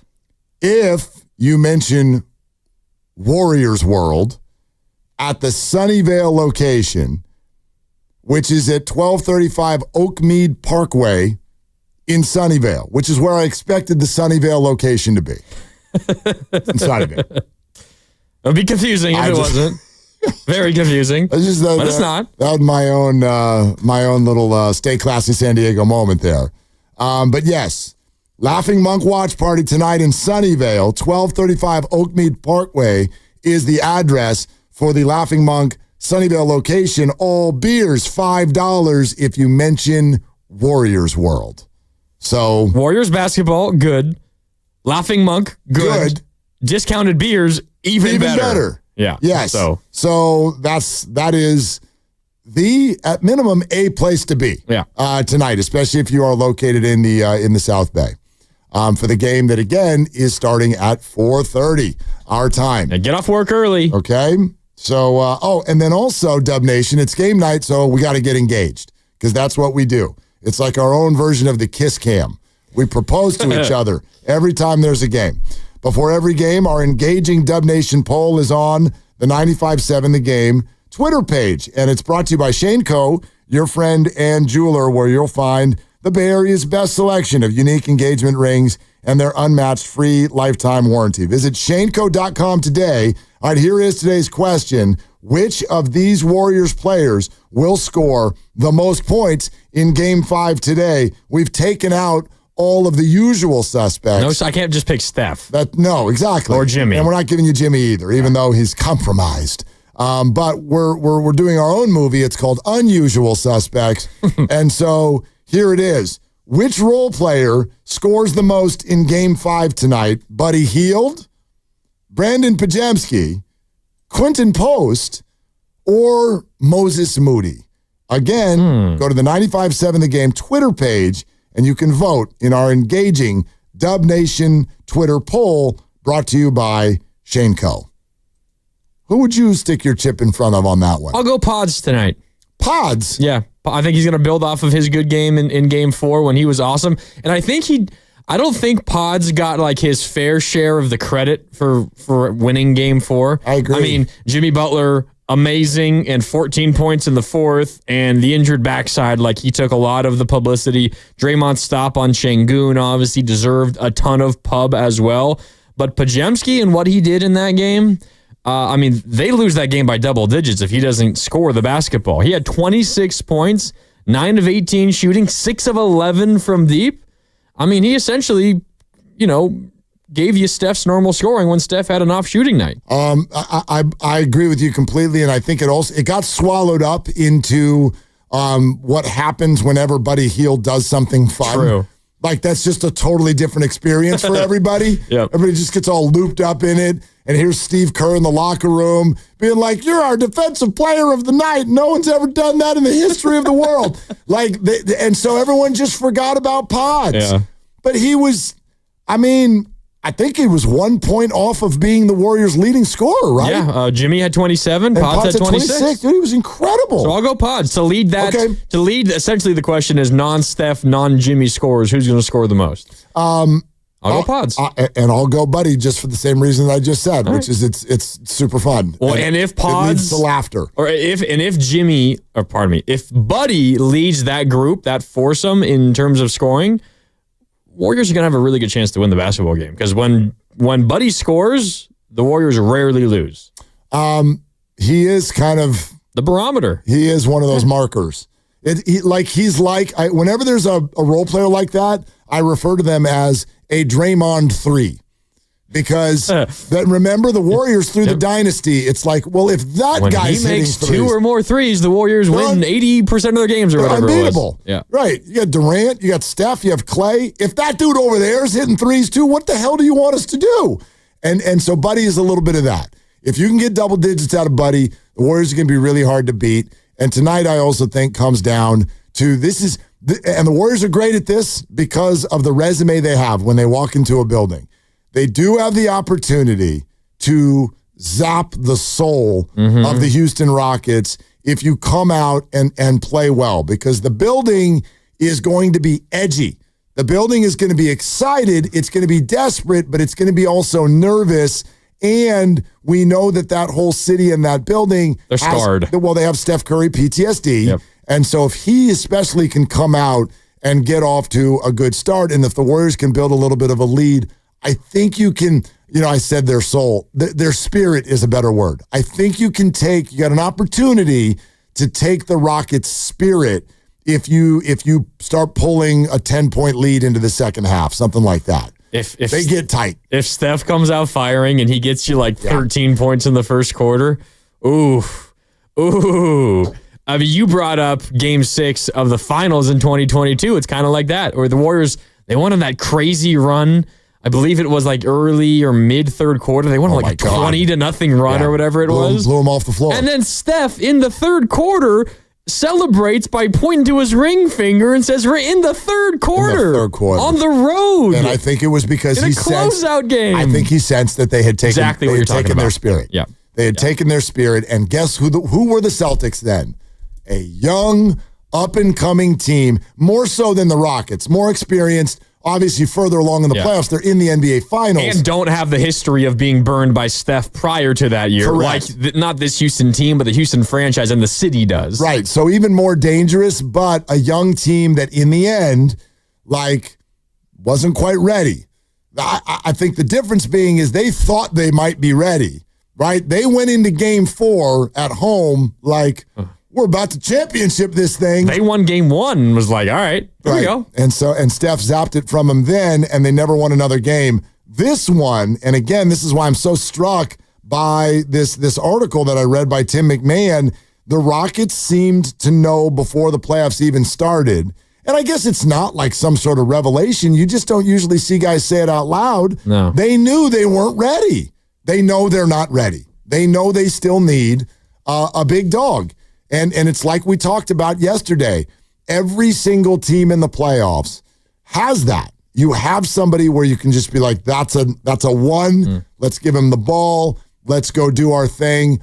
I guess, the closest comp to the Rockets is the team we saw advance last night, which is the Pacers, where I don't know if you've got someone where you're just like, oh, clear it out. You can't stop this guy. Halliburton is their all-star, and he is the guy that got the game-winning bucket, and his dad is completely out of his mind for what he did.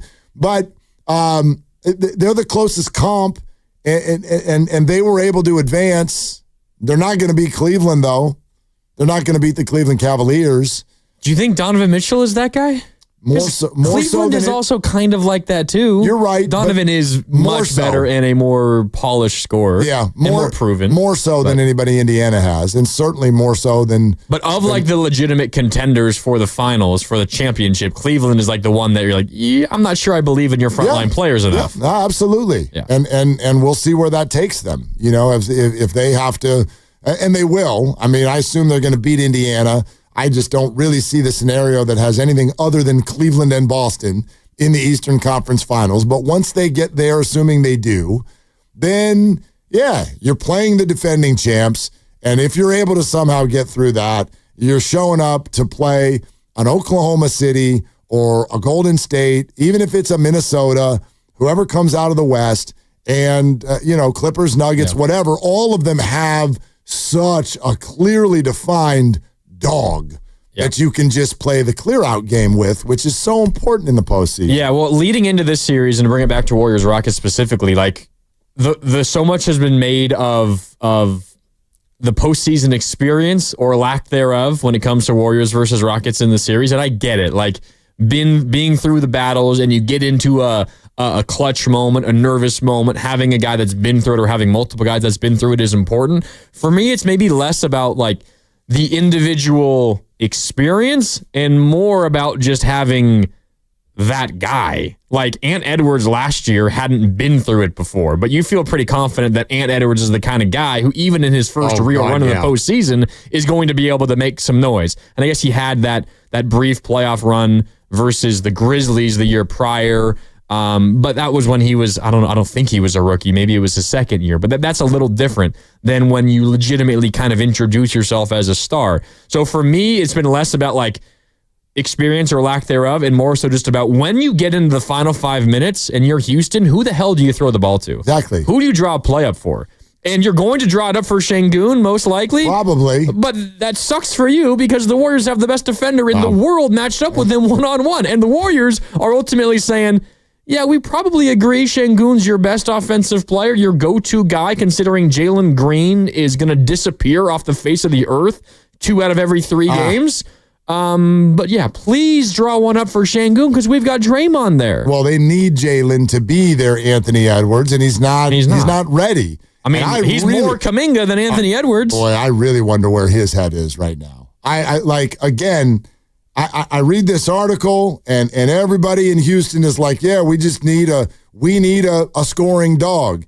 And Meantime, we're also benching the guy who seems to be on that track. He's not there yet, but he's on that track at age 22. We're benching him in the closing minutes of our absolute desperation close game on the road. 4 days after he scored 38 points in a basketball game. He didn't close game one either. I really wonder where his head is at tonight because they need him. Yeah. They need him. And I don't know. I don't know how that stuff sits mentally with a player like that. It can't be good. No, I don't know either. And I think the result of that like dichotomy between the Warriors and the Rockets, like you get into those clutch moments, and one, Houston is relatively unsure of what the hell they're going to do offensively in those moments. The Warriors, though, have not one, but two, like, just give him the ball and get out of the way, guys. You got Steph and you got Jimmy, and you're going to need to do some other things to help them get a good look, but you got two guys who you trust in those moments. And that's where I felt like this series has been decided. It's just in those moments, who's going to execute better down the stretch. There's been 3 clutch games in this series, 3 of the 4, all of the Warriors wins. They're 3-0 in clutch games in this series. In clutch time, 22-10, Warriors have outscored the Rockets. And in clutch time, the Warriors' assist-to-turnover ratio, 6-0. The Warriors have just one clutch time. As a result, they are up 3-1 in this series. It is as simple as that. Yeah, and there's actually a number of ways to look at it. I love that angle. Then I could broaden the view and just say, have you all noticed that when Jimmy Butler is afforded the opportunity to play the full basketball game, they very rarely lose the game. Mm-hmm. I mean, that's where we're at. Where we're at, if my math is accurate, check me on this. If my math is accurate, since Jimmy Butler's arrival, and this is including this playoff series, they've lost 9 basketball games. And one of them was where he got knocked out of the game in the first quarter. And another was when he didn't play. So I think when he plays a full game, I believe the number is 27-7 when he plays a full game. We're getting damn near this conversation. Because I don't want to like get ahead of ourselves, which is why I'm not breaking down Anthony Edwards yet. I don't want to get too far ahead of ourselves, but I already see this a little bit percolating in the national media. This is easily the best trade deadline acquisition of the year. It's absolutely been more important, more effective than Luka. But is there anything even in the last 10 years, 20 years? Is there anything that compares to this? Now, they're still only in the first round. So that's why I don't want to get ahead of ourselves and go too far down that road yet. But if this does go to round 2, round 3, good Lord, round 4, I don't know if I can remember in my adult life an NBA trade deadline acquisition that had this kind of an impact. It almost doesn't have to result in like a Western Conference Finals berth for it to still be that, I feel like. That's another good point. I mean often, it's got to get you past this series. No, yeah.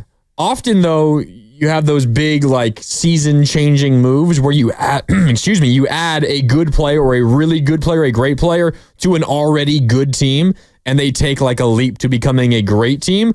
The Warriors were below 500, and there were some reasons why, but over the course of like 50-plus games, they were under 500. And now they're looking at, being a win away from the Western Conference semifinals. Yep. And having to only play 5 games in the series to get there. Definitively, exactly. You win tonight, and you dispose of the 2 seed in 5 games, where 3 of them were on the road. Poof. Yeah, this is getting very, very far down that road. 888-957-9570. Again, Warriors Live is in 40 minutes. Until then, we'd love to hear from as many of you excited Warriors fans as possible. Let's go to Mbeezy in Oakland. What's up, Mbeezy? Yeah, hey, good afternoon. What's up? You know what you referred to that article. I thought that was just the strangest thing because to me, Van Fleet was talking about a guy who he's supposed to be. He's describing someone saying we need a guy who you can throw the ball to at the end of the game and then go get it done. And I'm like, dude, that's supposed to be you. they went and got you to do just that. So that was strange. And also, concerning Green, yeah, you actually don't hear people say, man, I was nervous. My legs were shaking. Yep. Hey, appreciate the brutal honesty, but my goodness, I can't think of why he would even say that out loud. And then the other thing is, who scares me the most? Ime's not playing, and that's Jabari Smith. That dude has a great jump shot. And if you notice, whenever he shoots, he's making buckets. He's smooth. So for whatever reason, he's not playing. But I love it that he's not playing because I'm like, man, watch the game. He's not missing shots. He's just not getting a lot of time. So yeah, I think that I think Buddy Hield is going to be the factor. And you're right. I think Pods, man, when Pods shoots, and I said this last week. When Pods has a good shooting game, we won't lose. We won't lose those games. Like Luka can go for 36 and they can still lose. But when Pods goes for over 20, I don't think we're losing. But Buddy, I've noticed Buddy's been playing a lot better defense. It's not just been, Buddy's going to shoot, and sometimes he's not going to make it. But, man, his career average would be okay. He's going to make it sometimes as well. But when he's playing defense like that, that's a really good sign. So that's what I'm looking for. I think Buddy's going to be the X factor tonight. And Beasley, thank you. Appreciate that phone call. A lot of interesting stuff in there, and I do think that, they got to Buddy. They're like, look, we're going to start you, but if we're going to start you over Moses Moody, we're losing something on defense. Mm-hmm. Dude, we need you to be engaged on that side of the court, and he was. So that's great. It was once. We'll see if he can do it again. Consecutive good games. Yeah. One in the starting lineup. Yeah, I don't even know if he's starting tonight. We don't have any of that. I would assume that it's going to be the same starting lineup. Although he wasn't that efficient. I mean, he was 6 for 15 from the field. No, and 3 for 9 from deep. At halftime, people were not happy with Buddy. At halftime, we wasn't going well, at least on offense. And then suddenly it was, and he hit big shots down the stretch, and then an 18-1 run. Yeah, to start the third quarter. Yeah. So there's that. The Jabari Smith thing is interesting. I haven't looked at his minutes in this series. I'll find it for you. He definitely does right now look like, outside of Dylan Brooks. I know Van Vliet had one awesome game, but outside of that, Jabari Smith is the one who has been the most consistent performer from 3-point range.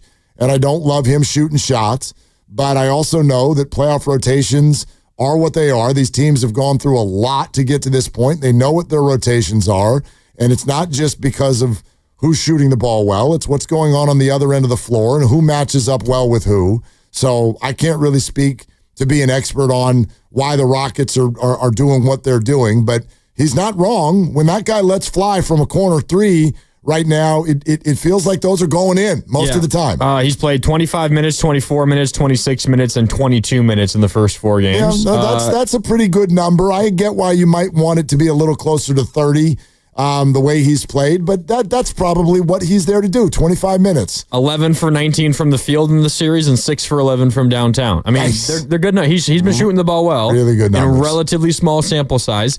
I think the issue that Houston runs into is when they have him out there, he is likely to commit a back-breaking mistake. And he had a really bad turnover. I forget exactly when it was, like the final couple of minutes of regulation in Game 4. He's the one that just threw that blind pass down the court, right? And just easy interception. And in a game that came down to the final possession, that's probably the difference in a win or a loss. So no doubt. There's that balance that they have to find with him, but it ultimately is going to, I think the decision on Jabari Smith is going to come down to the Rockets and how they feel like, what's their best path to winning a game in this series? Is it to make it a slugfest and make it a defensive battle and win like they did Game 1 or Game 2, holding the Warriors to 94 points, and you try to score 98 points? Or are you going to say, all right, we can use Jabari to get us maybe to 107, but maybe as a result, the Warriors score over 100 as well? It's going to be a balance. If they're looking for offense, he is one of their best options, but you're going to take away from some of your defense if you play him more. The other comment he made was talking about how it was odd that Fred VanVleet would talk about publicly how we've got everything on this team except for that unguardable guy. And he's kind of insinuating that that's what the Rockets got Fred to be, that guy. I don't buy that. Fred he's is making a lot of money, but yeah, he's making a lot of money. $43 million. Someone else signed that contract, not the Rockets. I think what the Rockets needed. The Rockets signed him to that. They did? Yeah, free agent contract. The Raptors? No. Okay, stand corrected. The reason when they were terrible, they signed him. But I think the reason wasn't for him to be a go-to guy. I think the reason they got Van Vliet and Dylan Brooks on free agent contracts is because they knew their go-to guys are in the process of being grown. They're all 22 years old, and they needed veteran influence. Yes, no doubt. And people who could knock down a three while these young kids kind of learn the lead. Winners. They needed winners. Yeah, they needed some leadership. And so that's why they got Fred, and we could have a fair argument as to whether or not this constitutes leadership. I don't know that it doesn't. It's very candid. It's very candid while you're in the playoffs to sort of come out and insinuate, we know damn well we're not ready to win in the playoffs, which is how I know he didn't use those words. That's what it sounds like. That's what it sounds like to me. Yeah. You know? I'm with you. Warrior Wednesday brought to you by Freeman's Appliance. Come see their full selection of in-stock luxury appliances and live working vignettes. Visit Freeman's Appliance in Pleasant Hill today. We're also brought to you by Fremont Bank. Here for you, here for good. Warriors live a half hour away, but we will take your phone calls until then. So if you want to get a Warrior thought on the air, you got to come now. Let's bring it right now. 888-957-9570. We will take your calls next. Grandy is in for Dibs. It's Willard and Dibs. Yeah, Dan Dibley here for Fremont Bank, which, as you know by now, it's my bank.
Now, back to Willard and Dibs. That's a great question. That's a great question. It's a great question. That's a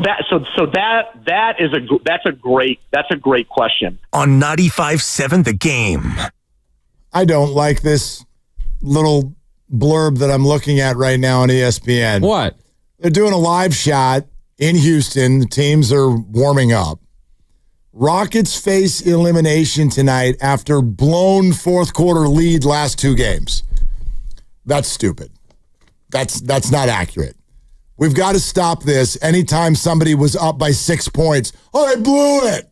That's not a blown lead. That's not a blown lead. Now, if the Warriors had lost, would you say the same thing? Because they also led in the fourth quarter. It's a blown lead, Will. Everybody had double-digit leads in this game, did they not? It's a blown lead. Did everybody have double-digit leads? In the age of the three-pointer being what it is, we got to stop with this. What was the Rockets' largest? I think the Rockets' largest lead was 7, wasn't it? Maybe in the fourth, but didn't they? No, I think it was in the second quarter. I don't know. I think the most they led by was 7. I'll go back and double check. All the more reason to not call it a blown lead. I'm hearing people even do this to the Bucks. They were up by 17 in the first quarter. Houston's largest lead was 7, and that was the halftime deficit. That's not a blown lead. A 7-point lead. Do you know the name Alvin Gentry? Of course. Does that ring a bell to you? Of course. Okay. Assistant coach on multiple Warriors title teams. Yes, and when he's the head coach of the Clippers, and I was working in L.A., I remember I don't know why this stuck with me. Head coach of the Clippers, I forgot about that. He was head coach of the Clippers, and this stuck with me for some reason. But somebody was kind of that kind of line of questioning, like, oh, you had the lead in the fourth quarter and then you lost the game because that's what the Clippers would usually do.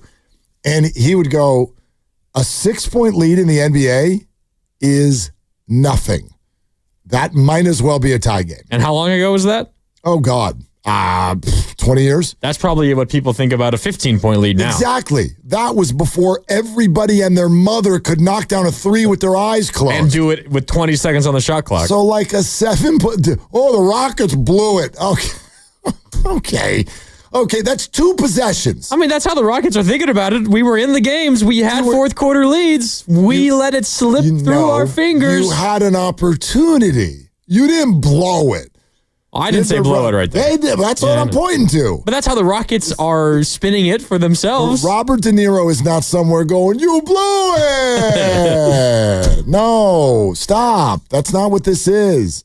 Warriors Live is in 25 minutes. Oof. Taking your phone calls. We're an hour and a half away from tip? Until then, I know. Boy, this thing's coming at you fast. Like Son is not going to be down for this one. I'm nervous. I know you are. We're live in the Laughing Monk studios. Laughing Monk is righteously brewed in San Francisco. And oh, by the way, speaking of Laughing Monk, got a watch party at their Sunnyvale location, 1235 Oakmead Parkway, $5 beers if you mention Warriors World at the Sunnyvale location tonight during the game. If I wasn't doing a Warriors wrap-up tonight with Evan, I would be there. Be on your way. For $5 beers at Laughing beers, Monk. Absolutely. Absolutely.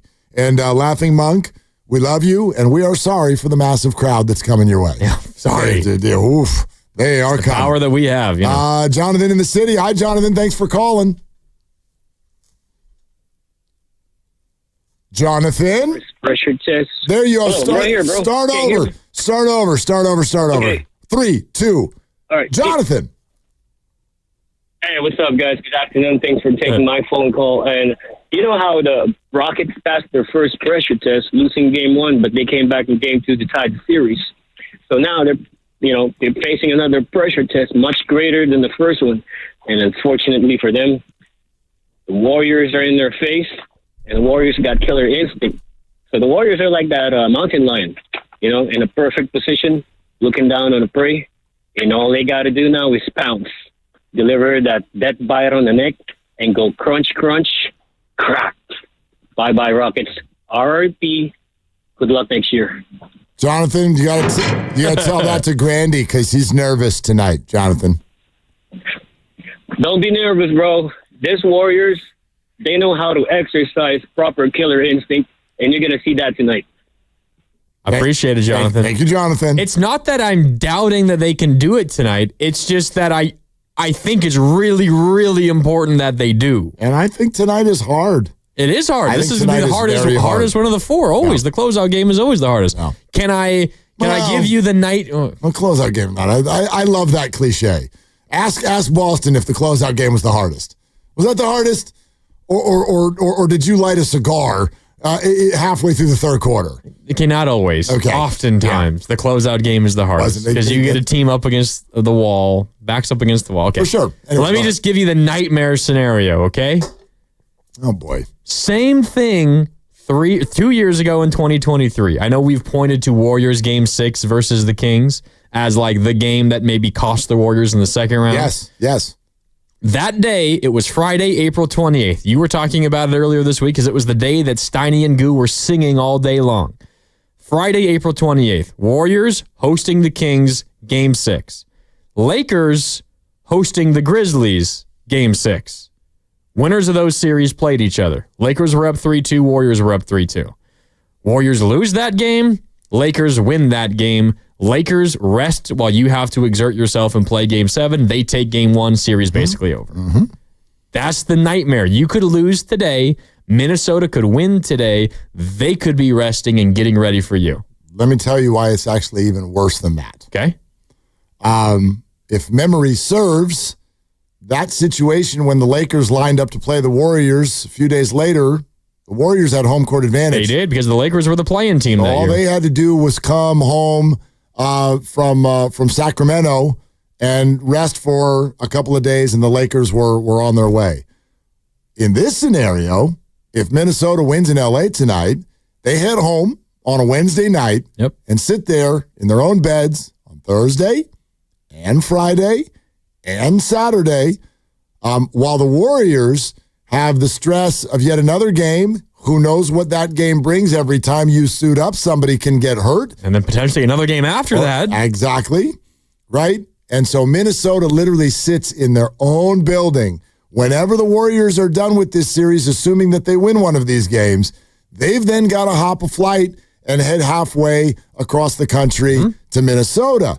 And so it's actually even worse in terms of the stress on the body. Oh, by the way, Draymond Green and Steph Curry are also 2 years older. Yeah. They're also 2 years older. So that's why I think today, a lot of us, and I've heard a lot of it on the station, and Spadoni, I love you, and Steiny, I love you. Oh, Warriors can lose. It's fine. It's 3-1. No big deal. If they lose this, they got Game 6 back home at Chase Center. Don't worry. They'll take care of business. You tongue-in-cheek open the show that way. I might watch a game without shoes tonight. This is very relaxing. Maybe no shoes. I'm not having any of it. I might not even tune in until the third quarter. Okay, I know you're joking. Just to see. Do you want a little bit of news? I'd love some news. Ime Udoka has spoken pregame. Speaking pregame. Spoken pregame. Whatever. He talked. Whatever. Yeah, he talked. He said words. Before the game. Whatever the right phrase is. Okay. He said that he is not going to change their starting lineup for tonight. I know that had been a conversation. A talking point. He said this comes courtesy of Danielle Lerner, who covers the Rockets for the Houston Chronicle. She writes, the Rockets coach Ime Udoka said he likes that group's ability to match up defensively and wants to, quote, let some guys play through it and get the experience. Isn't that another weird quote? Oh my God, he said that? Doesn't that sound like they are planning for future years? It completely does. Are they, wait a minute, hold on. It's a direct quote from Danielle Lerner. No, all of a sudden I'm like, are you playing reverse psychology? Is that what Udoka's doing? I want to, quote, let some guys play through it and get the experience. Experience? What he said. That sounds like directly at Jalen Green saying, hey, Jalen, if you're still a Rocket next year, we're going to need you. So take this experience and run with it, buddy. I've never heard an organization lose the third game of a series and just immediately come out the next day and be like, well, that was fun. We tried and we're babies. So, we had to do this series so that we can attempt to do something in 2027. That's actually our goal. That's literally what they sound like. And let me tell you this, the article that we keep referencing, Tim McMahon, ESPN, here's one thing I do bet. If you've been gathering quotes since before the series started, I guarantee you with the amount of access that was given there, I'm not going to say the Rockets had control of it. But I bet there's a discussion in terms of, look, if we're going to grant you this kind of access, maybe we have some say as to when this thing hits the internet. Like, there might be a back and forth there. Maybe not. I could be wrong. But I wonder, because this is, for this to land today, for this to get posted 3 hours before tip-off of an elimination game, I can't ever remember anything like this before. Where guys are literally, again, I don't want to read the article to you and assume that you've read it, but it's essentially a run through the entire organization from ownership to executive to coach to player. It's a long piece. It's a long piece, and everything is all about how the Rockets just don't have their lead dog scorer yet, and they're babies, and so they're just not quite ready for this. And the push-pull of the article is about, should they just stay the course with their babies, or should they package some of their babies and go get a big adult next offseason? It's literally talking about the offseason. Yeah, it reads as they were a nice story in the regular season. They surprised people. They overachieved. They won 52 games. They were a 2 seed. But they just fell short in the postseason, and now they're thinking, all right, well, how can we adjust and get better next year? When they have a home playoff game today. Man. It does surprising. Feel weird. These quotes do feel weird. And then he literally just walked up to the media in the arena right before tip. Yeah, I'll read it to you again. We're going to let Jalen Green work through this here because he needs the experience. The experience. You're facing elimination. Danielle Lerner, Rockets beat writer, Houston Chronicle, writes on Twitter, Rockets coach Ime Udoka said he likes that group's abilities, talking about their starting five of Van Vliet, Ahmed Thompson, Jalen Green, Dylan Brooks, and Alperen Şengün. He likes that group's ability to match up defensively and wants to, quote, this is the actual quote from Ime Udoka, let some guys play through it and get the experience, end quote. Dude, he got show tickets Friday night. That guy booked a trip for this weekend. To Cancun? Not to San Francisco. Ooh, that's crazy. Jason in Oakland. Hi, Jason. Thank you for calling. Jason. I really want to say this. I heard one of the callers talking about, the Warriors got this. He need to understand, we have older Steph Curry, which I love. We got a Jimmy Butler. That's a guy He's been bringing it in the playoffs, but we don't know if Jimmy Butler's going to score another 37. And these games been so close, it's kind of like a toss-up. We can lose tonight and then come back home and have a rough and tough game and the series be tied up. So guys got to relax. We don't got no perennial guys on that bench. We got straight journeymen coming off the bench. Kuminga can't even play right now. So guys need to relax, and hopefully we win tonight and we find some type of guy that's going to come off that bench and not us hoping and praying that Pozinski and Buddy Hield going to give us 20 or 18 in this game. So guys need to relax because these games have been too close. Well, Jason, I don't reject your sentiment, and thank you very much for the call. But I do want to push back on how close supposedly this series has been. I want to push back on that. You don't think it's been close? No, I don't. And here's why. First of all, the only game where I'd argue that the Warriors have been at full health, like actual full health, was game one. Mm-hmm. And they went into the other team's place, and while they made a second half, fourth quarter run, yes, they controlled that game. They totally controlled the game. Double-digit lead at halftime. And they win the game. Okay, there's that. Then in game two, you have the chaos ensue of Jimmy Butler getting knocked out of the game and Brandon Podziemski being sick, and you're not looking at your top bench players. You're literally looking at the end of your bench. Pat Spencer's in the game in the second quarter. And the Rockets win, but by what? By 10? By 9, 10, 11? Okay, 15. Yeah. All right, so whatever. The Rockets win that game. Then you come home, and is it a stressful game Saturday night? Yes. I'd like to remind everybody, Jimmy Butler didn't play. The Warriors are a mediocre team when Jimmy Butler doesn't play, and they still won. I'd argue they're worse than mediocre. They were mediocre without Jimmy Butler before the trade, and that was when Wiggins was still on the team. Thank you. Now you're without Jimmy Butler and without Wiggins. Now, was game 4 close? Yes. Yes, that was a game, and it was close. And you could argue, for sure you could argue, that in your eye, you saw that the Rockets were the aggressor and could have, should have, whatever. They blew a fourth quarter lead, won the basketball game. A second fourth quarter lead. Never up by more than 7. Steph Curry had his worst game in recent memory by far. Jimmy Butler is compromised and scores 27. Draymond Green spends the majority of the second half watching basketball, and you still won. So I get the sentiment. I understand the stress. I feel it too. No, this series has not been close. It is incredibly evident who the better team is. We thought it beforehand. We still do. Apparently, the Rockets agree based on everything that I'm hearing them say. Yeah, I mean, I think like it depends how we define close. Like the final scores of these games, close. Did it come down to the final handful of minutes in a number of games? Yes.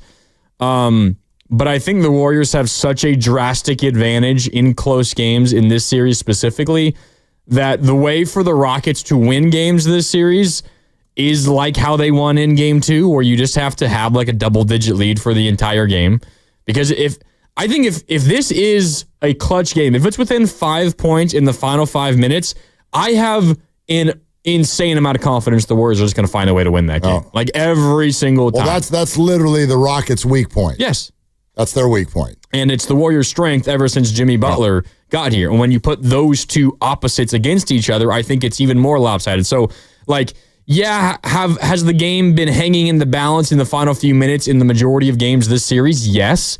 But that's legitimately where the Warriors, I think, have the biggest advantage in the series. That's where they're comfortable. That's where they will win this series. And oftentimes, maybe it's not the case for every first-round series, but, like, this is a 2-seed Houston team that won 52 games in the regular season. Make no mistake, they're a very good basketball team. Sure. The Warriors are not going to come in here and win 4 games by 20 points. No. Like, these were always going to be competitive games. They're the playoff games. And especially the style that Houston plays. Yeah, so that's why, like they're shortening the game. You have less. You've only scored over 100 once, right, in this series. They're going to be close. Of course, they're playoff games. Yeah, like I think sometimes we interpret. For instance, the Warriors have always been one of the teams that plays the most clutch games. So we could sit here and argue, boy, the Warriors were like boy, they were just a hair away from being a 35-win team. No, they weren't. That's just the way the NBA works. The better team is going to pull those games out in the end more often than not. And that's what I think you kind of saw the other night. And then outside of that, I don't think their other two wins were all that close. I know the game 3 one was stressful, and there was an assumption throughout it that they were probably going to lose because Jimmy Butler wasn't playing. But that's a message to me. They won it anyway. They won it anyway. The Rockets came to San Francisco to try to get one game. They played twice, once without Jimmy and once with a compromised Jimmy, and they got bubkiss. I mean, game 3 was close. Game 3 was close. Of course, but there was no Jimmy. Yeah. There's no Jimmy. Like, they ended up winning by 11. There was a late push. Right. But it was a tie game with 5 minutes left. But my point is the Rockets' inability to get a game in San Francisco without Jimmy and then with compromised Jimmy, that is an absolute black mark on the idea of the Rockets actually being quote-unquote close in this series. I just don't think they are. We're talking about all these quotes from the Rockets, and you mentioned the Tim McMahon piece on ESPN, and even Ime Udoka speaking pregame today saying that he wants to let this current Rockets lineup work through it and get experience, or whatever the exact quote was, get the experience. The Rockets, maybe some of those quotes, maybe they came to the forefront after the game 3 loss, because that was the game. That was the game that they had to have. Yeah, absolutely. And you lose that game even before what happened in game 4. You lose that game where Jimmy doesn't play, and you're like, ooh, this might be over. And then you have a game in game 4 where I would imagine they feel like they should have won, or at least could have won. They blew the fourth quarter lead. A huge lead. So they don't get that either. I don't cover the Rockets. I don't even watch the Rockets. Don't tell Guru that. I don't cover the Rockets. But I would imagine that from an emotional standpoint, they're pretty discouraged at where they sit right now. How can you not be? Yeah. Based on the way this is all laid out. How about let's go to Alan in Marin. Hi, Alan. Thanks for calling. Hey, what's up, guys? Yeah, my point's going to be pretty much along the lines of yours, Mark. I think it's possible for a series to be competitive, yet not close, and the competition piece just speaks to how tough the inner workings of the game are. And I'll be honest with you, Udoka has been so outcoached in this series. I would argue having the lead at the half at 3 out of the 4 games, and in those 3 games that the Rockets had the lead, he coached worse in the second half than he did when they were down double digits in game 1, made pretty good adjustments, bringing in Adams, putting a more powerful, taller lineup out there to rebound, and breaking a 20-point lead down to 3 points in the fourth quarter. He coached well in the first game. This series really hasn't been close since then, and I think for a lot of different reasons that you can pontificate on this show, but the bottom line is Udoka just has been outcoached in the last 3 games so thoroughly after the half. It's almost like he didn't make any adjustments going, well, we're up, from anywhere from a 2-point to a 7-point halftime lead the last 3 games. And Kerr made so many amazing adjustments and substitutions that I don't know if it took them by surprise, but Udoka is really a good coach and has been the last 5 years. In this series, he's been thoroughly outcoached. Go Dubs. Have a great one, guys. All right, Alan, thanks. I don't disagree. I do want to point out, though, that each of them have a lot of different tools in their toolbox. And when Udoka is looking to make maneuvers and you turn and look at the bench and everyone's 22 and you're thinking, okay, what do I got to do here in the fourth quarter what to make this go my direction?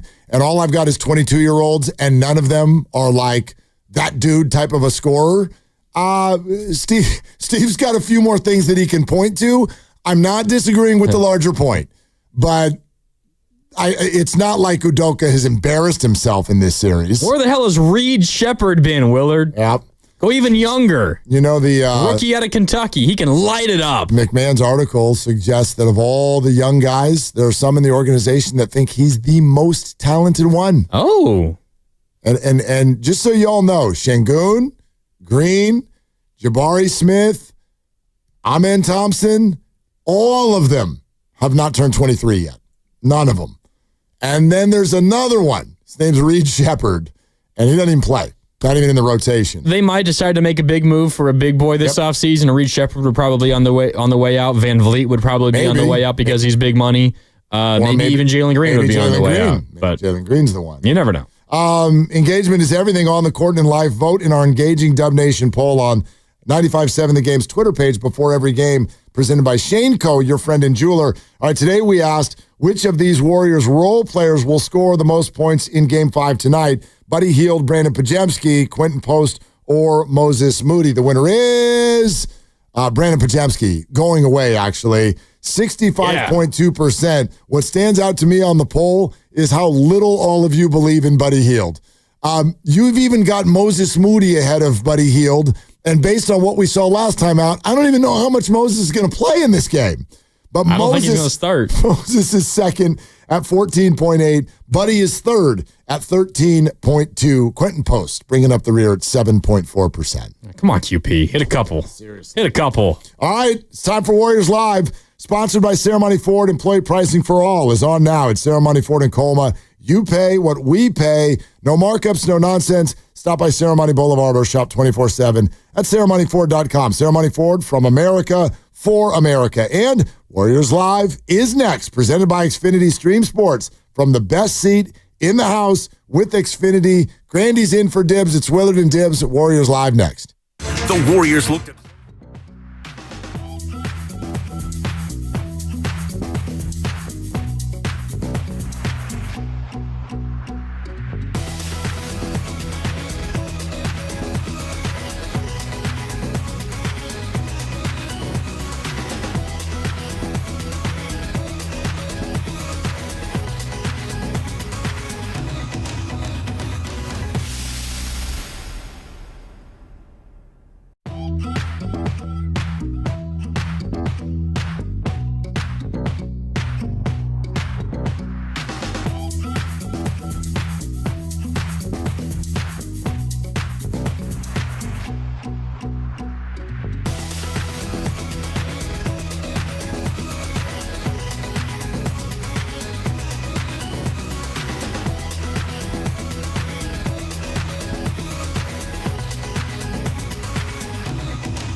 hope to make their esteemed voice, Tim Roye, call it an elimination sensation. There we go. As they try to move on to round 2, it is game 5 in round 1 in Houston. Rockets hosting the Warriors, and this is Warriors Live, presented by Xfinity. Stream sports from the best seat in the house with Xfinity. The air quotes 2 seed, the Rockets, against the air quotes 7 seed, the Golden State Warriors, renew their rivalry again tonight.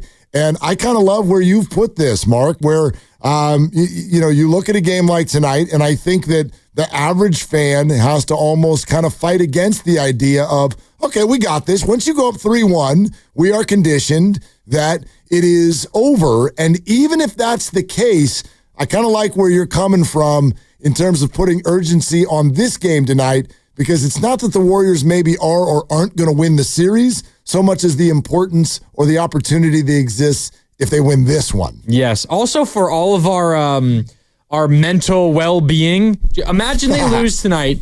And then you got a Friday night game back at Chase, and say it's a 2-point game with a minute to go in game 6 at home. And you lose that, and you miss one shot.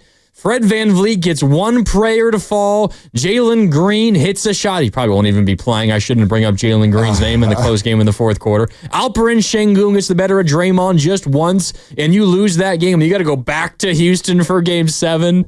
Oh, I don't want to have to deal with that stress. No, but you're also, man, that was a lot of ifs. It was. And that was a snowball effect that I don't think is going to happen. Houston wins one game at home. Yes. And then you play a close game at home, which both of the first 2 games were close games at home. Well, I don't think that's that crazy. No, it's not that. No, you do not want to welcome that to the party at all. I totally get that. And listen, the good news is we're the fans, and it doesn't matter what kind of attitude we take into the game. I have full faith that the people who have been doing this over and over and over for the last 15 years of their lives, if not more in the case of Steve Kerr, they know exactly how to handle that sort of not relaxed killer instinct thing that's needed. And then on the flip side, do the Rockets, do they sort of have what it takes to dig deep after 2 disappointing losses in 2 different directions at a very young age, and sort of have the gumption and the confidence that's necessary to want to keep this series alive if the Warriors are able to get themselves a nice lead tonight? I think they have what it takes, but you never really know. And until you've done it before, you don't really know what it takes. At least that's what everyone who's ever done it has said. I don't know what it takes. I've never done it. But everyone that has done it says until you finally get over that hump once, and that hump I'm talking about is just winning a series, you don't really have any idea the willpower that it takes to get it done. No doubt. And we've been sitting here spending quite a bit of time today sort of psychologically picking apart some of the things we've seen from the Rockets. I started this even thinking about it after the Game 4 loss, and I see Amen Thompson talking about how the officials let Draymond get away with certain things, and I'm like, oh, you're thinking about the refs. Whoop, you're done. And then we go to the article that Tim McMahon launched today, where Fred VanVleet is openly admitting that the Rockets are the only team that doesn't have an unstoppable offensive player to give the ball to at the end of the game. And then Ime Udoka is talking about how his team is going to have to fail first before they can advance in the playoffs. And Jalen Green openly admitting that he got spooked in game 1. He said the court looked bigger. So there's all of that. And then there's this.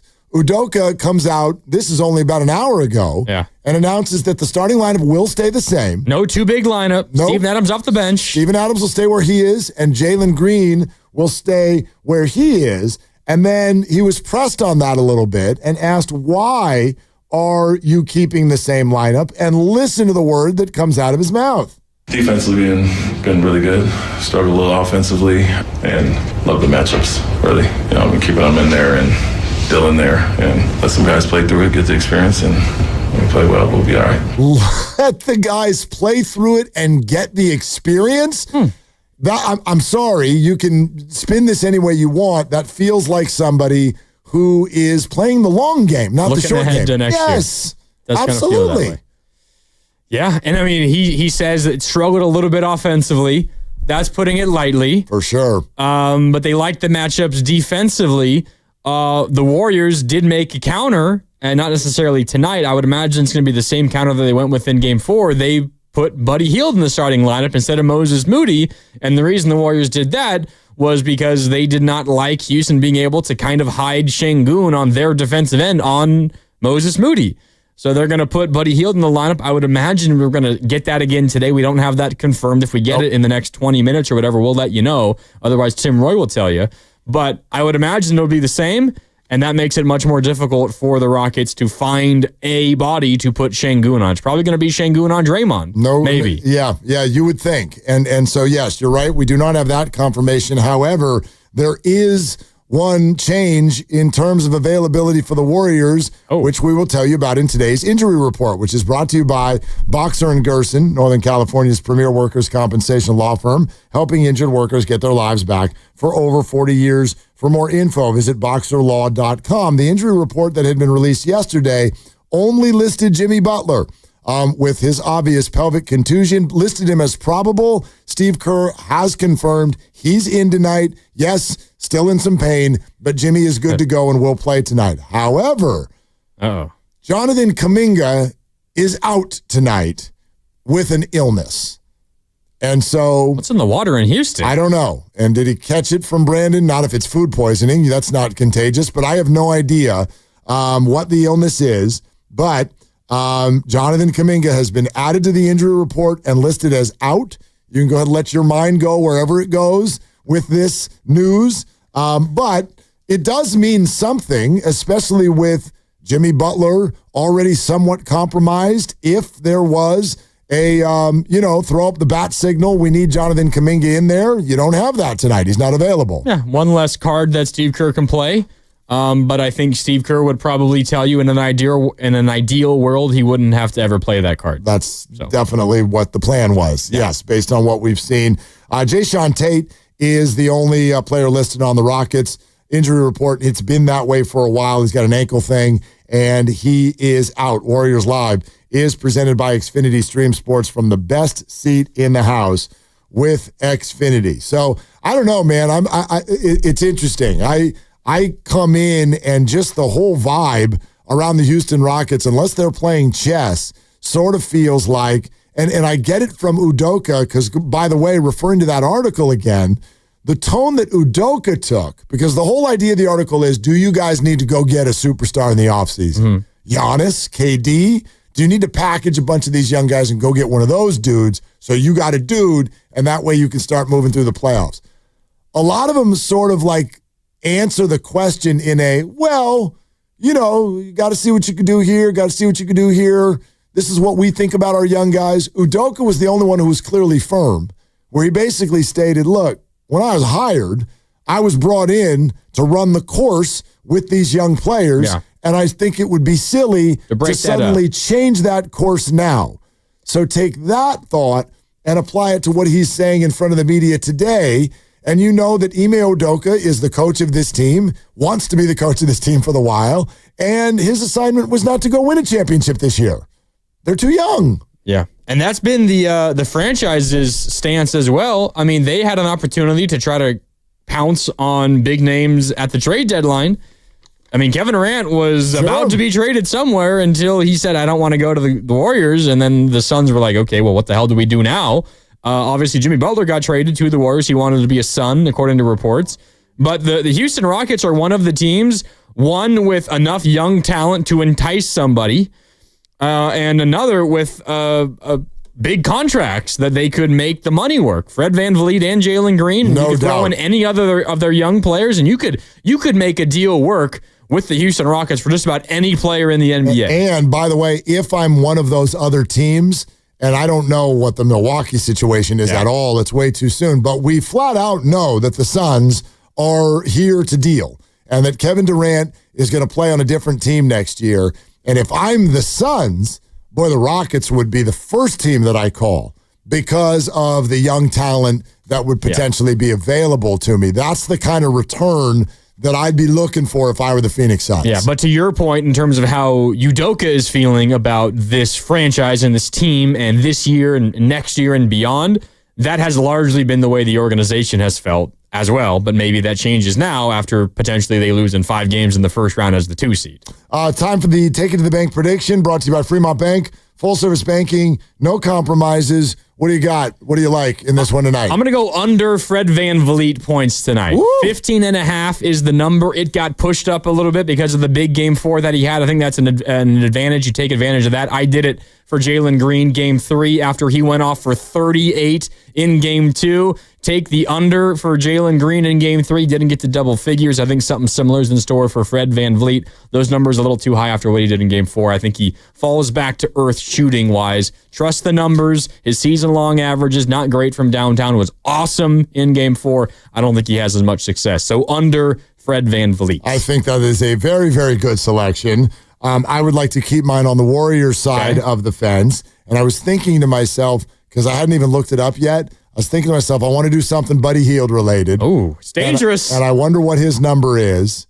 And his number is literally exactly what I thought it was, because I would like my Take It to the Bank prediction to be double digits from Buddy Hield. Is it 9.5? It's 9.5. Oh, I would have guessed like 12.5. I will go higher than 9.5, because I think you're going to get, man, he's good for at least a couple pops out from outside, isn't he? At least a couple pops. I'll put it this way about Buddy Hield. It is so easy to talk yourself into a Buddy Hield over. So easy. Just a couple of threes. And it's almost a given that he's going to get there. But there'll be a game where he goes 0 for 7 from deep. No doubt. Oh, God. It's also very easy to talk yourself into not trusting Buddy Hield, too, isn't it? Just stay away is generally what I do. Yeah. But it's a bold one. I like it. Well, here's the beautiful thing about what we're doing here on Warriors Live. There's absolutely no consequences at all for being wrong. I like to bet the ones I actually pick. Oh, do you? Yeah. Yeah, see, I don't have anything on this tonight. I refuse to put anything on Warrior games during the playoffs. I don't know about the result of this game, but I'll go Fred VanVleet under 15.5. This is stressful enough. I do not need my mind. I thought your feet were going to be up on the futon. Well, tonight, yeah. But I'm still not putting, I'm not putting my I don't want to call them hard-earned dollars. We have a really fun job. My moderately effort dollars on Warriors. I don't need that juice. I got enough juice just right here in the belly for this game tonight without putting extra action on it. Are you putting extra action on Lakers T-Wolves? Actually, no, but that's just because I don't like it. I don't like this one. Like, I think the Lakers are going to win. That number is 6, though. It's big. It is big. That's a big number. No way the NBA is going to let the Lakers lose this one, You wouldn't right? think, yeah, that's right. It's going 6. I'd like to bet on the Lakers shooting higher than 82.5 free throws tonight. You could get great odds on that. That's what I'm betting on. That's what I'm betting on in this one tonight. All right, so Rockets, Warriors, game number 5 in Houston tonight. This is Warriors Live, and tip-off is just about 45 minutes away. About 7 minutes from now, we're going to send it out to the arena, and Tim Roy is going to take it from there. My eyes, and this is going to sound like, well, duh, Mark, thanks, but my eyes are really on Steph tonight because, not that they're not always, but I mean it from a specific angle, and it's this. A, you're coming off of a little bit of a down game, but B, he's the one uniquely qualified to take the air out of the building. Yeah.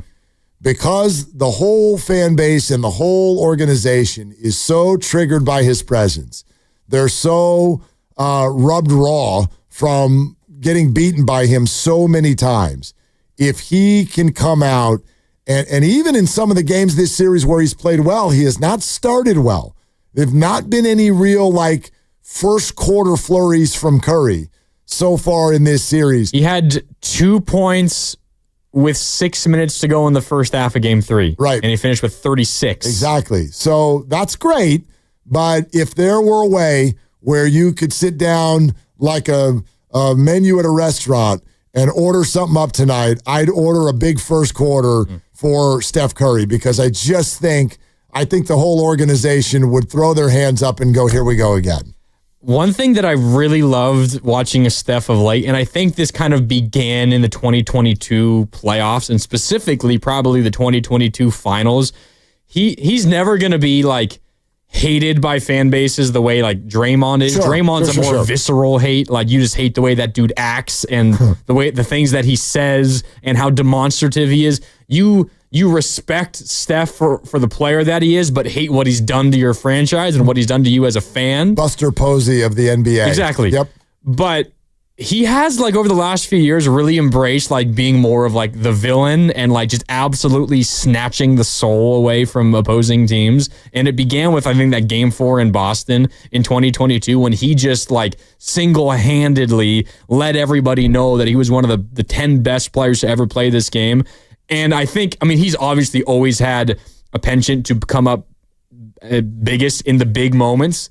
But it feels like of late, he's really relished these kinds of games, whether it was Game 7 in Sacramento versus the Kings or all these games we're just talking about. You're on the road, not quite like a necessarily gotta-have-it game, but there's a lot riding, and it feels like that's when Steph has been at his best a lot lately. And you can kind of follow the pattern.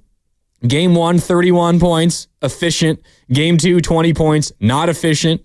Game 3, 36 points, efficient. Game 4, 17 points, not efficient. One on, one off. One on, one off. And he just had an off one for his standards. Steph, he's the opposite. Take it away. He's the opposite of the Giants. He's an odd-numbered game guy. So here we go for game number 5. Now, I'm kind of proud of us. We just did this for over 2 hours, and nobody brought up the refs. But let's bring up the refs. Zach Zarba tonight, I heard. Zach Zarba is the crew chief. Sean Wright is the referee. We think they're all referees, but that is actually a title. And then there's an umpire, and I don't even know if I'm pronouncing this right, Nick Bouchard. I don't know. Yeah, whatever, Nick Bouchard. And so that is the crew tonight. And then this is courtesy of our friends, the tag team of Bonte and Dibbs, who've been on Twitter talking about this. I guess Dibbs hit up Bonte when he tweeted out the ref assignments and said, here are the refalytics. The refalytics on this count crew. On Dibbs for yes. That. Home teams, 32-16 this year. Whoa. With Zach Zarba as the crew chief. That win percentage tied for third highest among all crew chiefs who reffed 15 games or more. And Bouchard was second among crew chiefs, 68.2% win percentage in 22 games as a chief. So these guys, refalytics, they like the home team. So what you're telling me is the NBA called in and said, all right, let's stack this lineup, make sure this gets back to San Francisco for Game 6. We need more content. Steph and Jimmy against the world. Here we go. Well, don't be surprised. Do not be surprised. Tonight is going to be hard. I do believe that. Same for the other game, though. The out-of-town NBA game of the night is sponsored by San Francisco International Airport. Wherever your team goes, you can get there from SFO. There's only one other game in the association tonight. It's an important one for the Warriors for sure. Wolves, Lakers in LA, 7 o'clock tip-off. Minnesota currently the 3-1 lead, just like the Warriors. That series could be set as soon as 10 o'clock tonight. We'll see. Winner of that series takes on the winner of this one. It's going to be tough to get to LA in time for the game tonight. But maybe you want to plan a trip to LA when the Warriors are there next, which will be next year. Anyway. It could be in the playoffs. It could be either next season or potentially, if there's a miracle comeback for the Lakers later in the playoffs, if LeBron can get them going. If you do, SFO can help you get there or anywhere else for postseason basketball. No questions asked. That is your out-of-town game of the night, sponsored by San Francisco International Airport. Wherever your team goes, you can get there from SFO. Warriors Live is presented by Xfinity. Stream sports from the best seat in the house with Xfinity. Got a quick final thought on this one? Yeah. Get it done, Warriors. You're flying back to San Francisco anyway. Don't bring the Rockets back with you. Close this thing out. Don't mess around. Like, dude, go. I was going to say, hey, go sit down and get some rest, but I bet sitting down probably doesn't feel very good for Jimmy Butler. Probably not. Yeah. I wonder go how lay down on your stomach. One of the reasons why I was upset that Steve Kerr couldn't make it yesterday with you guys, how does Jimmy travel on a plane? We can ask him Does tomorrow. he lie on his stomach? Steve Kerr tomorrow, but out to the arena next. It's game time, Bay Area basketball fans. Whether you're flying out to catch an